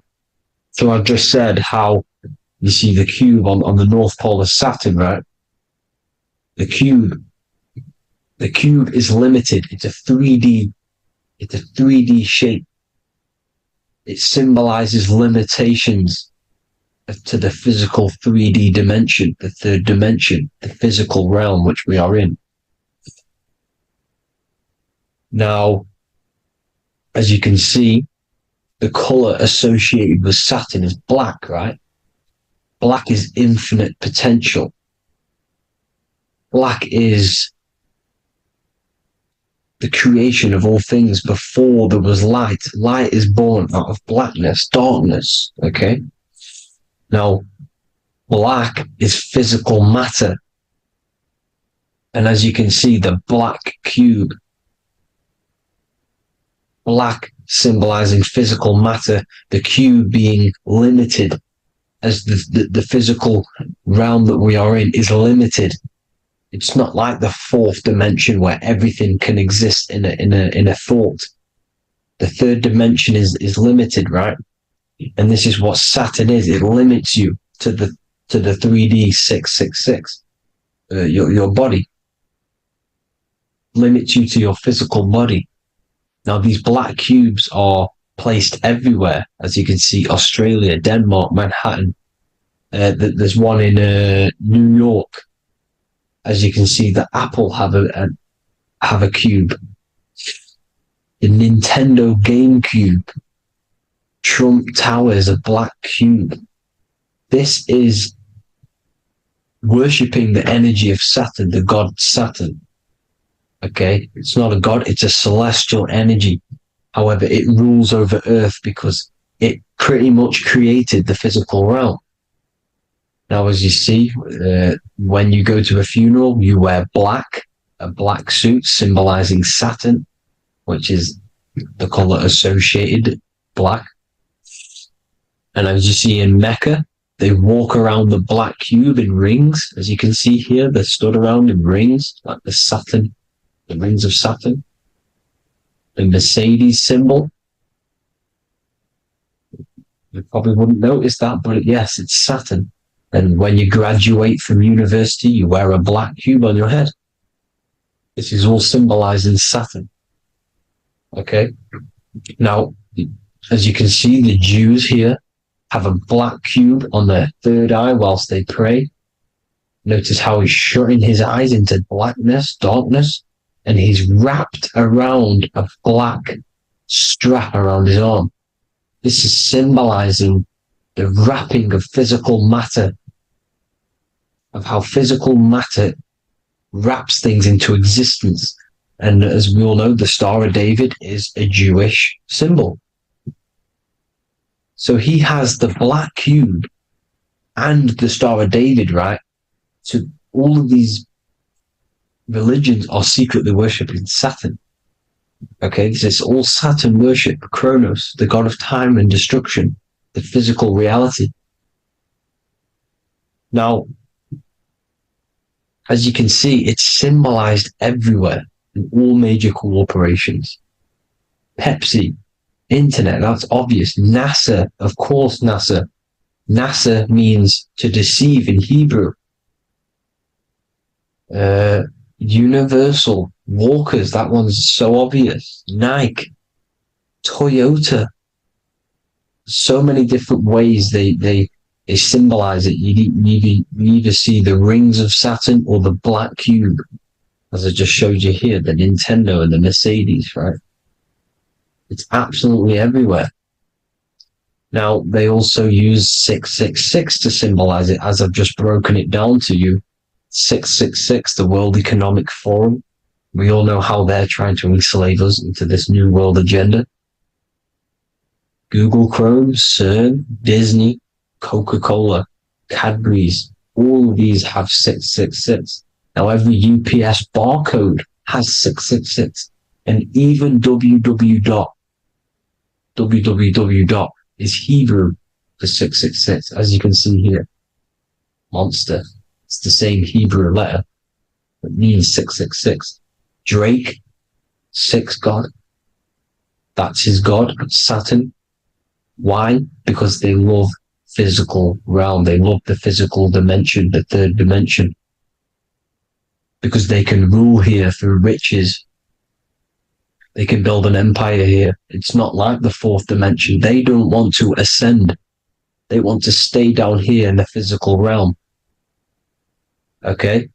Now, this is why they're cloning. They can move their consciousness into other clones to live forever. This technology exists. This is why they love the third dimension. As you can see, all of these sellouts here, Drake, Leonardo DiCaprio, you know, all of these people doing 666 because this is their God. This is their God. They love the physical realm. They sold their souls for wealth and fame in this physical realm. So why would they leave? You see? Now, this isn't all just evil, okay? So you have 7 chakras, right? You have 7 days of the week, 7 solfeggio scale notes. These are frequencies, the solfeggio scale. Now, it's called the Saturn moon matrix because the moon symbolizes your mind, because you're created out of the Holy Trinity, which is body, mind, and spirit, right? That's the triangle, the equal triangle, body, mind, and spirit. Now, the 3 main celestial bodies are Earth, Moon, and Sun. The Earth being your physical body, the Moon being your mind, and the Sun is your soul, hence why it's called solar. It's a solar, soul. Now, these symbols are alchemical symbols, so when you're doing alchemy, you use these symbols to obviously symbolize what we're talking about. Now, as you can see, these are all the symbols of the planets. Of Saturn is created out of the moon on top, the moon on the bottom and the earth on top, as you can see here. You see? And this creates the number 5. Now, with the moon being your mind and the earth being your physical body, this is mind over matter, because the earth is your body's matter. This is a matter over mind. You don't want to be matter over mind. This is low states of consciousness. You won't be mind over matter. You see, to manipulate matter, to create your own reality. Now, obviously, we all know Saturn is associated with the lowest chakra, which is the root chakra. This is to deal with your animal instincts. When you're down here, you identify as the physical body. You don't know anything spiritual. You're you have a pure physical mind. You don't believe in anything spiritual. This is survival mode, consumption. They want you trapped down here, which is matter over mind. They don't want you to create your own reality, which is mind over matter. You see? Now, that's what Jupiter is. Saturn is the moon on the bottom and the earth on top. But Jupiter is the moon on top with the earth on the bottom. That's mind over matter, you see?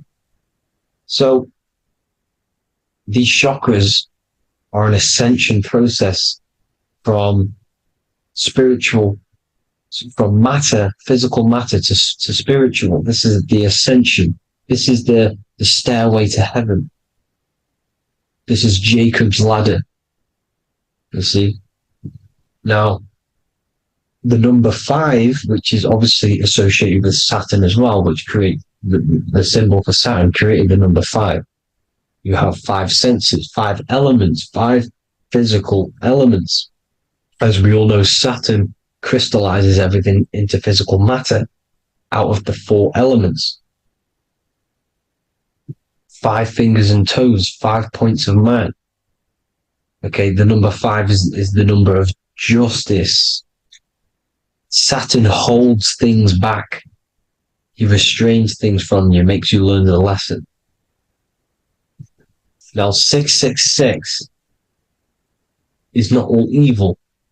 666 is the atomic structure of the carbon atom. 6 protons, 6 electrons, 6 neutrons, right?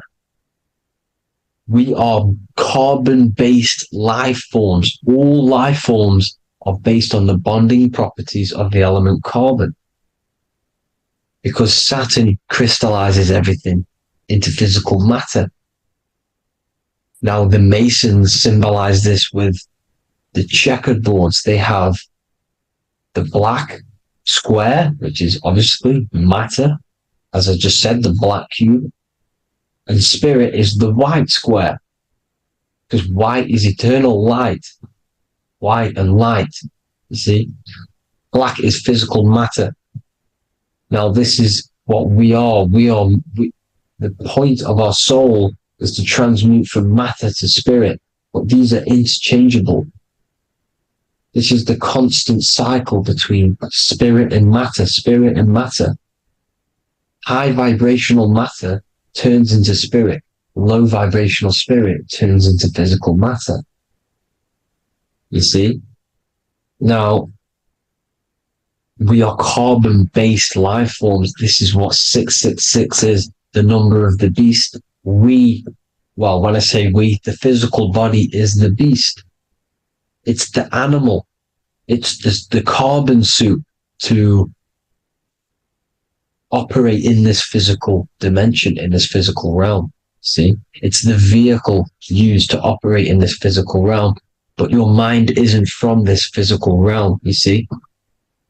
The brain is the physical manifestation of the soul. Okay, so as you can see here, the spine is an extension of the brain. Everything goes back to the brain. This is literally what your physical body is. You see, this is the nervous system, and everything reports back to the brain, and everything's controlled from this control center. And this spinal column, at the top of the spinal column, is your third eye, which is known as the pineal gland. And this is the seat of consciousness. It's the center of consciousness. That is your true self, pure consciousness. This body is just a physical body. This body is mortal. This body runs out, but your consciousness lives forever. They don't want you knowing this. This is why they keep you down here in your lower chakra. They want you to believe everything is just physical. They don't want you to believe in the spiritual side of reality. Because this way they can manipulate you, right? They want you matter over mind because they know your mind creates reality. They know your mind is the root cause of reality. You manifest your own reality from the inside out. So this is why they control your perception of reality. They control your information in order to manifest their new world order.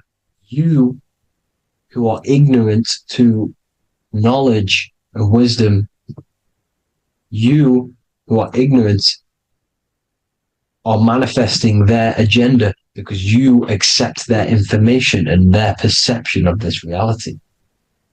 Now, this is why they tell you the globe model, the heliocentric model, to trap you into physical matter. Now, if you understood about this true form of this realm, you'd understand that there's a spiritual side behind everything. The spiritual side, something has to exist. The root cause of reality is higher planes of existence. It happens in the mind before it happens on the physical plane. You see? They don't want you knowing this. They want you matter over mind, which is the symbol for Saturn. Moon over Earth. The Holy Trinity.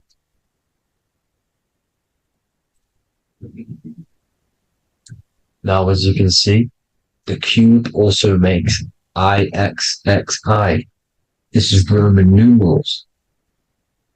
This is Roman numerals, and when it's translated from 9/11. Yes, 9/11. This is the secret code of the One World Order. The two twin towers, when the two become one. Okay, when the two become one, this is how you reach the higher states of consciousness, the physical and spiritual. Now, as you can see, the 9/11 memorial are two black cubes. It's two black cubes. This is all Saturn worship. Now, I'm not saying that Saturn is an evil celestial body, right? No, everything has a good side and a bad side, right? It's duality. The spirits of Saturn on the dark side are the most evil demonic spirits. Now, these are the spirits that these are invoking through these rituals, right? Yes, 9/11 was a massive ritual. It's a satanic ritual, okay?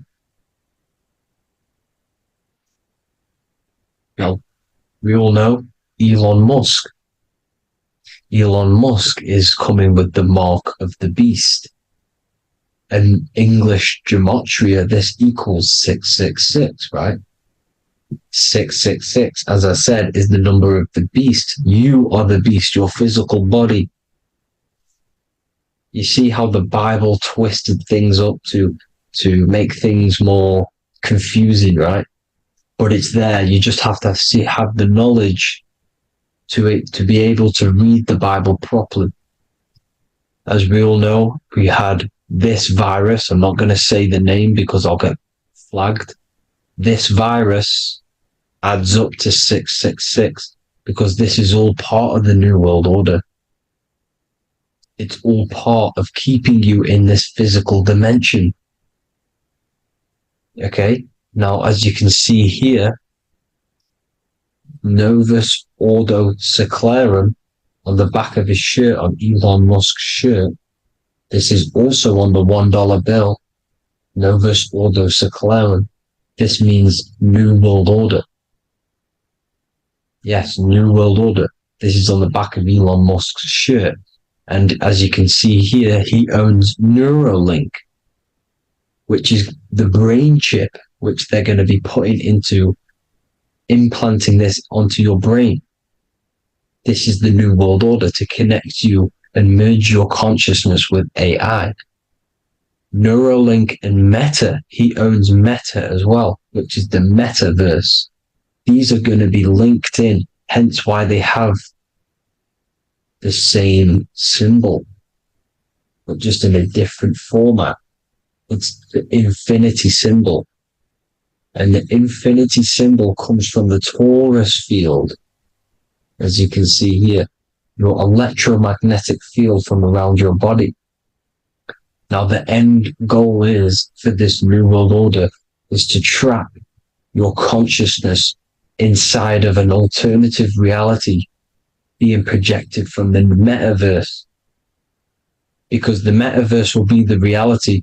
Neuralink will be the brain chip inside of your brain, projecting your consciousness into an alternative reality while they harness your energy of your physical 666 body. Now, this stuff gets real deep, people. Now, this is the end goal of the New World Order, is to connect you with AI. This is why they're trapping you and keeping you in these lower states of consciousness in the Saturn-associated root chakra, so you don't find out about the spiritual side of reality. Because if you knew the truth of this reality, you wouldn't connect to AI. You see, you have the power within you to travel to other worlds, the astral plane, for example. You travel to different worlds when you are sleeping. Okay? They want you to know it's just a dream. However, their end goal is to trap your consciousness and feed off your energy, spiritually and physically. Okay? I don't know why these people are just pure evil.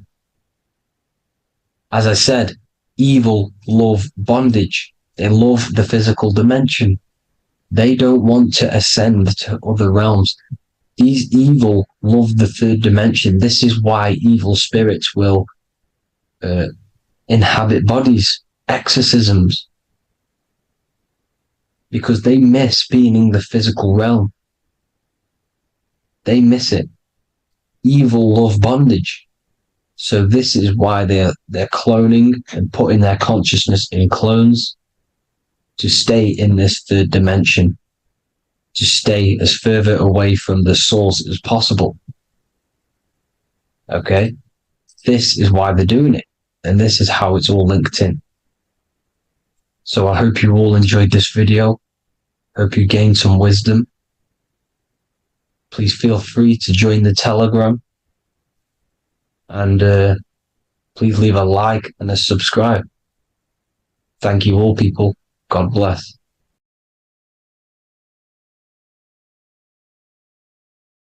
Welcome to Revival of Wisdom. Today we're going to be breaking down Saturn worship and how the occult are linked in with Saturn. Okay, so first of all, let's start with the celebrities. All these celebrities are doing 666. Okay, covering the one eye, which also symbolizes the all-seeing eye, which is another occult symbol. But we're focusing on the 666, the 6 with the 3 fingers. Also, we have CERN with the 666 within their logo.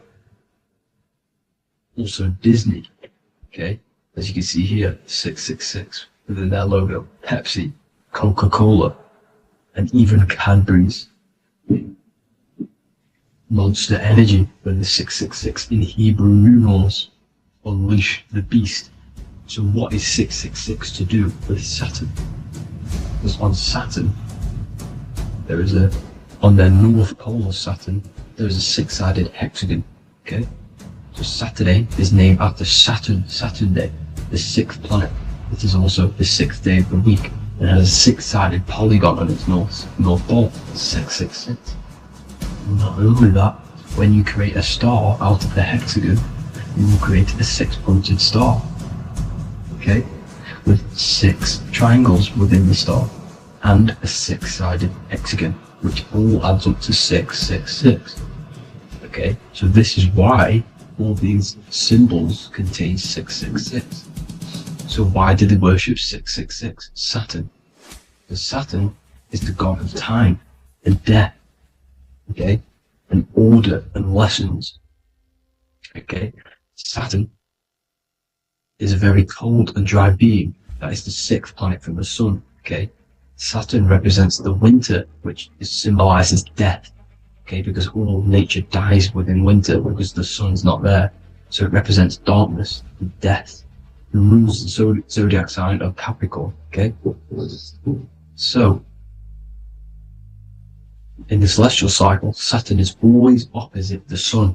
So it's the opposite of the sun. So they're worshipping this energy which is death-like. Okay, this god which is death and does not bring life. Okay, and also is the god of time. Okay, also in the Roman and in Greek it's called Chronos. Okay, which is just a translation for time. It's also known as the Father Time, aka the Grim Reaper. Okay, the Grim Reaper. Keep that in mind. We'll come back to this. Here are some more logos with Saturn. Okay, NAG, Internet, Wi-Fi. Okay, all these occult logos all worship Saturn. They are a satanic occult. They worship this death god, this evil god. Okay, this is where the cube now comes in. Okay, because what colour is associated with Saturn? It's black, because it's the absence of light. It's opposite the sun. So black is the colour associated with Saturn. Each planet has its own colour associated with it. Okay, so when you make the cube, okay, as you can see here, the cube out of the polygon, it creates what? A black cube.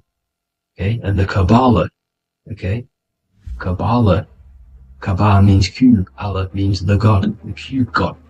These religions are secretly worshipping this cube god, the god of death, Saturn, Satan. It's the same entity behind it all. Okay, so also we have these black cubes in Australia, Denmark, all around the world, these black cubes, because this occult is worldwide. It's Saturn, Satan taking over this realm. Okay, also with this black cube, they walk around it like the rings of Saturn. It's around the black cube of Saturn with the rings, they walk around in circles. What are circles? Cycles. What is a cycle? Time. The time god. This is why it has a ring around it, because it represents time, cycles. Okay, and this is another depiction of Saturn, always depicted with this Reaper staff. Okay, keep in mind this staff, just like we associated with aka the Grim Reaper. The Grim Reaper also wears a black robe, representing Saturn with the same staff. Can you see it? this is where it comes in. Okay? The same thing, look, the same staff with the black robe, black representing Saturn, the god of death. Okay, the Grim Reaper, Satan. Okay. Also, when you graduate from university, what do? You wear a cube on your head, a black cube with a black robe. This is Saturn worship. See, this is how Satan has tricked the world into worshipping him, not God, the sun, which represents God. So what is a corona? Because a corona is a crown, a circle, okay?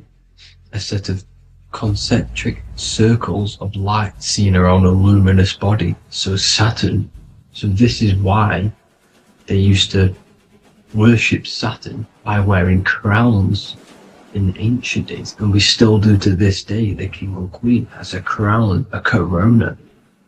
Also, corona, the drink. Corona adds up to 666, just like Saturn is 666. But like you see in the corona, you see the staff.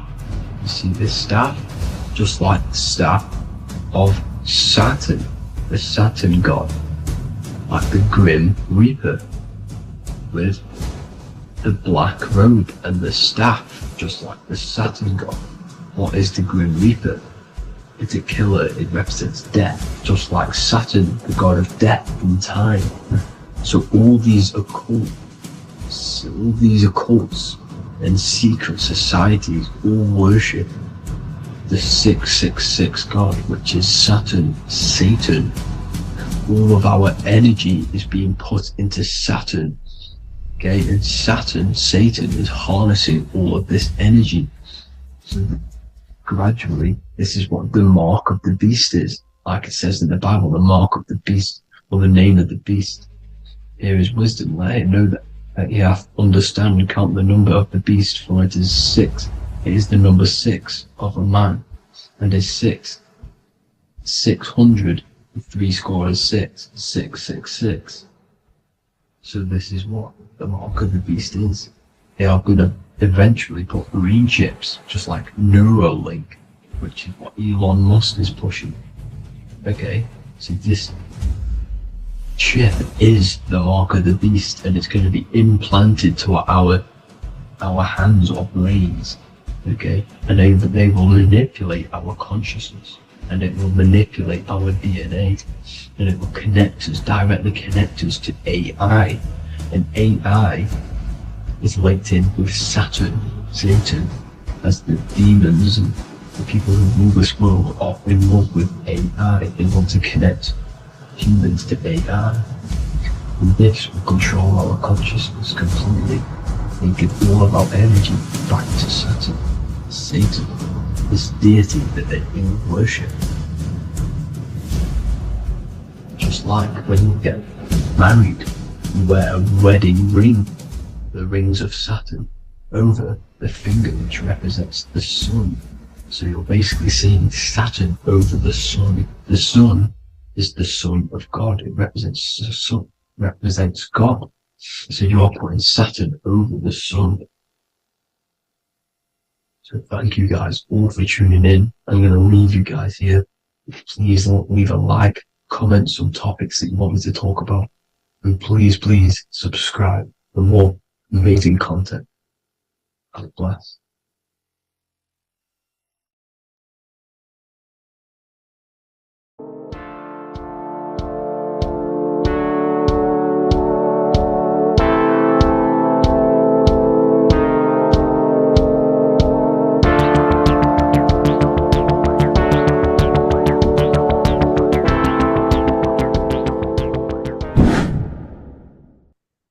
Left and right hemisphere, and what are they doing? How does it contribute towards your perception in this world? And this is what we're going to be talking about in today's video. We're going to be breaking down the two hemispheres of the brain and how they function in your life. So first, we have the left hemisphere. This is the logical hemisphere. This is the analytical, divided, scientific, or verbal hemisphere. The right hemisphere is creative, wholeness, artistic, symbolic, and metaphorical. The right hemisphere does with non-verbal things. It produces a holistic perception. It is more to do with creativity. Because what you must understand is that we are not in the external world. The world is produced by our brain. We see with our brain. Our eyes are a part of the brain. What we touch is the brain's interpretation of electrical signals on the nervous system. What we smell is the brain's interpretation of smell through the nose. What you taste is your brain's interpretation of chemical reactions on your taste buds. So what you are experiencing is the brain. The brain is a computer creating a simulation. And you have two hemispheres which breaks down this reality. So essentially the brain is the perception creator. It creates perception. So if the brain is creating this, who is the one experiencing the brain? Well, that is you, the consciousness, the mind, the all-seeing eye. You are the all-seeing eye experiencing the brain, the observer behind the brain, behind reality, behind the emotions. So if you're walking through a woods, this left brain sees individual trees. The right brain sees the whole woods. It sees the biome. It sees the bigger picture. So when you are walking through this woods, the right brain picks up a holistic perception of reality. It creates the woods as one unified woods. The left brain's job is to break this down and analyze it so that we can see individual things. And this is also necessary for humans to have the ability to break things down and manipulate things in this world. So without this left hemisphere, we could not manipulate things and break things down.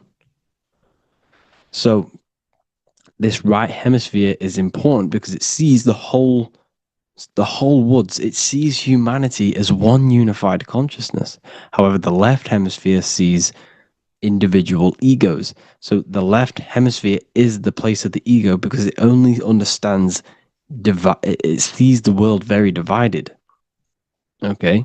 So for example, here's another example of the left and right hemisphere. If someone pulls out in front of you in traffic, your left brain's going to start going crazy and analyzing them, calling them names. The right hemisphere, however, sees the bigger picture. Maybe he didn't see you. Maybe it's just a mistake. Maybe he's in a rush. You see how the two brains are very different. They do the same thing, but they function in different ways. The right hemisphere is feminine. The left hemisphere is masculine. So, like I said, this person pulls out in front of you. You start to think with the left. If you start to perceive that in the left brain, you're going to start analyzing them. You're going to start going crazy and calling them names because you're analyzing it. You're not seeing the bigger picture behind it. You're not seeing it from his perspective. So there is a crossover. So the left hemisphere of the brain controls the right side of the body, the right ear, the right eye. Everything to do with the right side of the body is connected to the left hemisphere, and the right hemisphere controls everything on the left side of the body, including your eyes, your arms, your legs. So everything is crossed over, and even your visual field is crossed over. So this is your visual field, as you can see here, and even the left side of your visual field goes to the right brain. There is a crossover. No one really knows. There's not really a reason for this. However, this is how the human body is designed. As we all know, the human body is the most advanced piece of technology on the face of the earth. They cannot replicate the human body. And they tell you it has no creator. This is crazy. People are that brainwashed, they can't even understand that their body is the most advanced piece of technology. Your body is so advanced, the computers that you use are mimicked of the body. Everything they create is mimicking nature, but they don't show you how intelligent nature is because they don't want you to understand you're in an intelligent design. So anyways, let's get back on track. There is a crossover in the brain, and this is why they teach you to write with your right hand. And I was speaking to someone who's in a nunnery, or whatever you want to call it. They were a nun, or they knew someone who was in who was a nun, And they forced these people, these nuns, to write with their right hand. You had to write with your right hand. This is why, I'd say at least 70% of the world or 80% is right-handed and right-legged, because they taught us this to activate the left hemisphere more, because of this crossover that happens in the body. So when we are using this right side more, we are using that left hemisphere more. Why? Why are they doing this? Well, they also called it writing. Writing is a spell, to cast a spell on you, to use that right side of the body so that you use this left hemisphere, because they want you to see the world as a divided perception. They don't want you using the right hemisphere, using that left side of the body to activate the right hemisphere to see the bigger picture and see how everything is all one and everything is created. This left hemisphere domination keeps you from seeing the connections between everything, because that left hemisphere analyzes, it breaks things down. So when we are left hemisphere dominated by using the right side of the body, we are essentially seeing everything as divided. And this is why so many people will not understand my work, because my work connects dots and connects fields of knowledge, and makes you see the bigger picture. So people who are left hemisphere dominated will see my work and think this guy's crazy. But it's all about activating that right hemisphere. So they called it writing, because every word you say is molding your mind in some sort of way. The things you see is molding your mind. Everything you take in through the five senses is molding your mind. And language is a massive spell, especially the English language. They called it writing, so that you use that right side. It's a spell, because your subconscious mind picks up everything you say. And 90% of your daily basis behavior and thought patterns is produced by these subconscious programs within the subconscious mind. Essentially, your conscious mind is only the 10% of you. The conscious mind is just what you're aware of, what you're wearing, how you're feeling, what you're thinking. That's your conscious mind. The subconscious mind is controlling every system in your body. It's telling your heart to beat without you being conscious of it. So essentially, this is what they're programming. They're programming this system in the back of the mind, which is controlling everything through the words. And this is what spells are, because it's all about creating perception in the subconscious. So they want you to use that right side more. I truly believe the ancients, they were balanced. They used the left and the right side of the body. They didn't have a stronger side, because they understood this science of the body and how the body works. So this is actually called phonetics. It's not etymology. Etymology is the study of root words. Phonetics is the study of how words sound similar. The way words are spoken. So phonetics, phone, is why we call them a phone, because you speak into a phone. So this is write and writing, to use that right side to activate the left hemisphere more. So your hands are a manifestation of your brain. The left hand is the right brain. The right hand is the left brain. And as a child, we were always taught that when you place your hands together like this is the size of your brain, which is true, because your hands are a part of your brain. They're an extension of your brain. Every part of your body other than your brain is an extension of the brain. Everything's working and feeding back information to the brain, because you're experiencing the brain. So another trick that you can do, or another exercise, is looking in the mirror and closing one eye at a time. If you close your right eye, if you take your top off, for example, you'll analyze your body if you close your right eye, because you're using that left hemisphere. Sorry, other way around.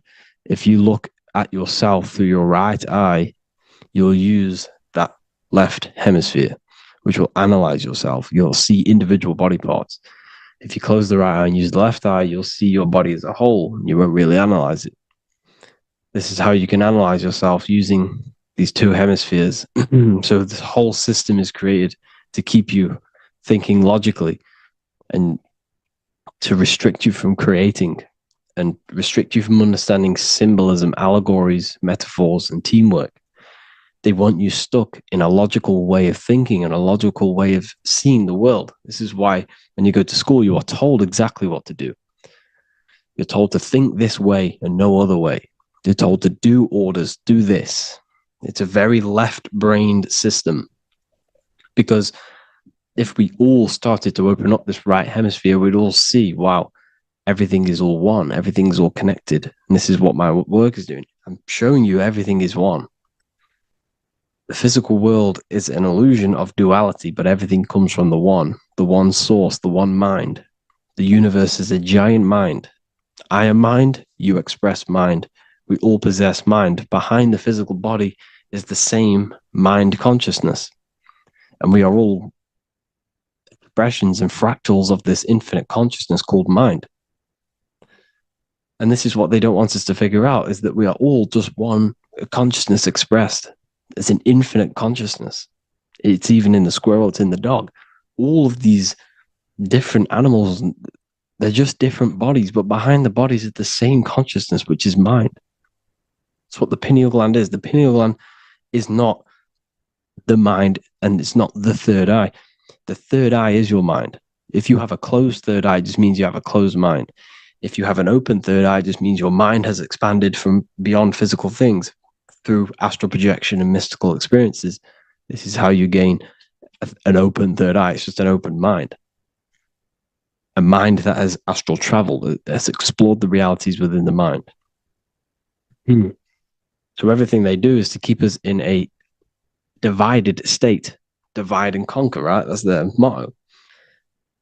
All to keep you thinking how everything is divided. Everything they've done is division. Postcodes, countries, everything is divided.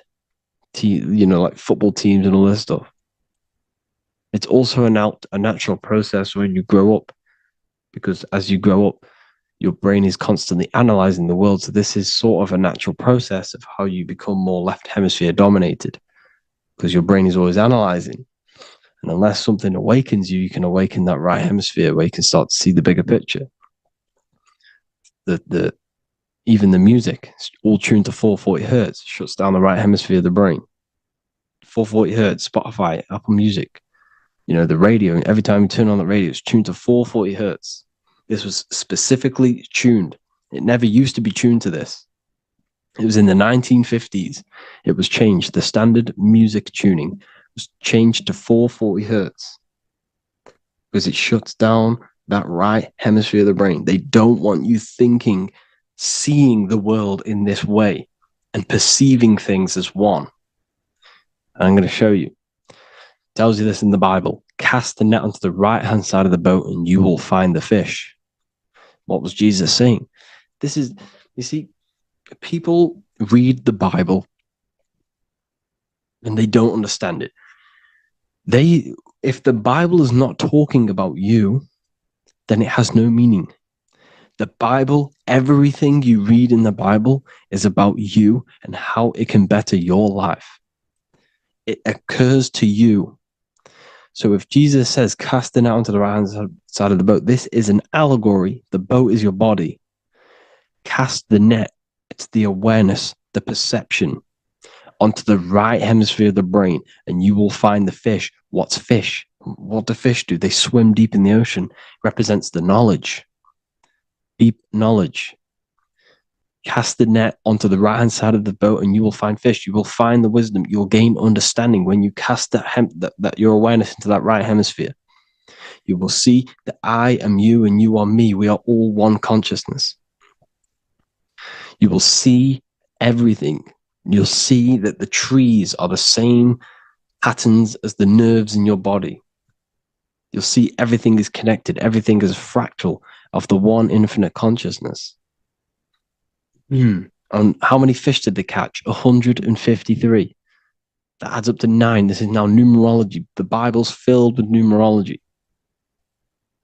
Adds up to 9. What's 9? Human consciousness. It represents consciousness. You're in the womb for 9 months. Feminine. It's all about consciousness. And in Revelation 14, and I looked and behold, the Lamb standing on Mount Zion. That's the spines, the mountain. With him, 144,000. 144 adds up to 9. It represents consciousness on top of the spine. You see? And he had his name the name of his father written on the forehead. What's the father? The higher mind, the higher consciousness within you. Where is that?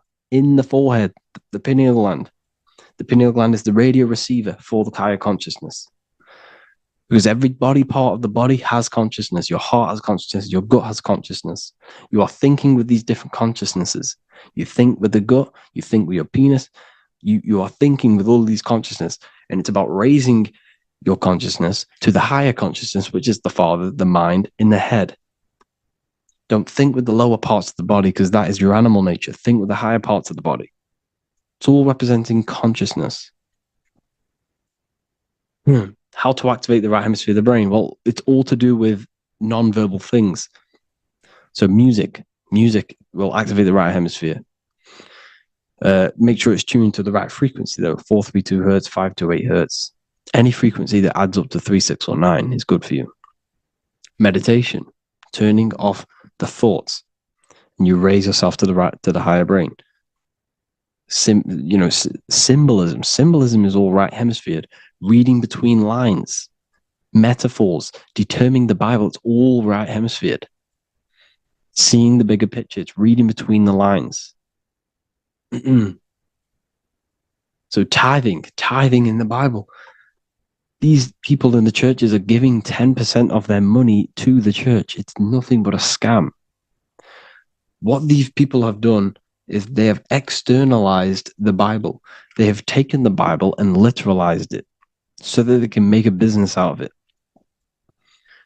So what they're doing is 1/10 of the produce of what it says in the Bible, 1/10 of the produce of the land, whether grain or fruit, is the Lord's and is holy. So what's that saying? The 10th of, it's basically saying give the 10% to the Lord, to God. What does that mean? Well, what's the land and the fruit? This represents physical things, the physical things that you have. The 10th of the physical things that you have, what's that? That's your ego. All the physical things that you have is all to do with your ego. That's the lower self. The ego, what is the ego? It's the mind's perception of the physical self. You had no ego when you were a child. Okay, when you were a child, you had no ego. As you grew older, you created the ego. But the ego is the full self. It's the echo. Ego, echo. It's the echo of the full self. So it's saying, give the ego over. Take away the animal self. In that left hemisphere, that's all to do with the left hemisphere. That left hemisphere sees the ego. It sees individuality. It's divided. So it's saying, give that 10%. Give that 10% of you over to the right hemisphere. The 90%. The 90% of you is in that right hemisphere.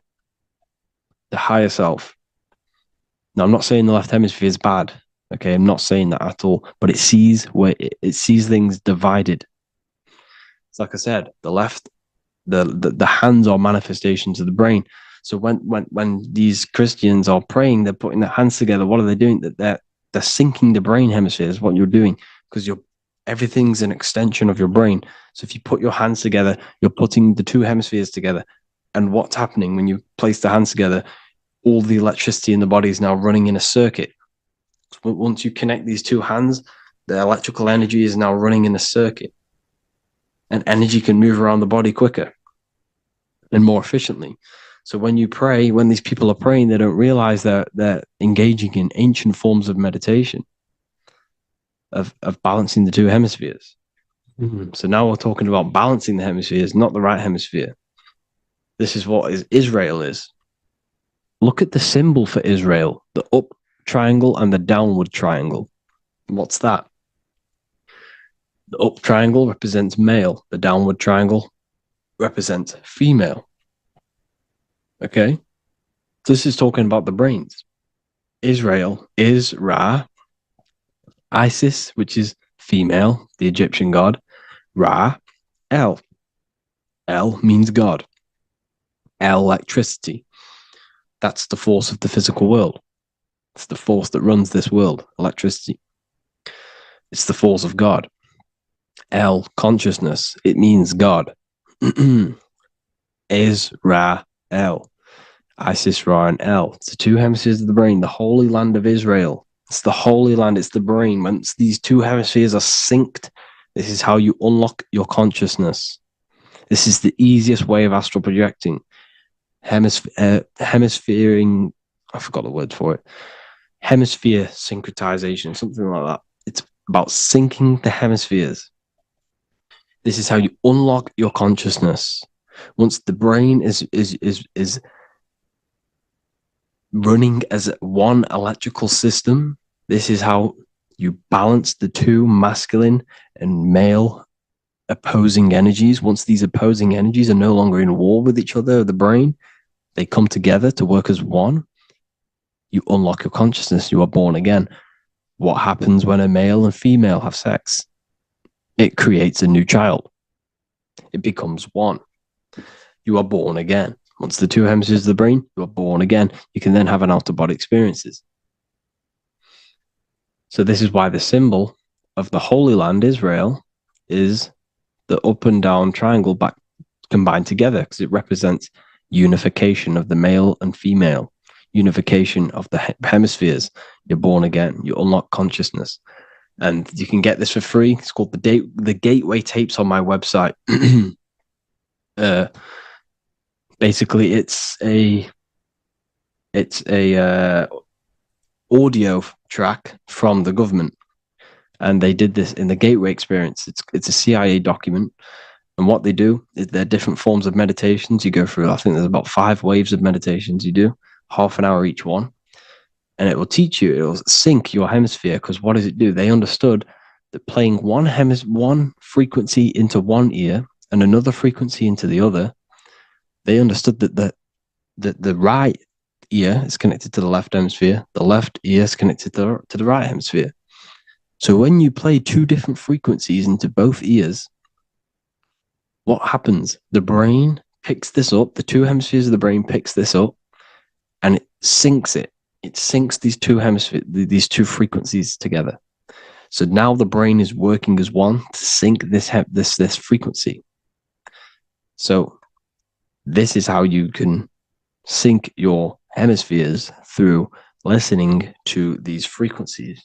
Okay, you can get them for free and do the meditations yourself. This will definitely help you. This is an easy way to astral project.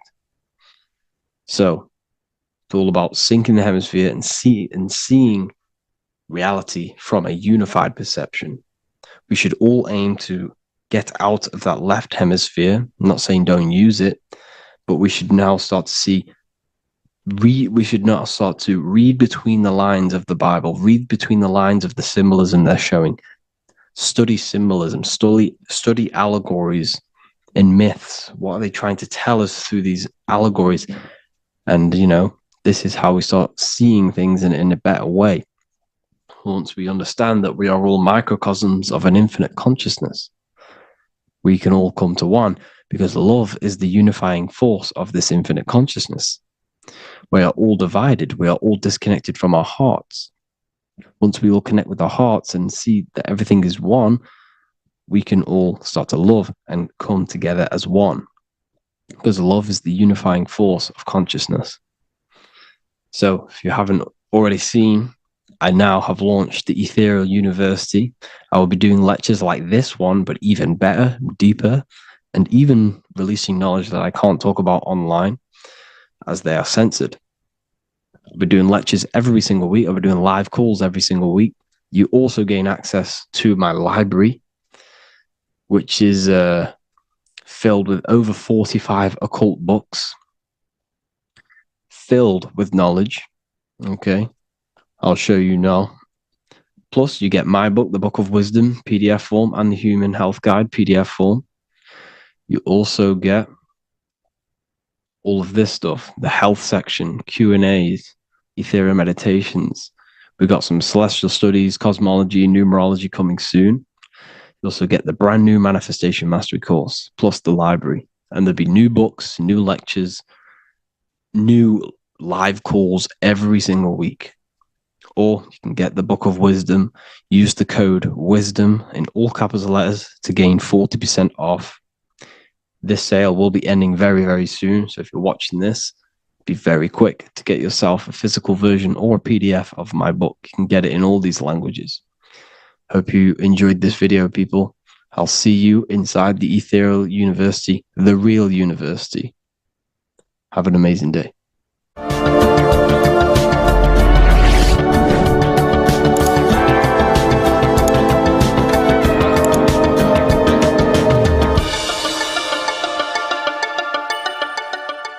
Neo is plugged in on the back of the neck, which is the reptilian brain stem. The reptilian brain is all to do with survival mode, survival state. It's always scanning the environment for safety, whether that's physically, emotionally, or mentally. It does not think. It is instant. For example, do I smack the guy or run off? If something happens to you, like a car's coming really quick to you, you do not think about this. The reptilian brain is the animal instinct that will instantly move your body and the instant reactions. Hence why it's the closest brain to the rest of the body. It has instant access to the electrical nervous system to control the body at instant reactions. Now, Neo is plugged in on the back of the neck, which is the reptilian brain. Therefore, the matrix is the body itself. It is the lowest state of consciousness. This is what it represents. The word matrix means womb. It translates to womb because your body is a womb. Your body is a vessel for universal consciousness, for God consciousness. And the body is also a womb where you can be born again outside of this body by raising your consciousness, by awakening the neocortex. This is why Neo is called Neo, because it represents the neocortex. This is the higher aspect of our brain. This is all to do with new things, higher reasoning, higher thinking, new learning. You see, the brain is a receiver for universal consciousness. Now, what do I mean? It is a radio receiver. Think of it like this. You have a radio tower which emits frequencies. And each little frequency, 00.1, 00.2, 00.3, each 00 point is a different person. We are all the same universal consciousness, encapsulated inside of a different vessel. This is why our body is the temple of God inside of the Bible. Your body is a sacred temple of the divine essence of the universe. However, consciousness is controlling this physical body. And I'll show you this diagram here. Consciousness consists of imagination, emotions, thought, and memory. All of these things are not physical. They're not made out of atoms. You cannot think with atoms. If I split open your brain while you are thinking of a cheesecake, I would not see a cheesecake. It's because these things exist metaphysically within consciousness. They are not physical. The body is physical. It's part of matter. It's part of time. You see the Leonardo da Vinci, the circle and the square. The square represents limitation, beginning and end, because when you draw a square, there is a beginning and end. It represents the body, the mortal self, the ego, the echo. Then you have the spirit raised above, which represents spirit over matter, mind over matter. Invisible forces create physical forces. Everything physical exists in non-physical. This is also the Freemasonic square and compass, why the square is below the compass, because the compass creates the circle, which is spirit or mind. Then you have the square, which is matter. Mind and matter are the same substance. Mind creates matter through thought. Everything in this physical universe manifested through thought. Everything began as thought. So you are spirit and matter. You have a material body and a spiritual body.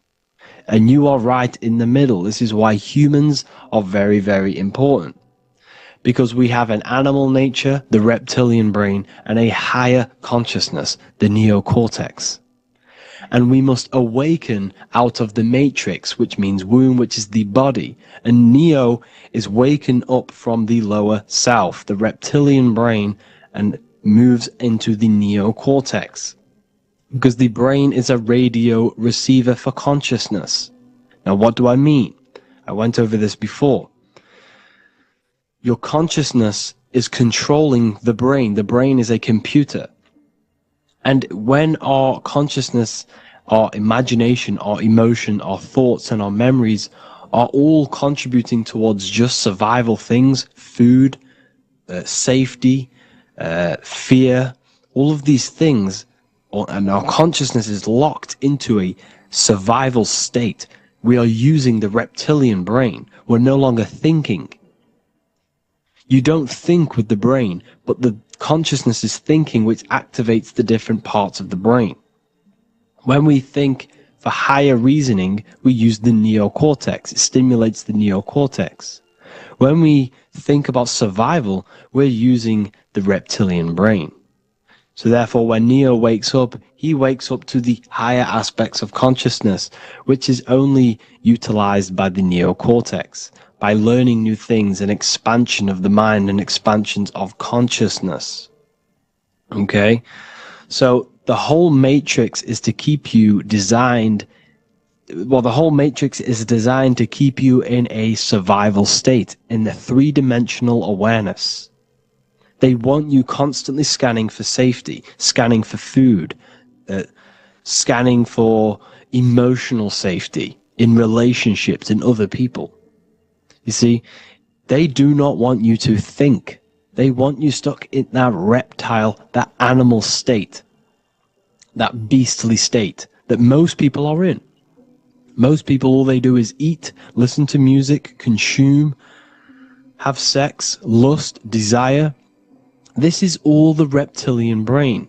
So when we say the world's being ran by reptilians, it's symbolic. There is no physical reptilian humanoid beings controlling, manipulating human consciousness. We are all the same consciousness. However, there is a corrupted state of consciousness running this world. And this consciousness worships the physical plane.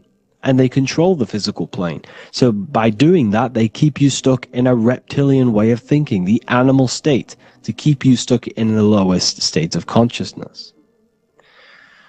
Now this is the god Osiris, which represents the reptilian brain. None of the Egyptian gods ever existed. They are all symbolic for the brain and anatomy of the human body. Osiris represents the reptilian brain. As you can see, this anatomy compare to the brain stem and Osiris statue found in Egypt.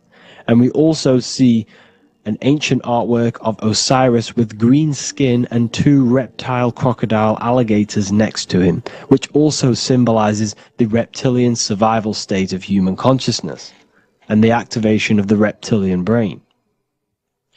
This is what it symbolizes. Now, this is what the Matrix is all talking about. It's talking about the awakening, the expansion of consciousness. The word divine is dive in because you connect with the divine by diving inward. There is no man in the sky going to save you. You must connect with the self. Know thyself. Truth comes from within.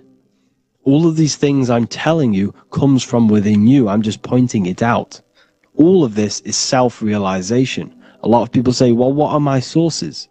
My sources is knowing thyself, observing thyself, using the neocortex of critically thinking, sitting down and thinking about yourself and having deep realization of yourself. You can realize that your thoughts are not of this physical world. It's quite simple. The brain does not think. The brain does not imagine. The brain does not hold memory. All of these things exist in consciousness, the one consciousness, but we are all fractal, infinite parts of. This is the eye on the triangle, consciousness being given down to the rest. This is separate. Consciousness is separate from the rest of the pyramid. The pyramid is your body. Neo is the one consciousness. This is the Egyptians symbolizing the one consciousness giving Ankh, which is life, to all the different life forms. However, you can see that the central sphere is giving a big Ankh to the humans, because humans, like I said, possess the advanced consciousness, an advanced brain that allows us to turn above our reptilian animal self. For example, we can go against our reptilian lower animal nature and turn to our godly nature. Animals cannot do that. They are stuck in instinct. They are stuck in a reptilian animal way of thinking and operating. Everything they create is to survive. We can turn against our lower nature and create for amazing things like buildings, architecture, technology. We can use our creative consciousness for anything we wish, not just survival needs. And it's the same with your spiritual journey. You can raise your consciousness beyond this animal state that they try to keep you in through fear, consumption, food, and the reptilian brain. We must awaken, start to think critically, and awaken to our divinity. Because the mind, the consciousness within you has infinite potential to expand. There are infinite fields of knowledge that you can explore. The mind can never be filled. It can never ever be full of knowledge. It always expands, and that's why you are alive. That's why you are part of this universe. That's why the science always says the universe is always expanding, because the universe exists in your mind, and the mind is always expanding into new fields of thought, new fields of knowledge and information. And that is your whole sole purpose, of expansion of mind and expansion of consciousness, and the exploration of the mind of God. We are living in the mind of God. You are a thought in the mind of God. You must awaken out of this body. This is why Jesus says you must be born again to see the kingdom of God. You must be born again. You must raise your consciousness beyond physical limitation and awaken to your divinity. And this is pretty much it for this video. I hope you all understand this, that this is all symbolic for consciousness.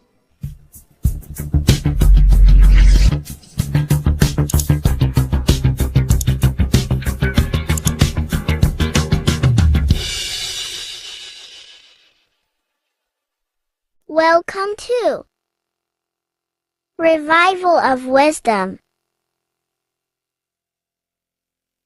Welcome people, we're back with another video, and this video is about Freemasonry and their connection to the Illuminati.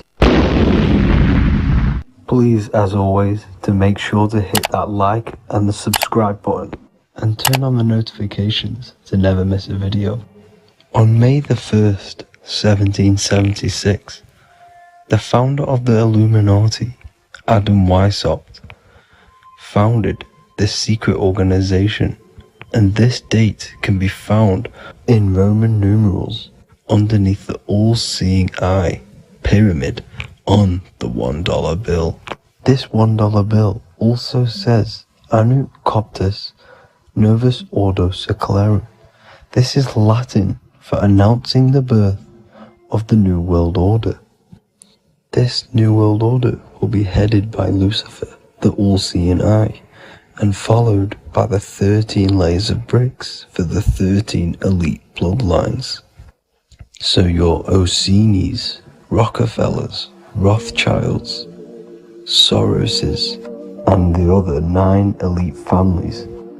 So when Adam Weishaupt created the Illuminati, he made it consisting of high-level degree Masons, French and Latin philosophers, and many more powerful people to all become one society. So this is why you see Masons using this same symbol of the all-seeing eye inside the pyramid. But not all Freemasons are part of this Illuminati secret society. As the 33rd degree Freemason Manly P. Hall said In his book, The Secret Teachings of All Ages, Freemasonry is a fraternity within a fraternity, an outer organization concealing an inner brotherhood of the elect. So what he's saying here is that Freemasons have to go up the degrees of Freemasonry, and once they hit the top, they either get elected or not into these secret societies like the Illuminati, Skull and Bones, and Knights Templar. So when you see celebrities doing this one-eye symbolism, either covering one eye, doing the triangle, or doing 666 over one eye, this is showing and reflecting the symbolism of Freemasonry. They have taken the oath to never speak on anything they learn about Freemasonry. Duncan's Ritual of Freemasonry book states the oath they have to take. Quote, I ... of my own free will and accord, that I will hail, ever conceal, or never reveal any of the secrets, arts, points of Master Mason's degree to any person whomsoever. All this most solemnly, sincerely promise and swear. Now, this is what happens when they break the oath, stated in this book, quote, myself severed in two, my bowels taken from thence, and burnt to ashes. So this states that Freemasonry comes first, before any law of the land. It has the right to kill you if you break your oath. This is the hand gesture they have to do every time they enter the ritual room inside the Masonic lodge. This is the cutthroat symbol, showing you and reminding you of the oath and what will happen if you break it. Now in this book, Richardson's Monitor of Freemasonry, it states, if you break your oath, binding myself under no less penalty than to have my throat cut across, my tongue torn out by the roots, and my body buried in the rough sands of the sea. If they do not decide to kill you, this book states this by pointing him out to the world as an unworthy vagabond, by opposing his interest, by dearranging his business.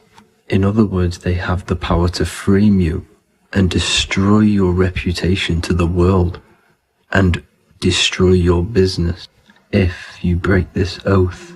So yes, they do kill to keep this truth hidden, because this truth of this reality is what keeps them in power. They have the ability to manipulate people because people do not know what manipulates them. This is why they call themselves the government. They govern the ment, which is the mentality, because the mind is the root cause of reality. They control what you perceive to control what you manifest. By knowing the truth, you are set free, and you no longer need no controller above you.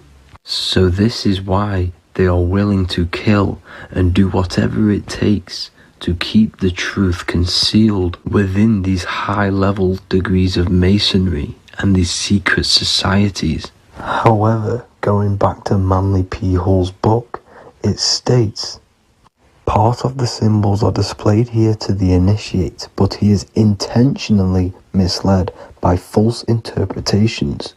So this is saying even Freemasons are intentionally misled and told lies to conceal the truth, to make sure the truth is hidden in the high degrees of masonry. So that's it for this video, guys. Thank you all for tapping in. Please leave a like and a subscribe. God bless.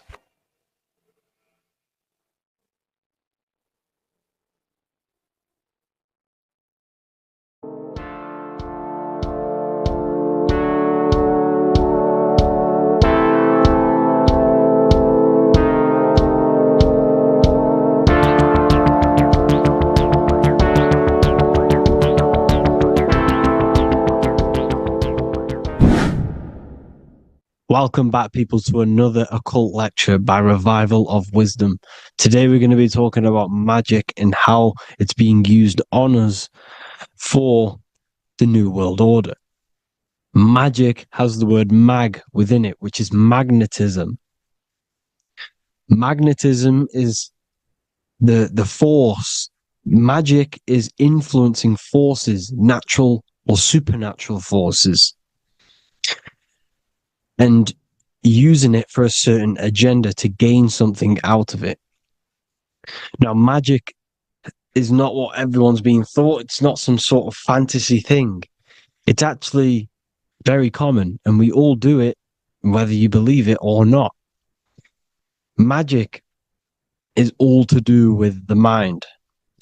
As I said, always say in my lectures, your mind is what creates matter. Your mind is what creates your external world. So it's all about manipulating and planting seeds within the mind, because your mind is a garden, and thoughts and words are seeds which are being planted in that garden. Your life, your physical life, the people you have in your life, your friends, your car you own, the job you have, is all a reflection of the thoughts that you've been thinking in the past. You are where you are in life because of the thoughts that you've been thinking. Therefore, your life is a direct reflection and manifestation of your mind, the Garden of Eden. Okay? The mind is what they are targeting. What you see, say, and hear has a direct effect on your mind. Me talking to you is influencing you. The words I'm saying is planting seeds within your mind. Now it's up to you to consciously act on these thoughts or these words, or to maintain these words. As above, so below. As within, so without. What's inside of me is outside of me. What comes into the storehouse comes out of the storehouse. You have the left, you have the right, you have the up, and you have the down. As above, so below. Whatever is in your mind will be expressed in some sort of way, consciously or subconsciously, spiritually or physically. The mind is what manifests everything. And this is what we need to understand. We need to understand is that the mind is not physical.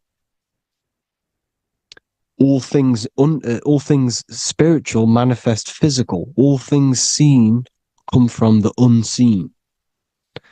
The words you're thinking, that everything you have is coming from the unseen. The actions that you do come from the unseen mind. Another expression for as above, so below is you are the universe itself. You are a universe, a mini universe. But just because you are mini does not mean you are the whole thing. If I take a little piece of infinite, let's say there's an infinite light source. Let's say I take a little chunk of that infinite light source. That little chunk I took is still infinite because it's been taken from infinite. You are the universe. Your awareness, your mind is the universe. It's information. You are the universe experiencing itself. This is why we say we are all God. As above, so below. What is in me is outside of me. The sun, the physical manifestation of the sun, is your soul. The 12 constellations are manifested in the physical body. The 5 elements are manifested in the physical body. They're manifested in the 5 fingers you have. As above, so below. This is manifested, this is a symbolized in Freemasonry and secret societies as the 2 pillars. The mirroring reflection, the reflection of reality, the mirror. As above, so below. What happens in the mind, what happens in the astral, happens in the physical. This is Aleister Crowley. This is all symbolism. This is the 2 pillars with the all-seeing eye and the triangle at the top. Aleister Crowley was a master magician, very powerful dark magician, black magician.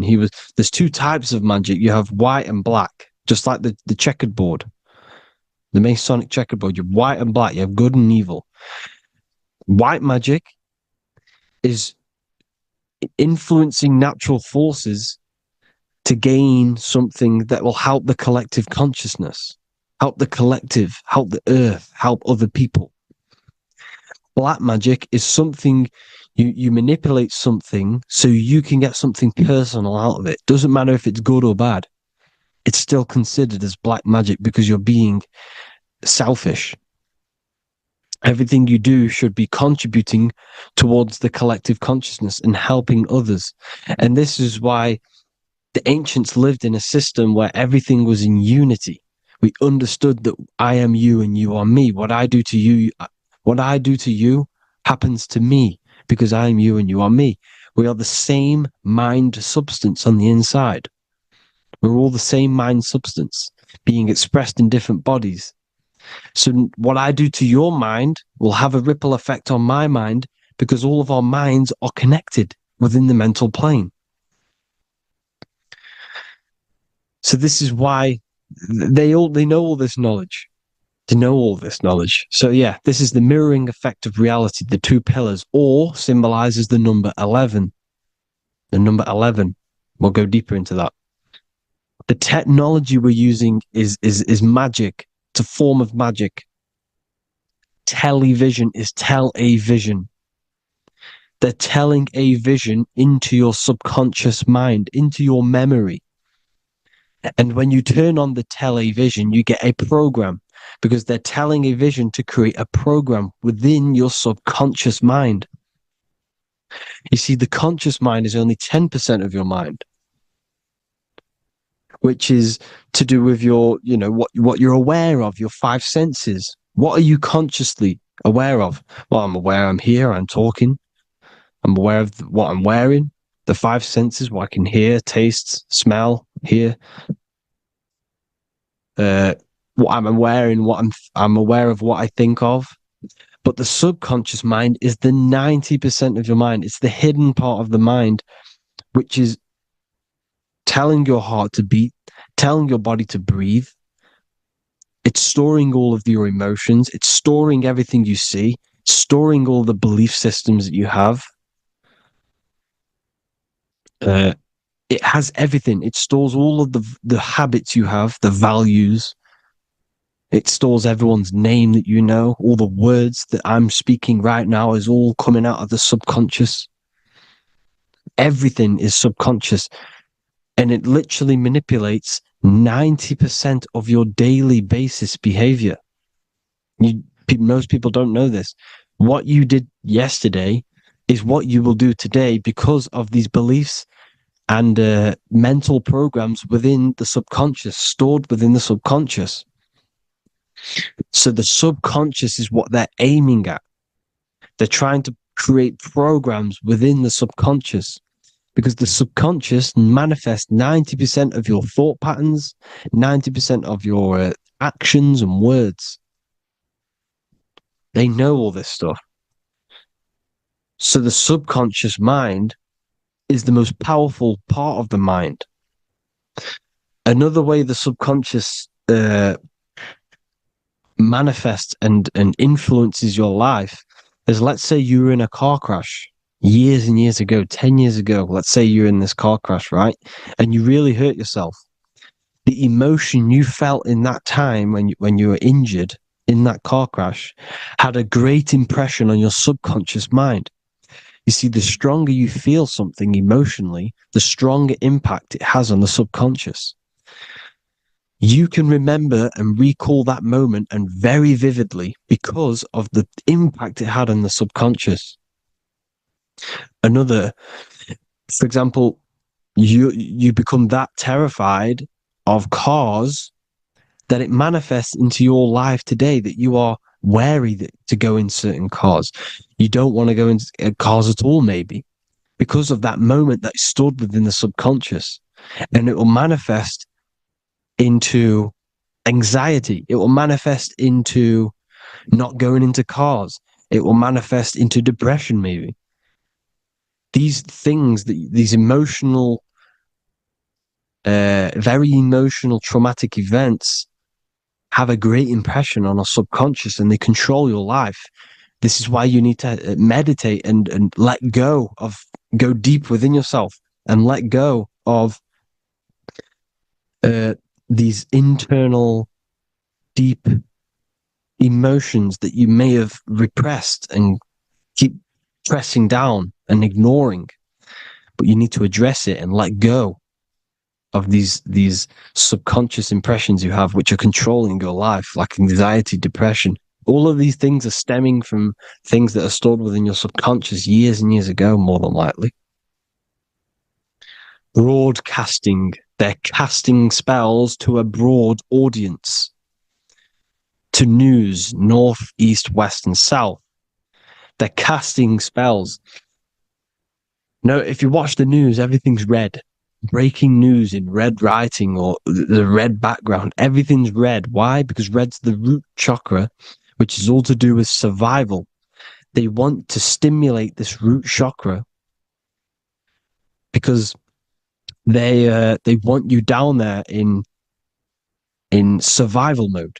They want you in survival mode because you're easier to control. They control out of fear.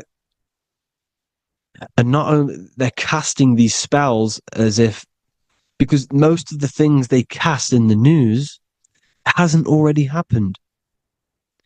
They're constantly bombarding you with, there might be a war breaking out, war this, war that, kill here, kill there, murders. It's impressing, it's casting spells on your subconscious mind. So when the event does turn up in real reality, in physical reality, you're less emotional, you're less surprised. You're not as surprised because you've already heard it before. Your subconscious has already heard it all before.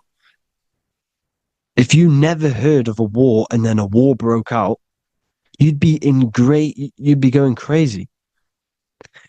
So they subtly program your subconscious mind through the words, because the words they say is impressing your mind. It has an effect on your mind, which will have an effect on your behavior, your words, your conversations you have with people. They're casting spells to north, east, west, and south on the tell a vision. They're telling a vision by broadcasting, by saying spells. This is why we call it spelling. Even the word, listen, the words we say cast spells. Bless. Oh, bless you. That's be less. The subconscious mind only picks up literal things. You see, when I say bless you, your conscious mind picks that up as, oh, thank you, you're blessing me. But your subconscious picks up as be less. You see? Because the subconscious it has no filter. It's just, it is what it is. Everything is factual in the subconscious. Therefore, if I call you an idiot, your subconscious, my subconscious will think I'm talking to myself and calling myself an idiot, and it will take that as true. That is truth. Everything is truth within the subconscious. And the subconscious manifests your behavior. The devices this is the biggest one. Black scrying mirrors. Device, the devil's vice. The device. Okay? Black scrying mirrors, black screen. Screen is scrying. Black scrying mirrors were used to communicate with spirits within the astral plane in the medieval times. They're still being used now by black obsidian mirrors. And look at your phone, it's a black mirror. And there's some sort of, I'm not saying this is fact, but personally, I believe these are portals for spirits and ethereal entities to come into your life, to come into your surroundings. So this is the next big thing. The TVs, your iPhone, your iPod, all black mirrors. And mirrors are very, very powerful. Even just a normal mirror. Mirrors have an effect. Whatever you say into a mirror, what you say is energy. And when you say something into a mirror, you're saying it into yourself. It's an infinite cycle of words of energy because it's being reflected infinite times. When you say something into a mirror, it has a massive effect. You're saying it directly into your eyes, into your mind. So what you say in a mirror should be said with precaution. Never say anything negative into a mirror, because mirrors are very, very powerful ways for you to reprogram your subconscious mind for the good. You can say very positive things into mirrors and it will reprogram your subconscious mind. Okay? Manifesting is all magic. It's all magic. Everything is magic. But consciously doing it is what they're doing. They hid this knowledge. Your phone is magic. It manipulates your mind. The iPhone. Okay. See, magic isn't all of this with wands. See, Harry Potter. Okay, that was created to give you this perception of a mystical and amazing form of magic with magic wands and all sorts of stuff like that. Yes, that stuff was true when the collective conscious minds were on a higher level and our belief systems believed in these things, because the universal mind, all of our minds contribute to reality. If the masses don't believe in magic, if the masses don't believe in a certain thing, it's going to have an effect on physical reality. So when the collective minds are higher and have more open minds, things like Harry Potter can come true. See, it's all in the mind. The iPhone, the I is the symbol for the mind, the invisible intelligence. The triangle is the ethereal plane. Okay, so the eye in the triangle is the eye that sees into the beyond the ethereal planes. The square is the physical plane. So the iPhone, your phone, is a black box, just like the Saturn black cube. It's a black mirror. It's taking photos of you every 2 seconds, and it's your mind. Your mind is in that phone.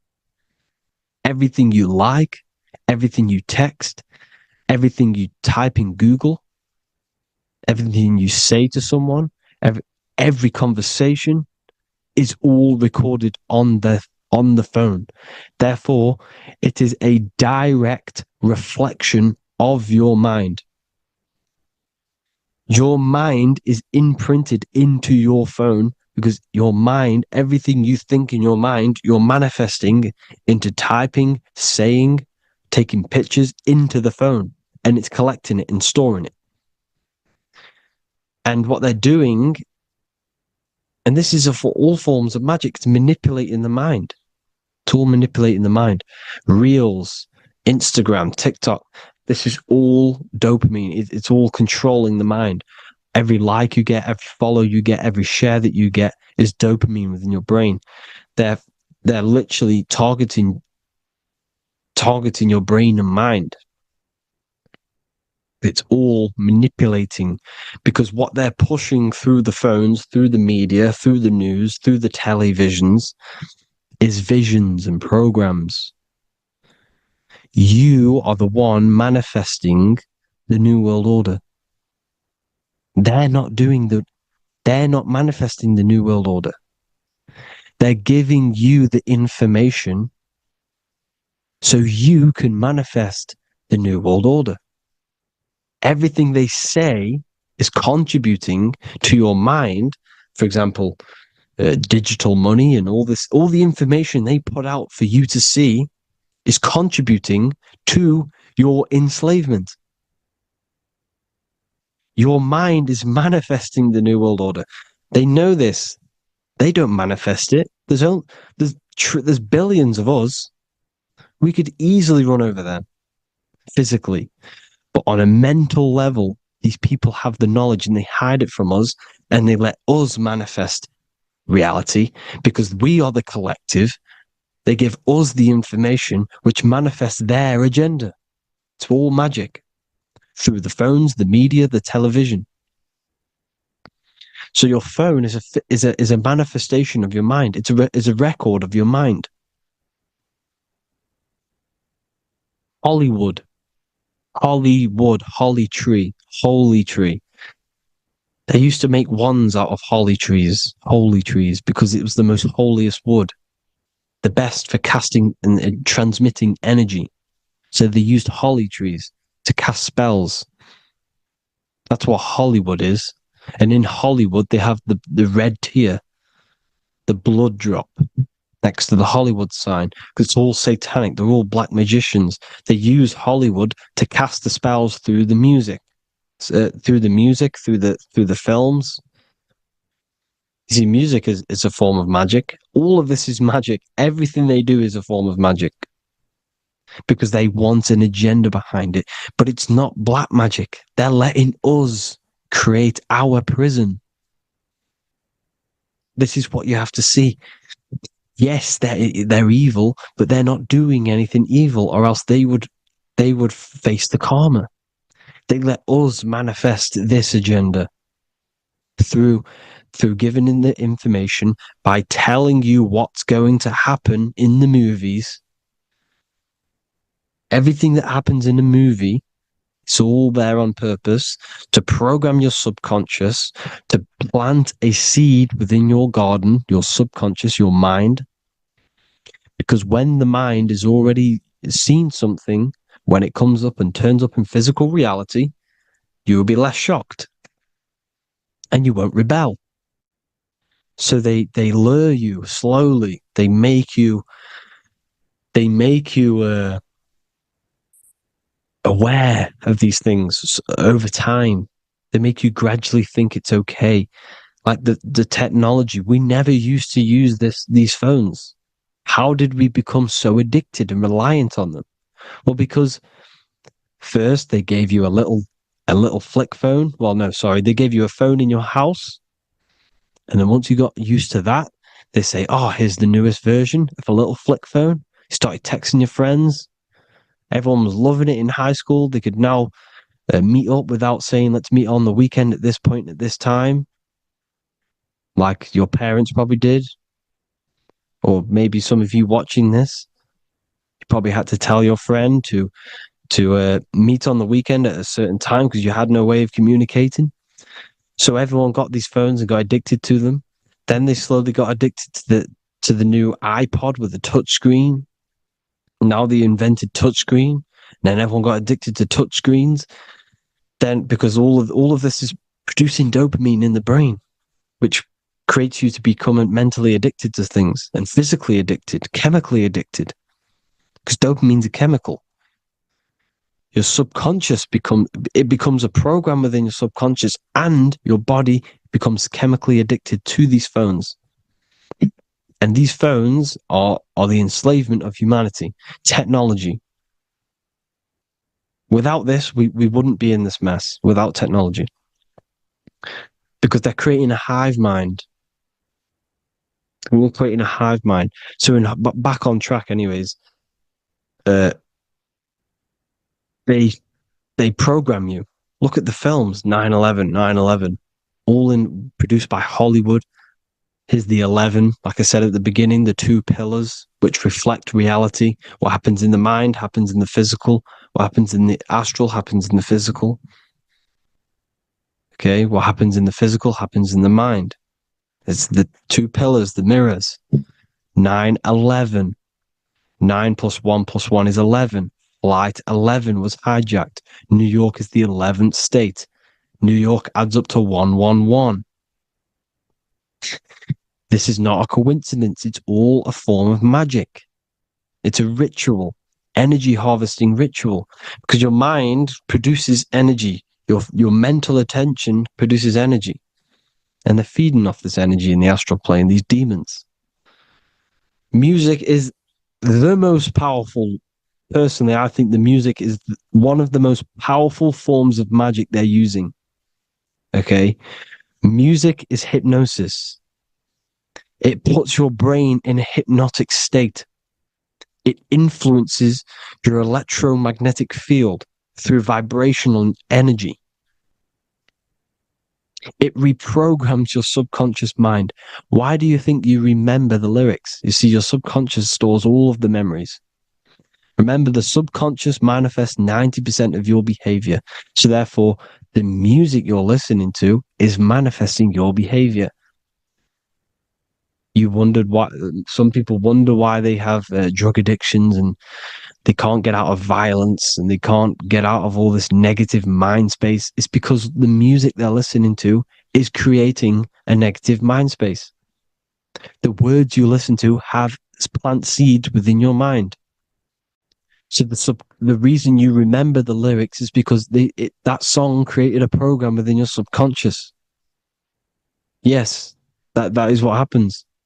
You can use magic to reprogram your mind, but you can use music to reprogram your mind because it's all forms of magic.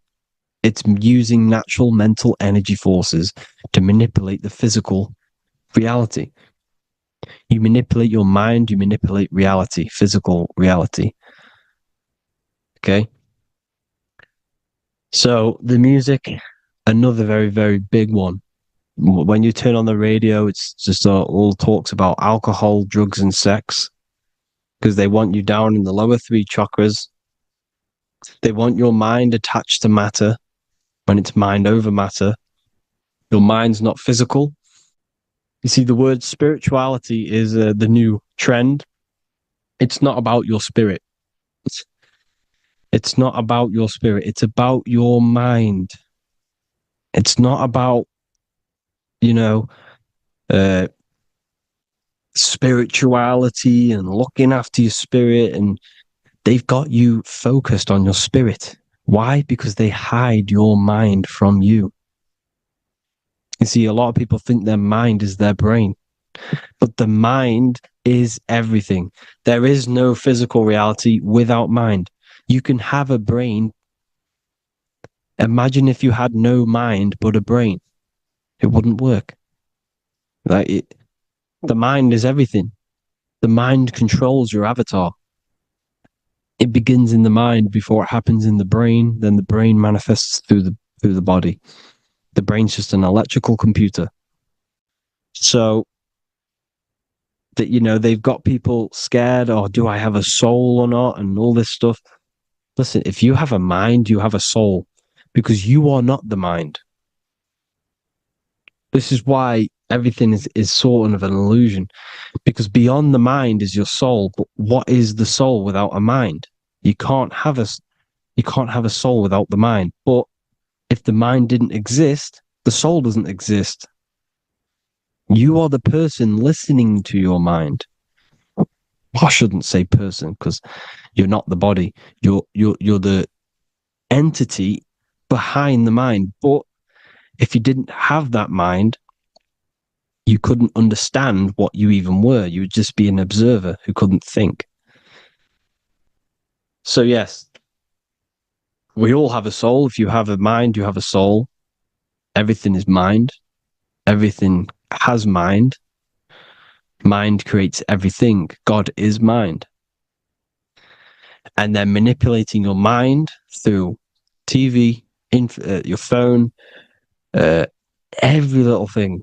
The school, it's all about the mind, people. Control your mind, you control your reality. Just the last thing, here you go. Aleister Crowley, the dark magician, Kanye West doing the exact same thing because they're implementing magic in the music. Here's the Beatles with Aleister Crowley in the background. Bet you never noticed that.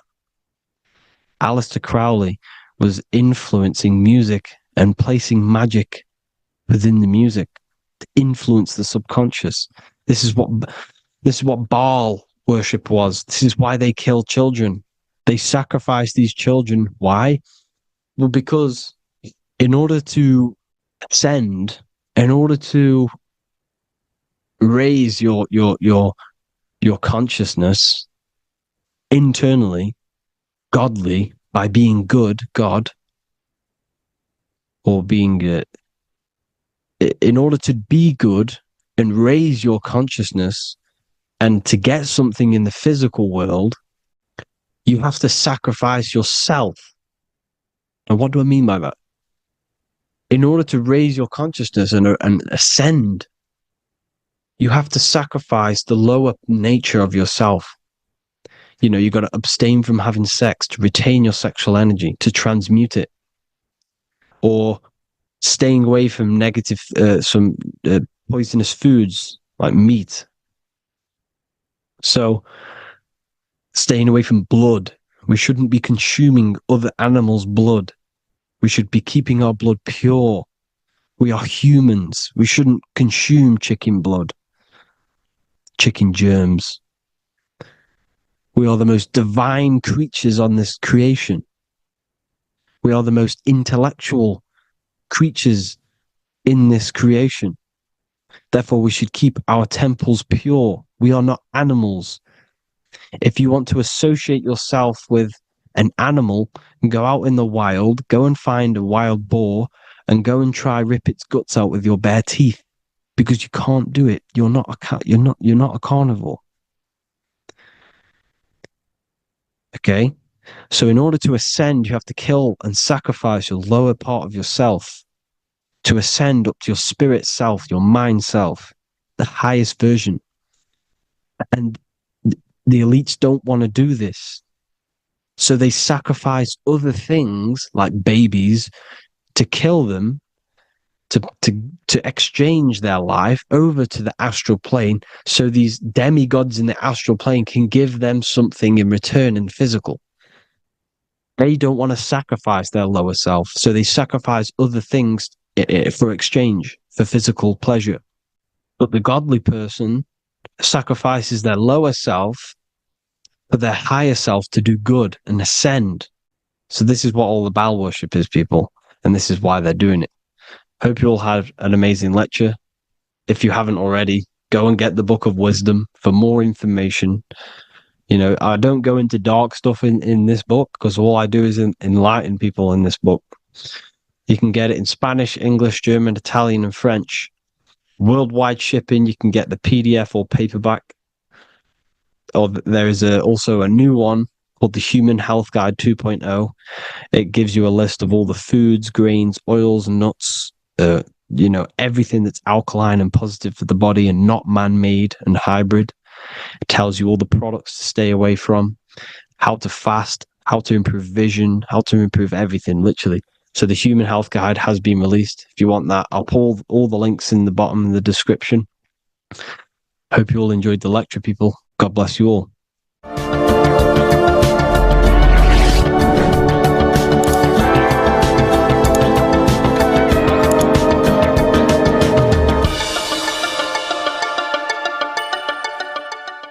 In this video, we're going to be talking about the evolution of consciousness.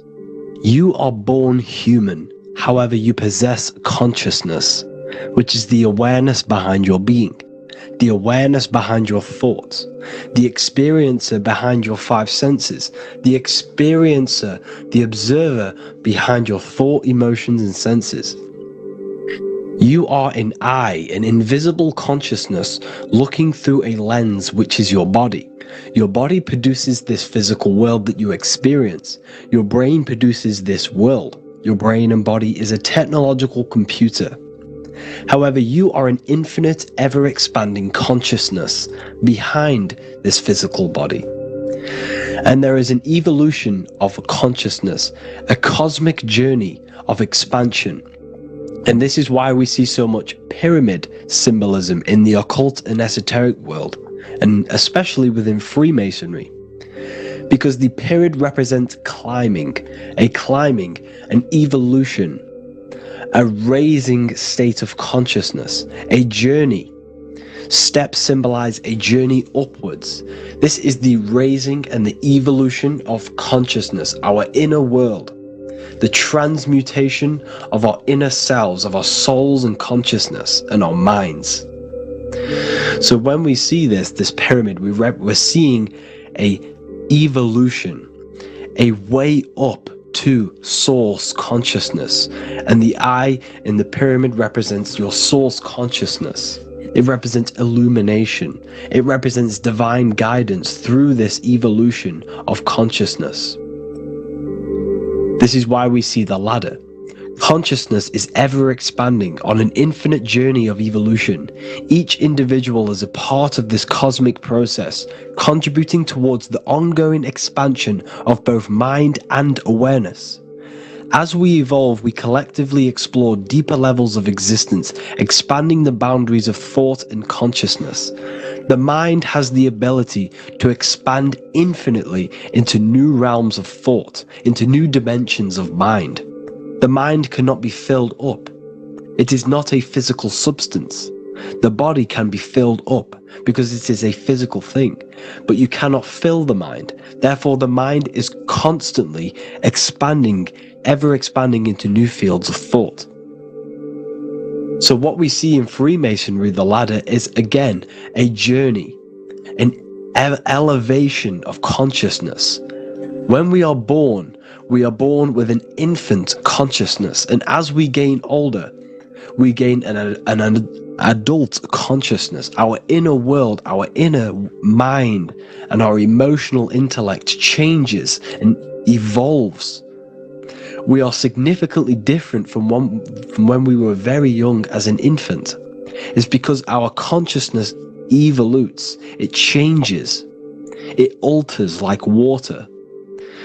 So, just like this evolution consciousness as growing up, there is consciousness of beings existing in cycles beyond our own. And their consciousness is unimaginably different from ours. They operate on a higher level of understanding and knowing, experiencing reality in ways that transcend our current comprehension. Our minds right now cannot comprehend the highest states of consciousness.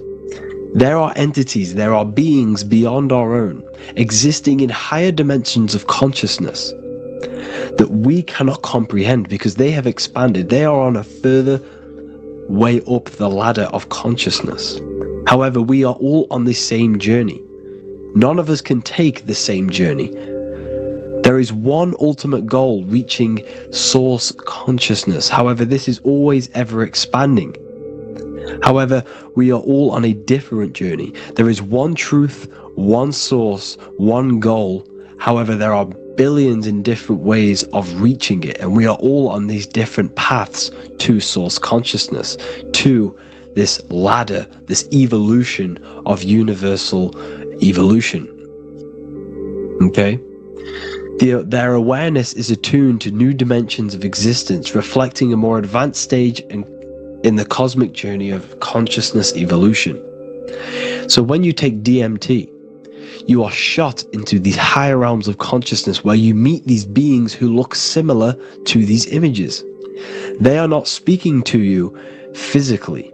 They don't speak to you three-dimensionally through vibration and words. They speak to you mentally. If you have done DMT, then you know this. And if you have met these beings, then you know this. You might have even met some of these types of beings on mushrooms or any psychedelic drugs. Because ultimately, when you take these mind-altering substances, it's altering your consciousness. It's merging your consciousness with the spirit of that substance. And you are essentially attuning your mind to higher dimensions of consciousness. That's why we say we're getting high when we take these substances. Therefore, when you meet these beings on DMT, you are essentially meeting beings who are attuned to higher dimensions of consciousness, and they speak to you mentally. They speak to you telepathically through thought, because the universe is mental. Everything exists within the mind. The way you are now, your physical existence, is a state of mind. Mind, thought creates matter. Spirit and matter are two opposing ways of thinking. If we have a very spiritual mind, we have an expanded mind, we are a spiritual person through the mind. However, if we have a very low state of consciousness where we think about food, sex, lust, and all physical things, then we have a physical consciousness. Matter and spirit are two opposing forces, two ways of thinking. The mind attunes itself to different levels of understanding in different dimensions. So, essentially, this is what we're looking at. The body is a vessel for the fluidic, formless consciousness, a temple that houses the essence of our awareness. While the five senses are limited to perceiving only the physical plane, the mind transcends these limitations, capable of perceiving the full scope of reality. It is through the mind that we access deeper truths beyond the material, tapping into boundless nature of existence. Physical existence is a thin band, a thin layer of reality. It's like 0.001% of reality. And your five senses are only tuned into this layer of reality. But the five senses are, by design, only allowed to perceive physicality. But the mind has the power to expand beyond this physical five sense state. The mind has the power to expand and evolute. It is a conscious decision whether you want to take this path or not. You can stay in a three-dimensional way of thinking, or you can expand your consciousness from within. It's not an external journey. There is no God going to save you. You must save yourself. Therefore, behind every single one of these eyes is the same source consciousness. However, we are all different cells in a different journey. The organs in your body, the cells in your body are all alive. They all possess same consciousness, universal consciousness. However, we are all on a different journey of evolution. As above, so below. As the baby is in the mother's womb, when the baby becomes conscious, there is a world outside of its mother. What does it do? It presses and seeks a way out to be born in the other world outside of its mother. It is the same with your consciousness, your mind. When your mind becomes aware that there is realities beyond the immediate surroundings, it seeks a way out. And this is exactly what I'm doing to you now. I am now expanding your mind and telling you there is other ways of reality. There is other dimensions of consciousness which you can access through inner transmutation, through different ways of thinking, spiritualism, and meditating and connecting with yourself and detaching from external things. We can upgrade our consciousness.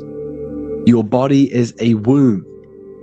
Why Jesus says you must be born again to see the kingdom of God, because you are born physically and then you must be born again spiritually, awakening your inner consciousness.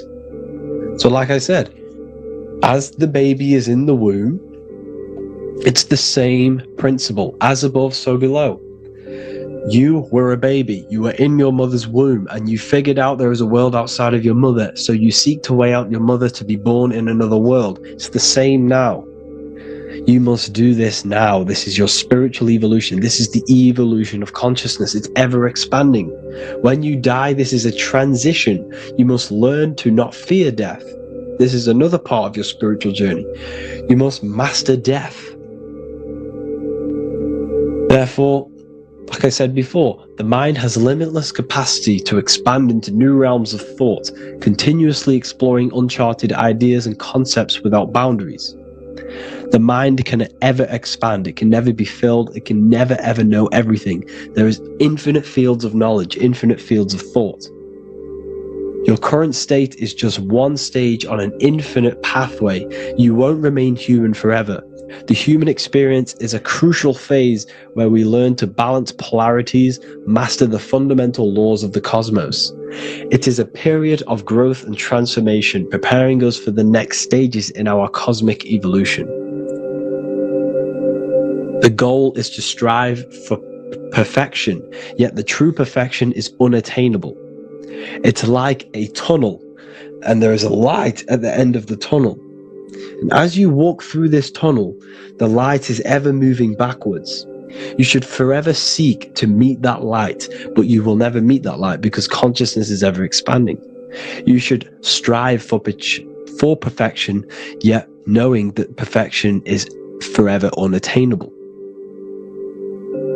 The journey is endless, with each step revealing deeper layers of understanding and experience. The pursuit of growth and expansion is itself the essence of our evolution. You can find all of this knowledge in the amazing book that I have read for years. I have read this book, The Emerald Tablets of Thoth, the Atlantean, by M. Dorial, translated by M. Dorial. I'm telling you now, this book, now that I've told you this, you have some context on the book. The whole book is about evolution of consciousness. He's talking about higher dimensions beings. He's talking about how you can transcend this physical plane. It is truly the most amazing book you will probably read. One of the best spiritual texts you'll see. It's hard to understand, so you must read it over and over again. And the more your mind progresses, like for me, I read this every couple months, and the more I learn about consciousness, the more I expand my own consciousness. And every time I read this book, I pick out something new that just completely blows my mind, because you can only understand this book to your level of consciousness, to your level of understanding. So now that I've told you all this information, go and read this book and it will absolutely blow your mind. And so will the Book of Wisdom Volume 2, which is now available. I released it the other day. I'm just going to read a page out now. This page is called Spirit and Matter.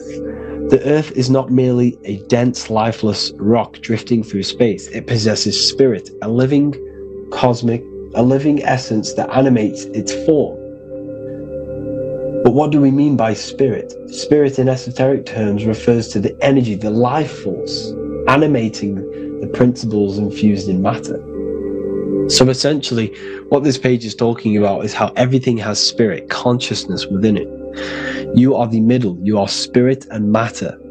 You have the ability to expand your mind to the God self and raise above our animal instinct, our material self, and know the divine and expand. Animals cannot do this. Animals are not self-aware. Humans possess self-awareness. We can observe our consciousness. We can say, why do I exist? We can look in the mirror and know that we need growth. And this is what Anunnaki means. Anu means above. Anu was the supreme god of the sky, which is a metaphor. He represents spirit above, heaven.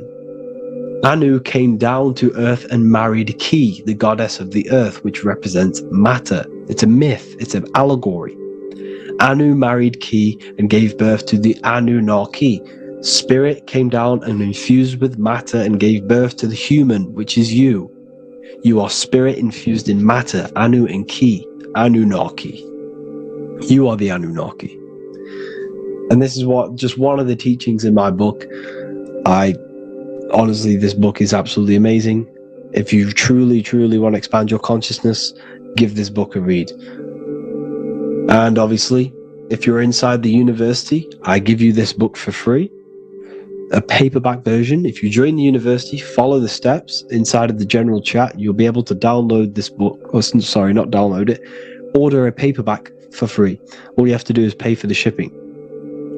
You'll also gain amazing knowledge inside of my library, where your mind will just be overblown with the amount of esoteric books. There's over 45 rare occult books, plus you get a PDF of the Volume 1 and Human Health Guide. You get reoccurring updates where I expand on symbolism, occultism, where you will just feel absolutely amazing once you understand esotericism in yourself. You'll also learn how to create the dream reality that you want with the Manifestation Mastery course, where I teach you how your consciousness creates reality. You'll have a real lectures where I post lectures on symbolism, occultism, esotericism. There's a conscious community and live calls and Q&A where you can ask me questions and I'll answer your questions.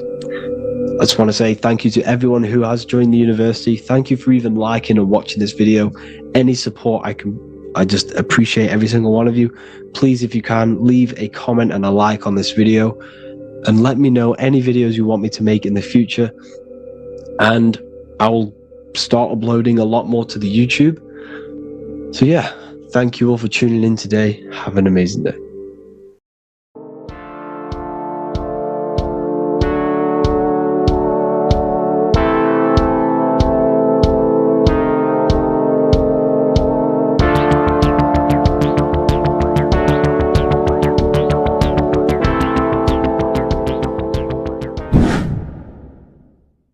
What is good, YouTube? Today we're going to be talking about the astral plane and how the cosmology fits into the astral plane. Okay, so first let's go over the astral plane and go over the different layers of reality so that you can understand reality more. You are a multi-dimensional being. You are not in these, you are in all of these realities at the same time. They all interweave into one big reality. But there are different planes. They are different vibrational dimensions. There are different dimensions of reality. The mind is the root cause of reality. We're living in the mind of God. Everything is being thought into existence from the root cause, from the universal mind. This is why the ancient Egyptians said, all is mind. We're living in the mind of God. And we are a microcosm of this mind. This is why we all have the same mind. This mind is the world of thoughts. Now, this world of thoughts is just the thought alone. For example, it is the thought of a chair. But then when you start to imagine this chair and you start to mentally see the chair, you're now manifesting the thought, the singular thought, into some sort of form. So now you're imagining the chair. You're imagining the form of this chair, which is then manifesting into the astral plane. The astral plane is the world of thought forms manifesting. So when you are imagining something, you are seeing into the astral plane. Okay? Your third eye, it is an eye because it sees the astral plane. It is seeing the other side through imagination, through dreaming. Well, we'll go over dreaming later. So the thought of a chair is a singular thought. The imagination of the chair is the manifestation of the chair. And in the astral plane, it's basically the world of all the chairs that could ever exist. So you're thinking of the chair as a singular thought, which is the mental plane. The astral plane is the imagination of that chair, is the thought, the manifestation of it. Depending on the vibrational state of the thought will depend what level of the astral plane it will go to. For example, if you're thinking about a chair to torture someone on it, it's going to go on the lower astral plane. Or if you're thinking and imagining happy things, it's going to go to the higher astral plane. So wherever your mindset is, that we call it a mindset because your mind is setting frequencies to certain things. Thoughts are frequencies. And a mindset is setting your frequency, setting your mind to a certain frequency. So when you set your mind to a certain frequency and you imagine something in that frequency, you're going to match everything in the astral plane that are on that similar frequency, just like you would in the physical world. Because we're all in these worlds right now as we speak, but we can't see them with the two physical eyes. We can feel it though. When you're around someone and you've just met a new person, for example, you can feel their vibration, and if you're not on a similar vibrational match, you will not get along with that person, or you just won't not get along, but you won't connect with that person because you're on two opposing frequencies, not matching. And this is something you can't see, you can only feel, because it's the astral plane. It exists within the astral plane. Everything in the astral plane is made out of vibrations. So if you do astral project, and if you already know how to astral project, you will see beings and people and things that are on the same frequency as you. This is why before you astral project, you need to sort your vibration out before you astral project, because you are projecting your consciousness into this. It's the mind. The mind is the bridge. It can move between realities. You are a observer. You are a observing soul which observes different realities. And the mind is the bridge between all of these different realities. The mind can choose. If you want to project into the astral, you set your mind to it, you can. Okay? So let's not get off track. The lower astral plane is where demons are. The higher astral plane is where heavenly beings are. Heaven and hell are kind of a real thing. The etheric plane is a powerful substance, the ether, the fifth element that they don't tell us about. If you type in on Google the 5 elements, they will try to remove it with wood or metal, because they don't want you knowing about the ether. Ether is the energy double behind all physical objects. So the ether is very important. It is the 5th element. It is part of the physical world, but it's also part of the astral world. It is on either side. You see how they're showing you the truth in the language? Ether and either are the same word. The ether has 1 foot in the astral and 1 foot in the physical world. It's a substance that connects the physical to the astral world. It is the either. It's on either side of reality. It's on the other side. Other, either, same word. Ether is connecting the physical to the astral plane. It's the world of frequency. Frequencies, EMFs, torus fields are in the etheric plane. It is the energy plane. It's where energy moves through the ether. Okay? So then you have the physical world, the world of effect. Everything you see in the physical world is the effect of the higher planes. Each plane is a product of the plane above. So, and it melts into each plane. The physical plane is the lowest plane, it's the most densest, and the highest is the most fluid. This is the most fluid, this is the most dense. This is where we get the saying, as above, so below from. As above, so below comes from the different planes of reality. And magicians understand this. This is why magicians always say as above, so below. Because they understand if you manipulate the higher planes of reality, you manipulate the lower planes. Because the astral plane is a direct copy of the physical world, but in the astral plane. It is mirrored. The physical world is mirrored in the astral plane. They are both the same world, but just different vibrational states of the world. Kind of. It's hard to put this in words, people. So just try and understand. The astral plane is the double. It is whatever happens in the astral plane happens in the physical plane. This is why magic works. This is why demons work. This is why spirit communication works. Because if you manipulate the higher planes, you manipulate the lower planes. As above in the astral, so below. Leonardo da Vinci showing you to look up, pointing up. You got to look up. He's telling you to change the mind, you change the physical world. You change your emotions, you're on the astral plane, you change the physical world. You change your reality by changing the higher planes. This is the Masonic 11, the 2 pillars. This is the 11 also symbolizing the 2 hemispheres of the brain here. But the 11 symbolizes the 2 mirrors. 11,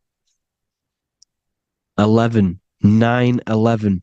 9, 11 adds to 11. 9 plus 1 plus 1 equals 11. The Twin Towers were in 11. Flight 11 was hijacked. because it's a mass ritual within the astral plane. Now, we're going to go deep into that later, and I'll show you these rituals they do in order to manipulate the astral plane. So this is what the 11 is. It's the mirroring of reality. If you contact spirits and conjure spirits, you can either summon or attract demons and spirits. Summoning is creating a spirit. You create demons. Okay? Like I said here, the mind is the root cause of reality. If you think of if you think of a traumatic event that happened in your life over and over and over and over again for years and years and years, where attention goes, energy flows. The mind is the director of energy. If you are directing energy into the specific emotion, the specific thing that is torturing you in your mind, that will manifest as some sort of being in the astral plane, which is called an elemental. And this elemental being that you have created through your thought forms and emotions will latch onto you and feed off this energy. So it's important that you get your mind right. Okay, it's important you sort that you file the mind and you discipline the mind. Make sure it's only entertaining positive things, because you are quite literally creating your own demons. Creating the word demon has the word mon in it, and if you've watched my videos, to know mon means moon. The moon is your mind, the sun is your soul, the earth is your physical body. Demon is mon means mind, moon is mind. You create demons with your mind. Summoning. Now, this is where the rituals come in. 9/11 was a ritual because everyone was thinking about this big fearing, the death of 9/11. Everyone was thinking about it. And all of their minds thinking about this horrific thing will manifest and summon a negative energy spirit elemental within the astral plane. That's how all of this works. This is why it was a mass ritual. Okay, Chris Brown, new album name 11/11, release date on the 11/11. This will be my 11th album and contain 11 songs. All of these people know the occult. This is Hermes Trismegistus with the star of Saturn, the six-pointed star, as above, so below. The mirroring of reality, physical and astral, the two Masonic pillars. So as above, so below. What's above us? The stars. The stars are connected to the astral plane. This is why we call them stargates. When we dream, we are experiencing these different realities. And what are stars? They tell in the Bible, it says Genesis 1:14. And God said, "Let there be lights in the firmament of the heaven to divide the day from the night, and let them be for signs." Signs translates to things to come. Why things to come? The stars tell the future. Why? And why do we say as above, so below? As above us is the astral plane and the etheric plane. As above, so below. Whatever happens in the stars happens on Earth. The stars are connected to the astral plane. Above us is the astral plane. We are a star in a physical body. This is why we say Mr., Sister, stir equals star. The E and the A are interchangeable. We are stars. And the stars are the start of our incarnation. We start in the stars, same root word, and we descend through the 7 energies, which are our 7 chakras. Then we enter the heart of the soul system. The heart rearranged spells earth. And this is the true cosmology. Here's the Masonic cosmology. This is Masonic now. Here's the firmament. Let there be a firmament in the midst of the waters to divide the waters from above, from the waters that below. Genesis 1:6. The firmament, firmament comes from the word firma, Latin, I'm pretty sure. Which means firm, when something is firm, meaning it's stable, it does not move, it is firm. The firmament is firm. So, is the firmament Genesis 1:6? What does he say? Genesis 1:3, sorry. Let there be light.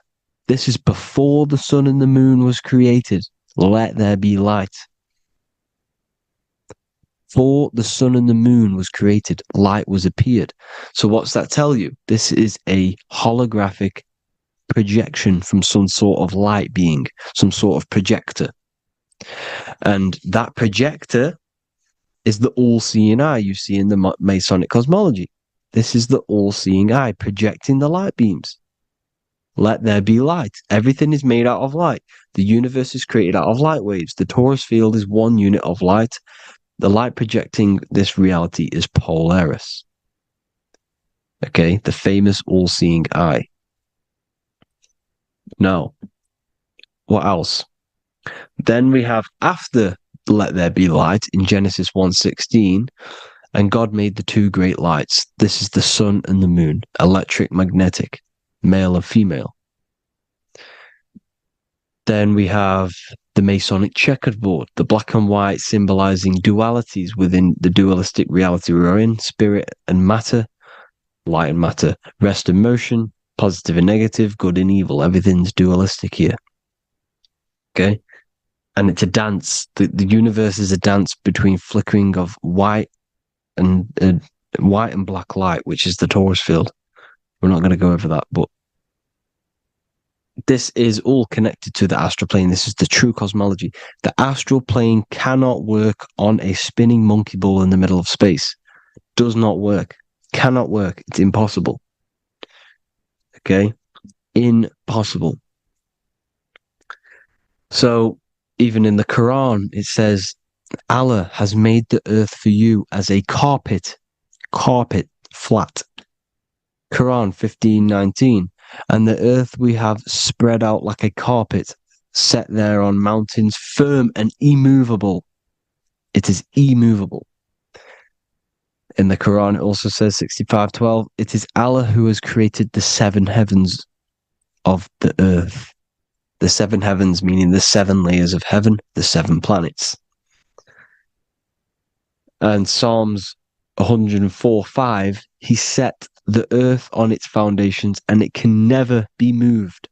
Never. So here you see in Isaiah 40:22, he sits enthroned above the circle of the earth and its people are like grasshoppers. He stretches out the heavens like a canopy and spreads them out like a tent to live in. We live in a tent. This is the tent. The projection of light. Here you see an ancient picture here. Here you see the ethereal barrier, meaning the firmament, the etheric barrier. And here you see his head popping out. Why is his head popping out? Because your head is heaven. Your heel is hell. Your head has access to the astral plane. This is why your head is heaven. The pineal gland, when stimulated, has access to project itself, project consciousness into the astral plane. Here you see another ancient picture here with the Masonic Royal Arch, with the zodiac here, the zodiac on the top, arching, because there's a firmament above us. Here's God in the brain. Consciousness is God. Here you see the Masonic Royal Arch, symbolizing the firmament. George Washington above the Masonic Royal Arch. These are the stars. This is Polaris projecting reality. Here's ancient churches with the dome. Polaris projecting reality with Jesus. Disney World is under the dome. The seven layers of heaven, ancient paintings, all depict if you go and look at the ancient paintings, they'll all depict the firmament, the arch above us.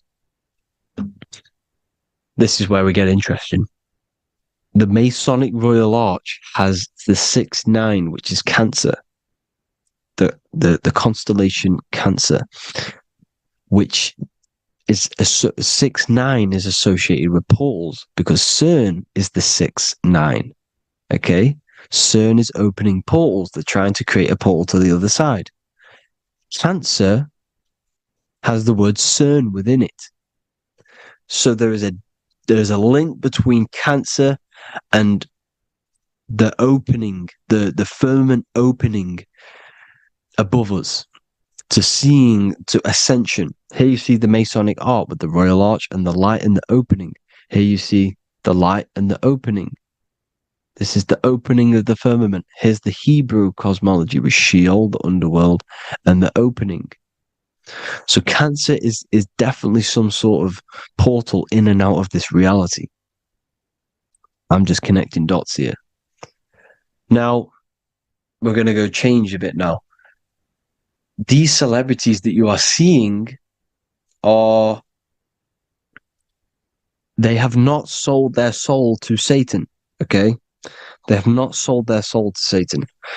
Satan is a demonic, low vibrational energy that has been summoned over the thousands and thousands and thousands of years of evil occult arts. So since Babylon was summoning this demonic energy, and this demonic energy in the astral plane will grow and grow and grow. It has no form. It has no physical form. Okay? But you can see it in the rappers. If your third eye is open, you can see clearly that these people are demonic. You can sense the energy that they're manifesting. Selling your soul is not what you've been told.